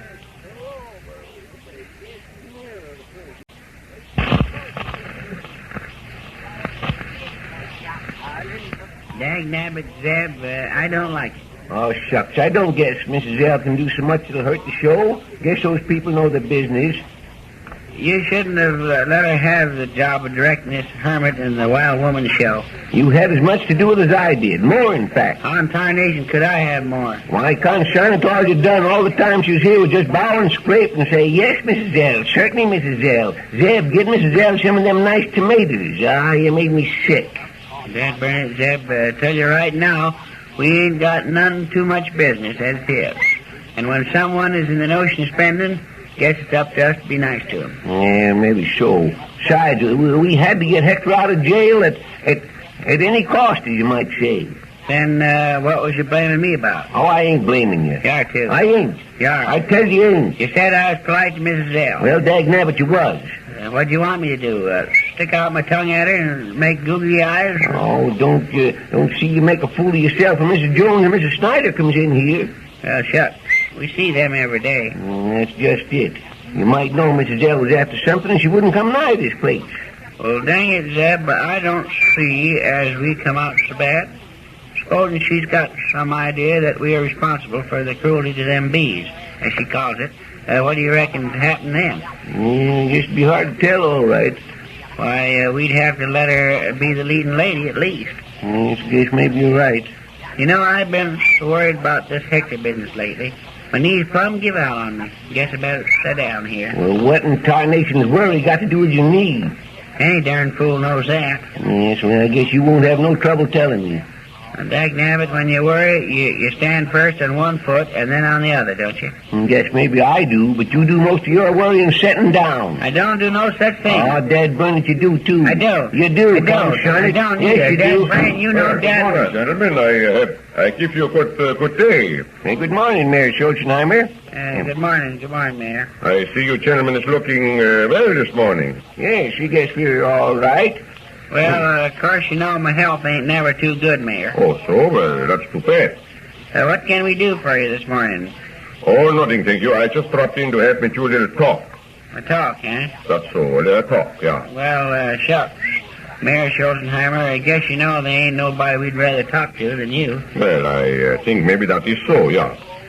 You didn't, by any chance, want to say something about that bunch of show folks you let sleep in the jail? You took the words right out of my mouth, Mr. Peters. I guess none of them ain't been up to no foolishness, Foolishness, mein Himmel, that is all they do. Foolishness. Shucks. Zeb and me talked to them, and they appear to be right likable folks. Outside of 3 or 4, maybe. It's not so, but what did you think if I told you they was all crazy? I guess we'd have to think you made a mistake. So, well, what did you think if I told you one of the women pointed at me, mind you, the mayor of Corn-Sender, and yelled, there goes the man what murdered my child. And I'd say she's a dad-burned lunatic, that's all. I didn't quite catch that. What did she say, anyway? She said, there goes the man what murdered my child, and pointed her finger at me, mind you. Shucks. What'd you do that for? What, do you accuse me of murdering the child? I was just taking your word for it. That was all. I tell you, I didn't do it. Shucks, ain't no use getting excited. Zeb and me is broad-minded. I never in my life saw the woman before already. You didn't, eh? I didn't even know she had a baby. What did the baby look like? I tell you, I don't know nothing about it. Seems to me you're making your dad burn a lot of fuss about something that you don't know nothing about. I tell you, I don't like that kind of monkey business. Shucks, Mayor Schulzenheimer, you shouldn't let a little thing like that get you out of a ladder in a hot day. And that is not all. It ain't, huh? It certainly is not. What else did they do? Why, there was one of those fellows that says he's a comedian. I don't think he is so funny. Well, that must have been that Jeff Barker feller, Mayor. Jeff Barker? Yes. Don't seem to recollect no Jeff Barker. Why, shucks, you met him the other day. That sour feller, that sour-looking feller that said was such a cut-up when he got out on the stage? I guess I do remember him. What in tarnation did he do? Why, he come up to me and took hold of my necktie like this when he says, Frenchy. He calls me Frenchy. Well, I met. Shucks, was that all he did? I did not. He took hold of my necktie and says, Frenchy. What would you call a rooster's daughter? Actually, what you'd call a rooster's daughter, huh? Yeah, that's so. Did you tell him? Yeah, I was pretty mad, so I said, pull it, you idiot. And then what happened? He yanked the necktie right off my dicky and gave it to me. He did, huh? Yeah. What in thunder did you do that for? I asked him that, and he said he thought I wanted it. So I said I most certainly did not want it. And then what do you think he did? I don't know, what? He threw my good 20-cent necktie in the ash can. Well, dagnabbit, you say you didn't want it. You said you didn't want it, didn't you? Himmel, sometimes I think that maybe the show people is not so crazy as some of the regular citizens of Corn Center. You mustn't pay no attention to what Eb says, Mayor Schulzenheimer. He don't hear right well, you see. Well, another thing, that Swedish girl, what you call her? Yes, you mean, Hetty Hortense. Nice gal, Hetty is. Yeah. Do you think so? Well, let me tell you something. Now, Dad Burnett, Mayor, you better be careful of what you say about that gal. Tell you right now, she's a friend of mine. Oh, you think so, huh? Yeah. Well, let me tell you something. She wanted to elope with me. She wanted to elope with you? Well, I'd be dead burns. I don't believe it. She wouldn't do no such thing. Then why did she said to me what she did? She didn't say a dad blame thing. Now, just hold your horses a minute. Let's get this all ironed out here. I'm going to iron that feller there out in about 2 minutes. Go on, Mayor Schulzenheimer. What did Hetty Hoyt say? Well, I can't remember the exact words, but it was something about taking a loaf of bread and a chalk of wine and running to the woods away with no one but me. Don't believe she ever said it. I give you my word. Shucks, Eb, I don't think she meant nothing. She just wanted to go out on a kind of a picnic. You don't think she'd want to go out on no picnic with that old rooster? Mr. Peters, you forget to whom you are speaking at. It ain't reasonable she'd get any fun out of a loaf of bread and a jug of wine and him. Well, say, Mayor, you sure you understood her, are you? All but one thing. I was a little confused about one thing. Well, what was that? Well, she called me Omar. I haven't any idea how she got the notion that my name was Omar. Shucks, that is funny, ain't it? Yeah, but that ain't my name at all. You say she said something about a feller by the name of Omar. Yeah, that's so. She called me Omar. By cracky, I'm going to find out who this Omar feller is. Maybe it's your brother. Ain't no sense in a gal like that cavorting around over the hills with a loaf of bread and a jug of wine anyhow. Well, that is not important. What I came to tell you is that we can't have such people in our chairs. What's that? I said no longer can such people stay in our chairs. Look here now, why can't they stay in the jail? The jail is for respectable people. It is, eh? Yes, sir, and I tell you right now, Mayor Schulzenheimer, Eb and me is respectable people and taxpayers in this here community on top of that. Yes, and what's more, we add a cultural atmosphere to the community. That's what Mrs. Zell said we did. But the players say it's impossible. Well, dagnabbit, we all got our little peculiarities, Mayor. If that loaf of hay hadn't thrown my necktie in the ash can, maybe I could forget the rest. But after that, they must get out. Why, Dad, burn your old hide? Do you mean to stand there and tell us we can't keep our own show company in the jail we pay taxes on? Mr. Winterbottom, you forget, I am the mayor. Well, Dad, burn it, Mayor or no Mayor. Now, wait a minute, Dad. Just hold your horses here a minute. Well, it now. ain't right, and I'd do something about it if I could get any cooperation from my partner here. Well, you ain't going to get none. Now, keep still. All right, Cracky, you can stand for it if you want to, but I won't. We won't have to stand for it. Yeah? Just keep still and let me handle it. All right, go ahead. Now, all right, I will. And now, Mr. Mayor... I have nothing more to say. Oh, well, shucks. We ain't going to fall out about this thing here now, are we? We've been friends for a long time. Yes. Shucks. We worked for you in your last 2 elections. We got to be reasonable. I have been reasonable. Now they must get out. Look here, Mayor. We ain't got no money to put them up at the hotel. You know it. And they got to stay someplace till the show gets started. That, Mr. Peters, is your affair. So it is. So it is. But here's something that's your affair. How are you going to get any money out of the Opry House if you don't let them go on living at the jail? That? Why, that's so. Yes, that darn tootin' it so. And what's something more importanter even, we was expecting you to play your bass tuba in the orchestra on the opening night.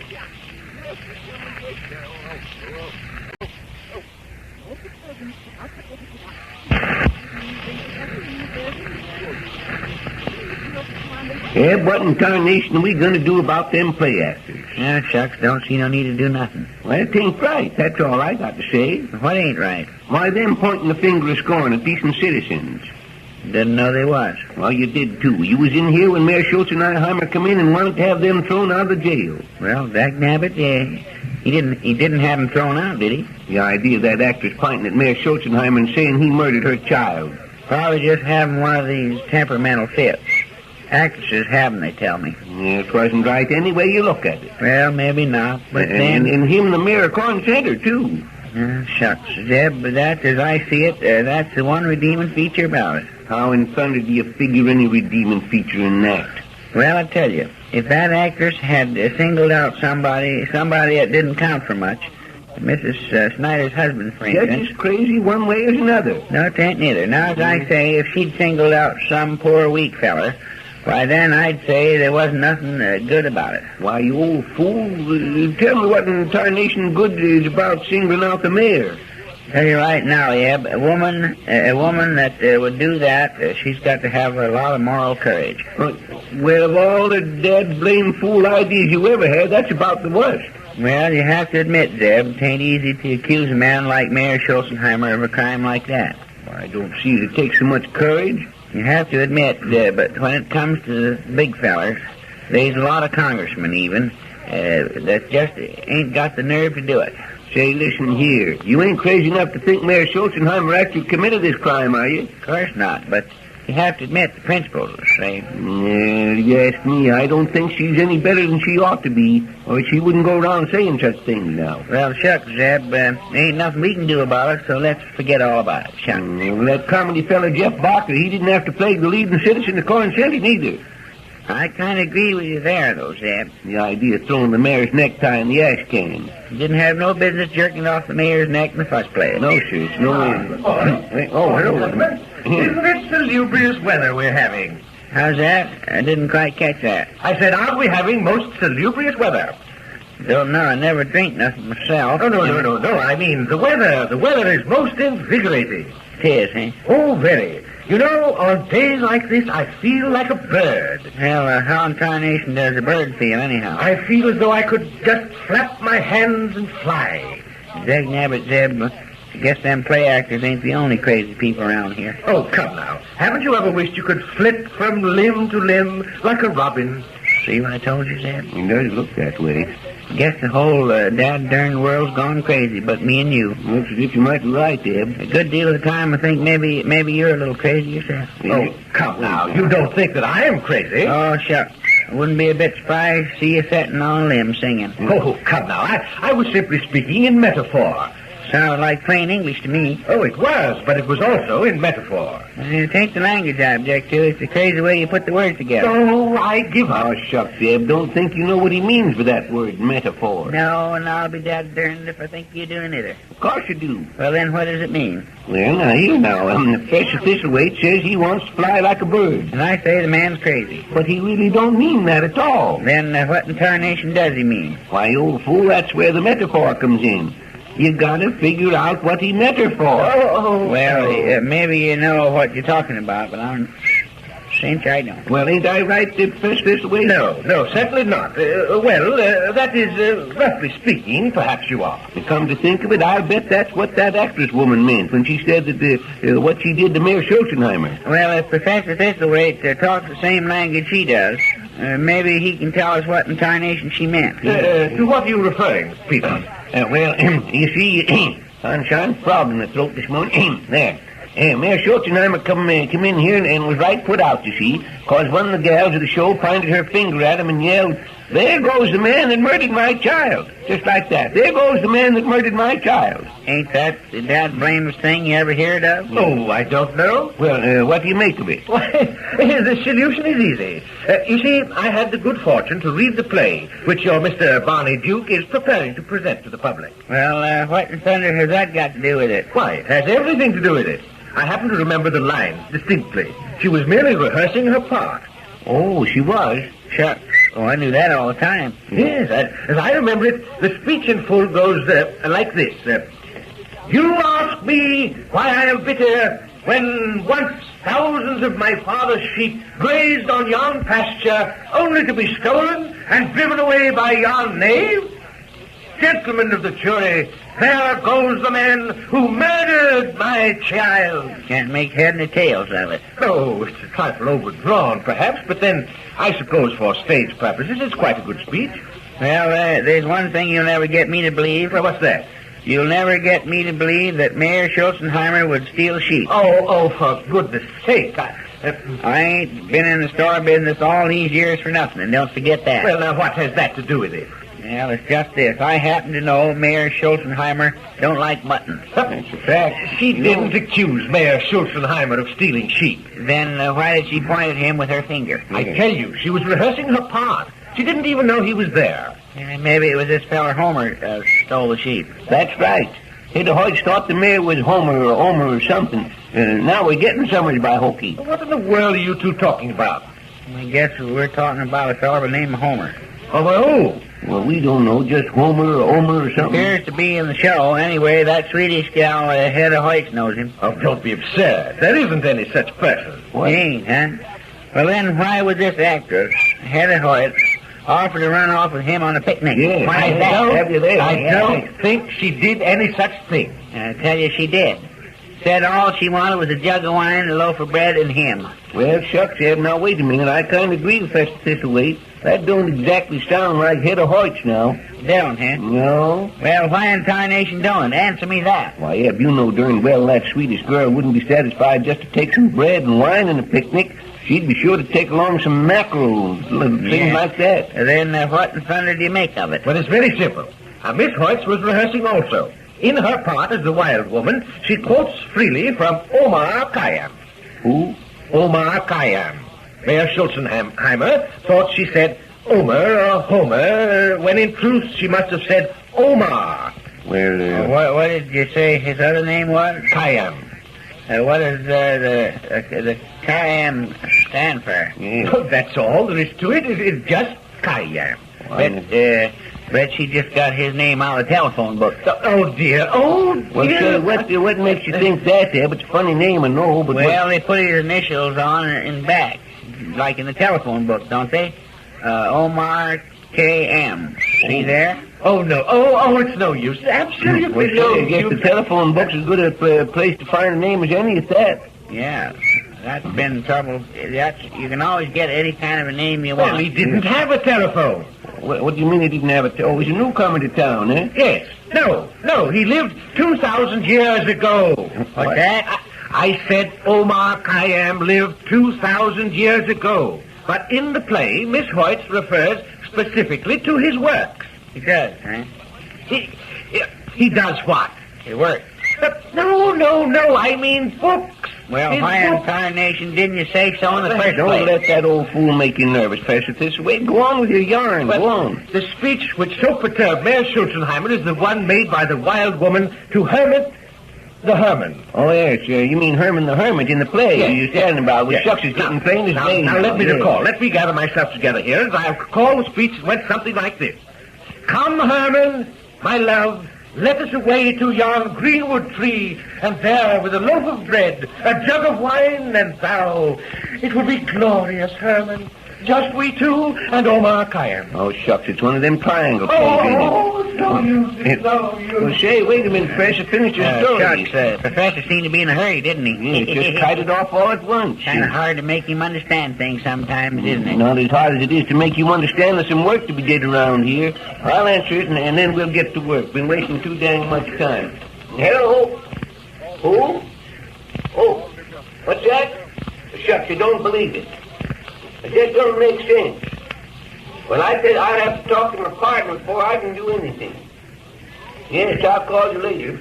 Goodbye. What's the matter now, Zeb? Quit that there shaking. Oh, dagnabbit, we're sunk. What do you mean? Hector Smith won't leave the jail. Says he demands complete vindication.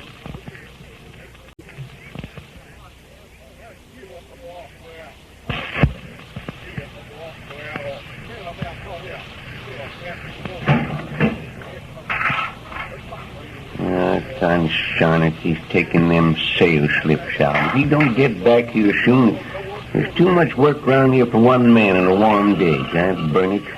Oh, there it goes again. Hello? Oh, howdy, Miss Snyder. Didn't know it was you. Oh, shucks, just about got me stand my head round here. Well, they've drove to Squidville. Expect them back most any time now.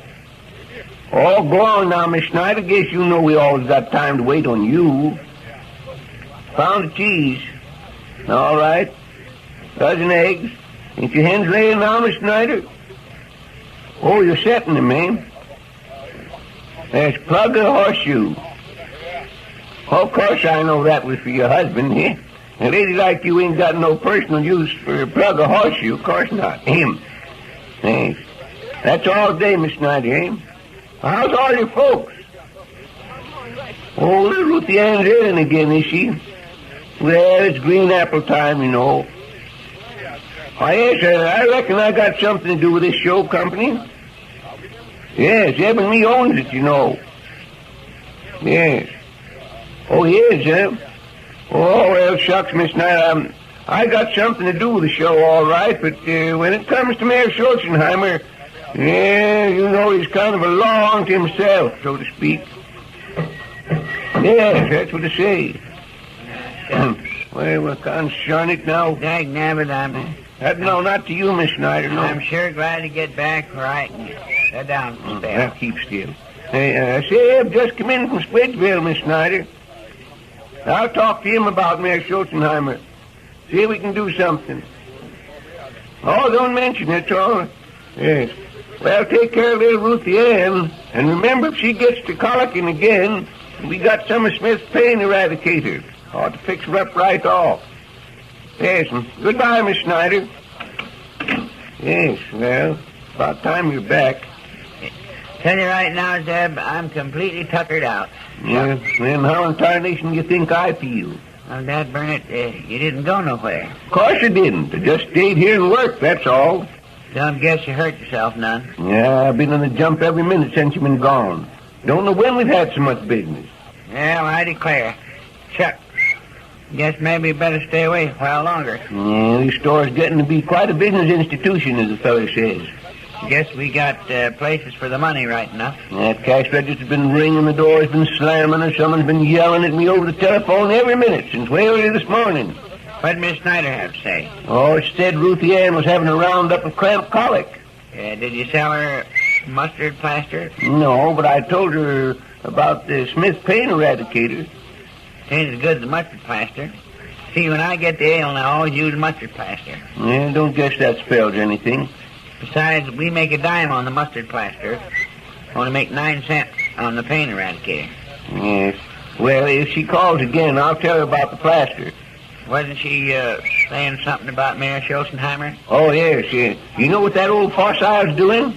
Careful, Zeb. That's no way to talk about our local statesman. No, statesman, your grandmother. Well, dagnabbit, stop arguing about it anyway. What's he doing lately? Driving away our customers, that's what he's doing. Shucks, how in tarnation could he do that? Well, did you know he lives next door to Mrs. Snyder?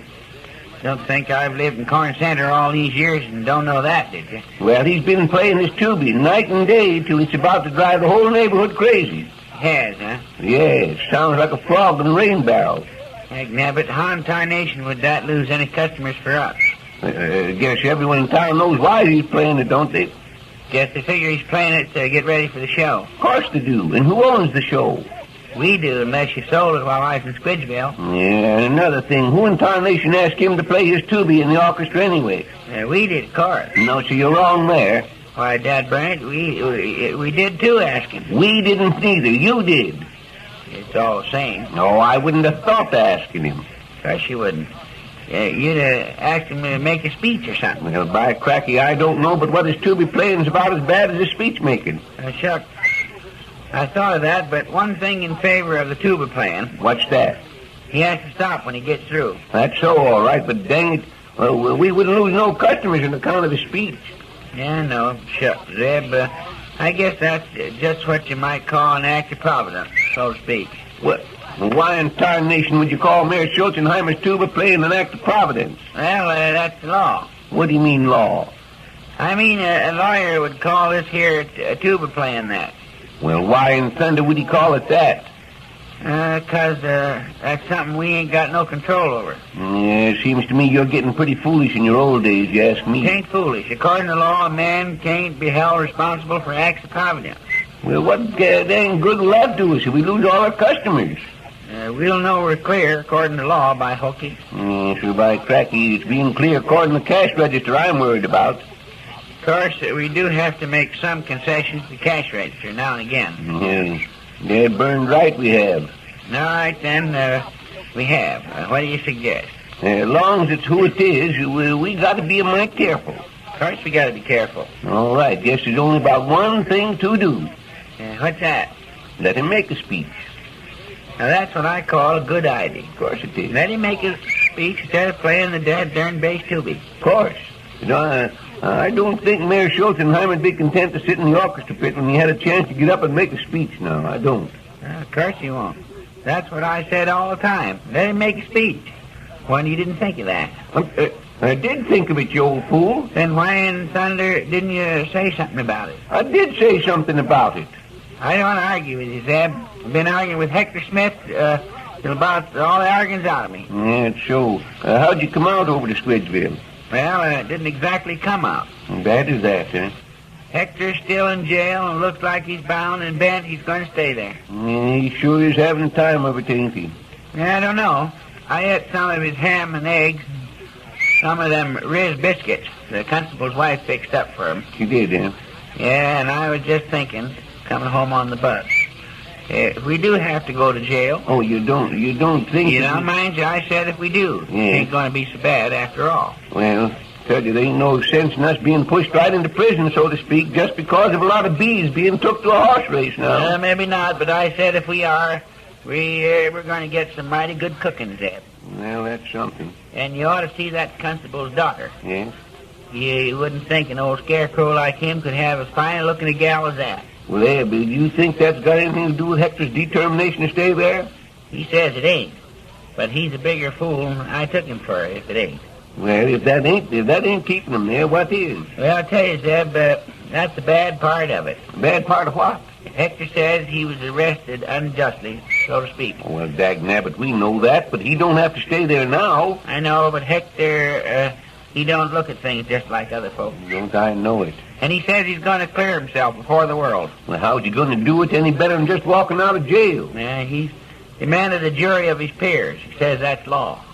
He's demanded a jury of his peers to hear his side of it and clear him. No, it's a lot of darn foolishness, if you ask me. And what's more, he says that this darn trial will bring out just who the guilty culprits are. Good morning.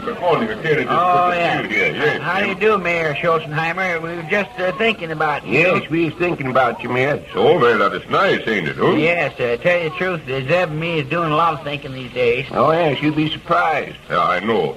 Hortense said I, too, must think already. Don't doubt it, Mayor. Well, we were thinking of something more artistic, so to speak. Well, with the head of a city like Hortense said to Mr. Peters, it is to be an art too. Yeah, but I was thinking about our show, The Hermit and the Wild Woman, you know. Yeah, I've been playing on my tuba some pieces already. Yeah. Yes, I heard about it, too. So, well, that's, you should hear me playing up to Liebe Augustine, beautiful, umpa, like that.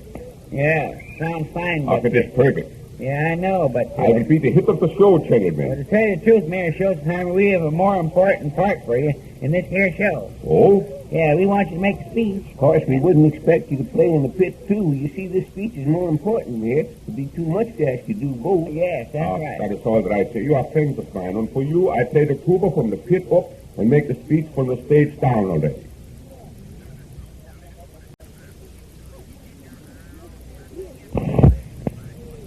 Dagnabbit, Zeb, put that there mail order catalog down and get the checkerboard.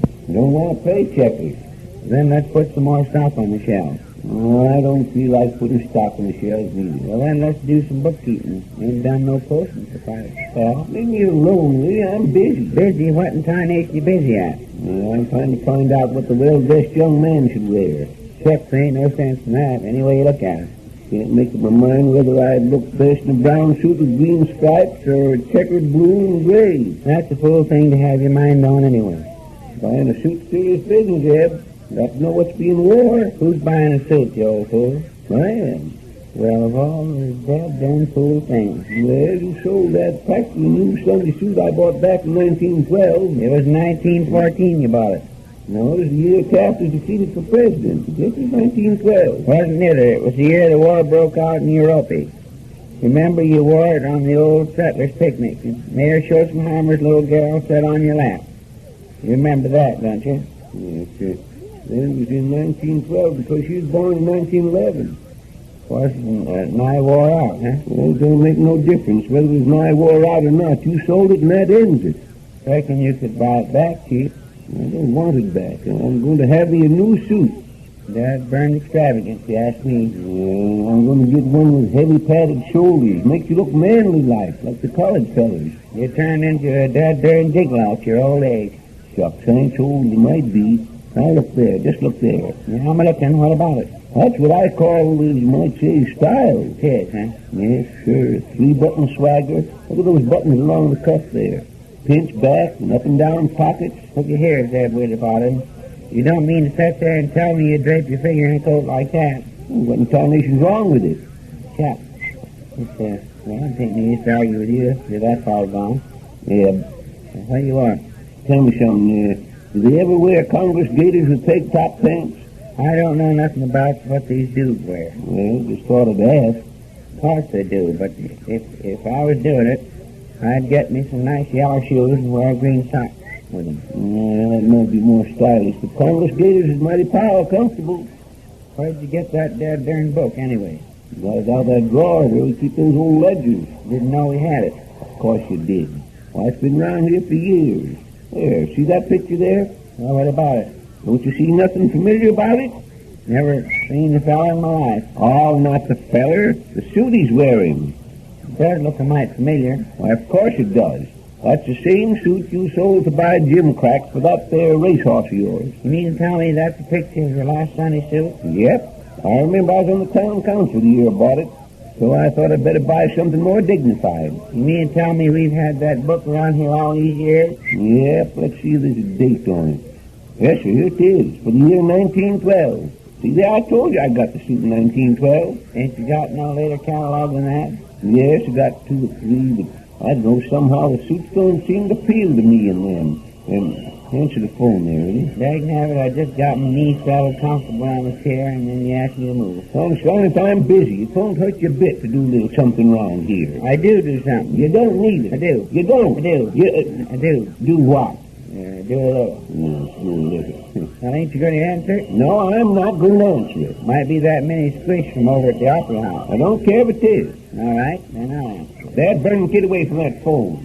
When I start to answer the phone, I don't want no one else to horn in. Sure. Didn't know you was going to answer. Well, I said it was, didn't I? Said you weren't. Hello? Oh, hello, Miss Jones. How are you today?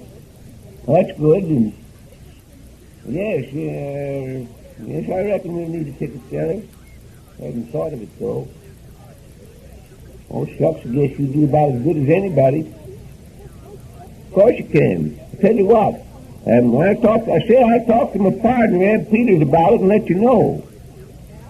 Yes, that's right. Goodbye. Who is that? Miss Jones. Did you sell her any of them sweet potatoes? No. Why in tarnation didn't you? You let them lay around till they ain't fit for the hogs without even lifting a hand to get rid of them. Mrs. Jones called me about something else. Did, huh? Yes, she wants to be the ticket seller at the Opera House and night the show. Well, why didn't you tell her she could? Well, it did, practically. Without saying anything to me, huh? Well, say, who in tarnation you think you are, anyway? I didn't tell her she could. You just said you did. I told her she could as far as I was concerned, but I'd have to see you first. Did you reckon she'd do all right? Well, I guess she's about our steadiest customer. You know, we ought to show our appreciation for the business she gives us. That's all right. Yes. Besides, she drives a right hard bargain. Yes. Guess she'd mind her P's and Q's when it comes to selling tickets, all right. Shucks, she might sell some of the seats at a premium, you might say. No, you can't do that. You got to treat everybody alike in this business. No, just about everyone in town is going to be there. Sure is a powerful lot of interest in that there show. Half the gals in town is wearing smoke glasses like that actor's head of Hoyt. Yeah, it's a fact. And say, you ought to see the fellows hanging around the jail of an evening. Guess it'll all be the show, all right. Yeah, if they don't spend all their money buying them gal soda water first. I got you sure blowing them. Which one of you poses is the boss of this here show? Well, I guess I am. I don't know. I am. I bought it. Oh, come on, make up your minds. Well, maybe both of us is. What can we do for you, young feller? Well, I belong to the company, see? Well, thanks, son, you know that. We're the fellow they call a comedian. They just can't call you handle. Yeah, Jeff Barker, that's me. Well, ain't your dinner setting well with you? Yeah, but how they ain't treating me right on this here show. Ain't, huh? No. They don't have no regard for my art at all. Well, what's art got to do with it? Well, shoot, I got a lot of funny gags, see? Sure fire stuff, and they won't let me use them. Is that so? Well, I'll be goddamn. Yeah, now, for instance, why won't they let me go up to the hermit and say, who was that lady I seen you with last night, see? Then I say, that wasn't no lady, that was... No, we gotta change it. I'm supposed to get off the snapper, see? But that would give you a rough idea. Yes, seems like I heard that somewhere. Or I could go up to the wild woman and say, hello, chicken. No, that ain't it either, no. But it looks like they could do better than they do. Well, what'll be the sense in that? Oh, shoot, there ain't no sense in them. They're just gags, see? You see, he's a comedian. He ain't supposed to have no sense. No, that's right. I'm just like Charlie Chaplin, only I'm different. I can see you're different now. Well, Mr. Winterbottom, can't you do something about my part? I want to put this show on its feet, and they're holding me back. Well, dagnabbit, we don't know nothing about getting up plays. Well, you can say I'm funny, can't you? Should we be polite and lie to him, or tell him the truth and take the consequences of that? Dang if I know. Well, listen, mister, I could be a scream, see? But what I need is a good, straight man. I ain't got nobody to work with. Well, dagnabbit, you got to hold that darn company to work with, haven't you? No, I know, but shoot, they won't cooperate. The way they throw the gags at me, they go sour. Well, I bet most of them are sour before they throw them. That face was sour before they got out of his mouth. Dang, if your face wouldn't sour milk. Oh, heck, I'm supposed to be the funny one. You guys don't get paid for getting off no wisecrack. Well, go on and be funny. Ain't no one holding you back. No, go ahead. I can't do that. I ain't got no straight man. Somebody's got to feed me. Hear that, Zeb? He's too darn foolish to feed himself. Well, I knew it before he spoke, even. Besides, I can't act without my makeup. What in tarnation you mean by makeup? Oh, I got a funny makeup. A lot of funny lines all over my face. What, you don't mean to tell me you changed the look on your face? Oh, heck, quit fooling, will you? Gee, but can't you do something for me? I want to be funny when the show goes on. Well, shucks, young feller. I guess we have been mighty frisky with you. Yes, we have, but you're so funny looking. Well, anyway, what do you want us to do? Well, now, listen.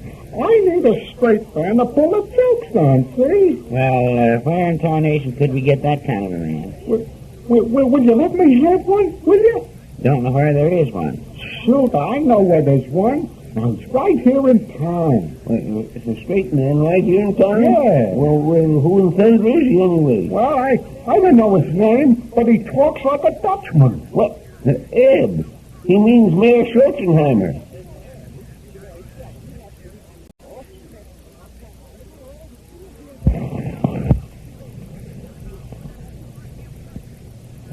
Dagnabbit, Zeb, here you Take that man back there. I won't need it. He's man my man, and by hokey, I'll move him where I like. But I tell you, he ain't no king. He is a king. Then where in tarnation is his crown? You forgot to put one on.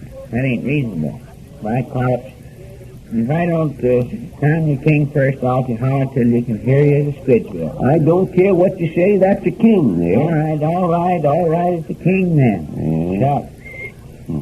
Burn me. Put one over on me that way. I'll beat you anyway. Well, there you are. Now jump him. Of course I will. There. Oh, dag-nabbit-dab, I wanted you to jump the other way. Guess I can jump any way I please. Go on, now let's see you move. All right. There. Slap a crown on that king now. Wait till I move. Yeah. Guess that throws you up. Why in thunder don't you do like I tell you, old fool? Didn't hear you tell me anything. I said slap a crown on that king. Where? There in the king row, dang it. All right. There you are. You needn't be so damn persnickety. No, I ain't persnickety at all. I just don't want no argument after I make this move now. There. Now I'll figure over that one for a while. Guess you're going to come about as near winning this game as you ever do. Yes, already got it done. Go on and move and see what good it'll do you. I lost interest in the game, Zeb. Yes, I guess you did. I ought to quit a couple of games back. Oh, yes, when you was winning, huh? Ain't that. Just don't feel like playing no more checkers. Yes, dag-nabbit, I don't like it. Now, you darn fool, I don't care whether you like it or not. Well, if I could get a little cooperation from a partner, we might be able to do something about it. Well, look at here. Have you gone plumb stark crazy? No, I ain't. Truth is, I kind of think I'm a little smarter than usual today. Now, who in Sam Hill ever heard of cooperation in checkers? Oh, you old fool, I ain't talking about checkers. You ain't, huh? No.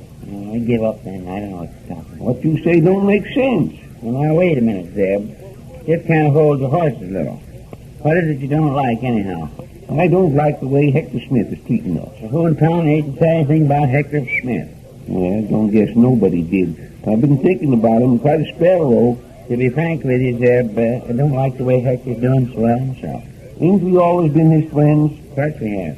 Did we ever do him a mean trick? No, of course not. That is, unless you want to count getting him in jail on account of them bees we had sent to him.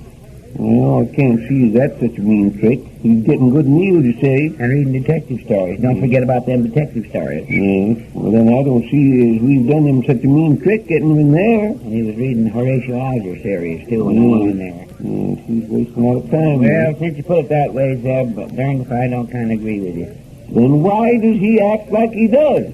I don't know. What do you mean? Why in tarnation don't he get out of jail and come home like a body'd expect? Instead of staying behind the bars, you might say, and drawing the noose tighter and tighter around me and you. You took the words right out of my mouth. Did I? Yeah. By Ginger River, I've been thinking the same thing for quite a spell now myself. Well, I tell you right now, I'm getting desperate, as the fellow says, Ed. You got to admit Hector's causing us a sight of trouble. He is. It ain't so much physical pain as it is mental anguish. That's what it is, mental anguish. You put your finger right on it. You bet your life. And when the trial comes up and they show that we was the responsible ones for the whole thing, I tell you, it ain't going to do this business any good either, Dad. It's a fact. You know what I think, Ed? What? It appears to me we couldn't be expected to have no more patience with Hector. Maybe not, but Dad, what are we going to do about it? I'll tell you what we can do. What? We can kind of cut him off at the pocket, so to speak. Sure. I wouldn't be in favor of being as rash as that. Oh, I mean steal his thunder. So we won't have nothing to talk about at the trial. Darn if I can make head or tails of what you're saying. Well, it's going to cost us a pretty penny, but I don't see no other way but to do it. Well, what in tarnation you talking about anyway? It seems to me about the only thing left for us to do is to buy the bees right out from under him. I don't reckon there is any bees under him, or he wouldn't sit to still reading them detective stories. Oh, I don't mean that. I meant to buy the bees, and then the case will crumble, as you might say. They ain't called cases. It's called hives. I mean his court case. His court case. How in tarnation can we buy the bees when Mrs. Zell scattered them to 4 winds the day of the race? Dag-nabbit, we won't ever get the bees. Then what is the sense in buying them? Well, Dad, if we own the bees, we can do what we please with them, can't we? You have to catch them first. Oh, we don't neither. If these are bees, there ain't no crime in taking them to racetrack, is they? No, but how can you keep them? How can you take them there when you can't even find them? That ain't what I mean at all. Now listen, I mean they can't blame us with not treating Hector right if we prove the bees belong to us, can they? Don't see where that would help. If they was our bees, then we was the ones that was cruel to them. All right. But if Mrs. L don't want to prosecute, they won't do nothing about it, will they? Guess not, but how does that cut Hector off the pocket? Oh, dagnabbit, use your head. It's as plain as day. If they was our bees, and Mrs. L won't prosecute, there ain't nothing for Hector to do but to walk out of jail, is they? Well, if you ask me, Hector's going to be gosh awful mad when he finds out he has to leave that Squidgeville jail. I don't care. I say I don't care. Don't pity him none. He got mighty fond of the constable's wife's cooking and all. Can't help it. I'm stopped on it. That Bernard Zeb, how many hives of bees was they anyway? Oh, about 100, I should say. Well, how much are they worth to stand? About $5 apiece. And where did they get $500 to pay them people for bees that's already flew the coop? Oh, they ain't in coops, you darn fool. They's in hives. Where to pay $500? In trade at the store. Oh, well, shucks. Yeah. Oh, that's different. Yeah. I guess we might pay for them in merchandise and not for feel it so bad. Might even make a tidy profit. Anyway, we'd make our competitors sweat blood for a while. Yeah, sure. You know, the more I think of it, Ed, the more it looks like it might be a right good scheme. Well, howdy, Mr. Duke. Keep away from me, Dad Bernie. If you slap me on the back, Dad darn your hide, I'll take this pickle dipper to you. Oh, forget it. I ain't going to polish your sunburn. I'm here on Thursday. Say, it appears to me like you could be more cordial, Ed. Well, shucks. He shook hands with me the other day, and I could hear the bones crunch. Oh, that's all right. I didn't grab my knee. Well, that's just part of the game. You got to be a hail fellow well met in this game. Yeah, huh? Yeah, you got a good time on. They go for it big on the kerosene circuit. Yeah, you say you got something in your mind? Hey, who's this tank-town dahlia wished up on me? What? What's that you said? I want to know about this corn-fed lulu that swung aboard our shows. Ain't no use, Zeb, if you don't know our language. What, this Zell skirt? Oh, Miss Zell, her? Yeah, you get the angle. What about her? I just wondered how come, that's all. I just wanted the lowdown on what you rate. You talk to him, Zeb. We can't make head and tails out of it. Say, can't you birds parley English? Well, I can make out some of it. Go ahead. Well, this Zeldane comes down to the stage door and says she's sitting in as director, see? Oh, yes. Well, you see, Mr. Duke, Miss Zell kind of did Ab and me a favor, so she wanted to direct, and we kind of had to let her. Oh, I get it. She's got the goods on you, ain't she? What's that? She ain't. Well, anyway, we had to let her do it.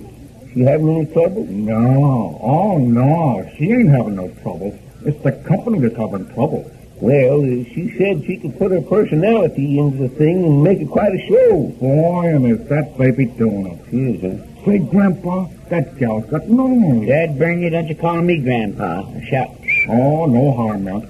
Why, that dame wouldn't be scared to take a fish away from that head of Hoyt's gal. I wouldn't want to try that myself. Yeah, Hoyt is touchy about a fish. She'd snap at you. Well, there ain't no sense in worrying about two women fighting over a fish. Oh, it ain't that I'm squawking about. It's what she done to me. Well, what did she do to you? Yes, let's get to the bottom of this. Well, I guess maybe I'm old-fashioned, but I didn't think I'd ever be embarrassed by smart snappers in the tall timber. You don't mean to stand there and say Mrs. L said something to embarrass you? Well, how would you feel if some swell-looking teen began making wisecracks about your figure? When did she do that? Today, when I tried on that leopard skin I wear its horn into Hyman. What in tarnation did she say? That she never saw such marvelous muscles, that I reminded her of Pan and his pipes. Well, I never heard of him, but what about it? Well, no dame could tell me I look like a plumber.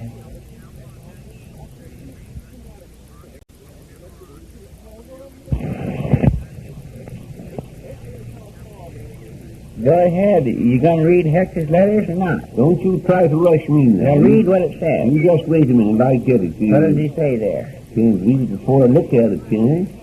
Says, dear fellow travelers in this land of woe. What's the matter? There's nothing matters. Well, what incarnation did you say woe for? Because Hector said it. What did Hector say it for? Dagnabbit, I guess he said because he meant it. Meant what? Whoa! Appears to me that you or Hector's not real bright. Don't make sense. Oh, shucks, Zeb. Like as not, he's writing this letter just like a telegram. Well, how do you mean? Well, in a telegram, instead of putting a speck at the end of a sentence, you say stop. Well, he didn't say stop. He says whoa. It's all the same, ain't it? Maybe. I'll go on with your reading. Let's see. Dear fellow travelers in this land of woe, get up to the library. What say? Says get up to... Well, what in tarnation does he think we are? A couple of mules?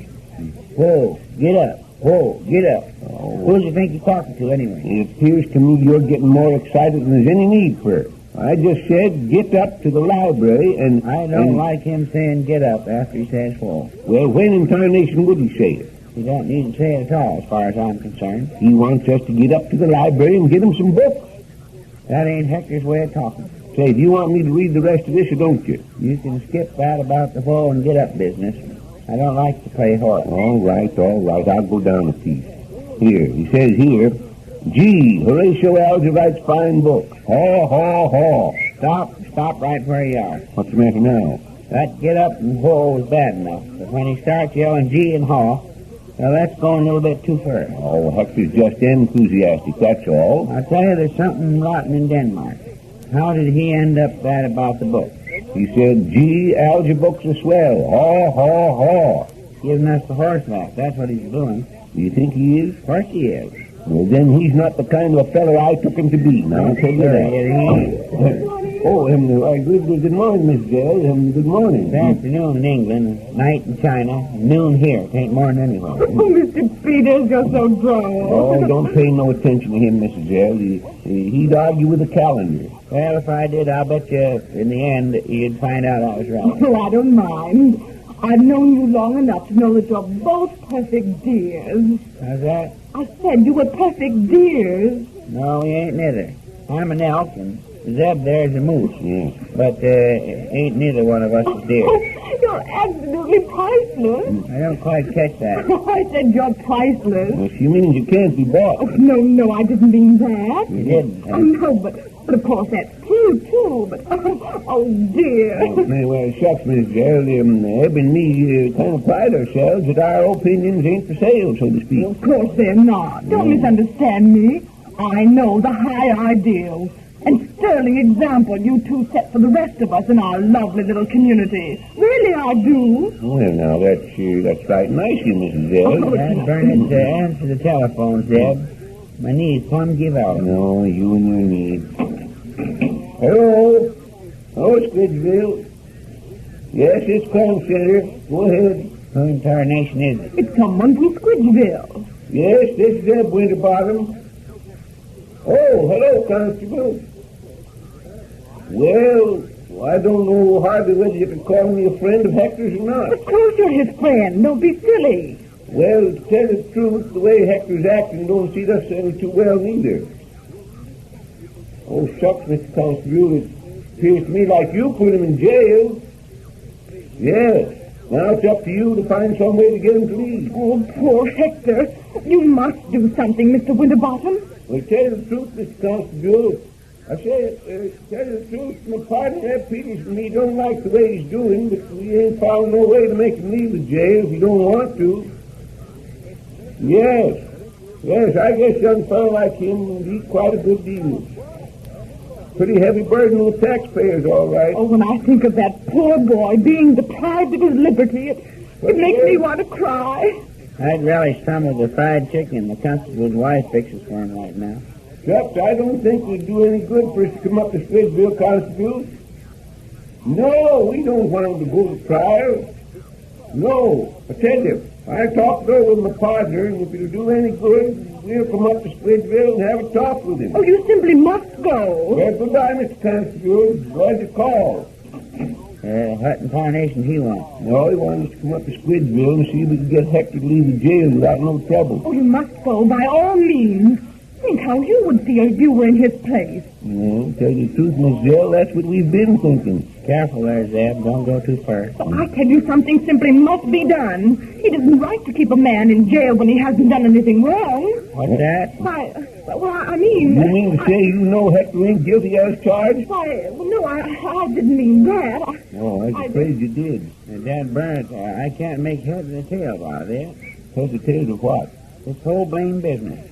If I recollect right, it was Mrs. Zell who had him slapped in the calaboose in the first place. That's right. Some forgot about that. Yes, I did. Well, you see, I was so sorry for the poor little bees brought from their homes to the racetrack. Well, you can't understand how a woman feels about such things. No, I reckon we can. I'm so impetuous. That's the poetess in me, I suppose. I guess it don't feel no different being put in jail by a poetess than by anybody else. Oh, please don't scold me, Mr. Peters. I can't tell you how I've suffered. Well, we've been suffering more than a little, too. You mean to tell me you actually feel worse about Hector than you do about the bees? Yes, I do. I think Hector Smith is being mistreated. He ought to be let out of jail. Let out? Dad darn it, I thought he ought to be turned out. Yes, I agree with you. If he won't leave of his own free will, he should be turned out. Thrown out bodily, in fact. Well, say, wait a minute here. Shucks, Mrs. L. I thought you said a while ago that you were soft-hearted. I guess we can't understand how a woman feels about such things, Dad. Well, I am soft-hearted. You are, huh? Yes, but I've about lost patience with Hector Smith. He's been making my life miserable ever since he's been up there. I don't think we understand you. No, we can't seem to get the hang of it all. Backing and filling here. What's Hector been doing now? Nothing. Absolutely nothing. It's positively uncanny. Weird. He just sits there in that jail and lets me worry. Worry? What have you got to worry about? Nothing. Well, that is, nothing. I'll tell you right now, there's more to this than appears on the surface. Well, you think so, Abe, huh? Well, say, Miss Jill, you're just sorry for Hector, ain't you? Yes, that's it. Well, I'm afraid I've talked too much already. I must be going. Oh, say now, no need to rush off, Miss Jill. Yes, I must be going. Goodbye. And you will try to get Hector to leave the jail, won't you? For the sake of an old friend. Well, we'll do everything we can, Miss Jill, won't we, Eb? I know you will. Goodbye now. Goodbye. Yes, goodbye. Come in again sometime. I don't understand this, Zeb. No. It sounds mighty funny to me, the whole shebang. Yes. Well, shucks, we ain't got much more to worry about. We got most of the bees bought already. Bet we have them all before night. How many did you get? 94. Understand there's only 3 more delivered. You know, business ought to pick up now. And they take their pay in trade, you remember. Kind of gets me. What gets you? That Zell woman worrying so much about this business. Oh, she's just worried about Hector. Dang me, I don't believe Mrs. Zell would worry that much about anyone but herself. What, you mean she's involved in this business, so to speak? Looks like that to me, Zeb. I don't see how she could be. Neither do I, but that ain't no sign it ain't so. You think Hector knows about what it is? From that there letter, I judge he knows more than he's telling. Well, you think he knows about our having them beehives sent to the Squidgeville race? Well, we got to find that out. Oh, I don't know. We own the bees now. Kind of looks to me like we're pretty near in the clear. Dad Bernard, I don't like to be mixed up in nothing that has any mystery about it. Well, what do you suppose we'd better do? You'd better get over to Squidgeville and have a talk with Hector. Yes, sir. We'll do that. That's it. That's it. And by cracky, if he knows anything he ain't telling, by hokey, I swear, I'll pump it right out of him.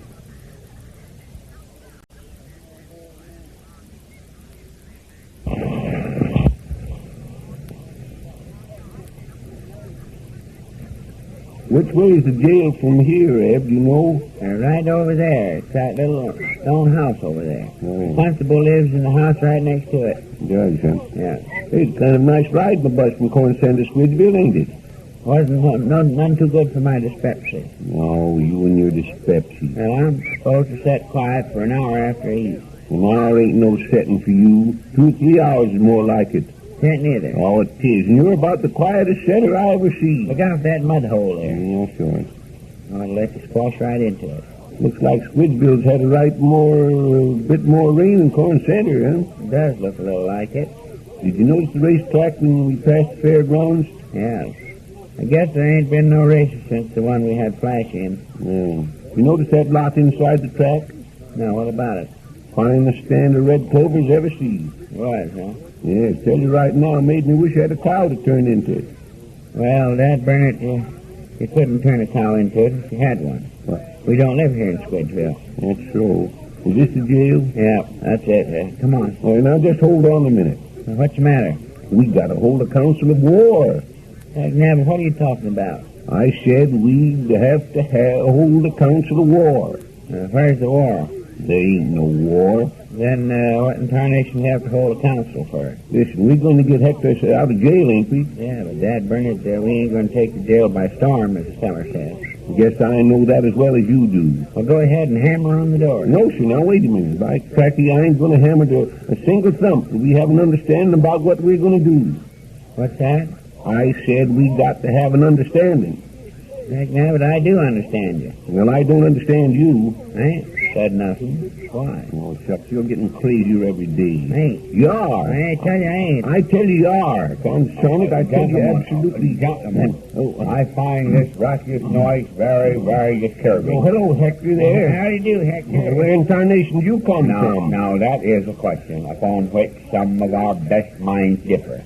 One school, for instance, holds that we came originally from the sea. Oh, shucks, Hector. We don't care nothing about what they say in school at all. If you believe that we come from the sea, you naturally refer to a school of fish. I tell you, I don't care what they say in school. That would be natural of an intelligent man like yourself. Schools of fish open and close their mouths, but they seldom say anything. Hector, dagnabbit. Because after all, what could a fish say? What would be the slightest interest to anyone but another fish? Hector, we came up here all the way from Corn Center to talk to you. And I assure you I appreciate it. I'm afraid I have not been the perfect host. Come into my library. Come on, Ed. I can't see that these bars are of the slightest use. What? They are too far apart to keep out the mosquitoes and not strong enough to keep out elephants. Here. Try this more, Mr. Peters. Sit in that box, Eb, and don't ask no questions now. I'm sure you will enjoy the comfort of that hand-carved Chesterfield, Mr. Winterbottom. Chesterfield looks to me like a homemade bunk.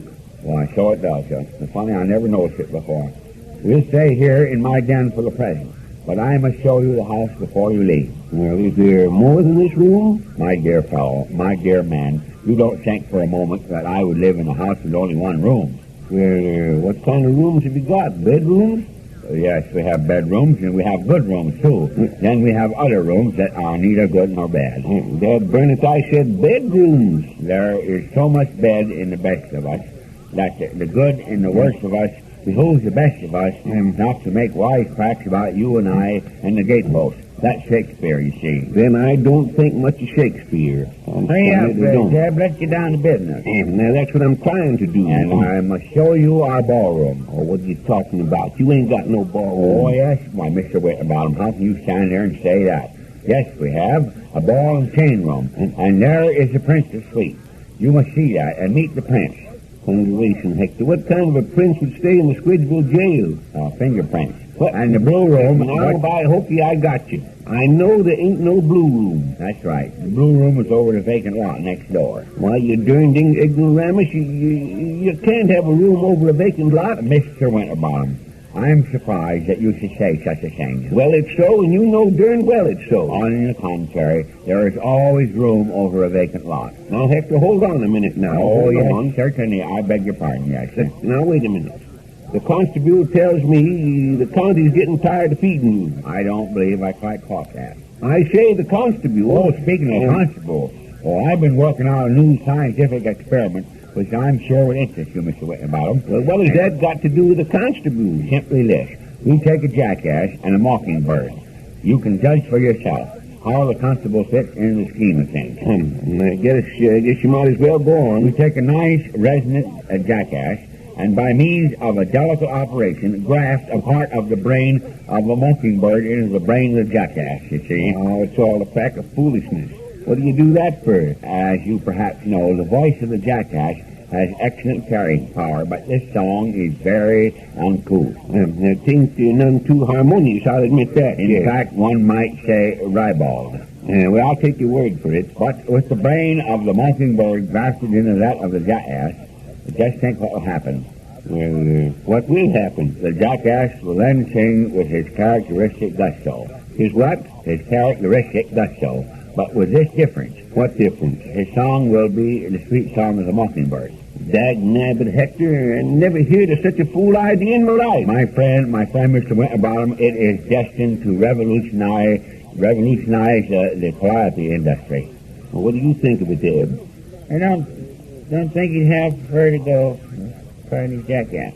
Well, anyway, Hector, we came over here to ask you about this jail business. Being a jailbird is not a business, it's a profession. Yeah, you call it whatever you've a mind to. We want to know how long you intend to keep it up. Mr. Winterbottom, there are times when everyone should be up and doing, as the poet has so aptly phrased it. Well, that's right, Hector, that's right. There's a time when we ought to be up and doing. That's just what I'm driving at. Then there are other times when one should seek repose, a quiet folding of the hands, a period of waiting. Well, now, what I'm driving at... You said that twice. Speaking of driving, did you ever drive a golf ball into a lake and have a nice big fish swallow it? You know darn well I never did. It makes a fish very sick. Well, naturally. No, artificially. And Dad, Bernard, Hector, we want you to quit all this foolishness and get out of jail. That is very, very kind of you, I'm sure. You've been here long enough. I can tell you from your tone that you have reached the conclusion after due and careful consideration. Yes, sir, that's what we have.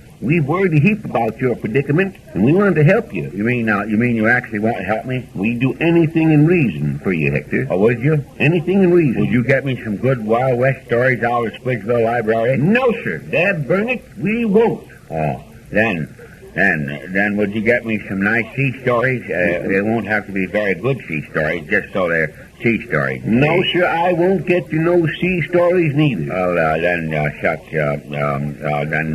how about some stories of the Foreign Legion? No, sir, no stories about the Foreign Legion or the American Legion. Then perhaps you could suggest some books that you would be willing to get for me. Well, now listen here. I want you to set up on your hind feet and listen while I talk, and I ain't going to repeat. We won't get you any books at all. Eb and me want you to leave this jail and quit this dad-darn foolishness. That's quite impossible. I'm terribly sorry. Oh, it ain't neither.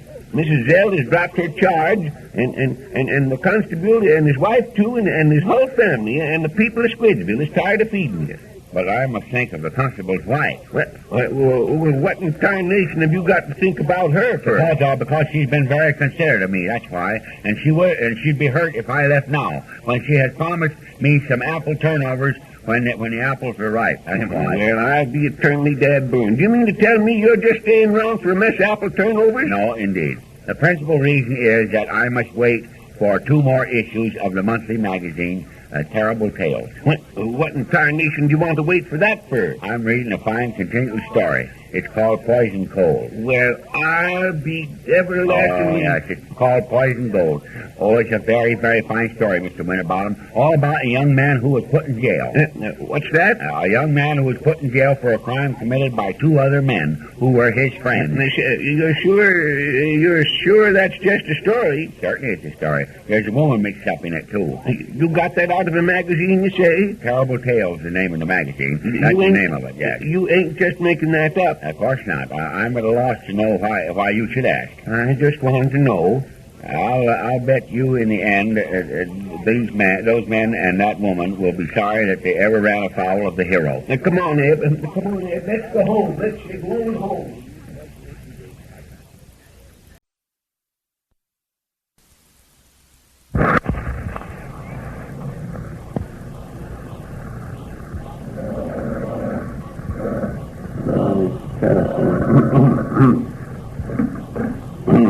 Hello. Oh, hello, Miss Zell. What's that again, Art? Oh, you not Wagner, old man Wagner's son. Well, what's they doing to him? Oh, shucks, you don't see what Art's got to do with his culture business. Oh, you ain't talking about that Art Wagner, huh? Well, who in tarnation you talking about? Well, you ain't talking about anyone. What's the sense in calling him Art? Hey, look here, Sam. Zell woman's a washout. You say you're hanging a washout, Miss Zell? Huh? Oh, well, if you didn't say it, who did? I said it. I said she was a washout. Oh, Dad, Burn, keep still a minute, will you? No, shucks, I didn't mean you, Mrs. Zell.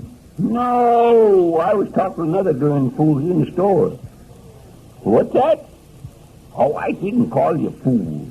No, shucks, No, I know you're a lady. No, I wouldn't call no lady a darn fool. Not unless she made me mad. Hey, can't you do something about this Zell squint? She's getting me down. What's that? Oh, why, I went over to Squidville. Say, hold the phone a minute, will you, Mrs. Zell? Now, what in Sam Pat you hollering about? It's this Zell baby. Well, what about? She's Jimmy in the show. She's got us all cuckoo. Well, wait a minute. I get my hand over the mouthpiece of this telephone. Might as well let you both talk at the same time. All right, now. Hey, wait. Hey, what is that you were saying, Mrs. Zell? Now, young fella, speak to please. Hey, we're trying to make dough out of this show, ain't we? Of course we are. Well, what do we care about this tank town culture stuff? We got the actors, we got a hot script. We ain't got to be refined. What is that you said, Miss Zell?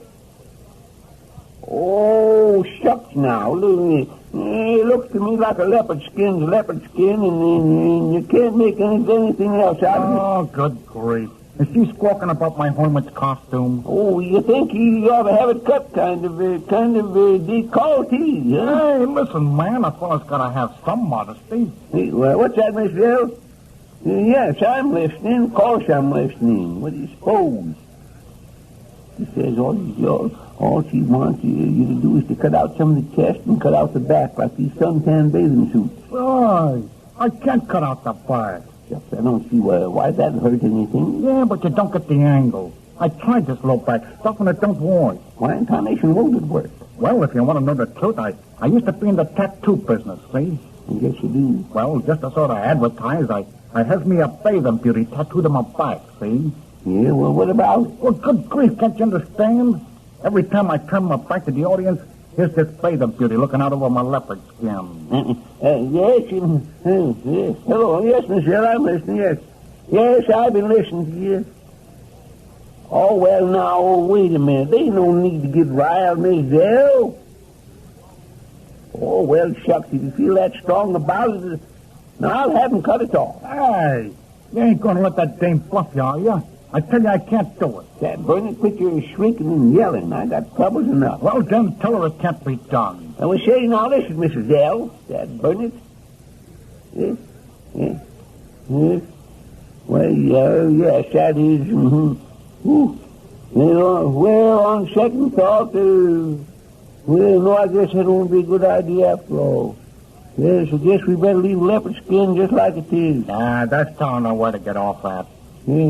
Yes, you're right, Miss Zell.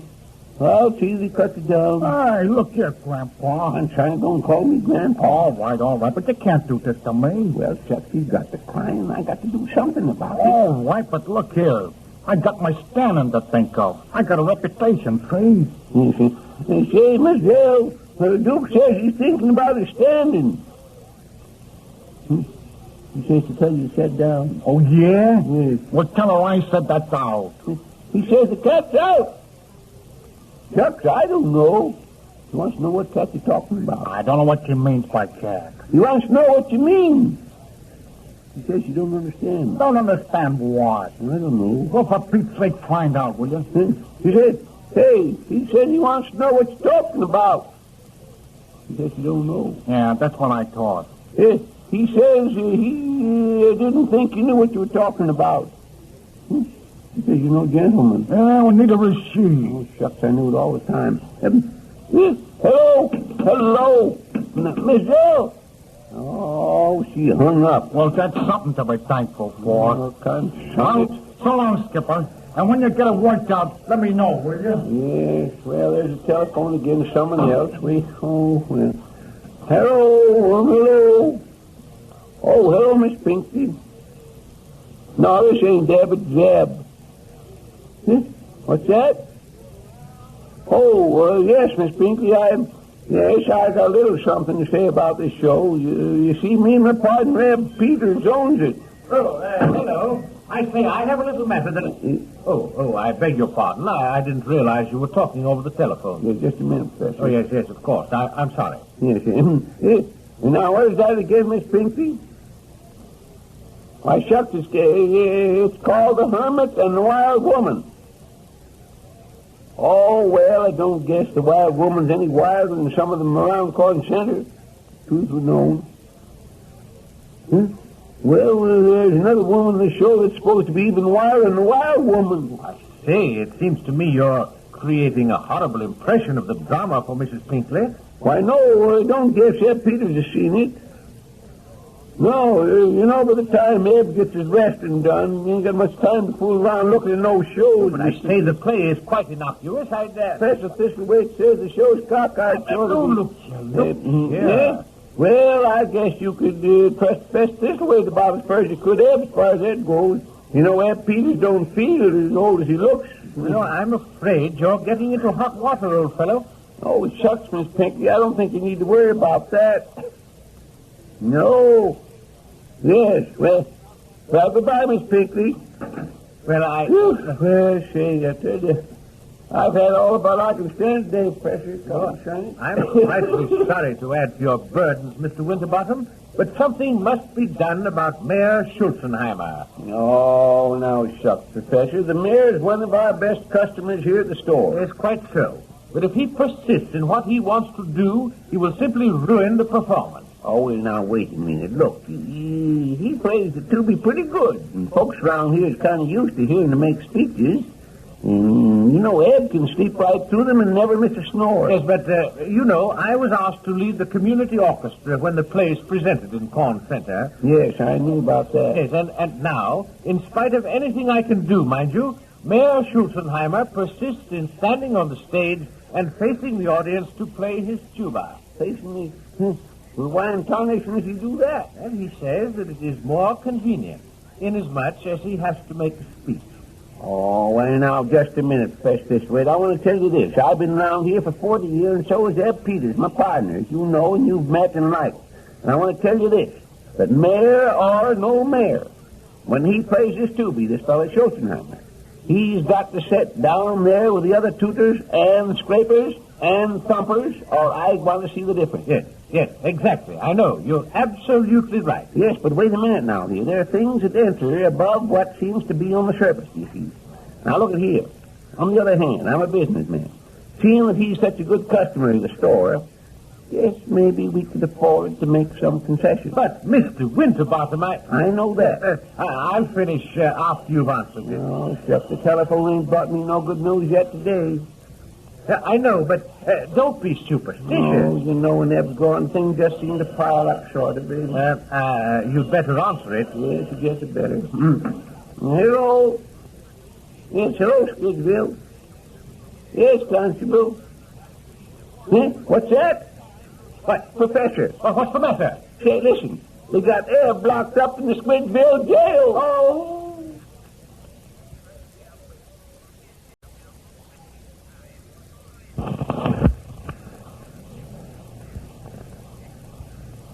Tell you right now, Professor, I never thought Dad would treat me that way. I'm afraid I don't follow you. No, getting himself put in jail at a time like this. But a man doesn't go to jail of his own volition. Well, I guess maybe you're right. Of course I'm right. Yes, but Eb's locked up in that Squidville calaboose just because he wants to be, that's all. Now, see here. You just agreed that he isn't. When did I say any darn fool thing like that? Just now. You said a man doesn't go to jail of his own volition. Oh, shucks, I don't even know what that means. I tell you right now, I'm so upset, I wouldn't be surprised none if I started off talking Italian or Eskimo. Oh, come now, pull yourself together, Mr. Winterbottom. Yeah. Well, now, as a matter of fact, I used the word. You simply agreed with me. I said you said it because you gave your assent. I said you said it. No. I said you said it. That's what he said. No, you said, I said you said it, when what I really said was, I said you said it. Oh, yes, I see. You said, I said you said it. No. I said you said it when I said you said it. You said I said it, and I said you said it? I said that you said that I said that you said that never mind. Never mind who said it. Well, all I want to know is who is what you said about what I said about Ed go to jail. I mean the word you used. The word was assent. I said that... What? You sent Ed to jail? I didn't say that. That Bernard you did. I heard you. No. Now, I'm talking about a word. The word assent. That means you agreed. Agreed to send my own partner to jail? See, now look here, Professor. No. Agreed to what I said. Namely, that Mr. Peters went to jail of his own free will. Oh, yes, I see. By cracky, it's a good thing they're being here. He's been all mixed up with me. Yes, it's a very good thing he isn't here. I'm afraid he would have. Yes. Good evening, Mr. Winterbottom. And to you, Professor Thistlewaite, also, I wish you a good day. Oh, yes. Good evening, Mayor Schulzenheimer. Yes, howdy, Mayor. You're looking right pert. We were just speaking of you. Well, thank you. I'm the best of parents. And I'm not surprised, Professor Thistlewaite, that you were discussing me. Yes, quite so. To be frank, we were discussing your silly notion that you should play your tuba from the stage. What? Professor Thistlewaite, you forget yourself. Oh, no, I do not. No one ever heard of a tuba player leaving the orchestra pit and marching up to the stage to play his instrument. Perhaps, mein Herr, you don't realize to whom you are speaking as already. I'm speaking to my tuba player, and I am the leader of the orchestra. But I am the mayor. Oh, bother. What if you are? I tell you right now, Professor, the mayor consent is some pumpkin. Very well put. Very well put indeed. Yeah, Professor, when you once told me you insulted the fair city of Corn Center. I'm sorry. I let my temper get the better of me. Well, I accept your apology. And so I will play my tuba from the stage. No. I didn't mean to go as far as that. What? Can't you see? If you stand up there, you will drown out the rest of the orchestra. No, you don't hold me. Of course you will. The audience won't hear anyone but you. Are you sure? Certainly I'm sure. Well, that's good. That is excellent. But I say, how about the violins, the piano, and all the others? Oh, well, who cares? It is the tuba of the people that come to hear. Mr. Winterbottom, isn't there something you can say that will turn this... Careful, Professor, careful. Remember? Careful. Remember, I am the mayor. Mr. Winterbottom, I appeal to you as man to man. Oh, well, now, shucks. It seems to me you're both a mite too determined about this here thing. He's going to spoil the entire effect. What? I resent that. I'm sorry. Well, now, what are you sorry about? I mean, I was merely apologizing. Well, Dad, you mean it or didn't you? I meant it. That's the last door. It is the finish. But say, I'm going out. I'm gone. Yeah. Hey, Professor, what incarnation did you mean by saying this is the finish? I hope he means that he's finished with playing the tuba. Well... Yes, I could stand the tuba playing, but I wish he'd decide not to make a speech. I really do, right? Well,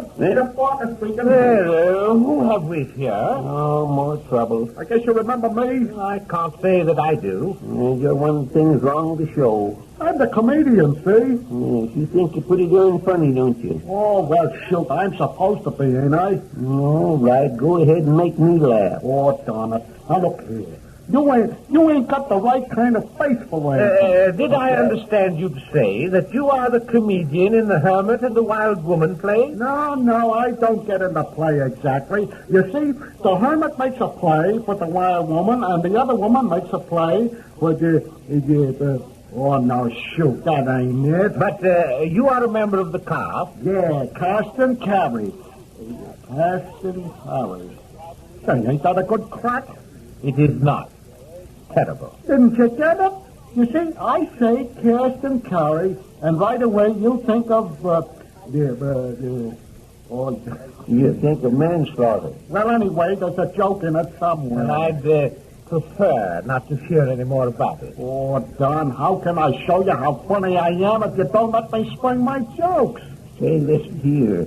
Whoever told you were funny anyhow? Oh, I've always been funny. Why, all the neighbors laughed at me the day I was born. Yeah, what'd your folks say? Well, they didn't say much, I guess.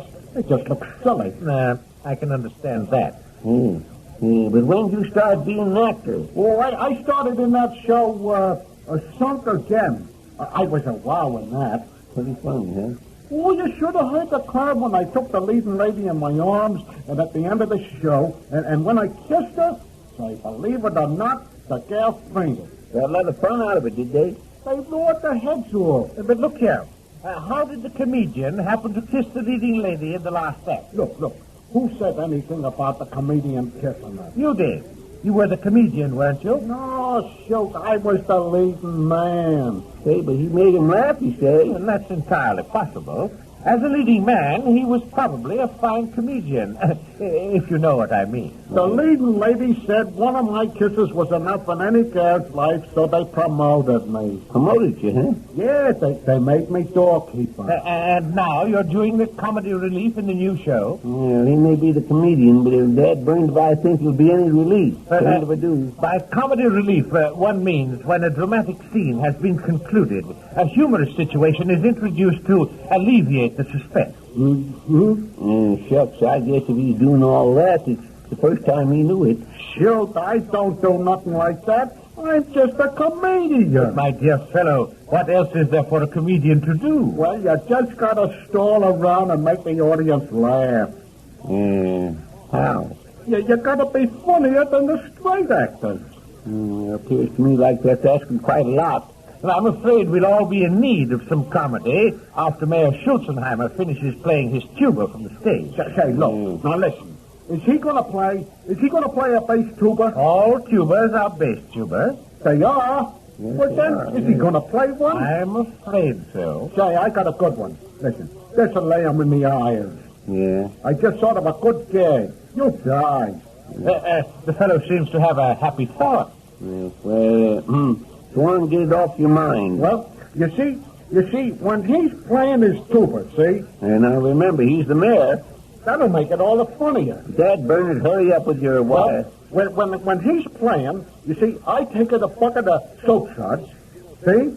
Yeah. And I pour it into the top of his horn, see? Ain't that a scream? Well, what's so darn funny about that? Every time he plays a note, he'll blow a soap bubble.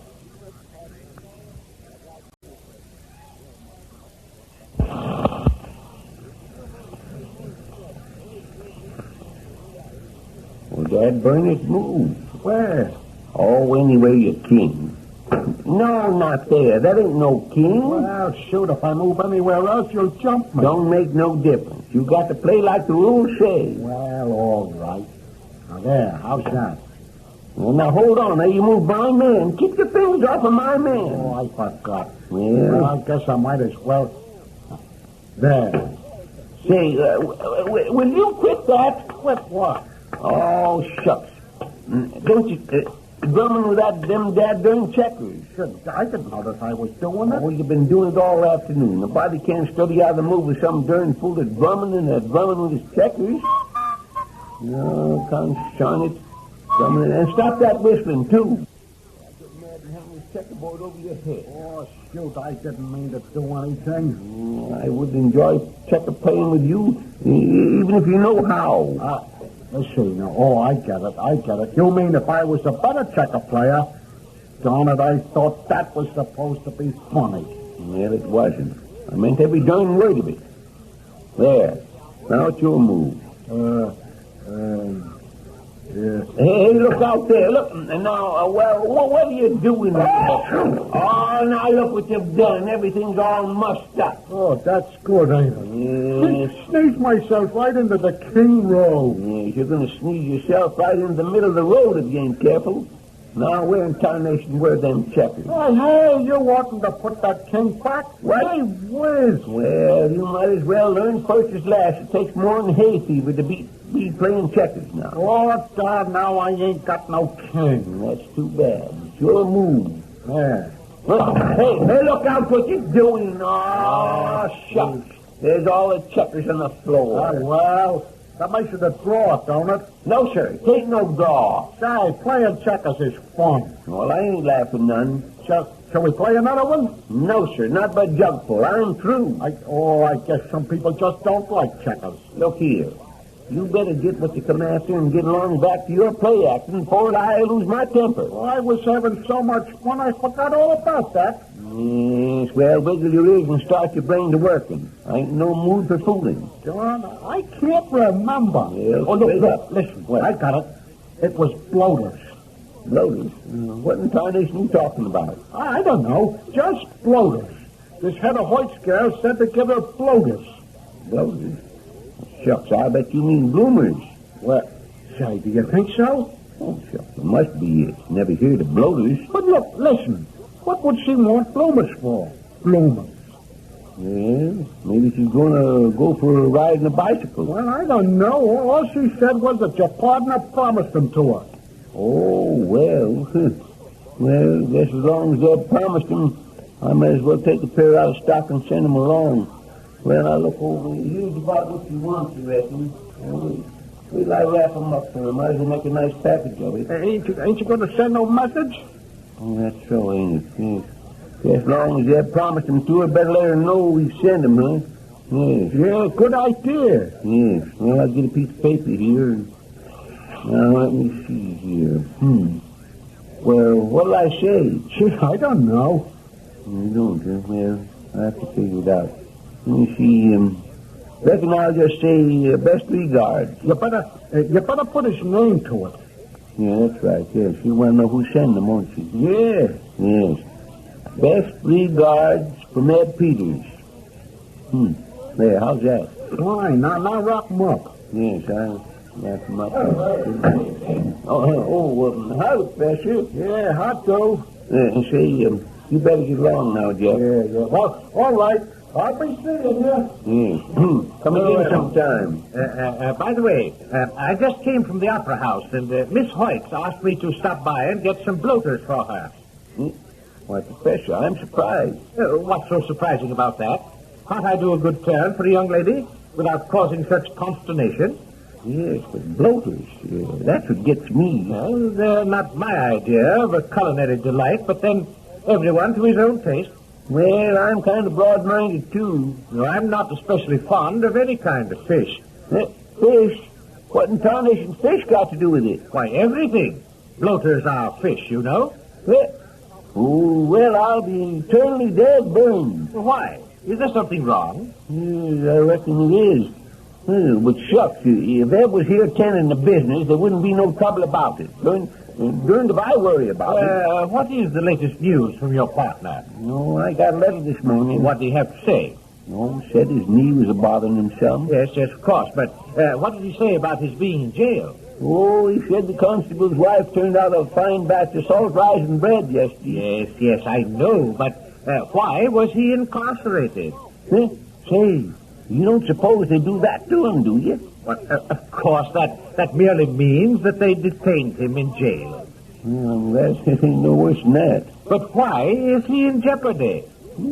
He ain't in jeopardy. He's in Squidgeville. But he's in jeopardy in Squidgeville? Oh, I tell you, ain't neither. He's in jail in Squidgeville. But then he's also in jeopardy. Oh, now, Professor, don't stand to reason he could be in jail and in jeopardy at the same time. There's no use. How did he get in jail? Well, he doesn't say, but I guess they just opened the door and shoved him in. Well, of course, if you don't want me to know, Oh, now, listen, think that, Professor. Truth is, I don't know myself. You mean you have the least idea why they put him in jail? Well, shucks, I know he went to see the judge about getting Hector Smith out the calaboose. I see. Yes. Well, one thing led to another to lay up and call the judge a horse-faced old pirate. And naturally, the judge resented it. Yes, the judge called Eb a blue-nosed old horse thief. Oh, I say, the court was a bit emphatic, wasn't it? Well, Eb up and told the judge he was a ewe-neck son of a sheep-stealing coyote. And then the judge got mad. I should think he would. Yes, he couldn't think of nothing no worse to call Eb, so he slammed him in the calaboose for contempt of court. But see here, I thought you said you didn't know why he was in jail. But I don't know. But you just said that... It don't make no difference what I said. Eb got himself put in jail for some good reason. Oh, I'm beginning to see. It was deliberate. Well, of course, Eb's got a right warm temper. It didn't hold him back none. But why should he want to be in the Squidgeville jail? Well, for one thing, Eb's been right put out about Hector Smith being in jail over there. You think that had something to do with it? No darn well it did. You mean he's in jail? There ain't no doubt about his being in jail. Now let me finish, please. All right, go ahead. You mean that he's gone to jail as a protest against Hector being held? Yeah, that's about the way of it. Why, the man is a hero, a martyr. What's that? Mr. Peters is a hero. Why, it's stupendous. Think of it. Think of it. It's the biggest darn fool thing Ed Peters ever done, if you ask me. It positively is not. Why, he'll come back to Corn Center to the blare of trumpets and the huzzas of his friends. I don't follow you. The school children will all turn out and wave little flags as Ed Peters passes by. Corn Center will do homage to the man who is willing to sacrifice so much for his friends. They will, eh? Well, it sounds like a lot of tomfoolery to me. Now, wait. I have an idea. I hope it has something to do with getting Ed Peters back here where he can take care of the business and get some work done here. It's just the thing. Mr. Winterbottom, listen to me. Go right ahead. Go on. Election is not far away. There is a rising tide of protest against the administration of Mayor Schulzenheimer. Yes, well, what about it? We'll put Mr. Peters in politics. Well, if it's just the same to you, I'd rather have him put in jail.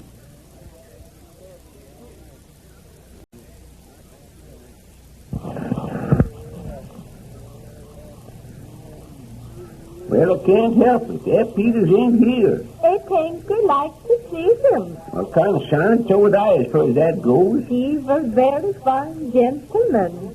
Well, I wouldn't go so far as say he wasn't a gentleman. He gave me very fine presents. Well, what did he do? And for me, he buys bloaters. He bloated fish? Yeah, sure. Yeah, sorry to disappoint you, Miss Hortense, but me and Prof. Thistlewaite's opened that ship and the fish I ordered, and to tell you the truth, So you have me bloaters? One jump and Jiminy, I think you get me good svenska meal at last. Yes, well, but I was just going to tell you, we opened them and they were spoiled. That's why the professor didn't take them. Sure, I think you've been fooling me. No, I ain't neither. You couldn't stay in the same room with them. Yeah, sure. That's the bloated failure, you betcha. I was just waiting a chance to take them out and bury them. I think you make mistake. The worse the smell, the better the bloaters. You mean they ain't spoiled? Yeah, sure. I got them here on the counter, covered up with a tarpaulin. I had them out in the back room, but the dad-burning cats made so much racket they had to hide them. I think you take them new. All right. Kind of hate to take the cover off them. They raise a gosh awful smell, I'll say that. It's unshiny sense. I heard Mr. Peters went to Yale. What darn fool told you that? Professor Thistlewaite. Well, it ain't so. Eb ain't been to no college. Yeah, sure. I say he went to Yale. Oh, shucks. Eb Peters ain't even been to the college of hard knocks. Sure, but he went to Yale, ain't he? No, Dad Burns, he ain't been to Yale. I didn't say Yale. I say Yale. About a half minute, I'm going to forget I'm a gentleman. That's what I'm going to do. If he ain't locked up in Yale, where were he? He's in jail, Dad, right? Yeah, sure, that's what I say. Something rotten in Denmark now. Yeah, I don't think so. It was the fishy smell. Well, there they are. Glad to get rid of them. Hey, I see your cat. What's that? No, and don't let him in. Don't let him in here, son. Okay. That ain't my cat. Well, they must be holding a convention out there. Yeah, they must be. Yeah, didn't know there were so many doggone cats in Dad Burns town the Corn Center. Get them away from my door here, Dad Burns. Hey, something around here smells foul. You were smelling fish, not foul. I bet that big gray tomcat out there come all the way from Squidville. Look at it. Look at that cat. Take it home, new. What's the rush? Thank you for the blow, too. I tell you right now, you don't know how welcome you are to them. And hold the screen open, hold the door open for them, Duke. Hold the door open. Let them cats in What? Look out there, them cats are following us. Yes, it's the fish they're after, huh? Right, that's a knockout. What? It's a wow, it's a natural. What in terms are you talking about? That horse gal, she's got brains. Brains? She ought to have. Eats enough fish. What a stunt. Look at the natives' gape, will ya? I don't blame them none. Hey, that's good. She's even got you fooled. Say, that gal's going to get somewhere. Well, she's going. If she does, she's got to have to step on a lot of cats. You don't get it yet, do you? Can't say as you do. It's a publicity stunt, see? Unnatural. It's better than divorce any time. It's more unusual. Now, wait a minute. Just a minute here. You mean she's carrying that fish down the street just so the corn center cats will follow her? Sure. Ain't that a hot one? And the cats make all the folks at the corn center look at this horse girl? Well, they're looking at her, ain't they? Just ain't no doubt about that. Boy, will she pack them in the opera house when the show goes on. You mean the cats? No, the natives. Well, what in tarnation is she going to do with the cats? I don't see what you mean. Oh, well, now, shucks.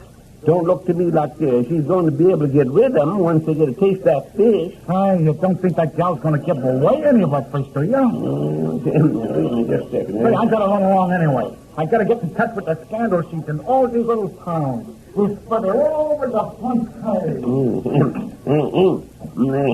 Hello? Oh, hello, Miss Pinkley. What's that? Oh, now, shucks, what have I done? Well, of course, I'm staying here in the store. Yes, and tend to business. Where else would I be? Just a minute, Miss Pinkley. Now, customers come in. Just a minute, please. Oh, don't let me interrupt your merry little tete-a-tete. Yes, ma'am, I will, Miss Pinkley. Goodbye. Oh, dear, you do seem to have a lot of lady friends to talk to. Couldn't hardly call Miss Pinkley a lady friend or no other kind of friend. I'm sorry. Don't tell me you're having a lover's quarrel. Oh, no, Dad, never. She's just one of our customers. She's mad at me about something else. I thought from the way you spoke you were terribly upset. Well, I guess it was. You know what she done?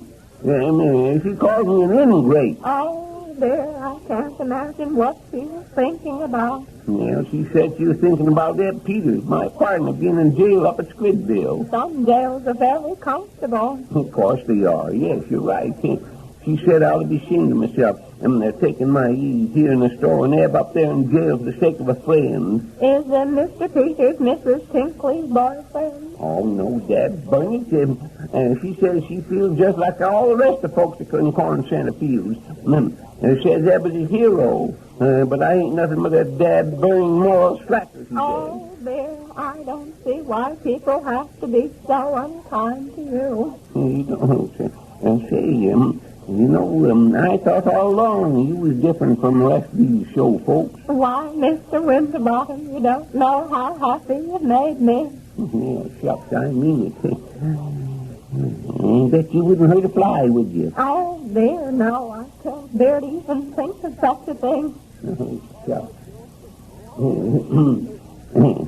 You are most alone, Mr. Winterbottom. I guess you are a person a girl could trust. Well, no reason why you can't. Oh, dear, I've been wondering for some days just what your feelings were towards me. I don't just follow you. I thought I detected a glint in your eye like the lovely iris of the burnished dove. I ain't Irish and I ain't no dove. Oh, dear, this is most embarrassing. Shucks, I don't see nothing to be embarrassed about. But at a time like this, a girl must be very demure and coy, shouldn't she? I say, just a minute here, young lady. I don't know what you're driving at. Oh, well, dear. Would you be willing, willing to... Speak up, Consonic. Oh, dear, I didn't want to marry you, Mr. Winterbottom. What? You didn't? Oh, goodness, no.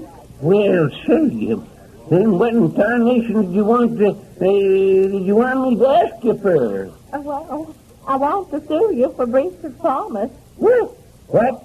Say, what kind of fool idea is that anyhow? You know, an actress must have publicity. Oh, it's a fool idea is all I got to say. But, Mr. Winterbottom thinks of the newspaper headlines. Oh. Why, they could say, gay Lothario breaks heart of emotional star. Oh, I don't know what a gay Lothario is, but son, you being the emotional star, you mean? Oh, yes, I can be very emotional at a time like that. Oh, say now, listen here, young lady, concerned. I never heard of such a fool thing, is all I got to say. Never heard such a fool thing. Oh, there.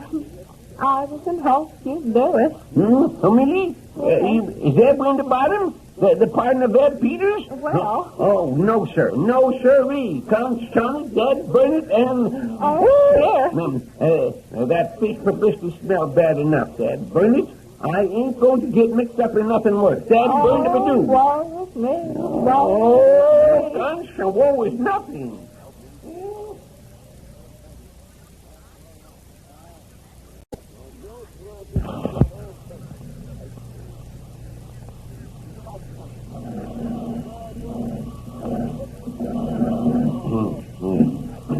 Hello?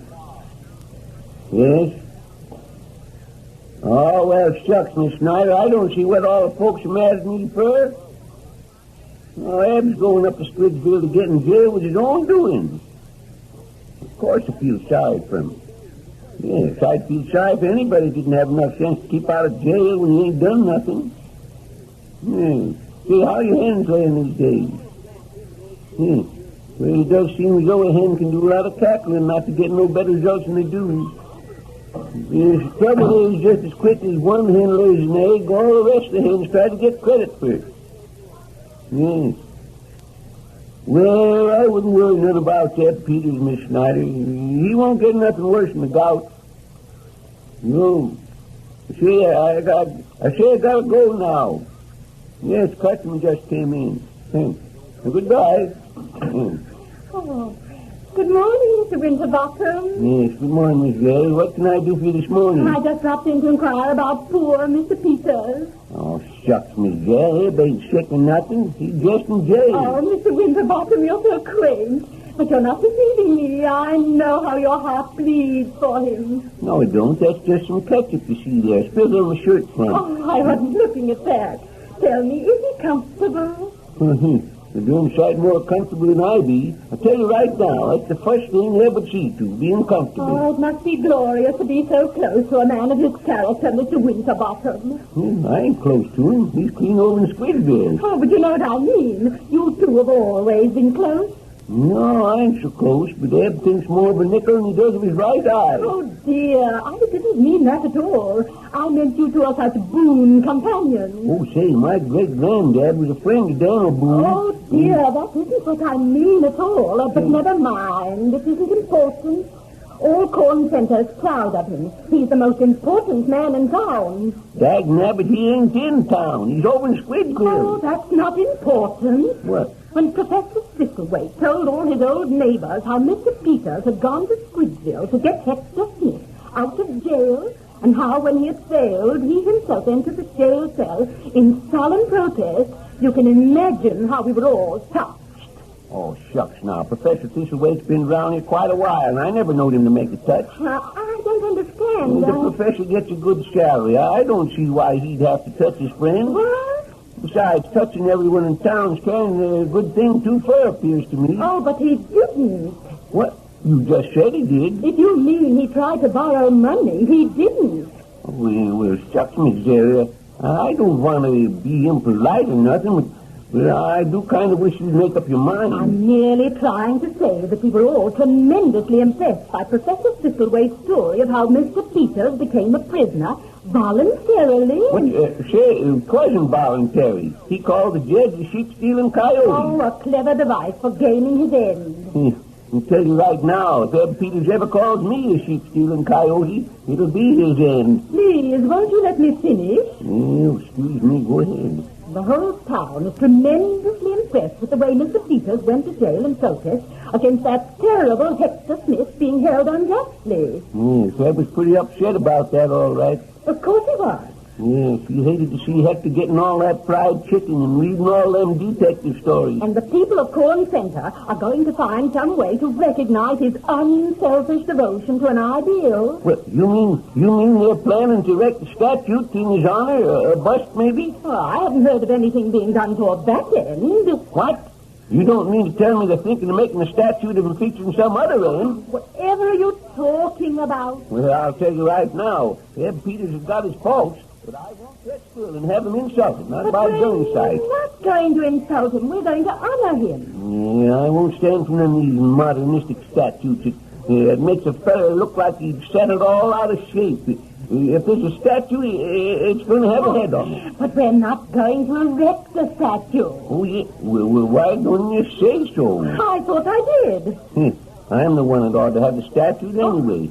Ed Peters ought to be satisfied with the constable's wife's cooking. And I got to stay here and run the store and do all the work. No, the town election isn't so very far off. Oh, shucks, you won't get Ab interested in that. I'd ever since the town was defeated for dog catcher. To make Mr. Peters dog catcher would be ridiculous. Yes, you're right. With that bum knee, he'd never be able to catch a dog. Some of the better elements of our dear little city have been talking. You bet they have. They do lots of talking. Oh, do be serious. You know as well as I do that Corn Center needs a leader of high ideals, unselfish devotion, character. Hey, you ain't changing the subject on me, are you? Well, no, certainly not. We're still talking about Mr. Peters. Yeah, I guess he must have changed quite a bit since I seen him last. Mayor Schulzenheimer's all right in his way, but... he's one of our best customers. Well, it's just as Professor Thistlewaite said. We need someone with his eyes on the stars. Yeah, maybe. Just so you ain't moonstruck. Someone who will be a force for good, for sweetness and light.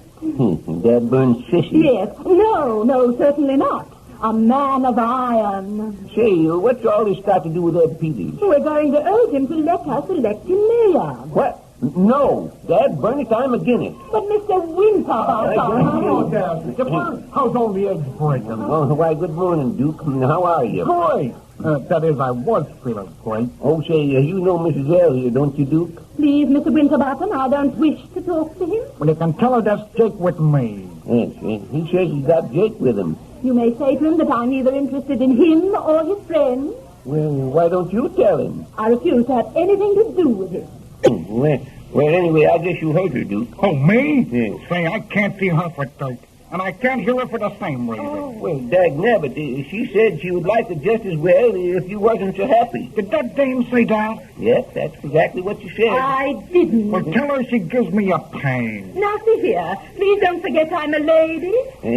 She says, Duke, she might forget she's a lady. I don't believe it. And he says he don't believe you're a lady. Oh, dear. I didn't say that at all. Hey, look, Skipper, you're getting me all wrong. Well, dagnabbit, if you don't like the way I give you messages, you can do your own dadburn talking. I didn't say I was a lady. What's that? Oh, dear, now you have me doing it, too. Say, Camp, will you please tell that squid I know she's a lady? But if she don't stop beefing, I may forget I'm a gentleman and sucker in the teeth. Oh, he wouldn't dare. Well, anyway, I'd feel like it.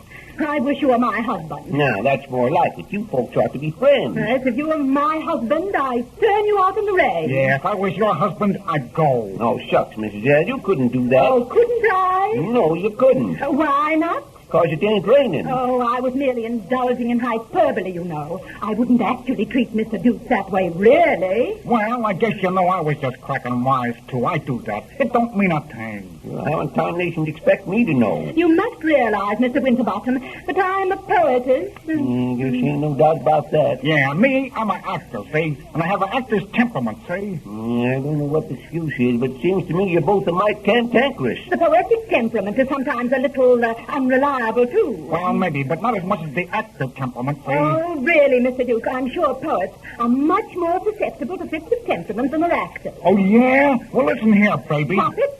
Don't call me baby. I don't like it. Besides, it isn't nice. All right. But no Tanktown doll is going to tell me she's got more right to go berserk than I have. The idea's silly. And now just hold on a minute. Oh, the idea's silly, is it? Well, let me tell you something. You can't tell me anything. Maybe you That's did. Burnett, I said hold on a minute, didn't I? Yeah, but she just You said... just Dang want it, to Mrs. Jill, I mean you too. Well, Mr. Winterbottom. You folks talk about temperament. Well, you ain't seen no peppery temperament yet. Temperament yet. I meant yet. You mean you meant mint yet? Oh, you're both wrong. It's peppery temperament yet. Yeah, you're crazy. Peppery peppermint, yes. Peppery peppermint. Peppery mint to Peppery peppermint.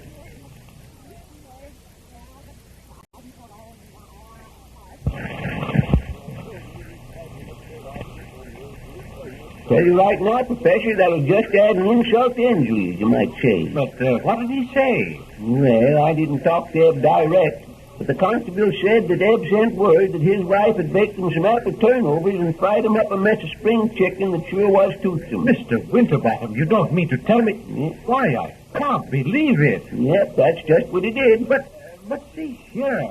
You haven't said anything about this before. Well, dagnabbit, do I have to tell everyone in Corn Center all about Eb Peters' upstandings and downsettings, as the fellow said? No, of course not.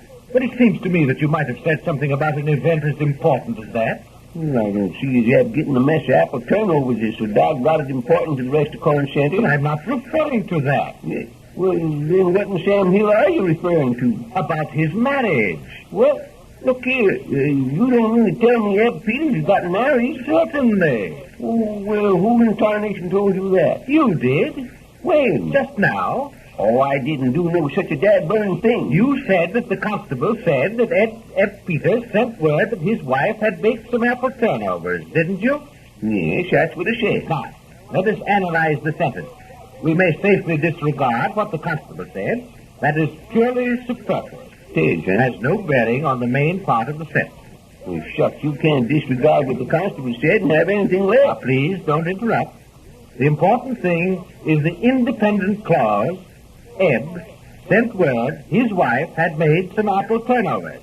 I can't see the turnovers any more important than fried chicken is. Very well. We'll include that, too. The point is, Eb sent word. Remember that. Yes. Now, what word did Eb send? Well, Dad Burnt, I just told you. Quite so. That his wife had baked him some apple turnovers. And fried him up a mess of spring chicken. And fried him up a mess of spring chicken. Yes. Now what? Now, Eb is the subject, said is the predicate, and wife is the object. His is a possessive, modifying wife, and by all the rules of syntax refers directly to the subject. Therefore, Eb's wife. You don't tell me. But I do tell you. Well, I don't know. Didn't I make myself clear? Well, I can caught a part of it all right. But I'm dead burning if I can make sense out the rest of it. Well, what is it you don't understand? Oh, I can understand how Eb Peters might get into a predicament and his wife would object if he had a wife. But No, I didn't say that at all. It's kind of shiny if I can see why he'd want anyone to refer directly to the subject. I think he'd want to keep it quiet. You're hopeless. You're hopeless. Is Eb married or is he still single? He is. He is what? He is not. Then I must congratulate him. What else did he have to say? Oh, Eb sent word to send him up a shirt right away. I wonder if I could get you to put it on the bus for me. Well, of course, I shall be glad to. I suppose the shirt he has been wearing needs laundering. No, I don't know about that. The constable said Eb's been going around in his nightshirt. Oh, the idea. They didn't take his clothes away from him, did they? I reckon they did. Squidgeville will repent of that. It's a deliberate insult to Corn Center. How do you figure that out? They are deliberately humiliating one of Corn Center's most illustrious citizens. Oh, shucks, I don't think Squidgeville's got anything to do with it. But then, who has? Near as I can figure out, it's Hector Smith. Oh, but see here. What has Hector Smith to do with Mr. Peters not having a shirt? Well, they're in the same cell, understand? I still don't see. You don't say. There ain't nothing Eb Peters likes better than a good trade. You mean that Hector Smith has actually traded Eb out of his shirt? Hector ain't nobody's fool. I don't understand. What would Hector give him for an, used shirt? Well, like as not, he didn't give him nothing but some conversation. Oh, I see. That's too fantastic for words. Well, now we got to take the shirt out of stock. But dad burn me, I'm going to put it on Eb's ticket. You can just bet that. It's Eb's trade. I ain't going to let the firm stand the loss. Perhaps you'd better get it ready, and I'll take it over to the bus station. We haven't much time. Yes, all right. Here, how's this blue and orange checkered one here? Oh, I say, I don't think he'd like that. Well, Dad Burns, I don't like it neither. And that's why I'm sending it to him. He ain't got no business losing his shirt in the first place. I'll tell him when he gets back. There, one shirt, Ed Peters at Squidgeville, $2.50. $2.50. Look here. The price tag says only $1.85. Yes, I know it. But that's for local trade.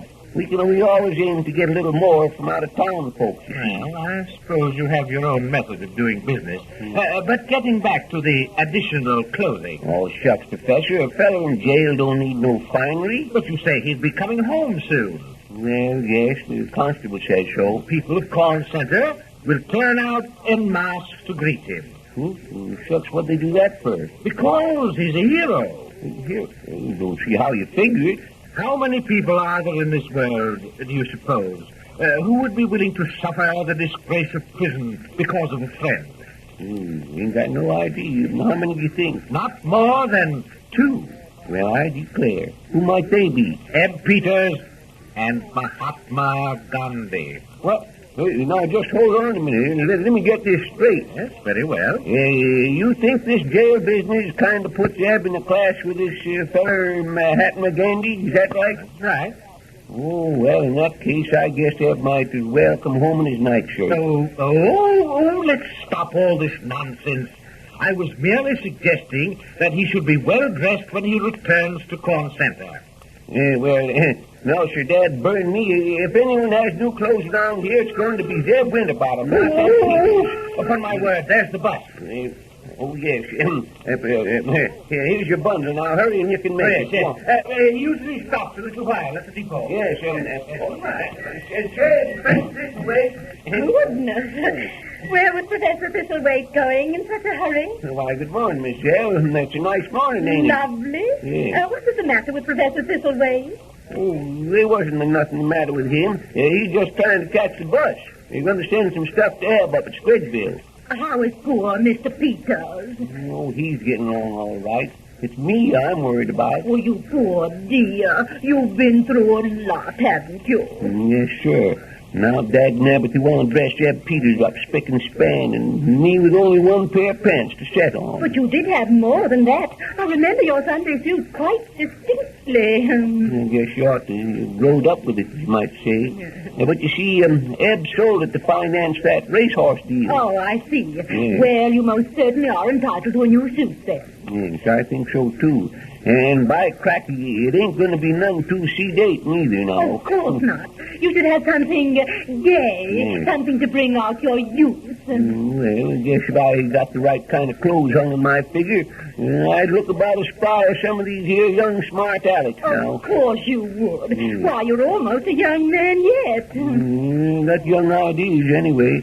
I'm going to get me a double-breasted vest and 2 rows of buttons down the front. And a Windsor tie. You should have a Charlie Boyd tie, by all means.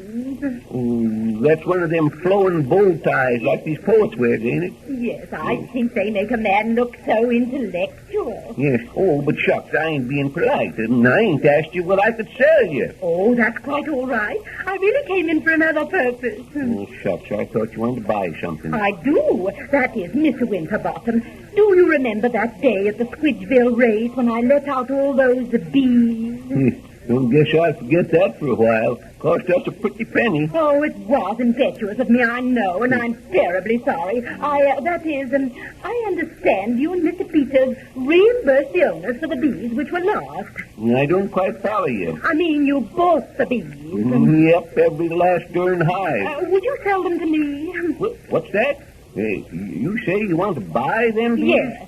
Well, but shucks. I guess they're scattered the 4 winds by now. But I want to buy them anyway. That is, my attorney said, he said it would be a friendly thing to do. Couldn't, I replace them? Well, you might, but it'd be that darn tough living in a hive. Oh.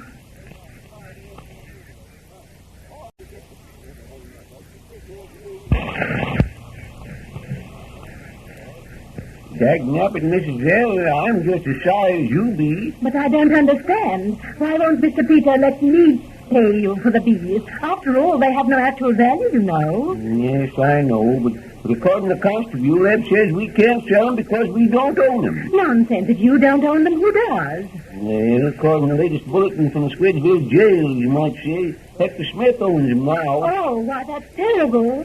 Can't say as I relish the idea myself. Ain't every day you get a chance to get your money out of a lot of flighty bees, especially after they've already flew the coop. Do you mean that Mr. Peters deliberately sold them to Hector Smith? Guess he didn't sell them. Just kind of swapped them off. But he was playing right into Hector's hands. Why, if he owns those bees, he could make it terribly embarrassing. Yes, I know, but when Eb gets one of his swapping streaks on him, he'll go to almost any length to put over a deal. But what in the world did Hector have to trade for them? Well, according to Constable, Hector was trading in the future, so to speak. Future? Yes, Hector traded his share in the chicken dinner they expect the constable's wife to serve on Sunday for the bees that you let loose. The whole thing is ridiculous. Oh, I know. I don't know about that either. Eb's a pretty shrewd trader, I'd say. He knew there was about as much chance of him staying to get that chicken dinner as there was of Hector ever capturing the bees you let loose. More chance, in fact. But in the meantime, I'm willing to buy them. Well, Mrs. Zell will tell you that's what you might call an act of providence. I don't quite see. No, well, in business, you see, they have what you call an act of providence. I've heard the term used, but I don't quite understand it. Well, it's like this. If an act of providence happens to you, you don't have to take the blame. Yes? Yes. But if it happens to other feller, it's a smart piece of business on your part. You understand? I suppose so, but the whole thing is so dreadfully mixed up. I don't mind confiding to you, Mr. Winterbottom, because I can trust you. Oh, shucks, Mrs. Hale. But my attorney tells me it'll be necessary for me to gain possession of those bees. Otherwise, I may be involved in a serious damage suit.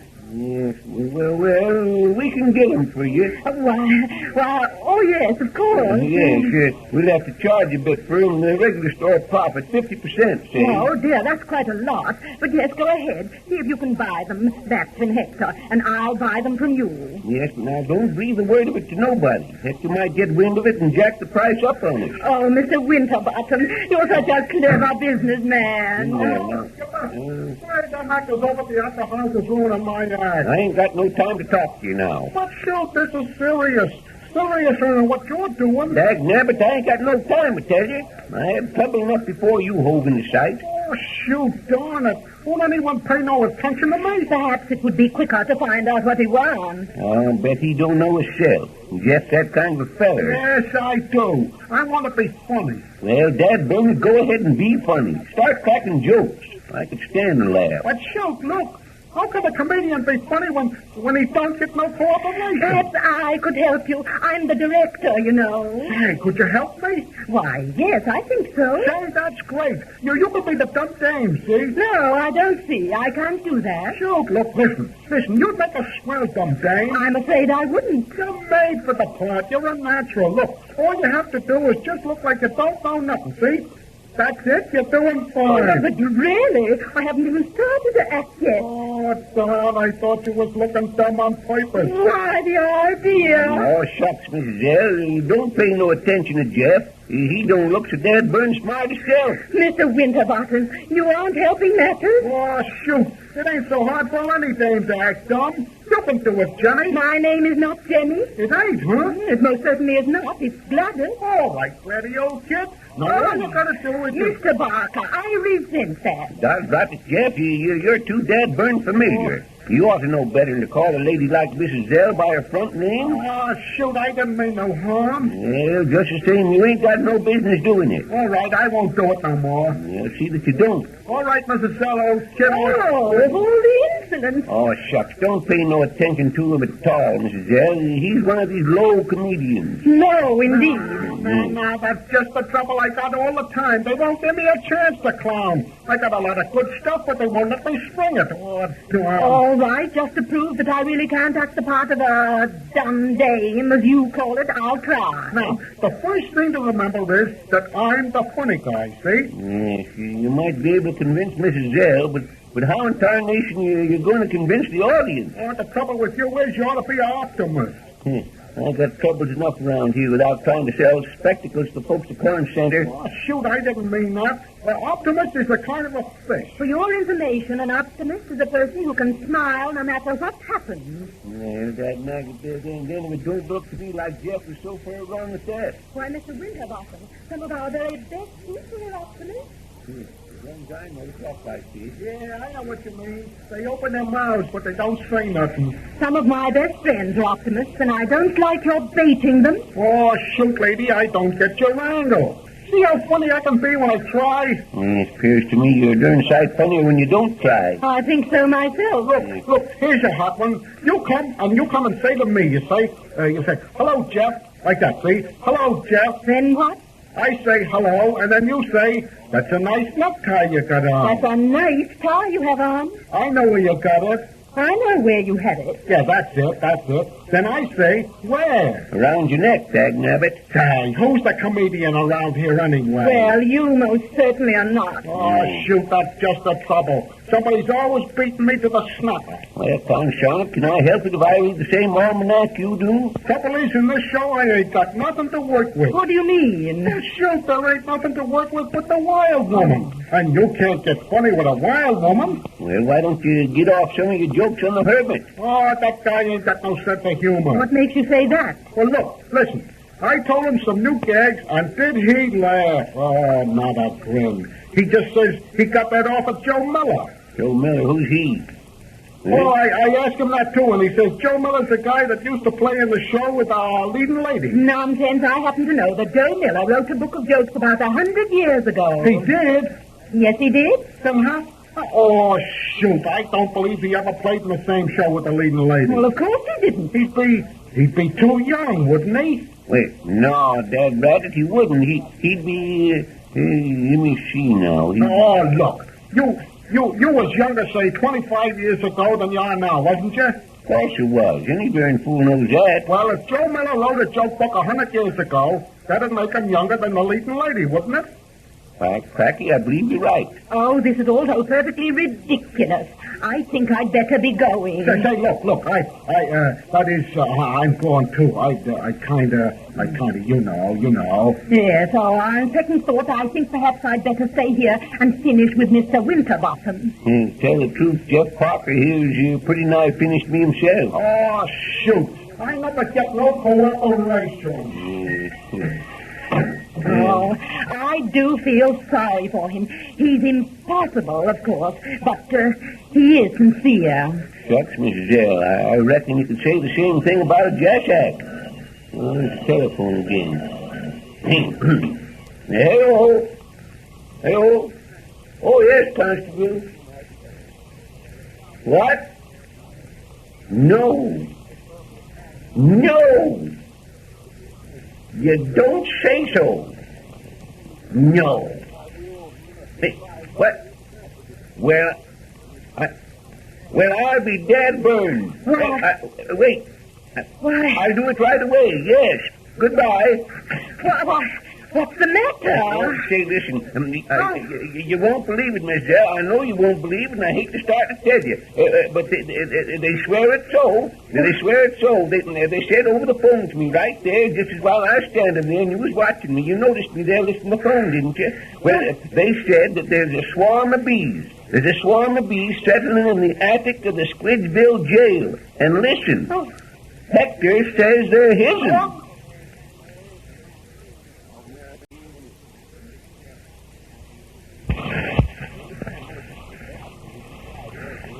You say Barney Duke's coming in too, Professor? Yes. He sent word he wanted to see us both. He'll be along presently. And what in tarnation I suppose he wants? As I understand it, he merely wants to work out the details of presenting the hermit and the wild woman. Present him? Well, what's he going to present him with? He isn't going to present them with anything. Oh, I see. He's just going to fool them. A practical joke, as you might say. No. He's going to present the play to the public. Oh, looky here now. He'd better be a bit careful about what he's presenting to the public. Ed Peters and me's got an interest in that show, you remember? But he isn't going to give it away. The public is going to pay. Oh, that's different. I might have known the public wasn't going to get something for nothing. Of course they're not. No, I tell you right now, when you ever hear of anything being given to the public, you can figure the public's going to pay somehow. Naturally. Yes, and it's pretty apt to be through the nose, as the fellow says. Oh, this is nothing at all like that. No, I merely meant that he wanted to discuss the opening performance of the play. Oh, well, shucks, that's different. By the way, I understand you've been doing a lively business in beehives recently. Yes. I sent a half dozen more to Squidgeville this morning. Hector's got a whole yard full of bees over the jail. But see here, how do you know the bees belong to Hector? Oh, well, I guess ain't no doubt about that. We bought up all the bees in the whole Burned County. Yes, I heard about that. Bought them to save their owners from serious loss, as I get the story.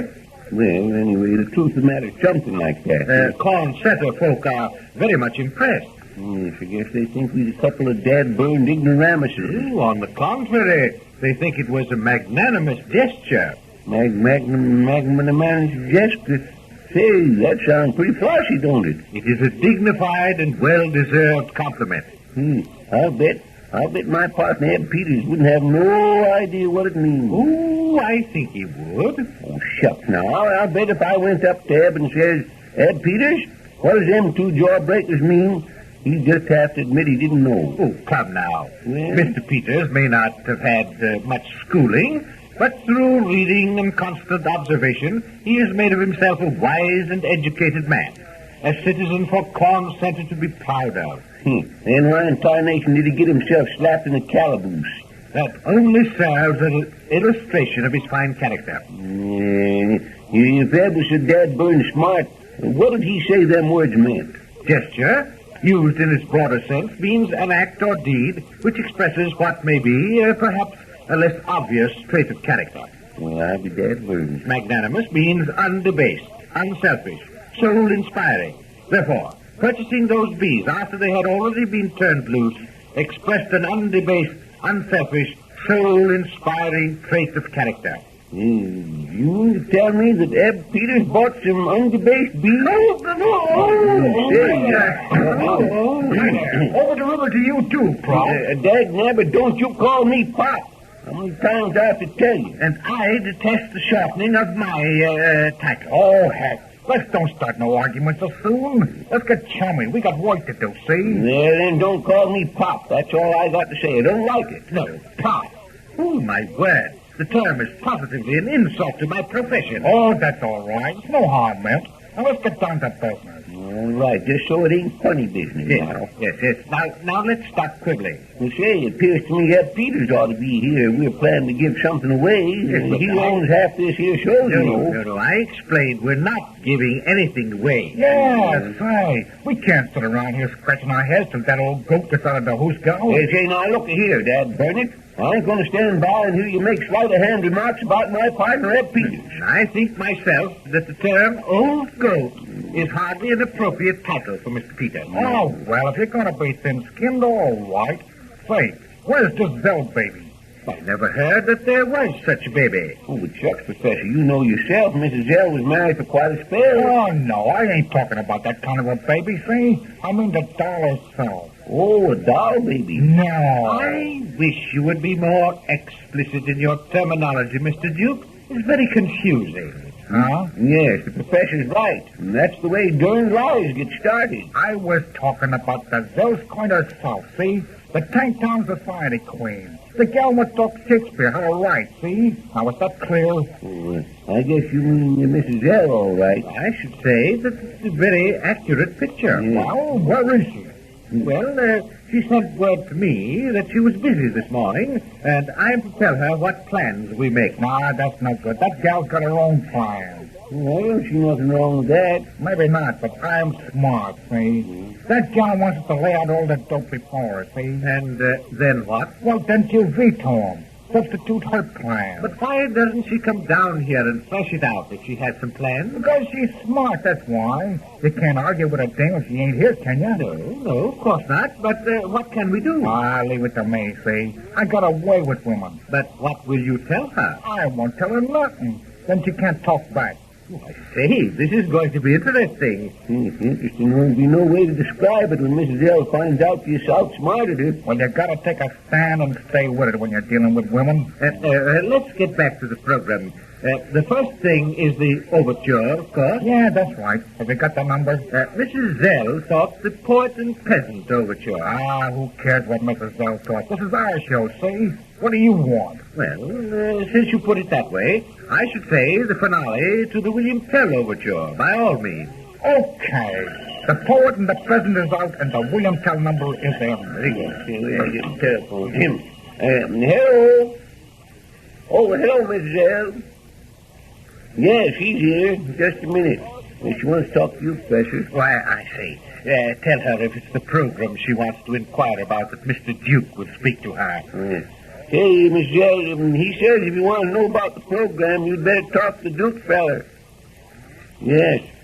Yes, he's the one that's saying yes and no around here. Yes, you talk to you, Duke. All right, now watch me handle her. Hello. Hello, baby. Oh, I didn't mean no harm. Gee whiz, can a guy be polite without you thinking he's making a pass at you? Yeah, we're doping out the program. Well, we got the William Tell overture down. Say, listen, kid. I mean, Mrs. Zell. Say, listen. That's lousy. Oh, all right. Well, all right. Yeah, I said all right. Yeah, goodbye.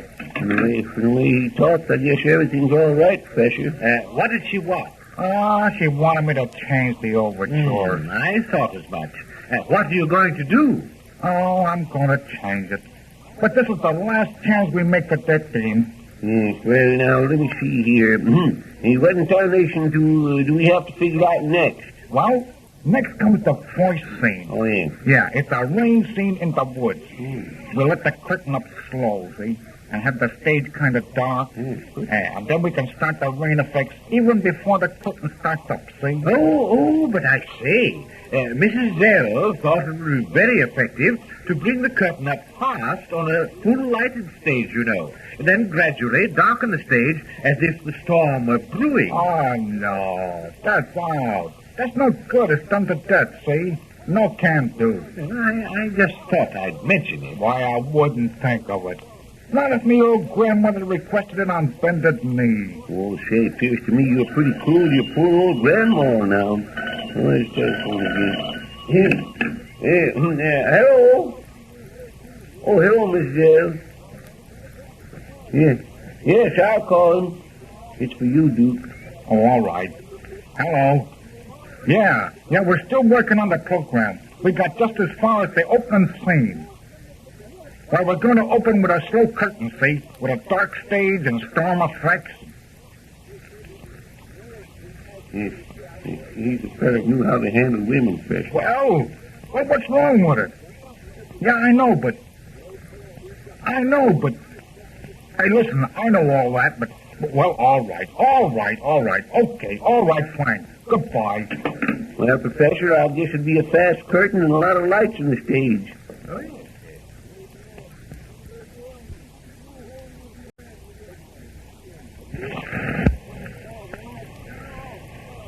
Hello? Yes, sir? Yes, I'm listening, Miss Newbride, yes. Good morning, Mr. Winterbottom. Nice weather we're having. Yes, the weather's all right. What? Well, no, I didn't say anything about the weather. A fella just come in the store. It's a bit dry, though. We could stand a shower. Well, if you need a shower, why don't you take one? What's that? No, I didn't tell you to take a shower. Oh, I beg your pardon. What was that, Miss Newbride? Well, what is the matter with that applesauce cake? Of course we didn't send no applesauce with it. We didn't send the goose with the gooseberries neither. Well, all right. Okay, burn it. If I know what I'm going to do if Eb don't get back here soon now. Why, what seems to be the trouble now, Mr. Winterbottom? Oh, it's just darn night work. Got to take inventory. Starting at 6 o'clock in the evening, work all night. Never get a wink to sleep. Why, that's terrible. Yes, the same thing, night after night, day in and day out. I tell you, just can't stand it. Well, of course you can't. How long has this been going on? I'm starting tomorrow. Well, the trouble with you, Mr. Winterbottom, if I may say so, is that you allow yourself to be unduly perturbed by trivial matters. You should view things more philosophically. After all, running a store alone isn't such a prodigious achievement. Dizzy what? Not dizzy. Who ain't? Who isn't what? Dizzy. Why, no one is dizzy. Well, then what'd you bring the subject up for? I didn't say anything about anyone being dizzy. What? I said prodigious achievement. That means great feat. Oh, yes. Well, why did you say so? Well, as far as I know, this fellow Jeff Barker's got the most prodigious achievement of anyone in Corn Center. He has what? Just what you said, the most prodigious achievement, greatest feat. Oh, I'm afraid you still don't understand. I simply said you allowed yourself to become disturbed unnecessarily, and I suggest that you cultivate a philosophy. Well, where'd you get one? Why, out of books. Read some of the old philosophers, such as Spinoza, Hegel, Kant.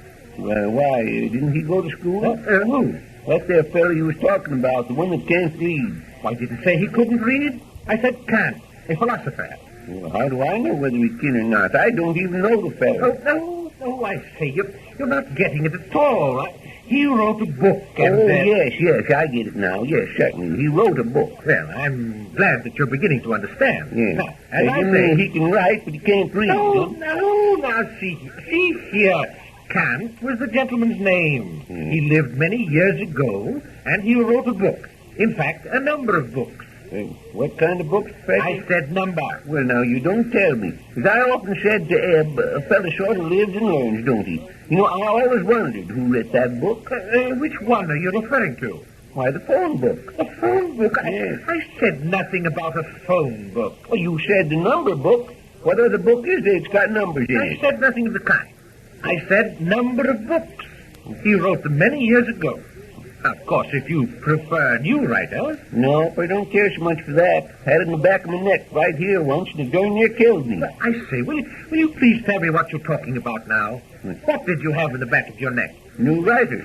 Not new writers. There certainly was new writers. I reckon I ought to know. I'm not talking about new writers. Well, say, now, look here, Professor. You better make up your mind just what you're talking about. First it's big feet, and then it's a feather that can't breathe, and now it's... I know what I'm talking about.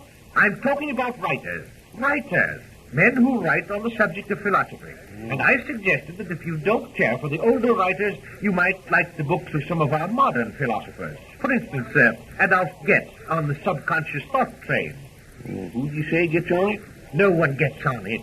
You can't get on a subconscious thought train. That's... Oh, yes, you're right. I get it now. But certainly I'm right. Yes, that train don't stop here. Exactly. The train doesn't stop there. Oh, look here. I'm not referring to a railroad train. Yes? No. We're still discussing philosophy. Books.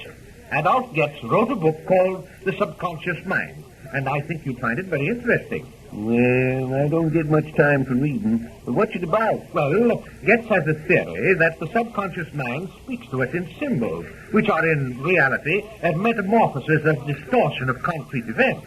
Yes. And by deciphering these symbols, we can comprehend our nocturnal fantasies. We can, eh? Yeah, he claims that our unconscious sensory impressions are synthesized in a kaleidoscopic arrangement, seemingly unintelligible, and that by an analysis and rearrangement, they may become the source of considerable esoteric knowledge. And now, to put it another way... Well, say, why don't you leave it just as it is? But is the subject matter of the book clear to you? Oh, yes, that's clear enough, yes. Yes, but what I want to know is, what's the darn book about? Sort of adventure stories? That's what I'm endeavoring to explain to you. The book has to do with the subconscious mind. Now, putting it a bit crudely, it's a method of deciphering dreams. Oh, shucks, ain't nothing to dreams. None of them's true. Oh, I wouldn't go so far as to say that, Mr. Winterbottom. It's a fact just the same. The other night I dreamt I was awake, and when I woke up I found I was asleep. Yes, but you don't... Say, did you want to buy something, Professor? No, I merely dropped in to discuss the music for the play. If I am to lead the orchestra, I think it's time we decided on the overture. Now, Mr. Duke tells me it will be William Tell, but Mrs. Zell insists on Hortense Peasant. Well, couldn't you do a little of both, sort of mix 'em up like? Play a little of that there Willie Tell song, and then bring in the goat and the pheasant? Poet and peasant. Well, whatever it is. But if you played both of them, why, you'd be pleasing everybody and no hard feelings, you see. Fortunately, we wouldn't be pleasing everybody. We wouldn't be pleasing Mayor Schulzenheimer at all. He objects to both of them. He says neither offers a sufficient opportunity for a solo. It seems he has his heart set on playing a solo. Well, why don't you let him play a solo? Most anything would be better than playing a tuba. But a solo isn't an instrument. Solo means alone. Well, that's better yet. Let him play his tuba alone. Maybe we could get him to go out in the woodshed or... No. Solo is a musical term. It means he will play while the remainder of the orchestra isn't heard. Well, if he plays, it's darn certain the rest of the orchestra won't be heard. That is, they stop playing to allow him to play. And he wants to play in that little shirt my mother made for me. No, shucks, we can talk him out of that. The darn shirt won't fit him. Oh, but it isn't the shirt, you know. It's the composition, the piece. Piece. And what's more, he refuses to attend rehearsal. And there's the matter of dressing, too.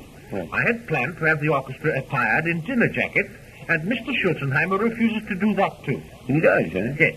He says that he's too busy to bother to dress. Now, mayor or no mayor, he'll have to abide by the same rules applying to the other musicians. And I think you ought to make that perfectly clear to him. Well, you see, Professor, what makes it kind of hard is he's a pretty good customer here. Now, that has no bearing on the matter whatever. If you expect me to conduct the orchestra, I want it thoroughly understood that he cannot use his official duties as a cloak to cover his negligence. As what, Professor? As a cloak to cover his negligence. He will have to attend rehearsals, and he will have to... good morning, Mrs. Zell. Mrs. Zell. I hope I'm not intruding. No, not at all. As a matter of fact, I was just on the point of leaving. You'll have a talk with Mayor Schulzenheimer and Mr. Winterbottom. Yes, I'll see him about it the first time he comes in. Very well, and let me know the outcome. Good morning. Good morning, Professor Thistlewaite. Professor, come in again sometime. Yes. Well, Mr. Winterbottom, the play seems to be coming along just splendidly. I have the first act arranged entirely to my satisfaction. Oh, by the way, how is Professor Thistlewaite progressing with the orchestra? Well, he sort of seems to be having a mite of trouble. They say, what in perditions is a negligee? Danged if I can remember the word now. You don't mean negligee. Yes, that's what I mean. Well, that means underwear. That's it, yes. Mayor Schulzenheimer says he's going to play his tuba solo without covering up his underwear. What? Why, Mr. Winterbottom. That's a fact. He says he's too busy to dress. Well, I never heard of such a thing. Yes, all he's going to wear is a piece of Professor Thistlewaite's shirt. Why? Yes.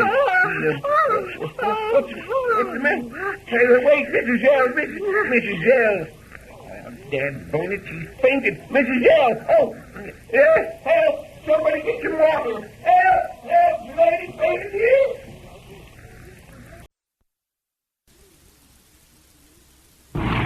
Well, let me tell you something, Professor Thistlewaite. I tell you right now, there's heroes, and again there's heroes. I'm afraid I don't understand. Well, there may be a hero for staying in jail. Mind you, I never said he was. Oh, but he is. Well, howsoever, I guess a man can be a hero staying right by his own fireside, so to speak. Well, of course he can.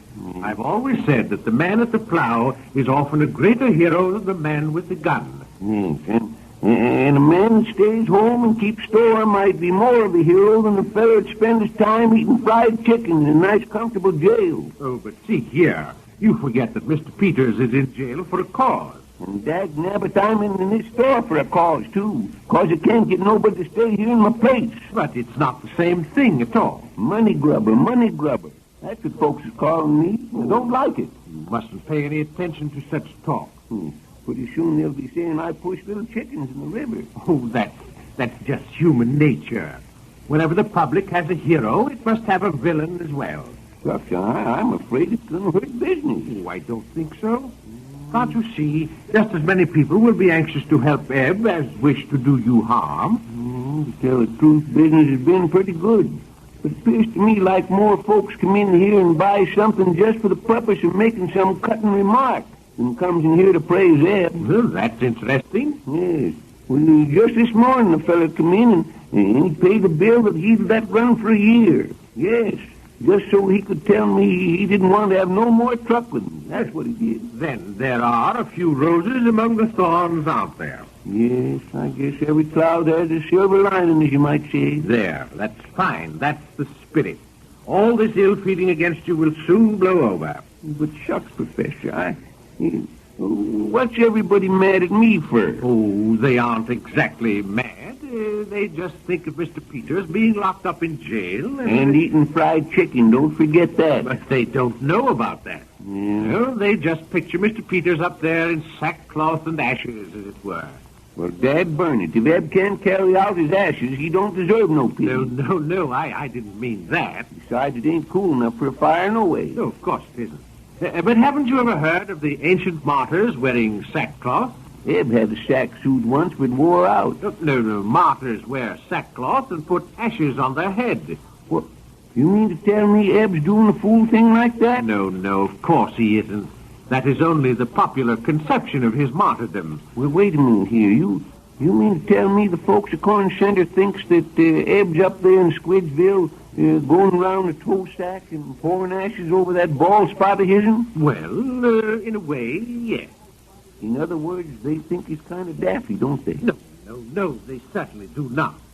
Shucks, I'd rather they think what they do of me than to think I've gone stark loony now. But they don't. Shucks, Professor, you just said yourself they did. But that is only figuratively. It's funny figuring, if you ask me. I'm merely trying to say that the people of Corn Center look upon Mr. Peters as a martyr, and inasmuch as your spirit does not soar so high... I'll tell you right now, my spirit's pretty sore, if they only knew it. Inasmuch as your spirit does not soar so high, they naturally view you with suspicion. My spirit's sore and low. Oh, you don't follow me at all. I can't follow you. You ain't gone no place yet. Well, I was trying to cheer you up. After all, it's just as you said. Every cloud has a silver lining. Yes, I guess so. Guess you're right. You got to be one of those octopuses, I reckon. No. Octopi. The plural is octopi. Yeah, well, I'd rather have pumpkin pie. What? Oh. Can't you guys give a fellow a break? Shoot.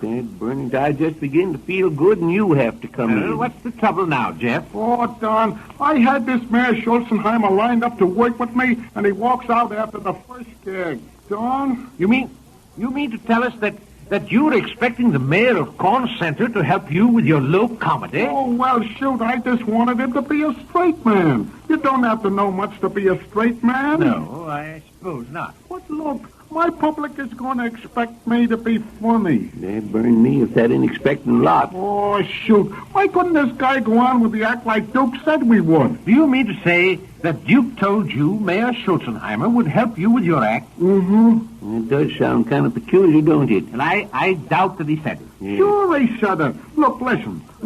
I went up to him and I says, look here, Mr. Duke, why can't I get no cooperation with my comedy? Talked right up to him, eh? Yeah, I'll say. I hollered right at him. Look, I was afraid he might sock me if I got too close. Well, what did Duke say? Oh, shoot. He said to go away and don't bother him. But I thought you said well, that... Look, I seen he wasn't going to do nothing, so I says, please, Mr. Duke, can't you do something? Oh, I see. You tried to wheedle. Who? Wheedle. Oh, he means yodel, Professor. You tried to yodel, didn't you? Oh, shoot, I can't yodel. You can't crack jokes either, so what's the difference? No, you're both hopeless. You're positively hopeless. I didn't say anything about yodeling. Well, shucks, Professor, ain't what you said about the same thing as yodeling? No, certainly not. Wheedling is nothing at all like yodeling. Well, shoot, how do you expect me to do what you said when I don't even know what it is? I simply meant that you tried to persuade Duke into giving you what you term cooperation. No, I didn't do that. I just says to him, I says, shoot, Mr. Duke, won't you give me a break? Very well. Let's get on with it. How did you happen to get Mayor Schulzenheimer as a comedy partner? Well, when I said that, Duke, he says, Why don't you and that Heine over there do a Weber and Field act? Well, he called the mirror Heine, did he?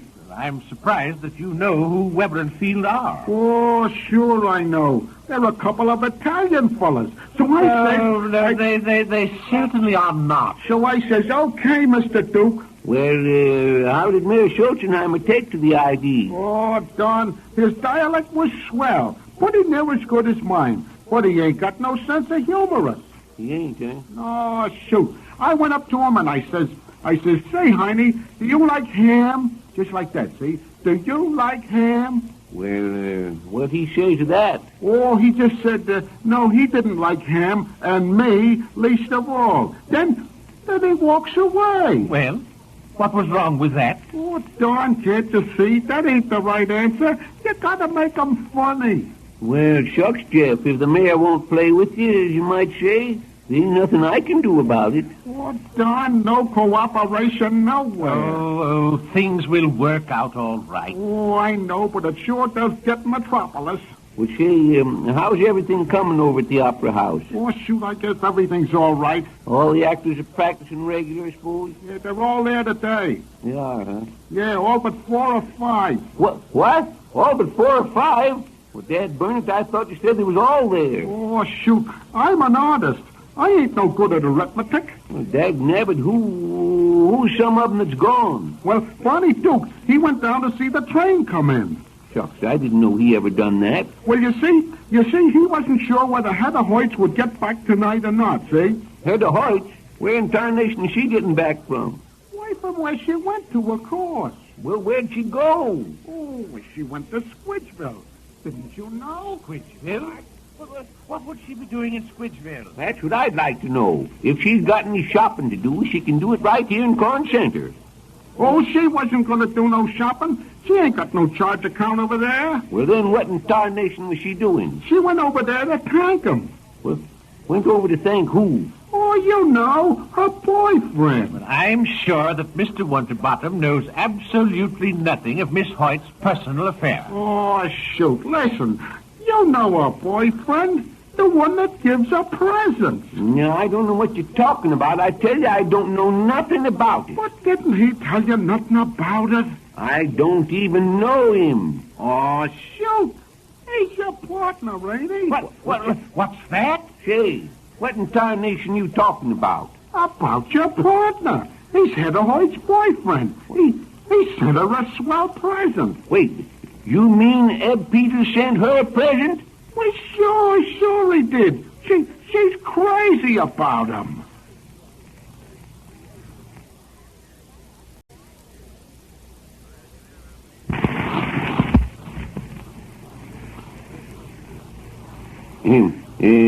Have you got to have that lard right away, Miss Jones?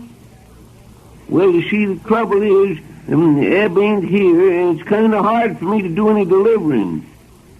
Yes, that's right. Your husband's got to have his pie. You always did have him out for pie. Hello there, Captain Kip. Trying to get a little more loot? Just a minute, Miss Jones. Dag nabbit, Jeff, can't you see I'm talking over the telephone? Oh, talk over it. Talk into it. Ain't I a scream? You ain't gonna be nothing but a victim of foul play if you don't stop your dad-burning foolishness and let me attend to business now. Sure, that's all right. Go on with your wangling, I don't mind. I don't care whether you do or not. I'm sorry, Mrs. Jones, he's a fool in here. Well, anyway, Eb ought to be coming home any day now. Yes, I got a letter from this morning. Yes, I know folks has got some funny notions about him, but I'd be just as well satisfied if he'd quit that monkeying around and come to the store and do a little work. Yes. Well, I'll get it up there some way. Goodbye, Miss Jones. So, old Chilton Fever's coming home, is he? Who in tarnation you talking about? Oh, you know, old High Pockets, old Deadpan Charlie, the number 1 man in your comedy team. Who do you mean, Eb? Sure, who else? I just wanted to know. Say, Jeff, there's something in that there barrel there. Can't quite make it out. Let me give it a look. Why, they look to me like pickles. Yes, they do kind of look like pickles from a distance, but when you get close to them, they look a little different. Let's see. Why, they still look like pickles. Hold your head down in there, Mikey. That'll burn you. Hey, what's the idea? Put my head down in that brine. That'll burn you there. That'll learn you to talk about your betters. Say, where'd you get that dill pickle? I don't know. When you stuck my head in the barrel, I guess I opened my mouth to yell, and when I shut it again, why, there was the dill pickle. All right, them pickles sell for 5 cents apiece. Oh, cranberries. Can I help it if a pickle floats into my mouth? Fork up a nickel or Dad burn my hide, your head goes right back into that barrel now. All right. There it is. Yeah. Believe it is. Believe me, brother, you'll get along. Yeah, that's the first one of them pickles I've sold from now on to wheat. Guess business must be picking up. Man, I'm sure glad you wasn't trying to sell me sorghum molasses. Dagnabbit, I didn't do that to sell you pickles. I done it to learn you not to be funny at the expense of my partner. Say, you don't appreciate what you're getting for nothing. I guess you're right. I don't appreciate them names you was calling him. Lots of hicks would pay real dough to hear me wisecrack. Well, that ain't neither here nor there. I didn't mean no harm by the old goat. I got a natural sweet disposition. Yes, well, then that vinegar and brine ought to sour you up a mite. Good morning, Professor Thistlewaite. Good morning, Jeff. Hello, Prof. Mrs. Peakley was just telling me that the station agent's wife said that the postmaster told her little girl that you had a letter from Mr. Peters this morning. Well, that must make it unanimous. Shucks, I guess the secret's out, you might say. I was wondering if he said anything about when he would return to his native heath. No, sir. Nary a word. Well, that's strange. Mrs. Snyder's little girl's music teacher told her that the milkman said the letter said it would not be more than a day or two. Yeah, but what did the blacksmith say about it? That's where you get down to hard facts. Or you might get to the root of it by asking the guy that runs the plant nursery. Hey, why don't you laugh? Ain't that funny? It certainly is not. You don't have to ask nobody. I got the letter here. We'll just see what it says. Oh, that's excellent. Let me see here. He says, this was wrote the day before yesterday. Yes, of course. Yes, he says, let's see. Jeff, we're planning quite a welcome for him. Yeah, I heard about it. A comic opera entry. No, certainly not. Wait a minute. He says, dear, D-E-R-E spells dear, don't it? No, it doesn't, but that's what he meant it for. Well, dear Zeb, how are you? I am fine. My knee pains me terrible. Pains, yes, his knee pains him terrible. I don't sleep so good nights. My indigestion is bothering me mighty. And I think I'm going to have a boil. Hey! I hope the poor old rooster don't get the feeling bad. Shucks. Eb would be miserable if he didn't have nothing to complain about. Yes, but what does he say about coming home? Oh, why didn't you ask if that's what you want to know? Does it give any hint of when it will be? No, he comes smack out and tells it. Oh, but I thought... He says he'll be home, let me see. Oh, now, this is very important. 4 days come Michaelmas. See, what in the same hill is... No, that's some of Hector Smith's foolishness. He's been pulling Eb's leg. I had that line in a drama once. Never did know what it meant. In this instance, it means nothing at all.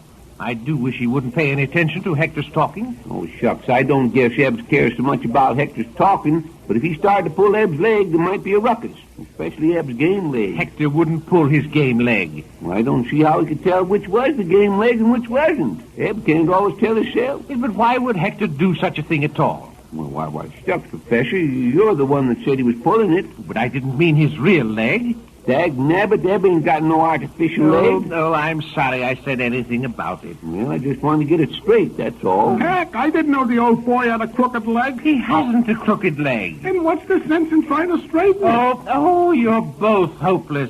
I was merely indulging in a figure of speech. Yeah, but the captain here ain't no flowery talker, and he said himself he was trying to get his partner's leg straight. I didn't say no such thing. And whose leg was you trying to straighten out? Dagnabbit, I ain't trying to straighten nobody's leg out. I wish I knew when Mr. Peters will arrive in Corn Center. I'm still in the dark. Oh, excuse me, Professor. Say, Jeff, switch on that electric light, will you? Okay. Now, what in the world are you turning on the light for? You said you was in the dark. Oh, dear, it's broad daylight. Well, you see, I'm host here, as you might say. If one of my customers says it's dark, why, she's dark, that's all. That's very kind, but really, I would like to know if there is any further indication of when Mr. Peters will return to Corn Center. Well, now, let's see. Oh, say, here's something. Just listen to this. Yes, read it, please. Yes, he says the missus, that's the constable's wife, the missus says there's just enough green apples for 4 more apple turnovers. Let's see here. What has that to do with his returning to Corn Center? Why, shucks, Professor, you don't think that jail will hold Zeb after the apple turnovers is all gone, do you? No, it's all beyond me. Hey, wait a minute. Here's something. Look. No, is there something definite at last? Sure is. He says to put on a kettle of beans the day I get this. But that means absolutely nothing at all. It don't, eh? During my hide, I guess I know Webb Peters' ways, but this time well enough to know what that means. Very well, then what does it mean? Means he'll be here tomorrow, that's what. Well, now, by what process of deduction do you arrive at that solution? 10% deducted for cash. Ain't I a scream? No, you ain't, Dad. Rot it, even if you was funny, I wouldn't laugh. You haven't told me yet how you know. Shucks, was that what you was asking? Certainly. Oh, well, I know that Eb Peters always eats beans when he's 2 days old. If you put them on today, he'll be here tomorrow to eat them. By Jove, there may be something in that at that. Of course there is. I say, we'll have to hustle around. There's ever so much to do. Ain't nothing to do but put on the beans. Nonsense. We citizens of Corn Center are going to give a fitting welcome to our illustrious son. Whose son? Our son. Oh, dag-nabbit, Professor Eb Peters is old enough to be your pa. Well, supposing he is. Well, it just stands to reason he ain't your son. Oh, I haven't time to go into that now, but we must have a band. I'll get you the band. Will you? That's fine. Sure. What kind of a band do you want? A rubber band? That would be very snappy. No, I don't want a rubber band. I want the Corn Center Silver Cornet Band. Hey, wait a minute, I answer the telephone here. Hello? Oh, hello, Ike. How's your ma? A telegram? Shucks. Say, give me a pencil. Here, take this one. Thanks. All right, Ike, go ahead. Yep, I got it. Yep. Is that all? Much obliged, Ike. Goodbye. What was it? Yeah, spill it. Boys, I got bad news for you. What is it? Eb ain't coming home. No?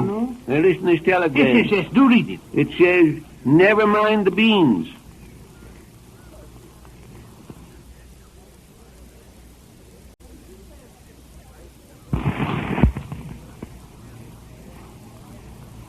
Yes, Sir Jeff, I tell you right now, a man's best friend, I'll shout it from the housetops, a man's best friend is his dog. Oh, look, he ain't sure enough, is he?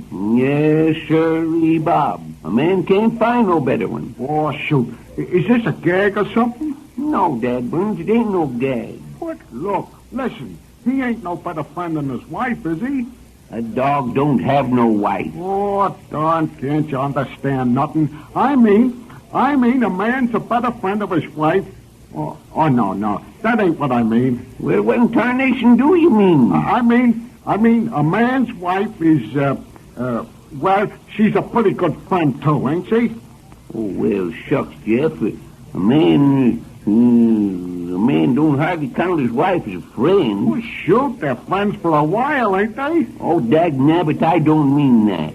I ain't running down the married state, as you might say. Which state is that? Well, I ain't talking about no state. Ain't there no married state? No, there ain't.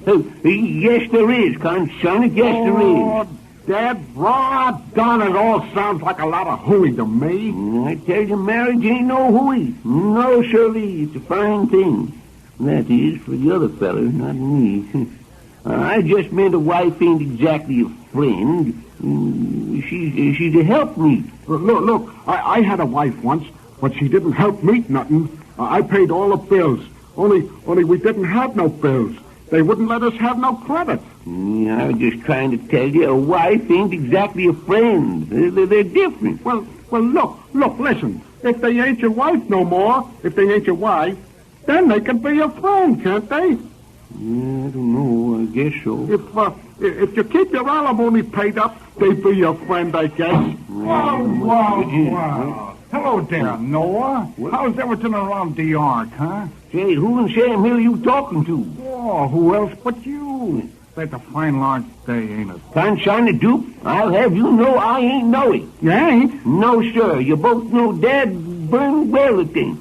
My name's Zeb Winterbottom, and this here store ain't no art. It ain't? No, it ain't. But look, listen. What's an art?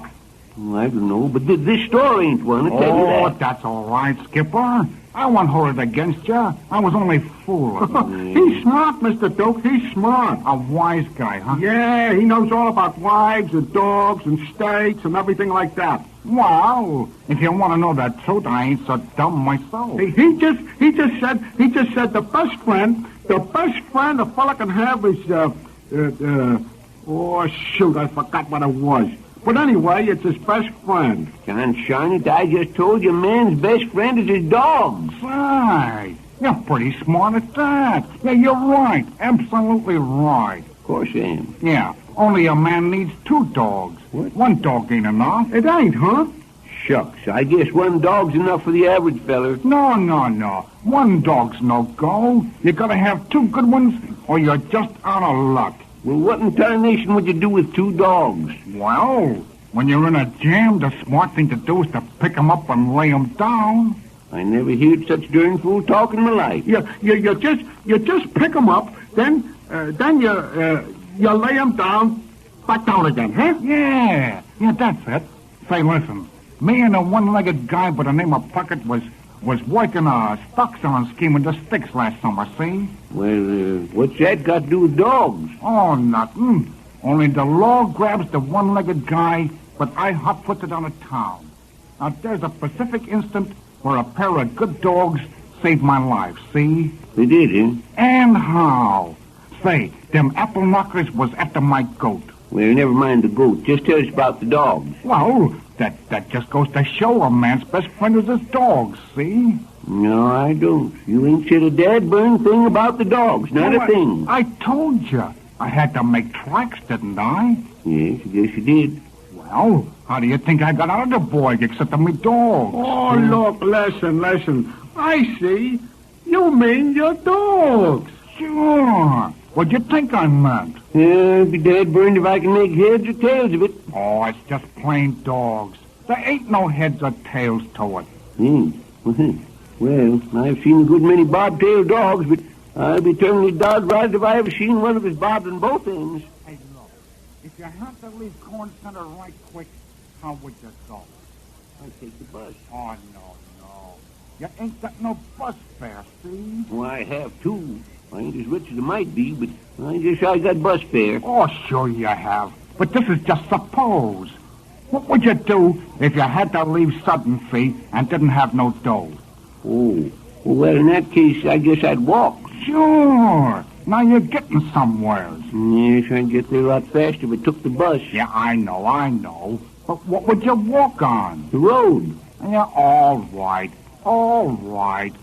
Then what would you walk with? Shucks, any darn fool would know I'd walk with my feet. Yeah, that's it. Your dogs, your feet, all the same thing, see?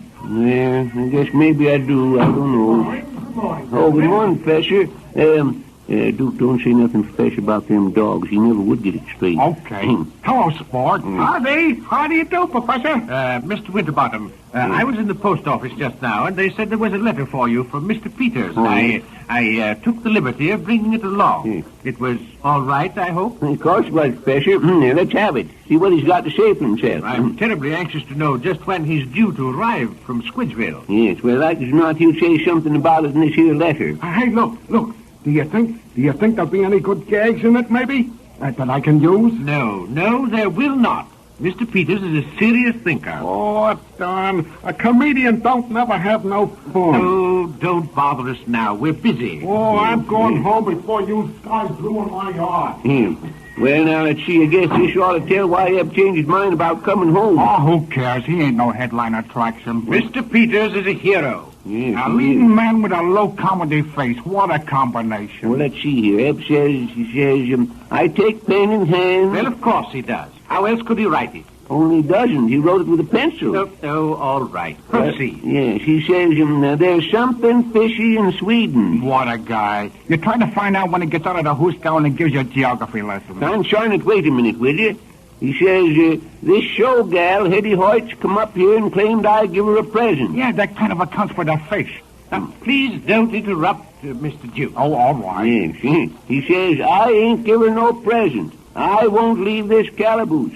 She won't tell me what the present was. Well, that certainly is terse. Hey, that's one of the first things you learn when you go on the stage. Whatever are you talking about? You shouldn't say terse when you mean tears. Oh, I'd never heard of such a thing. I didn't mean tears. I said the sentences in the letter were terse, short, pointed. Oh, well, heck, I didn't mean no harm. Now, please don't interrupt Mr. Winterbottom again. Well, he goes on to say, I won't leave this calaboose. So I read that. I am feared a breach of promise. A breach of promise. Dagnabbit, who's reading this here letter, me or you? No, I beg your pardon. Go on. Yeah. He says, I don't want no breaches of promise. They might put me in jail. Say, where in heck does he think he is now? See there? I told you it was all off when he sent word to take the beans off. Hey, that's a good gag. Take the beans off and everything's off. Now, this isn't the proper place for your so-called gag. No, I knew something was going to happen when I heard that Hoyt's gal went to Squidgeville. It seems to me someone must have been imposing on Mr. Peters. Oh, shucks. You know yourself, Professor. Ab's been in jail right along now for quite a spell. Certainly. He couldn't have been carrying on an affair with Miss Hoyt. Of course he couldn't. It's the most unsportsmanlike thing to do. What is? Giving a lady presents in some other person's name. What? You mean someone give this gal a present and signed Ab's name? Obviously. He says so in the letter, does he not? You mean somebody just up and said, here, take this here present, she's from Eb Peters? Well, something of the sort. Well, what do you think of it, Duke? I think the whole business is crazy. Well, shade. Dad burn a feller would do a thing like that. Why, conshine it, a feller would do that why, a feller would do that, he'd kick his grandpappy downstairs. That's what he'd do.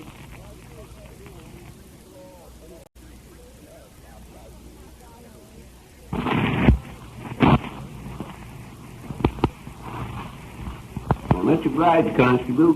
And I guess I can find the old loafer. Hey, Eb, this here your cell?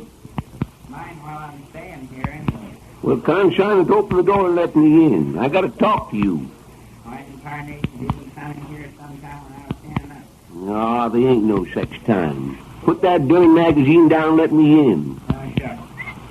Guess there ain't no chance of me finishing this here story as long as you're here. The hero is still dangling over the side of the cabin, just held up by one gal. Yes, well, I ain't got no time for that kind of darn foolishness. Don't know whether he'll still be there when I get back to the story or not. Oh, of course he will. Come on and open this door. Open it yourself. Ain't long. Now, fellas, you get out of that. There. Now, wait a second. Just put that magazine down. You ain't going to look at it till I'm through with you. I'd feel a lot better about it if that hero was hanging by both gals. We got a lot to figure out. I tell you right now, Ed Peters, the political pot down at Corn Center sure is a biling. There. What are they biling in it? Why, Dad Rabbit, I don't know what they're biling in it. I guess there's nothing in it. Then what's the sense in biling it? I tell you, it's politics. It's politics. There ain't no sense to it. Shucks, Eb, you know as well as I do, if it's politics, it don't have to make sense. Yes, maybe you're right. But in the meantime... In the meantime, what? In the meantime, the hero in that there book is still dangling over the chasm and hanging by only one gallows. Conshine it, Eb, can't you forget that book, Hero, a minute? How in tarnation would you like it if a couple of old galoots sat down to talk politics and left you hanging by your gallows? Conshine it, if he's wearing good first-quality galluses and they're fairly new, I guess he's safe enough. You reckon he is? Why, of course he is. All right, then, go ahead with what you got to say. All right. Where's Hector Smith? Oh, he's out in the yard looking after his bees. Our bees? His bees. Dad darn it. I traded him to him fair and square. Well, his bees then. But does the constable let you go out and come and go without as much as a how do you do? Yeah, you see, we're trustees. You don't say so. Yeah. And not only that, we're both deputy constables in and for the town of Squidgeville. Well, what in tarnation are you deputies for? The constable appointed us. I'm sworn to watch Hector, and Hector's sworn to watch me. That way we can't neither of us get away. Say, that constable ain't such a darn fool after all, is he? No. Say, Zeb, loan me some money, will you? Well, what do you want money for? Dagnabbit, a body'd think you was one of these here bankers, the way you ask questions. But how in Sam Hill can you spend money in jail? Don't want to spend it. I want to pay a debt. What? You don't mean to tell me you went in debt since you come up here? Well, sort of. But to who? To Hector. Well, what do you owe Hector for? I sat on one of his bees. I got to pay him a dime for it. What? Now, let me get this straight. You sat on a bee, so you pay Hector a dime? Yeah, that's it.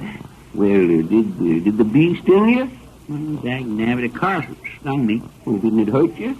That darn tootin' is hurting me. Well, then why in tarnation do you have to pay? Well, I may have been hurt quite a bit, but that darn bee was ruined. Yeah, it appears to me like that's a sight of money for a single bee. Yeah, but this one was a married bee with a family. You see, they cost more. In fact, Hector wanted 15 cents for it, but I out-slickered him. How do you mean? I asked him how much by the dozen. He said $1.20. So I bought the dozen. Bought a dozen bees? Well, what in perdition good is a dozen bees? Save money. Save money? How are you going to save money? Only cost me a dime apiece when I sat on the rest of them. Oh, now listen. Just never mind the bees. What are you doing in jail here anyhow? I'm here for a cause. Yes, 'cause you wanted to loaf and eat fried chicken, that's why. Ain't neither. I wanted to get this bee business straightened out and to get Hector to quit his foolishness before he had us all in the toils of law, as you might say. Yeah, you played hob in doing it. Now Hector owns the bees, and Mrs. Zell, that started all the trouble, gets off scot-free. I've had my reasons for trading the bees to Hector. What reasons? If Hector owns the bees, we ain't to blame if they wasn't treated right, are we? Guess we ain't. Then Hector can't blame nobody but himself if he was slapped in the calaboose, can he? Shucks, that does let us out, don't it? Of course it does. Slicker than a whistle. Hey, but wait a minute. Mrs. Zell would have bought 'em off of us. What does Mrs. Zell want of 'em? Why, Conshine, don't you recollect? If it was Mrs. Zell that let 'em loose in the first place after she accused Hector of being cruel and keeping 'em wrapped up in sheets at the racetrack? Yes, she was more than about half right. Hector didn't have no business treating his bees that way. But Hector didn't know nothing about it. Can't help it. They're his bees, and if he wasn't looking out for his property, I guess it was just his own fault. Yes, but on the other hand, Mrs. Zell's lawyer says Hector can sue her for damages because she destroyed his property. Oh, shucks. Never thought of that. Well, and Mrs. Zell wants us to buy him back for her. Regular store profit of 50%. Oh, shucks. Guess we don't have no trouble dicking. We won't have no trouble dicking him out of him. He ain't been able to make friends with him, none to speak of. Yeah, we might even make a tidy profit on the side if we play our cards just right. I guess I know how to handle Hector. Don't worry about him. Say, ain't that your nightshirt you're wearing stuffed in your pants? Certainly it is. Well, what in Sam Hill come of that new shirt I sent you the other day? Why, I traded that to Hector. Well, what in tarnation did you get for it? Shucks, I done all right. Well, what did you get? Got a high-class collection of foreign postage stamps. Come all the way from Cuba. What are you going to do with the dead burn stamp collection? Put 'em on letter. What? I've been writing letters to Cuba every day this week. Say, but you darn fool, you don't know anybody in Cuba. I know it, but I had to use the stamp some way, didn't I? Well, now listen here. What I got to say is serious.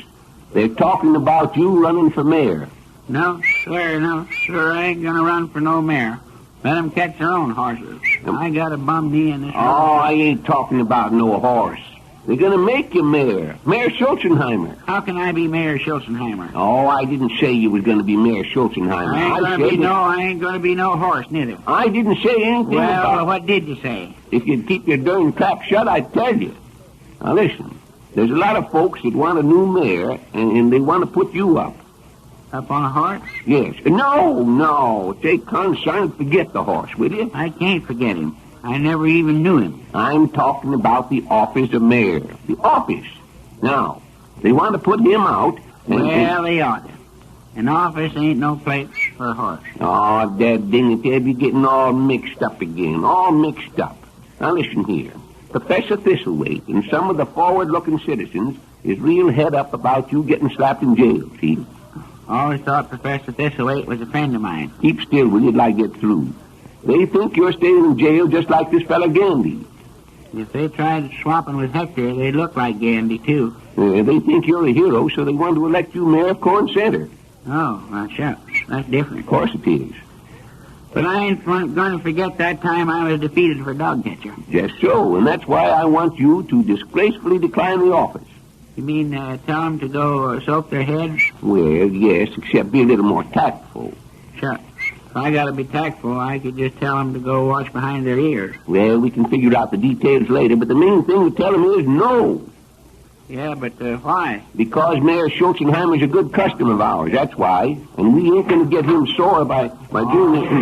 Mr. Winterbottom, this is indeed a pleasure. I trust you are in your usual robust health. Fine as frog's hair, Hector. Guess you're doing pretty well for yourself, too, ain't you? To tell the truth, Mr. Winterbottom, at the moment I feel very, very badly. I have just had a very severe shock. Shucks, now that's too bad. What happened? Well, you see, the trouble was, I was looking over the constable's flock of frying chickens. Sunshine, and stick to the subject. What was it shocked you? Yeah, Chuck, forgive me if I seem to digress. I was looking over the fryers, and I said, and would you believe it? Believe what? What are you talking about? That where a few weeks ago there was a fine flock of fryers. Today, just think of that, today there are but two. Well, shucks, Hector, that was to be expected. Yes, I suppose so. Life is like that. But the significance is startling, I want to say. I don't get your meaning. What do you mean, significance is startling? It means, Mr. Winterbottom, it means that Mr. Peters and myself will have to leave this idyllic existence for the hustle and the bustle of Corn Center not later than the day after tomorrow.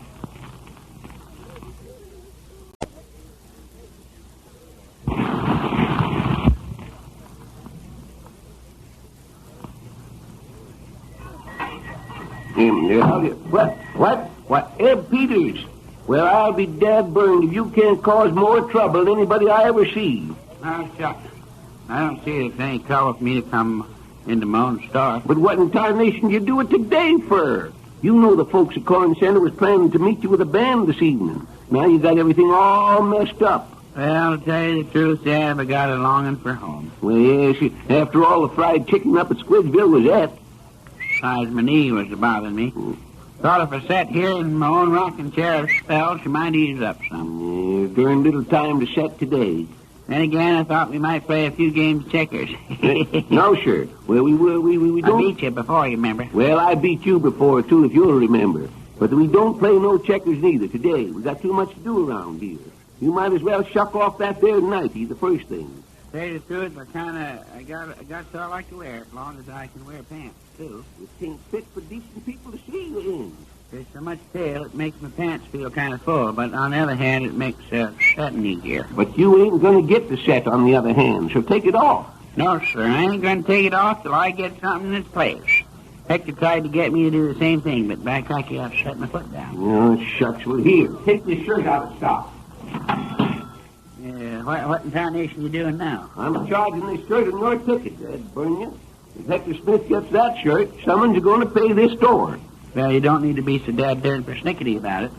This store's give Hector Smith enough. We won't be able to sell him nothing for a year or two. Yeah, shucks. If you're going to put it on my ticket, then I guess I'll just take one of them 50-centers. You just take this shirt and put it on. You ain't going to meet the Corn Center people in no 50-cent shirt, no. $1 ain't any too much for such an occasion. You got to look sort of spruced up when you come back to town. Dagnabbit, I'm already back. How in tarnation can I come back to town after I'm already here? No, this is official, you ignoramus. You got to come back official. How do you mean official? Well, like Senator Bunn, for instance. Now, look, officially, he can be back in Washington looking after the interests of his constituents, but like as not, what he's actually doing is playing golf. Stealing chickens. Oh, shucks, Seb, I don't reckon you could hardly find a politician anywhere that steals chickens. And that's the way Senator Bunn got his start. I know. Chicken stealing might do to start on, but most politicians soon give it up.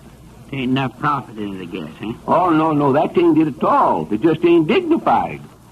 Say, what's all this leading up to? If I'm elected mayor of Corn Center, am I supposed to go out and do some dignified chicken stealing? No, of course you ain't. Besides, you ain't going to be elected. You're going to refuse to run. And what in tarnation am I supposed to do then? Just forget it now and get back to this returning from Squidgeville business. Folks don't know you come home, see? All right, they don't know I come home.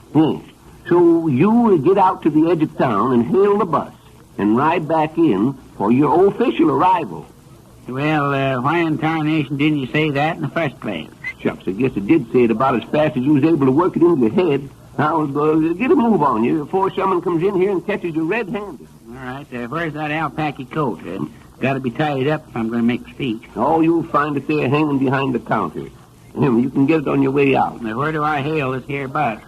Well, I think you better walk up 3 or 4 miles towards Splitsville. But don't go up the road. Kind of sneak around the back field so folks won't see you. Shucks. That darn bus won't be long for 2 or 3 hours. Well, you can just wait till it does shows up. Now get going. Oh, tarnation. Here comes Professor Thistlewaite now. Scoot out the back way there. Go on, get out there. Good morning, Mr. Winterbottom. Oh, howdy, Professor Thistlewaite. Have you any lemons? Lemons? Why, let's see. I think so. Yes, here's I'd say a dozen and a half. Yes, just 18. I just got them in fresh last week. Oh, dear, that isn't nearly enough. Not enough? Why, shucks, that's enough lemons to make pies for half a corn center. I don't want them for pies. I want them for lemonade. Lemonade? I tell you right now, if you can drink all the lemonade a dozen and a half lemons will make, you're a lot thirstier than I think you be. I don't want to drink it. Well, if I didn't want to drink lemonade, I sure as thunder wouldn't touch it. That's just how bad habits get started. Oh, come now. I'm not afraid of getting the lemonade drinking habit. It don't pay to be too sure of yourself. I don't want it for myself at all. You don't? No, I want to have it for the homecoming reception that we're giving Mr. Peters this evening. Oh, well, that's different. Why didn't you say so? How much do you want to make? Why, I was going to have a large barrel full. Tain't enough. Tain't enough. There ain't no sense in being cheap about such things. But see here. You just said you only had a dozen and a half lemons. That's enough lemons for 3 barrels of lemonade, and 3... I'm sure one will be apples. Out now is cider, and even so, you'd have to have more than 1 apple. To make a barrel of cider, you need No. I said ample. That's enough. And I wasn't referring to... Yes, but that's just what I'm telling you. 1 apple ain't enough. But I didn't say it was. Why, you just suddenly did. I heard you with my own ears. You stood right there and said that's enough. But I didn't mean that 1 apple was enough.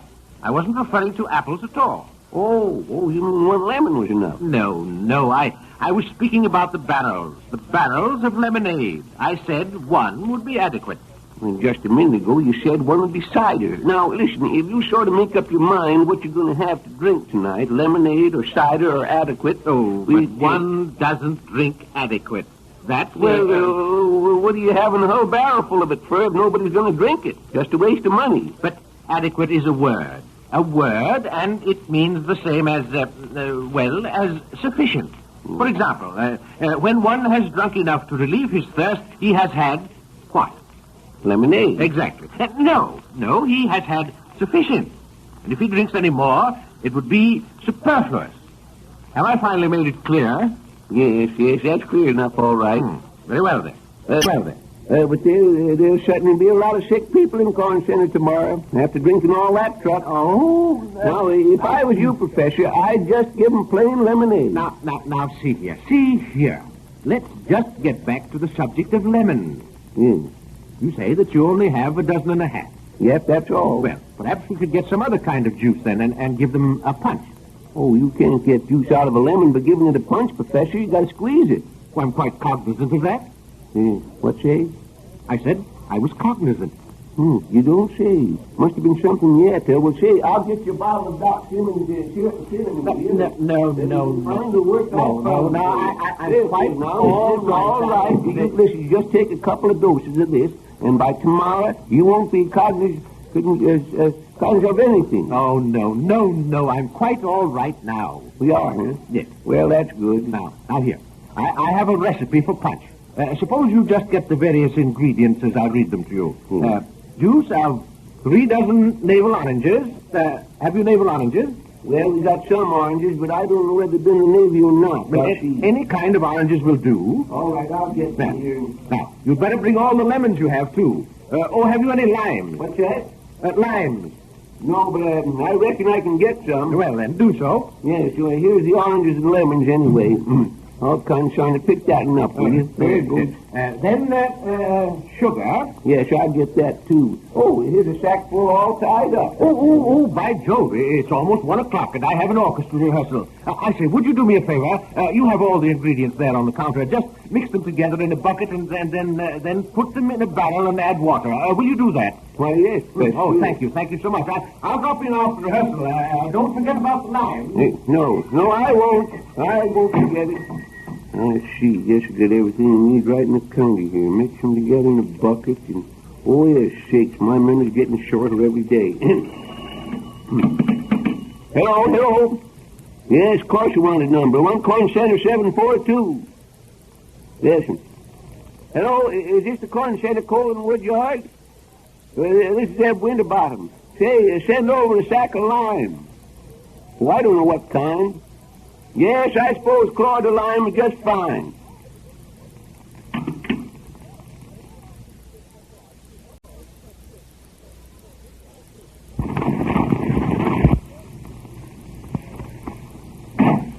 There. Tell you right now, Professor, it's the first time this store has been closed this early for many a day. Well, I'm sure that no one in Corn Center will blame you for closing to see your partner honored by his fellow citizens. Yes, but I was kind of in hopes maybe Hector would come in ahead of Eb and I could leave the store with him. But he would want to attend the reception ceremonies, too. Come on, we'd best hustle along. Okay. Say, well, look, land of Goshen. Whew. Looks to me like about everyone that ever lived in Corn Center's here, ain't it? Certainly is a large and enthusiastic gathering. Yes. Hello there, Horace. Did you bring the missus with you? No, it's got hay fever. That's Horace Hammer, lives on the old Cooper place. Oh, yeah? Hi, Tobias. How'd it go there? How's all the folks? That's fine. Well, Oh, Professor Thistlewaite, I've been looking everywhere for you. How do you do, Mrs. Zell? Yes, how do you, Miss Zell? How do you do, Mr. Winterbottom? I'm sure you're just thrilled to death. Shucks, yes. Can't help being thrilled when I think about Eb coming back to do a little work around the store. Professor, I know I wasn't asked, but well, you see, I composed a poem in honor of the occasion. Excellent. You know, I didn't have the heart to ask you, knowing as I did how hard you were working with the play. Yes, that's just the trouble with folks nowadays. They make play out of work and work out of play. Of course. Professor Thistlewaite, I'll read it to you, and if you think it's good enough, well, of course, I don't want to push myself forward. Oh, nonsense. I'm sure it's good enough. Would you mind reading it now? Don't you think she should, Mr. Winterbottom? Well, if you insist, I called it retrospect. Charming. This is it. Who would have thought that while we did reside, a hero dwelt within our midst, and did abide. What she did abide? Such is life upon this mortal coil, the throng should bow before this son of toil. Me, where is the man who could have guessed that he would have such power to invest and give to us from out his goodly store 100 times what we have given him, and more. Priceless. Oh, shucks, Professor. That's what I call pretty dead burning good poetry. Oh, I'm so glad you like it. It's priceless. Son, Professor, it ain't neither priceless. It's worth, I should judge, anyhow, 2 bits. Mr. Winterbottom. Well, it might even be worth as much as 30 cents. Let's see here. There ain't no use in hurting a lady's feelings when she's trying to do you a good turn. I'm not trying to hurt her feelings. Well, I meant her poem was rare, fine. In other words, priceless. And you, Mr. Winterbottom, you said it was worth about 30 cents? Yes, it seems to me that you have a bit of explaining to do. Well, Conshine, that's the way of it always. I was trying to be broad-minded and helpful, and look what I get. And do you think it is being helpful to suggest that my poetry is worth only a paltry 30 cents? Oh, shucks now, Miss Zell. When it comes to that, 30 cents ain't so paltry. It buys 2 dozen onions or a peck of potatoes in anyone's store. Oh, I've never been so insulted in all my life. Come now. I won't have you two parting on anything but friendly terms.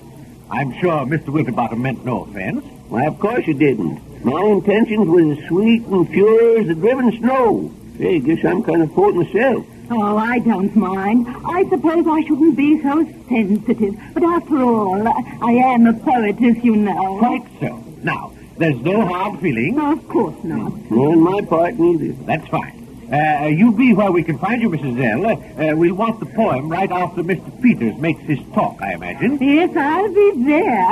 And now I must run and powder my nose. The bus should arrive almost any minute. We're counting on you, Mrs. Zell. Yes, counting on you, yes. Say, come on, Professor. We better get going. Yes, I think so. Oh, say, come to think of it, what in Sam Hill did that poetry mean, anyhow? Why, it must have referred to Mr. Peters and his life in the community. But you ain't sure, are you? Certainly I'm sure. Well, why in tarnation didn't she mention that by name? She did allude to him indirectly. She spoke of him as the son of toil. Shucks. I don't guess anybody around Corn Center will be able to recognize Zeb Peters by that. Of course they will. Yes, well, and another thing, I don't like those last lines much. Which last line? Oh, them lines where she says Eb's going to give them a lot more out of the store than the folks at Corn Center gives us. Oh, that was just poetic license. Yes, well, maybe so, but Eb Peters ain't got no license to give anyone a lot of stuff out of the store. It ain't businesslike. Oh, let's not bother about that now. Come along. All right. Oh, hello there, Hardwood. How's your pa's ague? Hey, yes. And, hi there, Phil. Hey, how do you, Miss Pinkley? Well, there's Miss Snyder. You found a nice shady place to set, didn't you? Hello there, Skipper. Oh. I've been looking for you all over. Yes, all right, Duke. You thought you'd be up the Opry House practicing for the show. No, not tonight. Say, when's old Starface going to get in anyhow? If you mean my partner, Ed Peters, in about 5 minutes. Well, why didn't he stay in jail? We was getting along fine. Well, I guess he's got a right to come home if he wants to. Yeah, but he cramps my style. He cramps my style. My dear, referring to Mr. Peters in that way. That's right, young feller. You might as well leave my partner out of it. What in tarnation do you want? Oh, I didn't mean no harm to the old goat, but say, Camp, do I get a dressing room or do I dress in the wings? Shucks, you don't dress in the wings. You're playing the hermit. You ain't no angel. Ah, don't be funny. I know I don't wear wings. Your face don't fit my idea of an angel at all. Say, listen, Grandpa. I mean, do I get a dressing room or do I dress behind the scenery, see? Shucks, ain't there a dressing room for you at the Opry House? Yeah, there's two. But this Swinska gal head of Hortense has got one and this mini squish queen and she glommed the other one. That leaves me out, see? Oh, well, shucks now, Duke. Why don't you dress out behind the Opry House? Won't no one come around there? No, that's all. I'm temperamental, see? Well, what in tarnation's temperament got to do with it? Well, one of the local yokels has got his cow tied back there. And one thing I can't stand is a cow in my dressing room. Well, Dad burned if I can figure it out. Hey, there's quite a crowd here, ain't there? Yes, it's just like the county fair. Hey, I got a dub of an ID, see? Yeah. I'll get up there and I'll ballyhoo the show. I tell them all about it, see? No, absolutely not. Not? Yeah, but why? This gathering is to welcome home our distinguished citizen, Mr. Peters, and nothing else. Yes, Professor Thistlewaite's right there, Duke, at that. Of course, I was just thinking it might not do no harm to, just kind of announce that anyone that wanted to pay up their bills could find Eb and me at the store most any time. The idea is ridiculous. Say, look. What's all the yokels stretching their necks for? Professor, the boss is coming on the roof. Yes. Here it comes.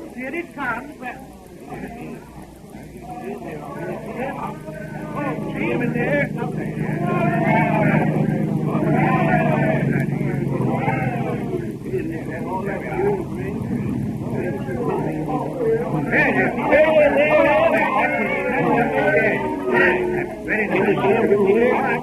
Hey, you guys, get off the bus. Get off the running board there. You're interfering with the United States mail. Hey, it's against the law. Get off the bus. Friends, give 3 rousing cheers, then stand back and let our distinguished fellow townsmen out of the bus. Now, all together. Hooray! Hooray! Hooray! Quiet, everyone. Quiet. Now back up so we can open the door. Back up, please. Friends, I am deeply touched. I am overwhelmed at this fine display of friendship which you have so generously accorded me. Gee, confound it, Hector. What kind of monkey business is this? Yes, what is the meaning of this? Yes. Gentlemen, I am totally surprised. Astounded, in fact. One moment one receives the plaudits of the multitude, and the next one finds himself an outcast, rejected, and despised. Where in tarnation is Eb Peters? You can't mean the Zeb Peters. Stop this nonsense. Where is Mr. Peters? I may be betraying a confidence, but I'll tell you, unless you wish to withdraw the question. We don't wish to withdraw. Where in tarnation Zeb Peters? It may surprise you, Mr. Winterbottom, but he is under a tree 3 miles out of town towards Squidgeville. But I say, what's he doing there? From the bus window, Professor Thistlewaite, he appeared to be asleep. Yes, I'm sure he was asleep.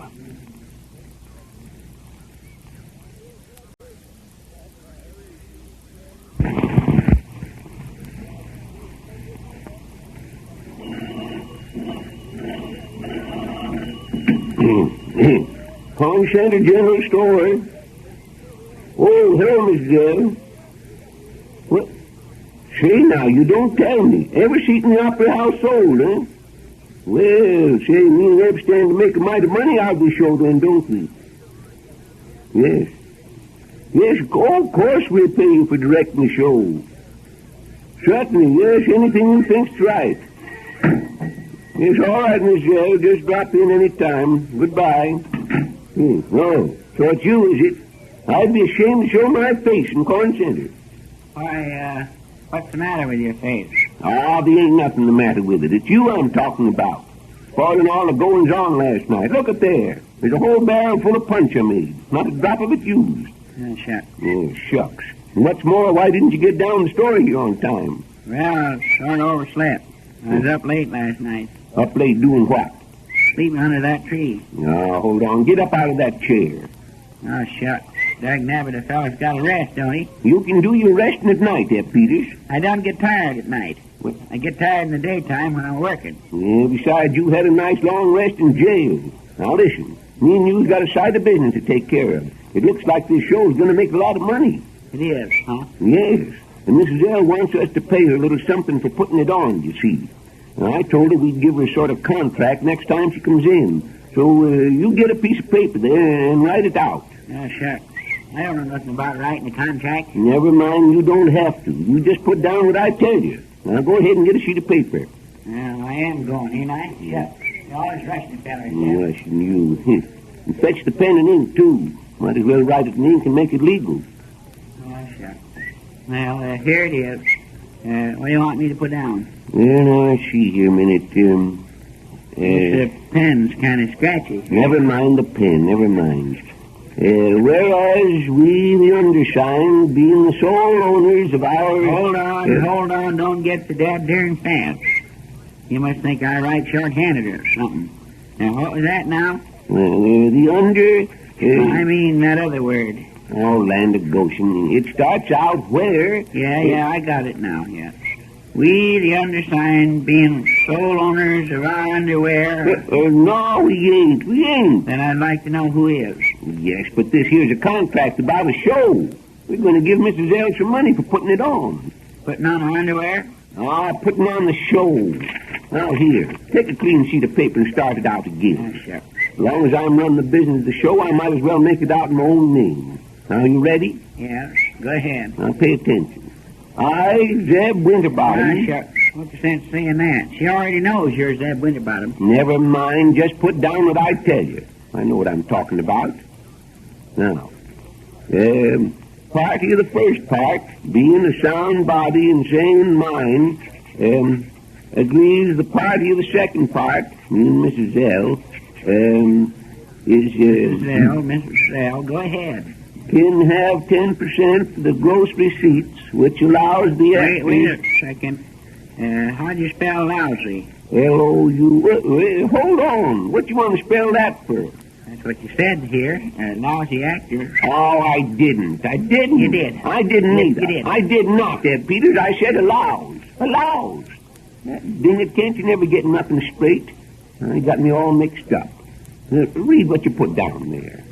I, Zeb Winterbottom, I know what I'm talking about. That ain't right. That ain't right. I didn't think it was.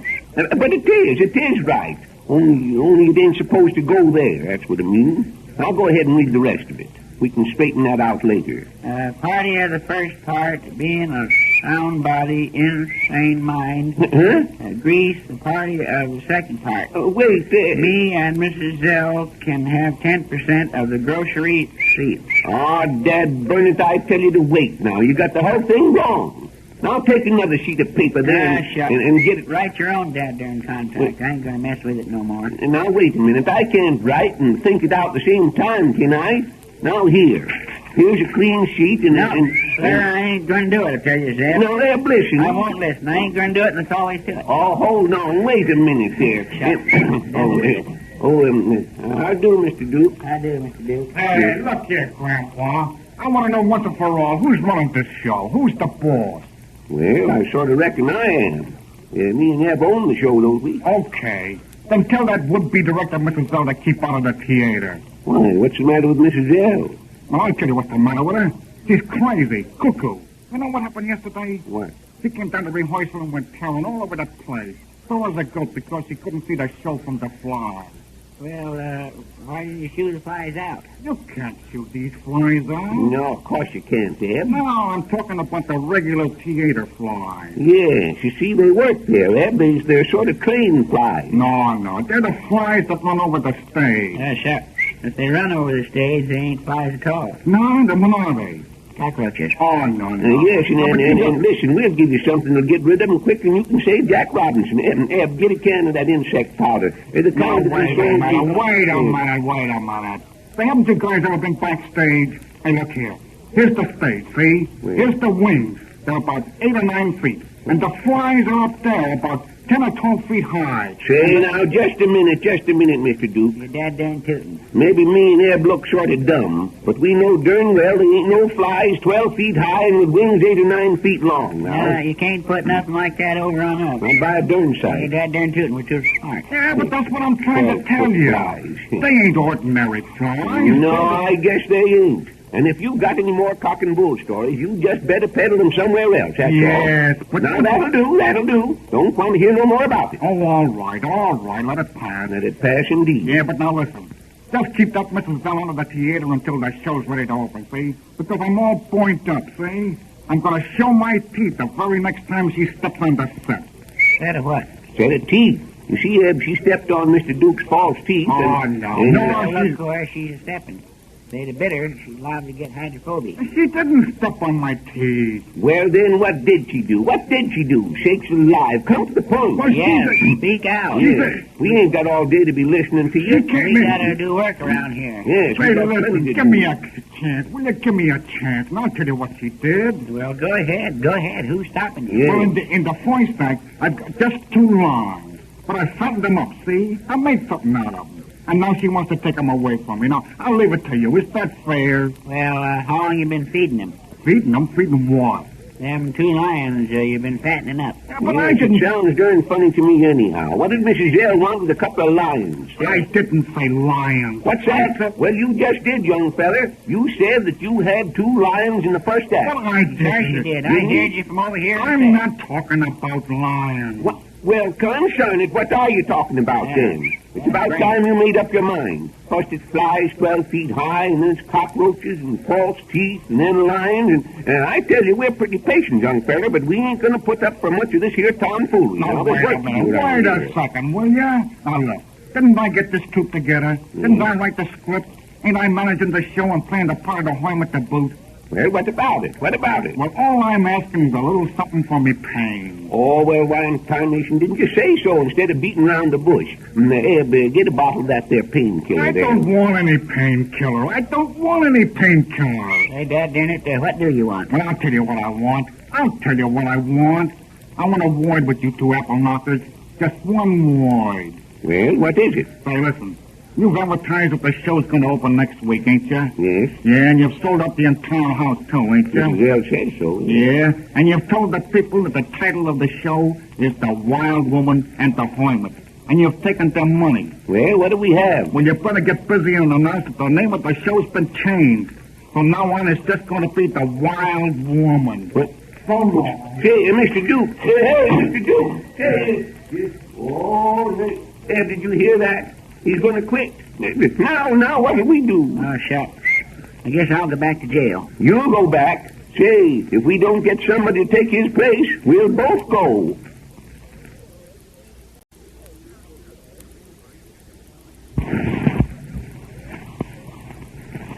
Say, Ed, I got an idea. Listen, it's a couple of days yet before the show comes off. Maybe we can get somebody else to take the part of the hermit. Well, what incarnation is a hermit, anyhow? Say, you don't know nothing, do you? Why, a hermit is, he's a sort of, that is like, sakes, I'll get the dictionary over there and look at that, and I'll look it up for you. You don't need to get so darn persnickety about it. Yeah. I'm getting a dictionary, ain't I? Yes, getting things like you get everything else. Slow poke, slow poke. All right, here you be, and quit your crabbing. Yeah, now let's see here. Hermit. It starts with an H. H-A-H-O. Yes, here it is, right here. What's it say a hermit is? Just what I told you. Says, hermit. Any of numerous decapod crustaceans of the families Paruridae and Paruridae. Yeah, that's what I thought. Yes. Well, you suppose we can get one to act in the show? Oh, I reckon we ought to be able to. Says here that they're numerous. Says any of numerous decapod crustaceans. Yeah, but what's a decapod one of them things? Maybe I'd better look that up, too. Say, take a piece of wrapping paper and write this down so as we won't forget it. Let's see, I want letter D. Well, go ahead. Keep your shirt on now, will you? I'm finding it. Let's see here. D-C... Oh, here it is. Decapod... Oh, says it means having 10 feet. Put that down. Now, what is that other word? Oh, yes, did you get the 10 feet? 10 feet of what? 10 feet of nothing. Just the words. Write them down. That's what decapod is. Decapod, 10 feet of nothing. Oh, I think 10 feet of nothing. You just said it was. I didn't know such thing. Just put down 10 feet, that's all. We should make up your mind what you want. Well, I know exactly what I want. Let's see. There, turn right to it. Crustacean, a crab. Write it down. You got it? Yeah, I got it. Now then, you know what I'm going to do? I'm going to run an ad in the Gazette and advertise for somebody to take that part. We'll show this Mr. Duke if he's so darn smart. Just turn the paper over and we'll write the ad right now. Yeah, just a second here. All right. All right, now. Help wanted. A feller to take the part of a 10-foot crab. Applies to Zeb Winterbottom. Well, ain't you leaving out something? How do you mean? Said something in the dictionary about a family, didn't it? See, I guess it did at that. Wait a second. Yes, you're right. Says, crustaceans of the families Paruridae. Must be Italian. Yes. Well, wait a second. Don't put it down. Now, we won't say nothing about the family, or they'll all be wanting passes to the show. Now, you just take that ad over to the Gazette and tell the editor to put it in right away. Well, why don't you take it over? Because I got other things to do, that's why. I got to fix up that contract for Mrs. L. Now, go on, get going. Well, why don't you telephone it over to the Gazette? It's a lot quicker. Yes, you might do that at that. You call the editor up, then. I'd like to, but I don't quite recollect his number. Oh, land of Goshen, you can't do nothing. Get out of my way. I'll phone him myself. Hello? Yes, I want to call Center 333. Yes, sir. Oh, say, hand me the... Hello? Gazette? Say, I want to put an ad in the paper. Yes. Well, just a second. Read that ad to me. Help. Help? Go ahead, keep reading it. Help. Help. Help. Help. Help. Help. Help. What? No, nothing's happening to us. Just a second. How many helps you got there, anyhow? Just one, but you told me to keep reading it. Hello? Yes, just a second. Yes, read me just what's on the paper now. Everything that's on the paper, and keep going. Wanted. Hello? The first word is wanted.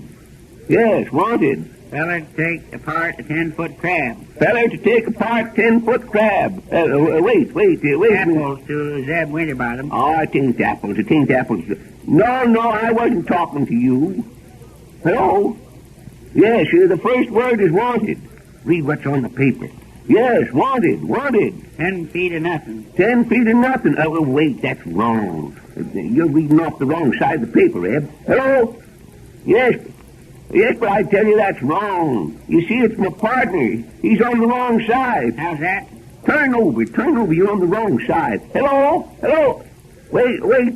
Consign it, darn your ornery hide for 2 cents. Well, keep your darn shirt on. Here comes someone. It might be a customer. Good morning, Mr. Winterbottom. Oh, hello, Professor. Good morning, Professor Thistlewaite. How do you do? Well, Mr. Winterbottom, I'm afraid I have a little bad news for you. It seems as if our good friend Mr. Duke has folded his tent like the Arabs and silently stole away. Yeah, from the looks of that feller, he'd steal anything. No, I mean he has departed. Yes, we knew about that yesterday, Professor. We sort of figured on getting someone to take his place. An excellent idea. Yes. I've been thinking along similar lines myself, and I fancy I have just the man for you. Yeah, well. Yes, he's a friend of mine who's been doing quite a bit of little theater work. In fact, I've taken the liberty of sending him a manuscript of the part. I should be hearing from him this evening or early tomorrow morning. Well, is he a pretty fair actor, Professor? Oh, a splendid actor. He was a year in Grand Hotel. Kind of expensive place to live, ain't it? Oh, I don't mean he lived in Grand Hotel. No, don't be a darn fool, Dad. Of course he didn't live in Grand Hotel. No, of course not. No, he just worked there. No. Grand Hotel isn't really a hotel, you know. Now, who's the darn fool? It ain't a hotel at all. Well, then, what is it? Just a boarding house. Yes, that's it. No. It's a play. Oh. And my friend had a role in it. He also had a role in Green Pastures. Well, what is he, a horse? Don't be absurd. Green Pastures is the name of another play. Yes, but if you just keep your darn fool trap shut, you won't be showing off your ignorance of prominence. And for the past several months, he's been interested in the revival of Goethe's Faust. You don't tell me. So they're having a revival especially for her, huh? Well, I'm afraid I don't understand, Mr. Winterbottom. A revival especially for whom? Bertie Faust. Faust is also the name of a play, a very famous play by the German author Goethe.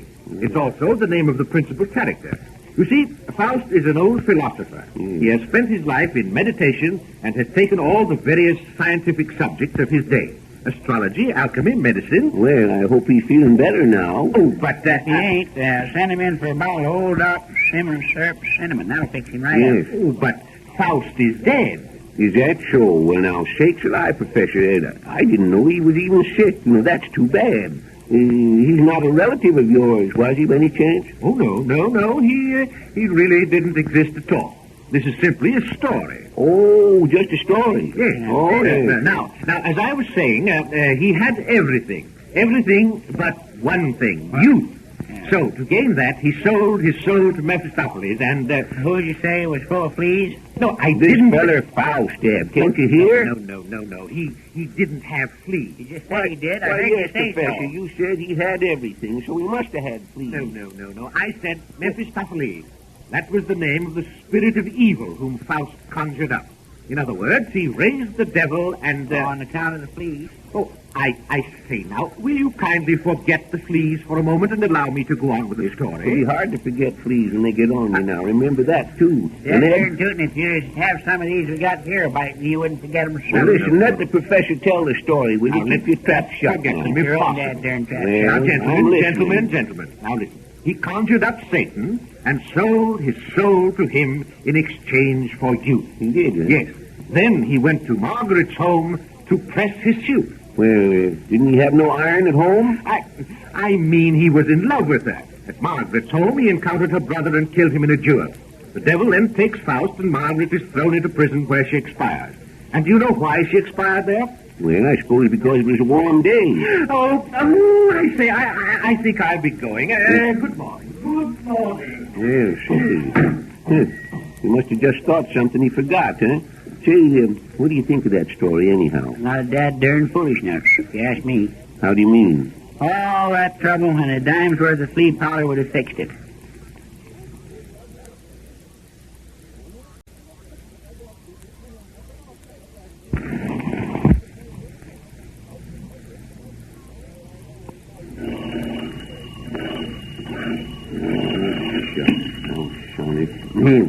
Hello?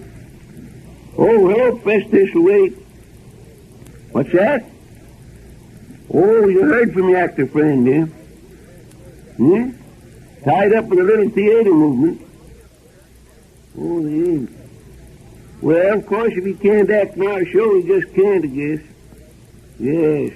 We got to find someone else to take his place, all right, yes. Well, goodbye. What? Lord, the carriage waits without. Now, look here. I don't know who you be and don't care, but I ain't in no mood for no monkey business. I perceive you have no stomach for mirth. That burned right I ain't. You might laugh at some people's stomachs, but mine don't stick out. Well, anyway, not so much. But I came not here to honor Caesar, but to bury him. What? I didn't know he was dead. My friend, can I borrow from you a shovel? No, Dad, burn it, you can't. But I'll sell you one. And wouldst he promise to disclose not my fell purpose? It appears to me like if you said that backwards, it might make sense. Caesar is dead. That's all there is. There isn't any more. Well, if you ask me, you've had a couple of snorts too much already. Nay. What do you think you are, a horse? Aye, that was my greatest rule. Well, I don't want no horse trying to roll in this here store, so you better take yourself out in the street where the dust is nice and thick. My meaning escaped you. I am an actor. My greatest part was that of the horse. It was in King Henry VIII.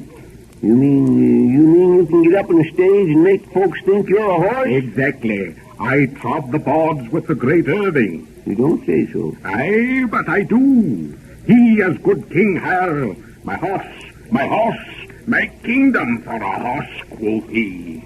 Well, what if he did? It goes to show that I am one of the really great actors, sir. Well, how do you make that out? Did he not offer for me a king's ransom? Yes, I guess he did from what you say. But we got a horse already, and he knows all the places in town where Eb delivers groceries, and he don't forget 'em like Eb does either, I will tell you. But in a lifetime a man plays many parts. I have played them all. Julius Caesar. Julius Caesar, so that's it. I thought when you first came in here, maybe you had murdered Caesar. That was what the critics said, but I pay them no heed. I have played Mark Antony, Little Lever, Jan Jansen, King Lear. You should see me leer. The prisoner was Zenda. And shucks, I know who you are now. You're that fellow that broke up the unveiling of that statue of Hector Smith by Senator Bunn's daughter. Broke it up? My friend, I made it. Without me, the entertainment would have been nothing. Aye, worse than nothing. Well, I've got to admit I enjoyed your performance. Better than Miss Bunn did, I reckon. Shall I recite for you my favorite passage from Hamlet? No, we got enough small-town actors round here without bringing in no Hamlets. Alas, poor Yorick. I knew him well. Bring it. I don't care nothing about your friend. Say, I got an idea. Sir, I am deeply hurt. Yeah, look here. Let's cut out all this argufying and get down to business. Speak on, Macduff. Say, could you, by any chance, play the part of the hermit in our show we're getting up here in Corn Center? Sir, the part is beneath me. Well, I'll admit it ain't as good a part as the horse was, but still, actors must eat, as you might say. Too true, brother, too true. I will take the part. Well, now, that's fine, Jam. I'm glad we got that straightened out. Be at the Opry House tomorrow night at 8 o'clock. And may I play the part with my customary gusto? Well, Mrs. Zell has charge of the costumes, but if she says anything about your gusto, by Jupiter, you just tell her I said you could wear it. Oh, sir, you have made me the happiest man in the world. I must Wait, hold on, wait, I didn't tell you about this. Body can't come in the darn door no more without some nitwit running over him. Oh, shucks, Abby didn't hurt you none. He stepped on my favorite corn. Yeah. Who in tarnation was he, anyway? I don't know. I never asked him his name.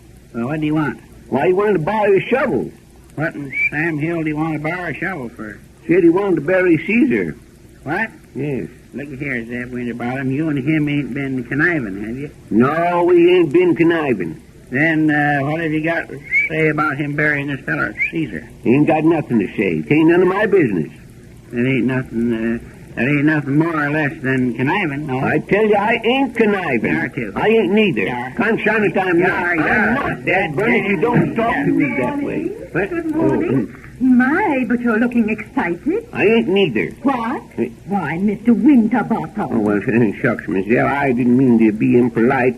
I was talking to Eb. He's always bent on getting in the last word. Oh, I understand. But what on earth was the argument about? Zeb here has been aiding and abetting a criminal, as you might say. Oh, that's dreadful. Don't you pay no attention to him, Mrs. L. I ain't neither. Yes, yes. I didn't. You did. I never. You are. You will, or something. The fellow came in here to borrow your shovel, and he didn't notify the authorities. Well, I didn't give him the shovel neither, did I? But there's nothing unlawful about borrowing a shovel, is there? He is, if you borrow it to bury a feller with. Oh, dear. Why, this is dreadful. You say he wanted to bury a body? Yes, but I didn't loan him no shovel. Oh, but who was the corpse? A fellow by the name of Caesar. He didn't amount to much, I reckon, anyway, because this fellow says he didn't come here to brag about him, but to bury him. Oh, that's absurd. He didn't kill Caesar. He didn't? Well, how do you know about it? Why, Caesar has been dead for nearly 2,000 years. He has? Certainly. Well, all I can say is that they've taken enough time in to bury him. Well, I'm right put out about that. Yes, I am. Give me them letters there, Eb. I'm going over to the post office. Oh, I hope Mr. Winterbottom isn't provoked at me. I think he's mad at that feller that wanted to borrow the shovel to bury poor old Caesar. He'll be better when he gets no fresh air. I'm glad you think it isn't my fault. I'm so worried about this hermit part in the play. Well, shucks, Miss L, that's all fixed, you see. Professor Thistlewaite has a friend that is going to be Herman the Hermit. Hadn't you heard? I saw Professor Thistlewaite a little while ago, and he says his friend couldn't be in the play. I ain't heard nothing about it. But the professor said he telephoned the store. That must have been while I was out. Dagnabbit. That's bad, ain't it? Oh, I don't know. Oh, shucks. Mrs. L, I reckon you know it about as well as anyone else does. Of course. If there wasn't anyone in Corn Center who could fill the part, it would be a serious blow. Well, who in tarnation is there in Corn Center that could gallivant over the stage like that hermit is supposed to do? Your modesty is delightful. I don't know what you're diving at. Well, there's just one man here could do it. You and I both know who he is. Well, you're only half right. Who is it? Mr. Ed Peters. Oh, shucks. Mrs. L, you don't think I most certainly do. Well, I don't know. Now, of course, if it was making a speech. But there will be a speech. You'll be asked to make a curtain speech. The audience will demand that you do. You think they will? Huh? Of course they will. Shucks. I reckon I might as well do it as the next feller at that. Of course you will. You'll do just splendidly. You know Mr. Winterbottom has promised to give me a little something for directing the show. Yeah, we've been sort of drawing up a contract, but we ain't got it done yet. Why, isn't that a coincidence? I've drawn one up, too. It's really a rather silly little thing. I'm awfully impractical, you know. But then, after all, I think we ought to have some form of agreement, don't you? Yes, I suppose so. I have it right here in my purse. And here it is. It's just a simple little thing. Yeah, it does look sort of simple, doesn't it? Here's my fountain pen. If you'll just sign it. Well, wait a minute here. How do you mean? Here. Just put your name right there. Right there. Like That's it. That's it. Yeah. Well, there you be. Oh, thank you so much. And so you figure it'll be all right to take me in the play as the hermit, huh? Oh, yes, indeed. In fact, you've been taken in already. Goodbye, Mr. Peters.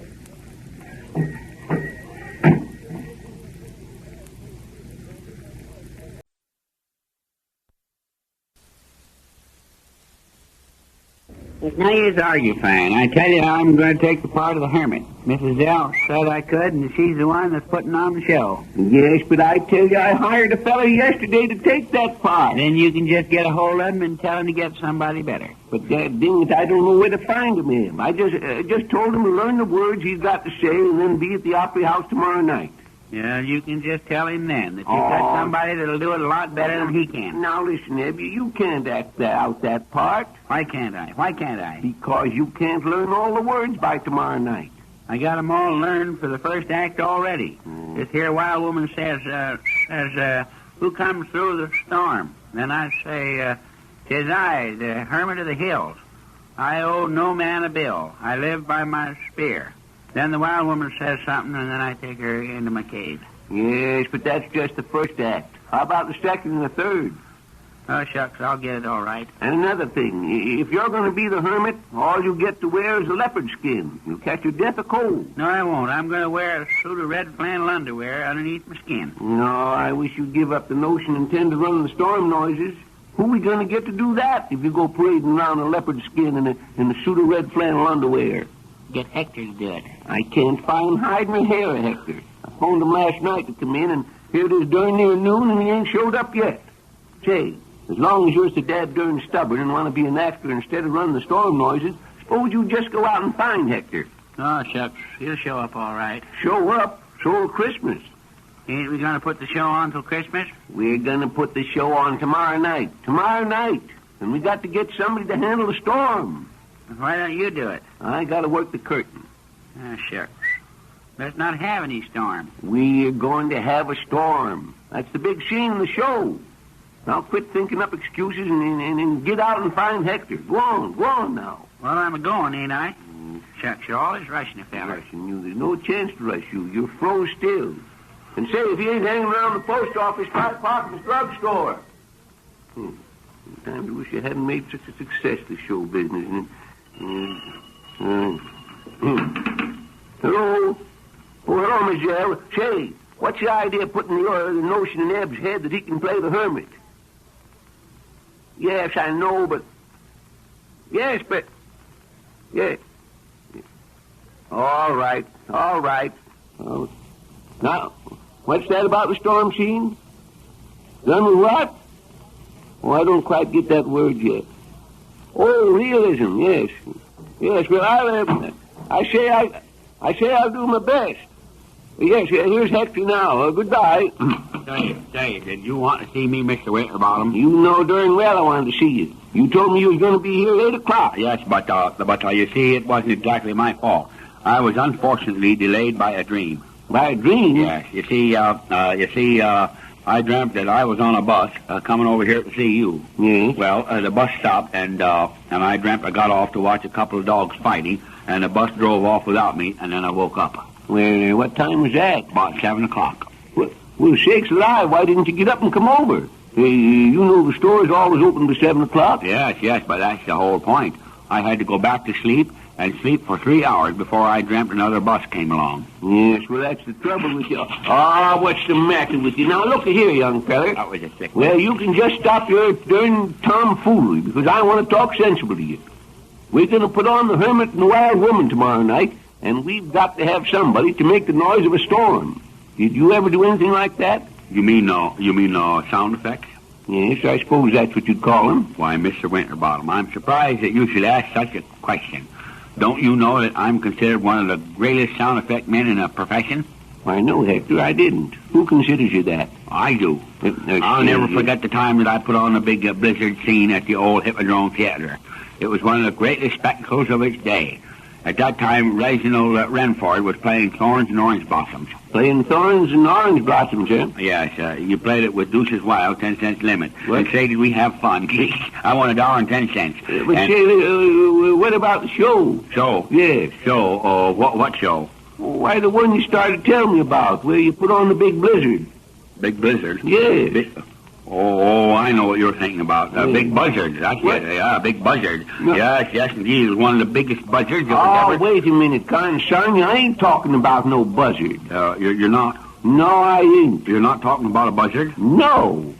Now, how do you suppose that crept into the conversation? Oh, son, if you'll keep still a minute, I'll tell you what I'm talking about. You said you used to work in the theater, and you put on a big blizzard scene. Oh, yes. I see what you mean now. Sure, see it clear as mud. The big blizzard scene. Well, yes. The show was entitled Othello or The More the Merrier. And as you recall, it opens with a big blizzard scene. It really doesn't open with a blizzard scene, but they had a blizzard left over from the show before, and they decided to use it. You see, it was sort of a pet blizzard.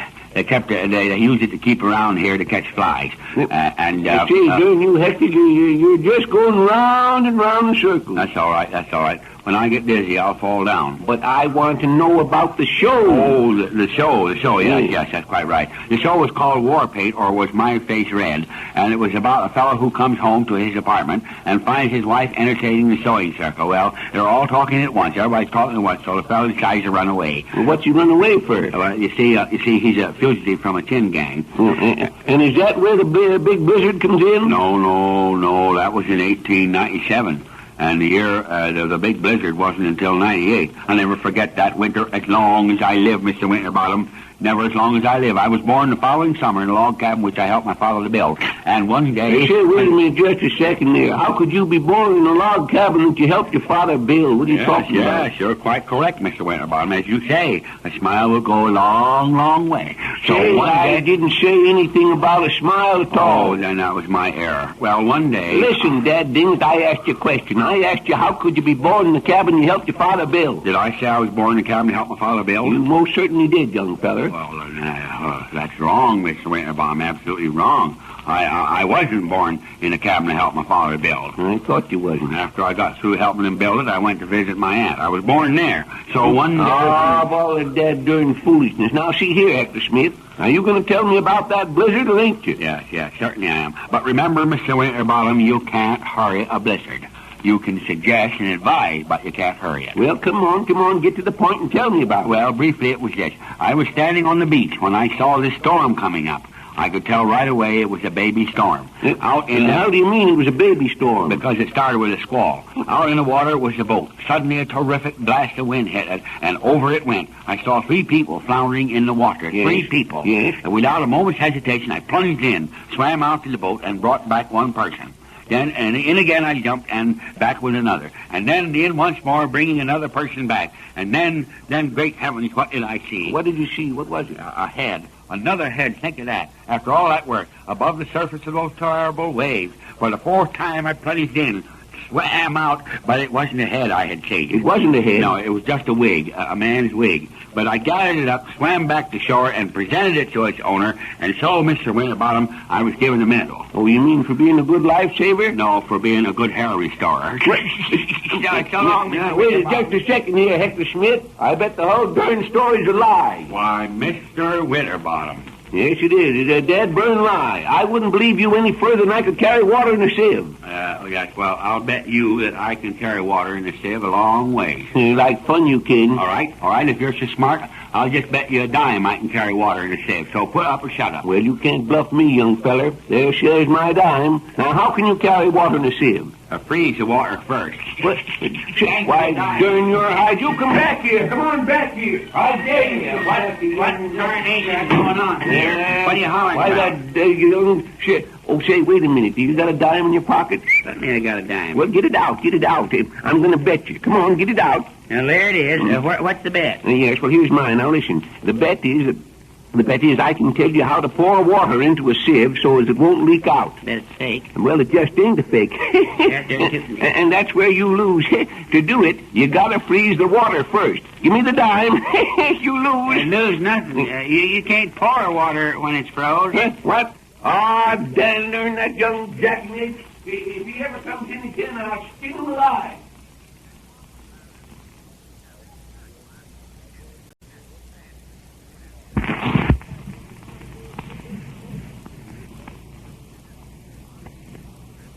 Is I the old hermit of the hills? I owe no man a bill. I live by my spear. Is I the old hermit of the hills? I owe no man a bill. Oh, say, concerned, I wish you'd quit that darn rigmarole. I'm getting dead burned sick of listening to it, I tell you. Well, I gotta practice my part, don't I? Well, if I was you, I'd be on my way over to the Opera House and get dressed. The curtain's supposed to go up in a half hour. I ain't going to dress over there. There ain't enough dressing rooms. I'm going to put on my stuff right here in the back room. Oh, just a minute now, Jeff. Well, you better get started then, because I'm going to be leaving myself in about 10 minutes. Yeah, but... Well, don't rush me. I'm going to get dressed, ain't I? The old hermit... No, but listen, I'm in a hurry, too. All right, what do you want, Jeff? What do you want? Well, look, Barney Duke is out of the show, ain't he? Yes, what about it? Well, look, gee whiz, there ain't no part in that show for a comedian. Why don't you let me play the part of the hermit? I know all the lines. I could step right into it. Ab's going to play the hermit, and I can't talk him out of it. When he gets an idea in his head, it's there for good. So you just might as well forget it now, Yeah, Jeff. but shoot. At rehearsal this afternoon, he only knew the lines for the first act. That part when he enters just after the curtain goes up. What's he going to do about the second and third act? I don't know. Abe will have to get through it somehow, but it's no use trying to get him to give up playing the hermit because he just won't do it. Oh, gee, shoot. I never get no cooperation. Look, I got a swell lion skin in my trunk. I could wear that, and then I could... Hey, Mr. Winterbottom. And maybe one of those broad leather belts. Then you talk one at a time, will you? Well, can I see you for a minute, please? Oh, shoot, all I want to know is, can I play the hermit? What you want, Hector? What you want? I just want to tell you about the rain storm effect. Say, did you ever hear that gag about the farmer who always carries an umbrella? Oh, now look here, Jeff. We ain't got no time to be listening to your darn jokes. You just better be going along now. Shoot. You're supposed to be a comedian, and they won't let you be funny. The old hermit of the hill. Now, what about the rainstorm effect? What about it? Say, I got it all fixed. Yeah, but... And is it a pepper? I'll say it is. Gosh, Mr. Winterbottom, the storm effect is going to be colossal. That's what I've named it, colossal. It is, yeah? Yes. Well, how does it work? Well, it starts out with a peal of thunder. A terrific peal of thunder. In fact, I've been peeling thunder all afternoon just to get the right kind of peal. Suddenly the lightning lights, the thunder suns, the wind is blowing a gale. A terrific storm is brewing, is it? Yes. And that's what I want to see you about, to borrow some bottles. Because as soon as the storm is brewed, we got to bottle it. Say, listen, what in perdition are you talking about? I haven't the slightest idea. But suddenly the lights go out. A messenger staggers onto the scene. His clothes are tattered and torn. His horse is spent. In fact, he's just spent his last horse for a cup of coffee and a sandwich. It's been an accident, he cries. An accident. Well... An accident? Yes, a horrible accident. A man has swallowed a roll of Kodak films. Swallowed a roll of Kodak films? Well, sakes, does it kill him? No, nothing develops. What? Say, now, look at here, Hector Smith. This show's got to start in 25 minutes, and I got to get over to the Opry House. I can't stand here listening to your darn tomfoolery. If you want to talk to me, why, speak out. Now, what about this rainstorm business? What about it? Mr. Winterbottom, my heart hurts when you say things like that about tomfoolery. Well, never mind about your heart. I've pained my old pump. Oh, yes, go on, never mind. Well, I got it all fixed up. I'm going to use real water for the rain effect. Well, you're not talking about your heart now. You're talking about the storm effect. Yeah. I'm going to use real water. Oh, no, you can't use real water on the stage. What are you talking about? Sure I can. I got the fire hose all fixed up, and all I have to do is turn it on. Oh, but you darn fools will get the actors all wet. The actors are all wet to start with. Yes, but I don't know, Hector. I suppose you do some damage. Oh, shoot. There won't be very much water. You see, I'll just turn it on for a few seconds before the curtain comes down. Yes, but I don't know it. Oh, just a second. Kind of shiny. Well, I'm at my wits' end. I tell you now what you do. You ask Mrs. L about it, Hector, and if it's all right with her, I don't... Just a second, I said. If it's all right with her, it's all right with me. Now go on, get out of here. Yes, well, I was going anyway, and what do you think of that? Well, go on. Yes, look, gosh sakes. What? Look, it's starting to rain for real. Look, you can see the rain settling on all the dust outside. Well, looks like the road is steaming. Yes, it looks raining all right. Well, I'll see you at the Opera House, I'm afraid, I hope. Yes, well, go on. All right, Hector, I'll see you then. Oh, dear. Have you got a safety pin? What? This down there in leopard skin. What in perdition's the matter with you? Oh, say, look, you look aside there, Peters. That there leopard skin over your red flannel underwear. I've never seen them rubber. That flannel union suit was shrinking nothing. Yeah, maybe I can wear that old raincoat of yours. Where is that coat, anyhow? Say, hold on there just a minute now. I'm going to wear that raincoat myself. Yeah, but I ain't going to walk over there in the rain. That's all there is to it. Well, go ahead then. Go ahead, put it on. And say, I tell you what you do. You wear it over, and then send Hector back with it, and then I'll come over. Wait a minute. Now, That darn thing's hard to get on. Well, look out, don't tear it now. Shucks. Oh, I ain't going to tear it. You're always worrying about it. Oh, good evening. Looks as if we're going to have a little rain, doesn't it? Yes, it does sort of look that way. Something you wanted? Well, I'm looking for Professor Thistlewaite. Is he about? About what? Why, about his favorite horse. You see, he... As far as I know, he ain't got no favorite horse. No, mister, he ain't got no horse at all. No. I'm afraid you don't understand me. If I may pause for a moment and digress to explain... And what? And digress. You see... Well, what's that for? What's what for? The grass. Oh, don't be a darn fool, Eb. The grass is for the horse. But we just told him that Professor Thistlewaite ain't got no horse. Yes, I know. I know. I simply said if I may pause... How's that? Pause. Can't you see, Eb? It ain't Professor Thistlewaite's horse at all. It's his paws. Oh, yeah. I get you now. Well, what about his paws horse? Why, nothing about it. I haven't anything to do with it. Then what you talking about, sir? Yes, we ain't got time to stand here just listening to a lot of damn fools about a horse. Yes, I mean, you see, I'm an actor. And Professor Thistlewaite sent for me. At first I thought I couldn't be here because I was going to play with the lion and mouse. Say, Zeb, this sounds crazy. Yes, things are going to be good myself. Play with the lion and mouse. But I don't mean I was playing in the ordinary sense. I mean I thought I was going to be in the lion and... Yeah, well, you've certainly been in the lion if you tried to play with it. Yes, maybe you can play with the mouse, but when it comes to lion... No. That's the vehicle I thought I was going to be in this week. Just as last week I was in Day After Tomorrow. That week was in Day After Tomorrow. I tell you, Zeb, he's gone crazy. Let's run him out of here. Yes, you get out of here, young fella. Yes, you want to bring that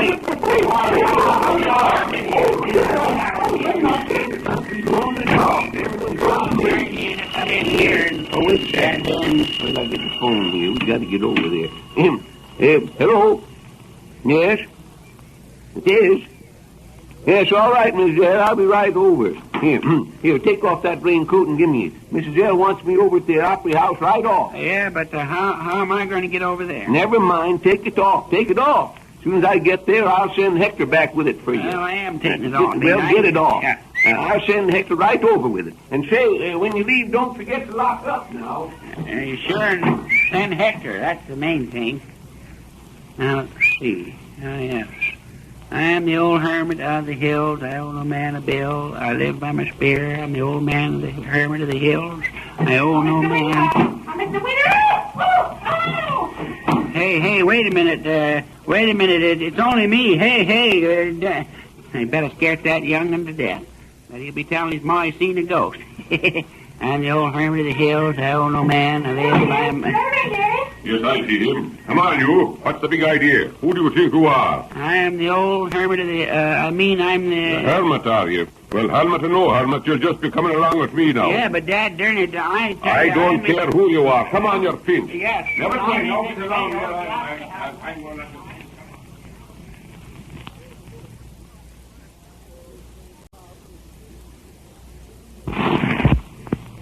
Oh, howdy, Jeff.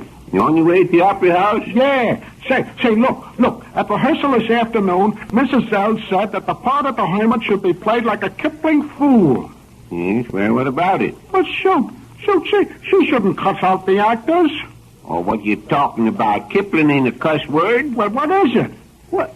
You mean to say you don't know what Kipling is? Well, I guess maybe you can tell me what it is, huh? Why, of course you can. Well, shoot, why don't you? Well, I will.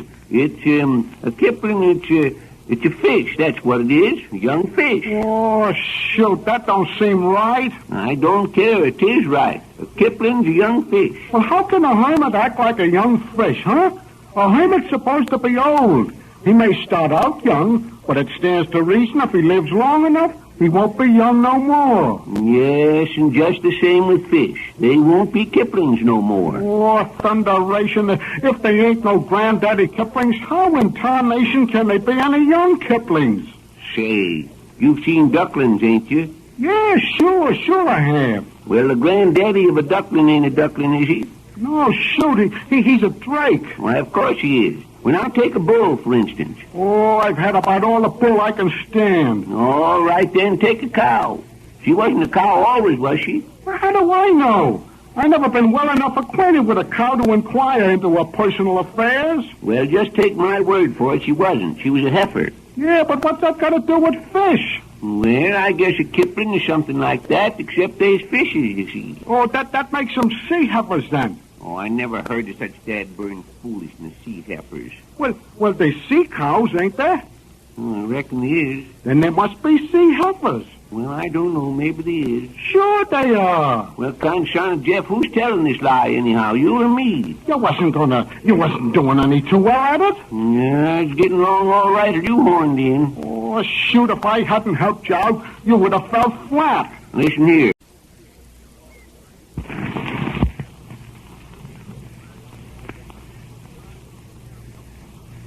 Oh, Professor Thistlewaite. Professor Thistlewaite. Yes, Mrs. L. Have you seen Mr. Peters? Why, no, I haven't. Well, I wonder if you could run over to the store and get him. I'm sorry, Mrs. L., but it's time for the overture. The orchestra's waiting in the pit for me right now. Well, I don't care. They'll just have to wait. I've got to rehearse Mr. Peters and his lines for the second and third act. He hasn't learned them yet. Oh, but he'll be here presently. I've just walked to the theater here with Mr. Winterbottom, and I'm sure he mentioned that Mr. Peters was following right along. Well, I hope he gets here. I'm sure he will. Oh, Professor Thistlewaite. Yes? Come here a moment. Oh, really, Mrs. L., the orchestra's waiting for me in the pit. I just wanted to check over the musical numbers with you. But I gave you a list of them almost a week ago. Yes, but I must have mislaid it. We're opening with the Largo from the New World Symphony by Dvorak. Then we'll go into a fanfare just as the curtain goes up.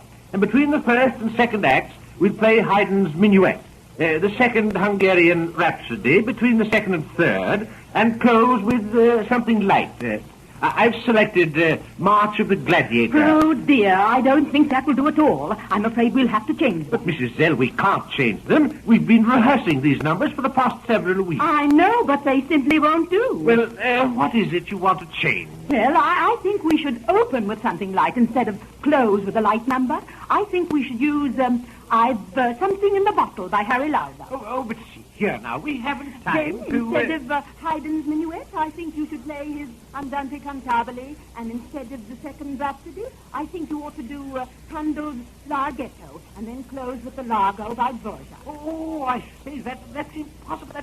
That's quite impossible. Now, we haven't rehearsed the Andante and the Larghetto, and besides, I haven't the music here. Can't they just play for Mendes? No, it's positively out of the question. Well, I'll send Mr. Winterbottom to get the music. Mr. Winterbottom? But I say that... Mr. Winterbottom? Yes, just a second. But I don't see why you object to Dvorak's Largo. It's not in the mood of the play, and I'm sure Mr. Winterbottom, as owner of the show, will agree with me. Oh, Mr. Winterbottom doesn't know what... Something you wanted, Mrs. L? Yes, we're discussing whether to use the Largo from the New World Symphony. What do you think?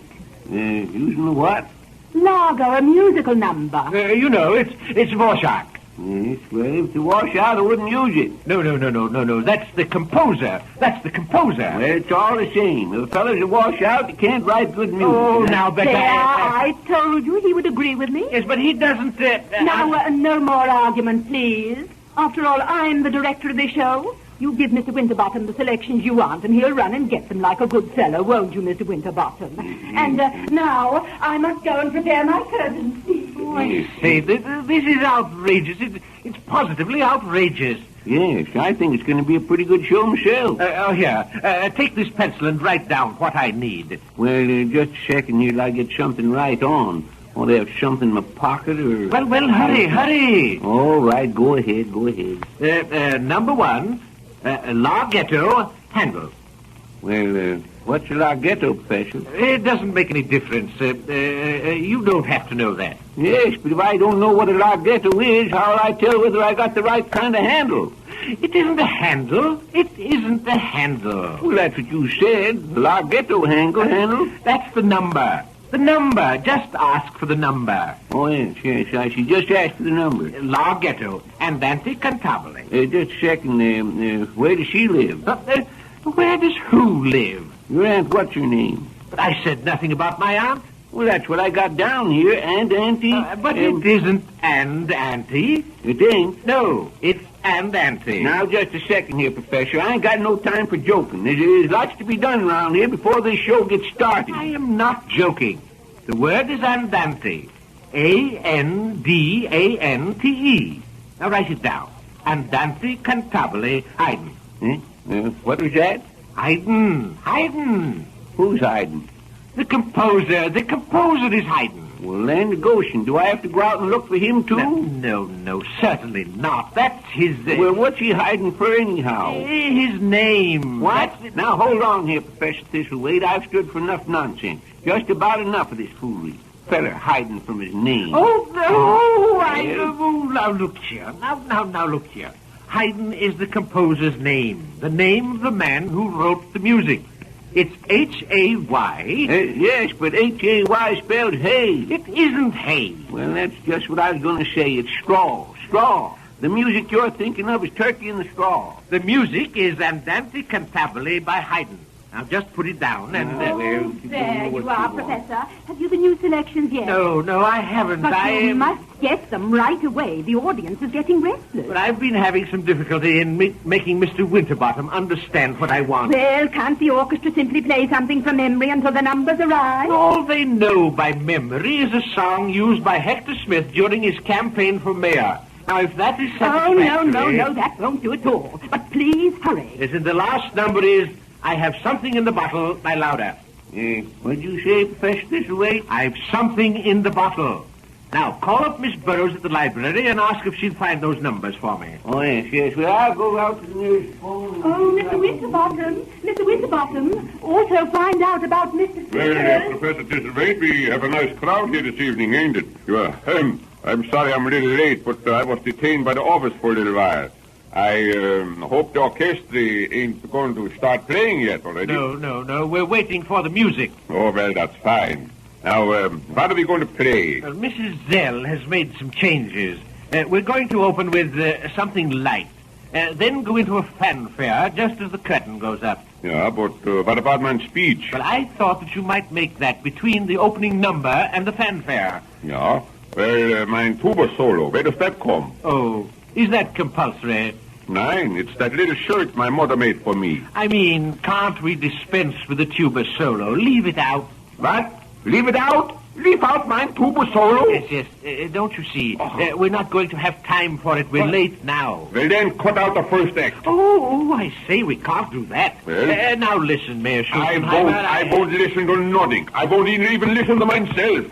I have brought my tuba with me when I'm going to play it. Now, wait a moment. I'll discuss it with Mrs. Zell. Mrs. Zell.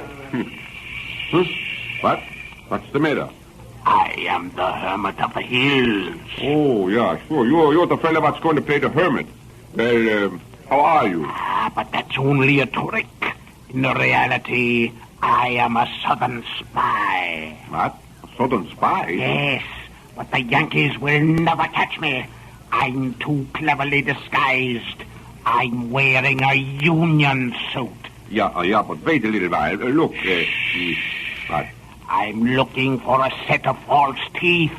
For false teeth? Yes, because there's gold in them mountains. Say, it is. No, not so loud. They'll hear us. I have a bomb under my coat. What? We'll blow this place up. No, listen.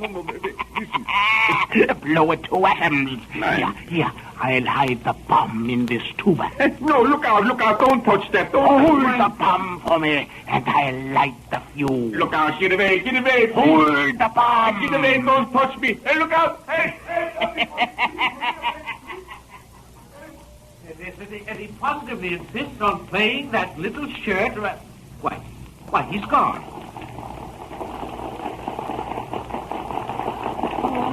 Dear, just listen. The audience is becoming terribly impatient, But I can't understand it at all. He was standing right here with his tuba and... don't bother about Mayor Schultenheimer. Go out there on the stage and stop them. Say something to them. But what shall I say? Say anything, only keep them quiet. Well, I'll do my best. Where's Professor Thistlewaite? Why, he just stepped out on the stage. Hey, Professor, what was the name of the feller that wrote that song about I have something in the bottle? Lauder.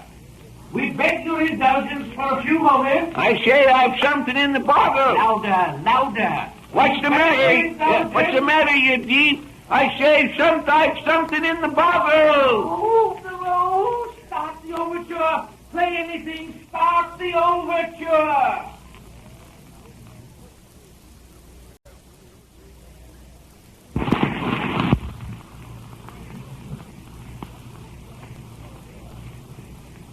No, not yet. He ought to be here pretty quick now. I just sent Hector over with a raincoat for him. Slipped my mind to tell him just now, and he's been waiting for it over there. Dear, what does he want with a raincoat? Well, you see, he's got a red flannel union suit on under his leopard skin he's supposed to wear, and I reckon he don't want to get the union suit wet or it'll shrink. Oh, but he can't wear a red flannel union suit under his skin. He ain't wearing it under his skin. He's wearing it over his skin. I mean, he can't wear a union suit under the leopard skin. Well, sakes alive, Mrs. L, if he didn't have the union suit on, he'd be darn near naked. He's supposed to be, don't you understand? He's playing the part of a hermit, a recluse. And whoever heard of a recluse in his underwear? That's what I say. He won't stand for it. Stand for what? Losing his underwear. Oh, I didn't say losing. I said he was a recluse, a hermit, and he can't wear red flannel underwear. I don't see why not. Oh, you haven't the slightest conception of what I'm talking about. I don't even believe you know what a hermit is. Well, I just certainly do. I looked it up in the dictionary, and it said a hermit is a kind of a crab. And I reckon a crab has got as much right to wear flannel underwear as any other insect. Well, if Mr. Peters arrives here wearing flannel underwear, he'll just have to remove them, that's all, and dispense with them. Well, of course, that's different if he has his pants with him. He'll have to wear... It won't make no difference. Yes, just a moment. Oh, I'm so nervous I don't know what to do. Why doesn't he get here? The curtain is a half hour late already. Oh, you mean he's got to wear a curtain instead of pants? Oh, I mean the theater curtain. It should have gone up a half hour ago. Well, I can pull the darn thing up right now if you want me to. There. No, not yet. Let it down. Oh, shucks, make up your mind. We can't raise the curtain till Mr. Peters gets here. Oh, what are we going to do? Well, let's see. Well, why don't you get the orchestra to play another piece? They only know one number, and they've already played it 3 times. Shucks, that's all right. Every piece they play sounds the same. The folks out there still figured something different. Listen to that. We can't delay any longer. Look here. Do you suppose you could play the hermit? Do you happen to know Mr. Peters' lines? Yes, I do. I heard him say them enough. Lord man knows.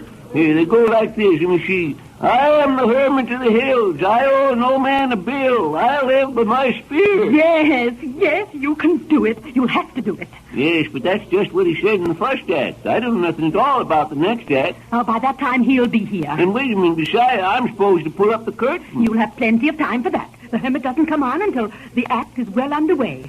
Oh, yes, and what about the rain effect? Has that been fixed up? Well, I don't know about that. You see, Hector's supposed to tend to that, and he's out looking for Eb. I beg your pardon, but I'm looking for Professor Thistlewaite. He told me to be here this evening. Professor Thistlewaite is leading the orchestra. Well, could you tell me if I am to play the... Just a moment, I am supposed... I haven't time to talk to you now. I've got to... But listen, I wonder... Oh, Jeff, you help Mr. Winterbottom set up the rain effect. Yeah, but shoot, listen, Never mind. Do as I tell you. Get that thunder sheet over there and but listen, do as you're told. Yes, do as you're told and get that fire hose that Hector was working on, too, Constance. Listen. You just got to play the hermit. If you don't, the show will have to be called off. You'll have to refund everyone's money. Yes, but Mrs. Zell... Don't argue with me. I tell you, you've got to do it. Jeff, hurry with those rain effects. Oh, darn it, listen, the whole Attention, cast. Attention, please. Say, look. I couldn't find that lion skin. I thought I had it in my trunk, but I said quiet, please. Yeah, but shoot, I can't go on. You go on and play your part, no matter what's your grievance. I'm not going to tolerate any temperament. Yeah, but shoot, look, I only... That will do. Yes, Jeff, shut your darn trap and give me a hand of this thunder contraption here. Now, cast. The show will go on in 1 minute. Just as soon as I make my curtain speech. You see, some of my friends in the audience have insisted that I write a little poem for the occasion and read it before the show. I'll be right back. John, I'll hold it and you skin up the entire fast there, like that. Yes. My dear friends of Corn Center, you don't know how happy I am to see you so interested in the little play I prepared for you.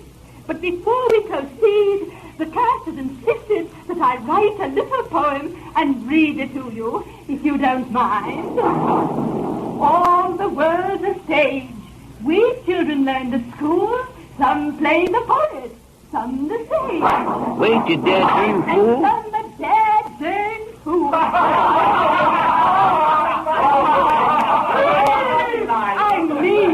I mean, each must play his given role and take life as it goes.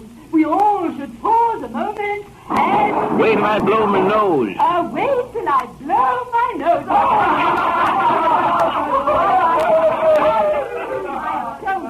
I don't mean. We all must pause a moment and cogitate upon the scene. We play and find that after all, 'tis not applause, but the serene, peaceful quiet of the wings that beckons us, that comforts that when all of our lives are read... Look out, don't drop it on my head. I told you to look out, didn't I? Oh, yeah, but darn luck, I didn't know that. Well, anyway, you... Oh, you, what do you mean by interrupting my poem with that thunder device? Yes, but shucks, Mrs. L, we'll just fasten this up so it won't I fall down. don't care what you are doing. You've made me the laughing stock of Corn Center. The laughing stock? But look, we can't use that hose. Oh, I've a good note.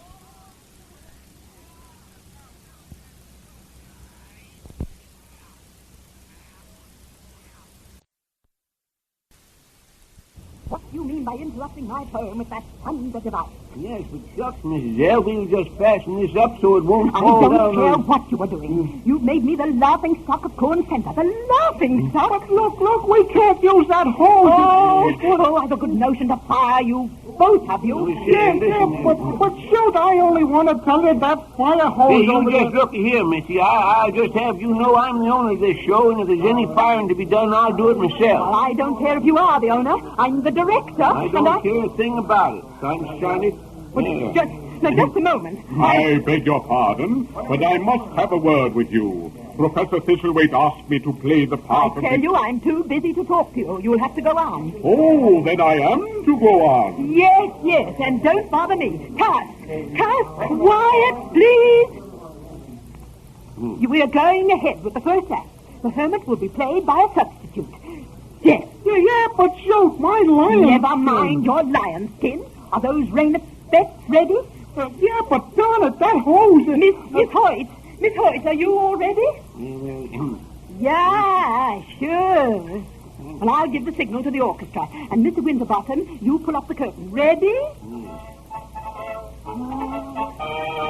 How calm and quiet it is in this woodland glade. So different from the favorite Russia city life. Here I will dwell forever and become a wild thing of the forest. But look, dark clouds veil the horizon. Thunder rumbles in the hills. Do I hear footsteps? Who comes through the storm? Who comes through the storm? That's the cue. That's the cue for the hermit. Ah, 'tis I, the hermit of the hills. I own no man. I live by my spear. Hey, wait a minute, you damn fool. 'Tis I that's the hermit of the hills. Mrs. L. say the word. Wait, come back. But my good man, Professor Thistlewaite employed me to play the hermit. He told me...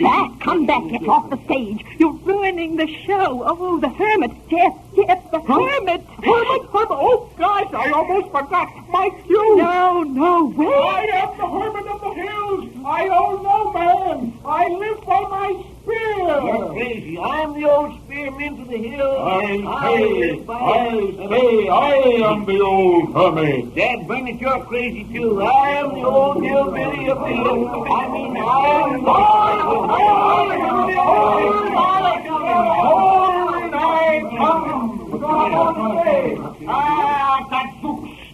I am the hermit of the hills. I own no man. I live by my spear.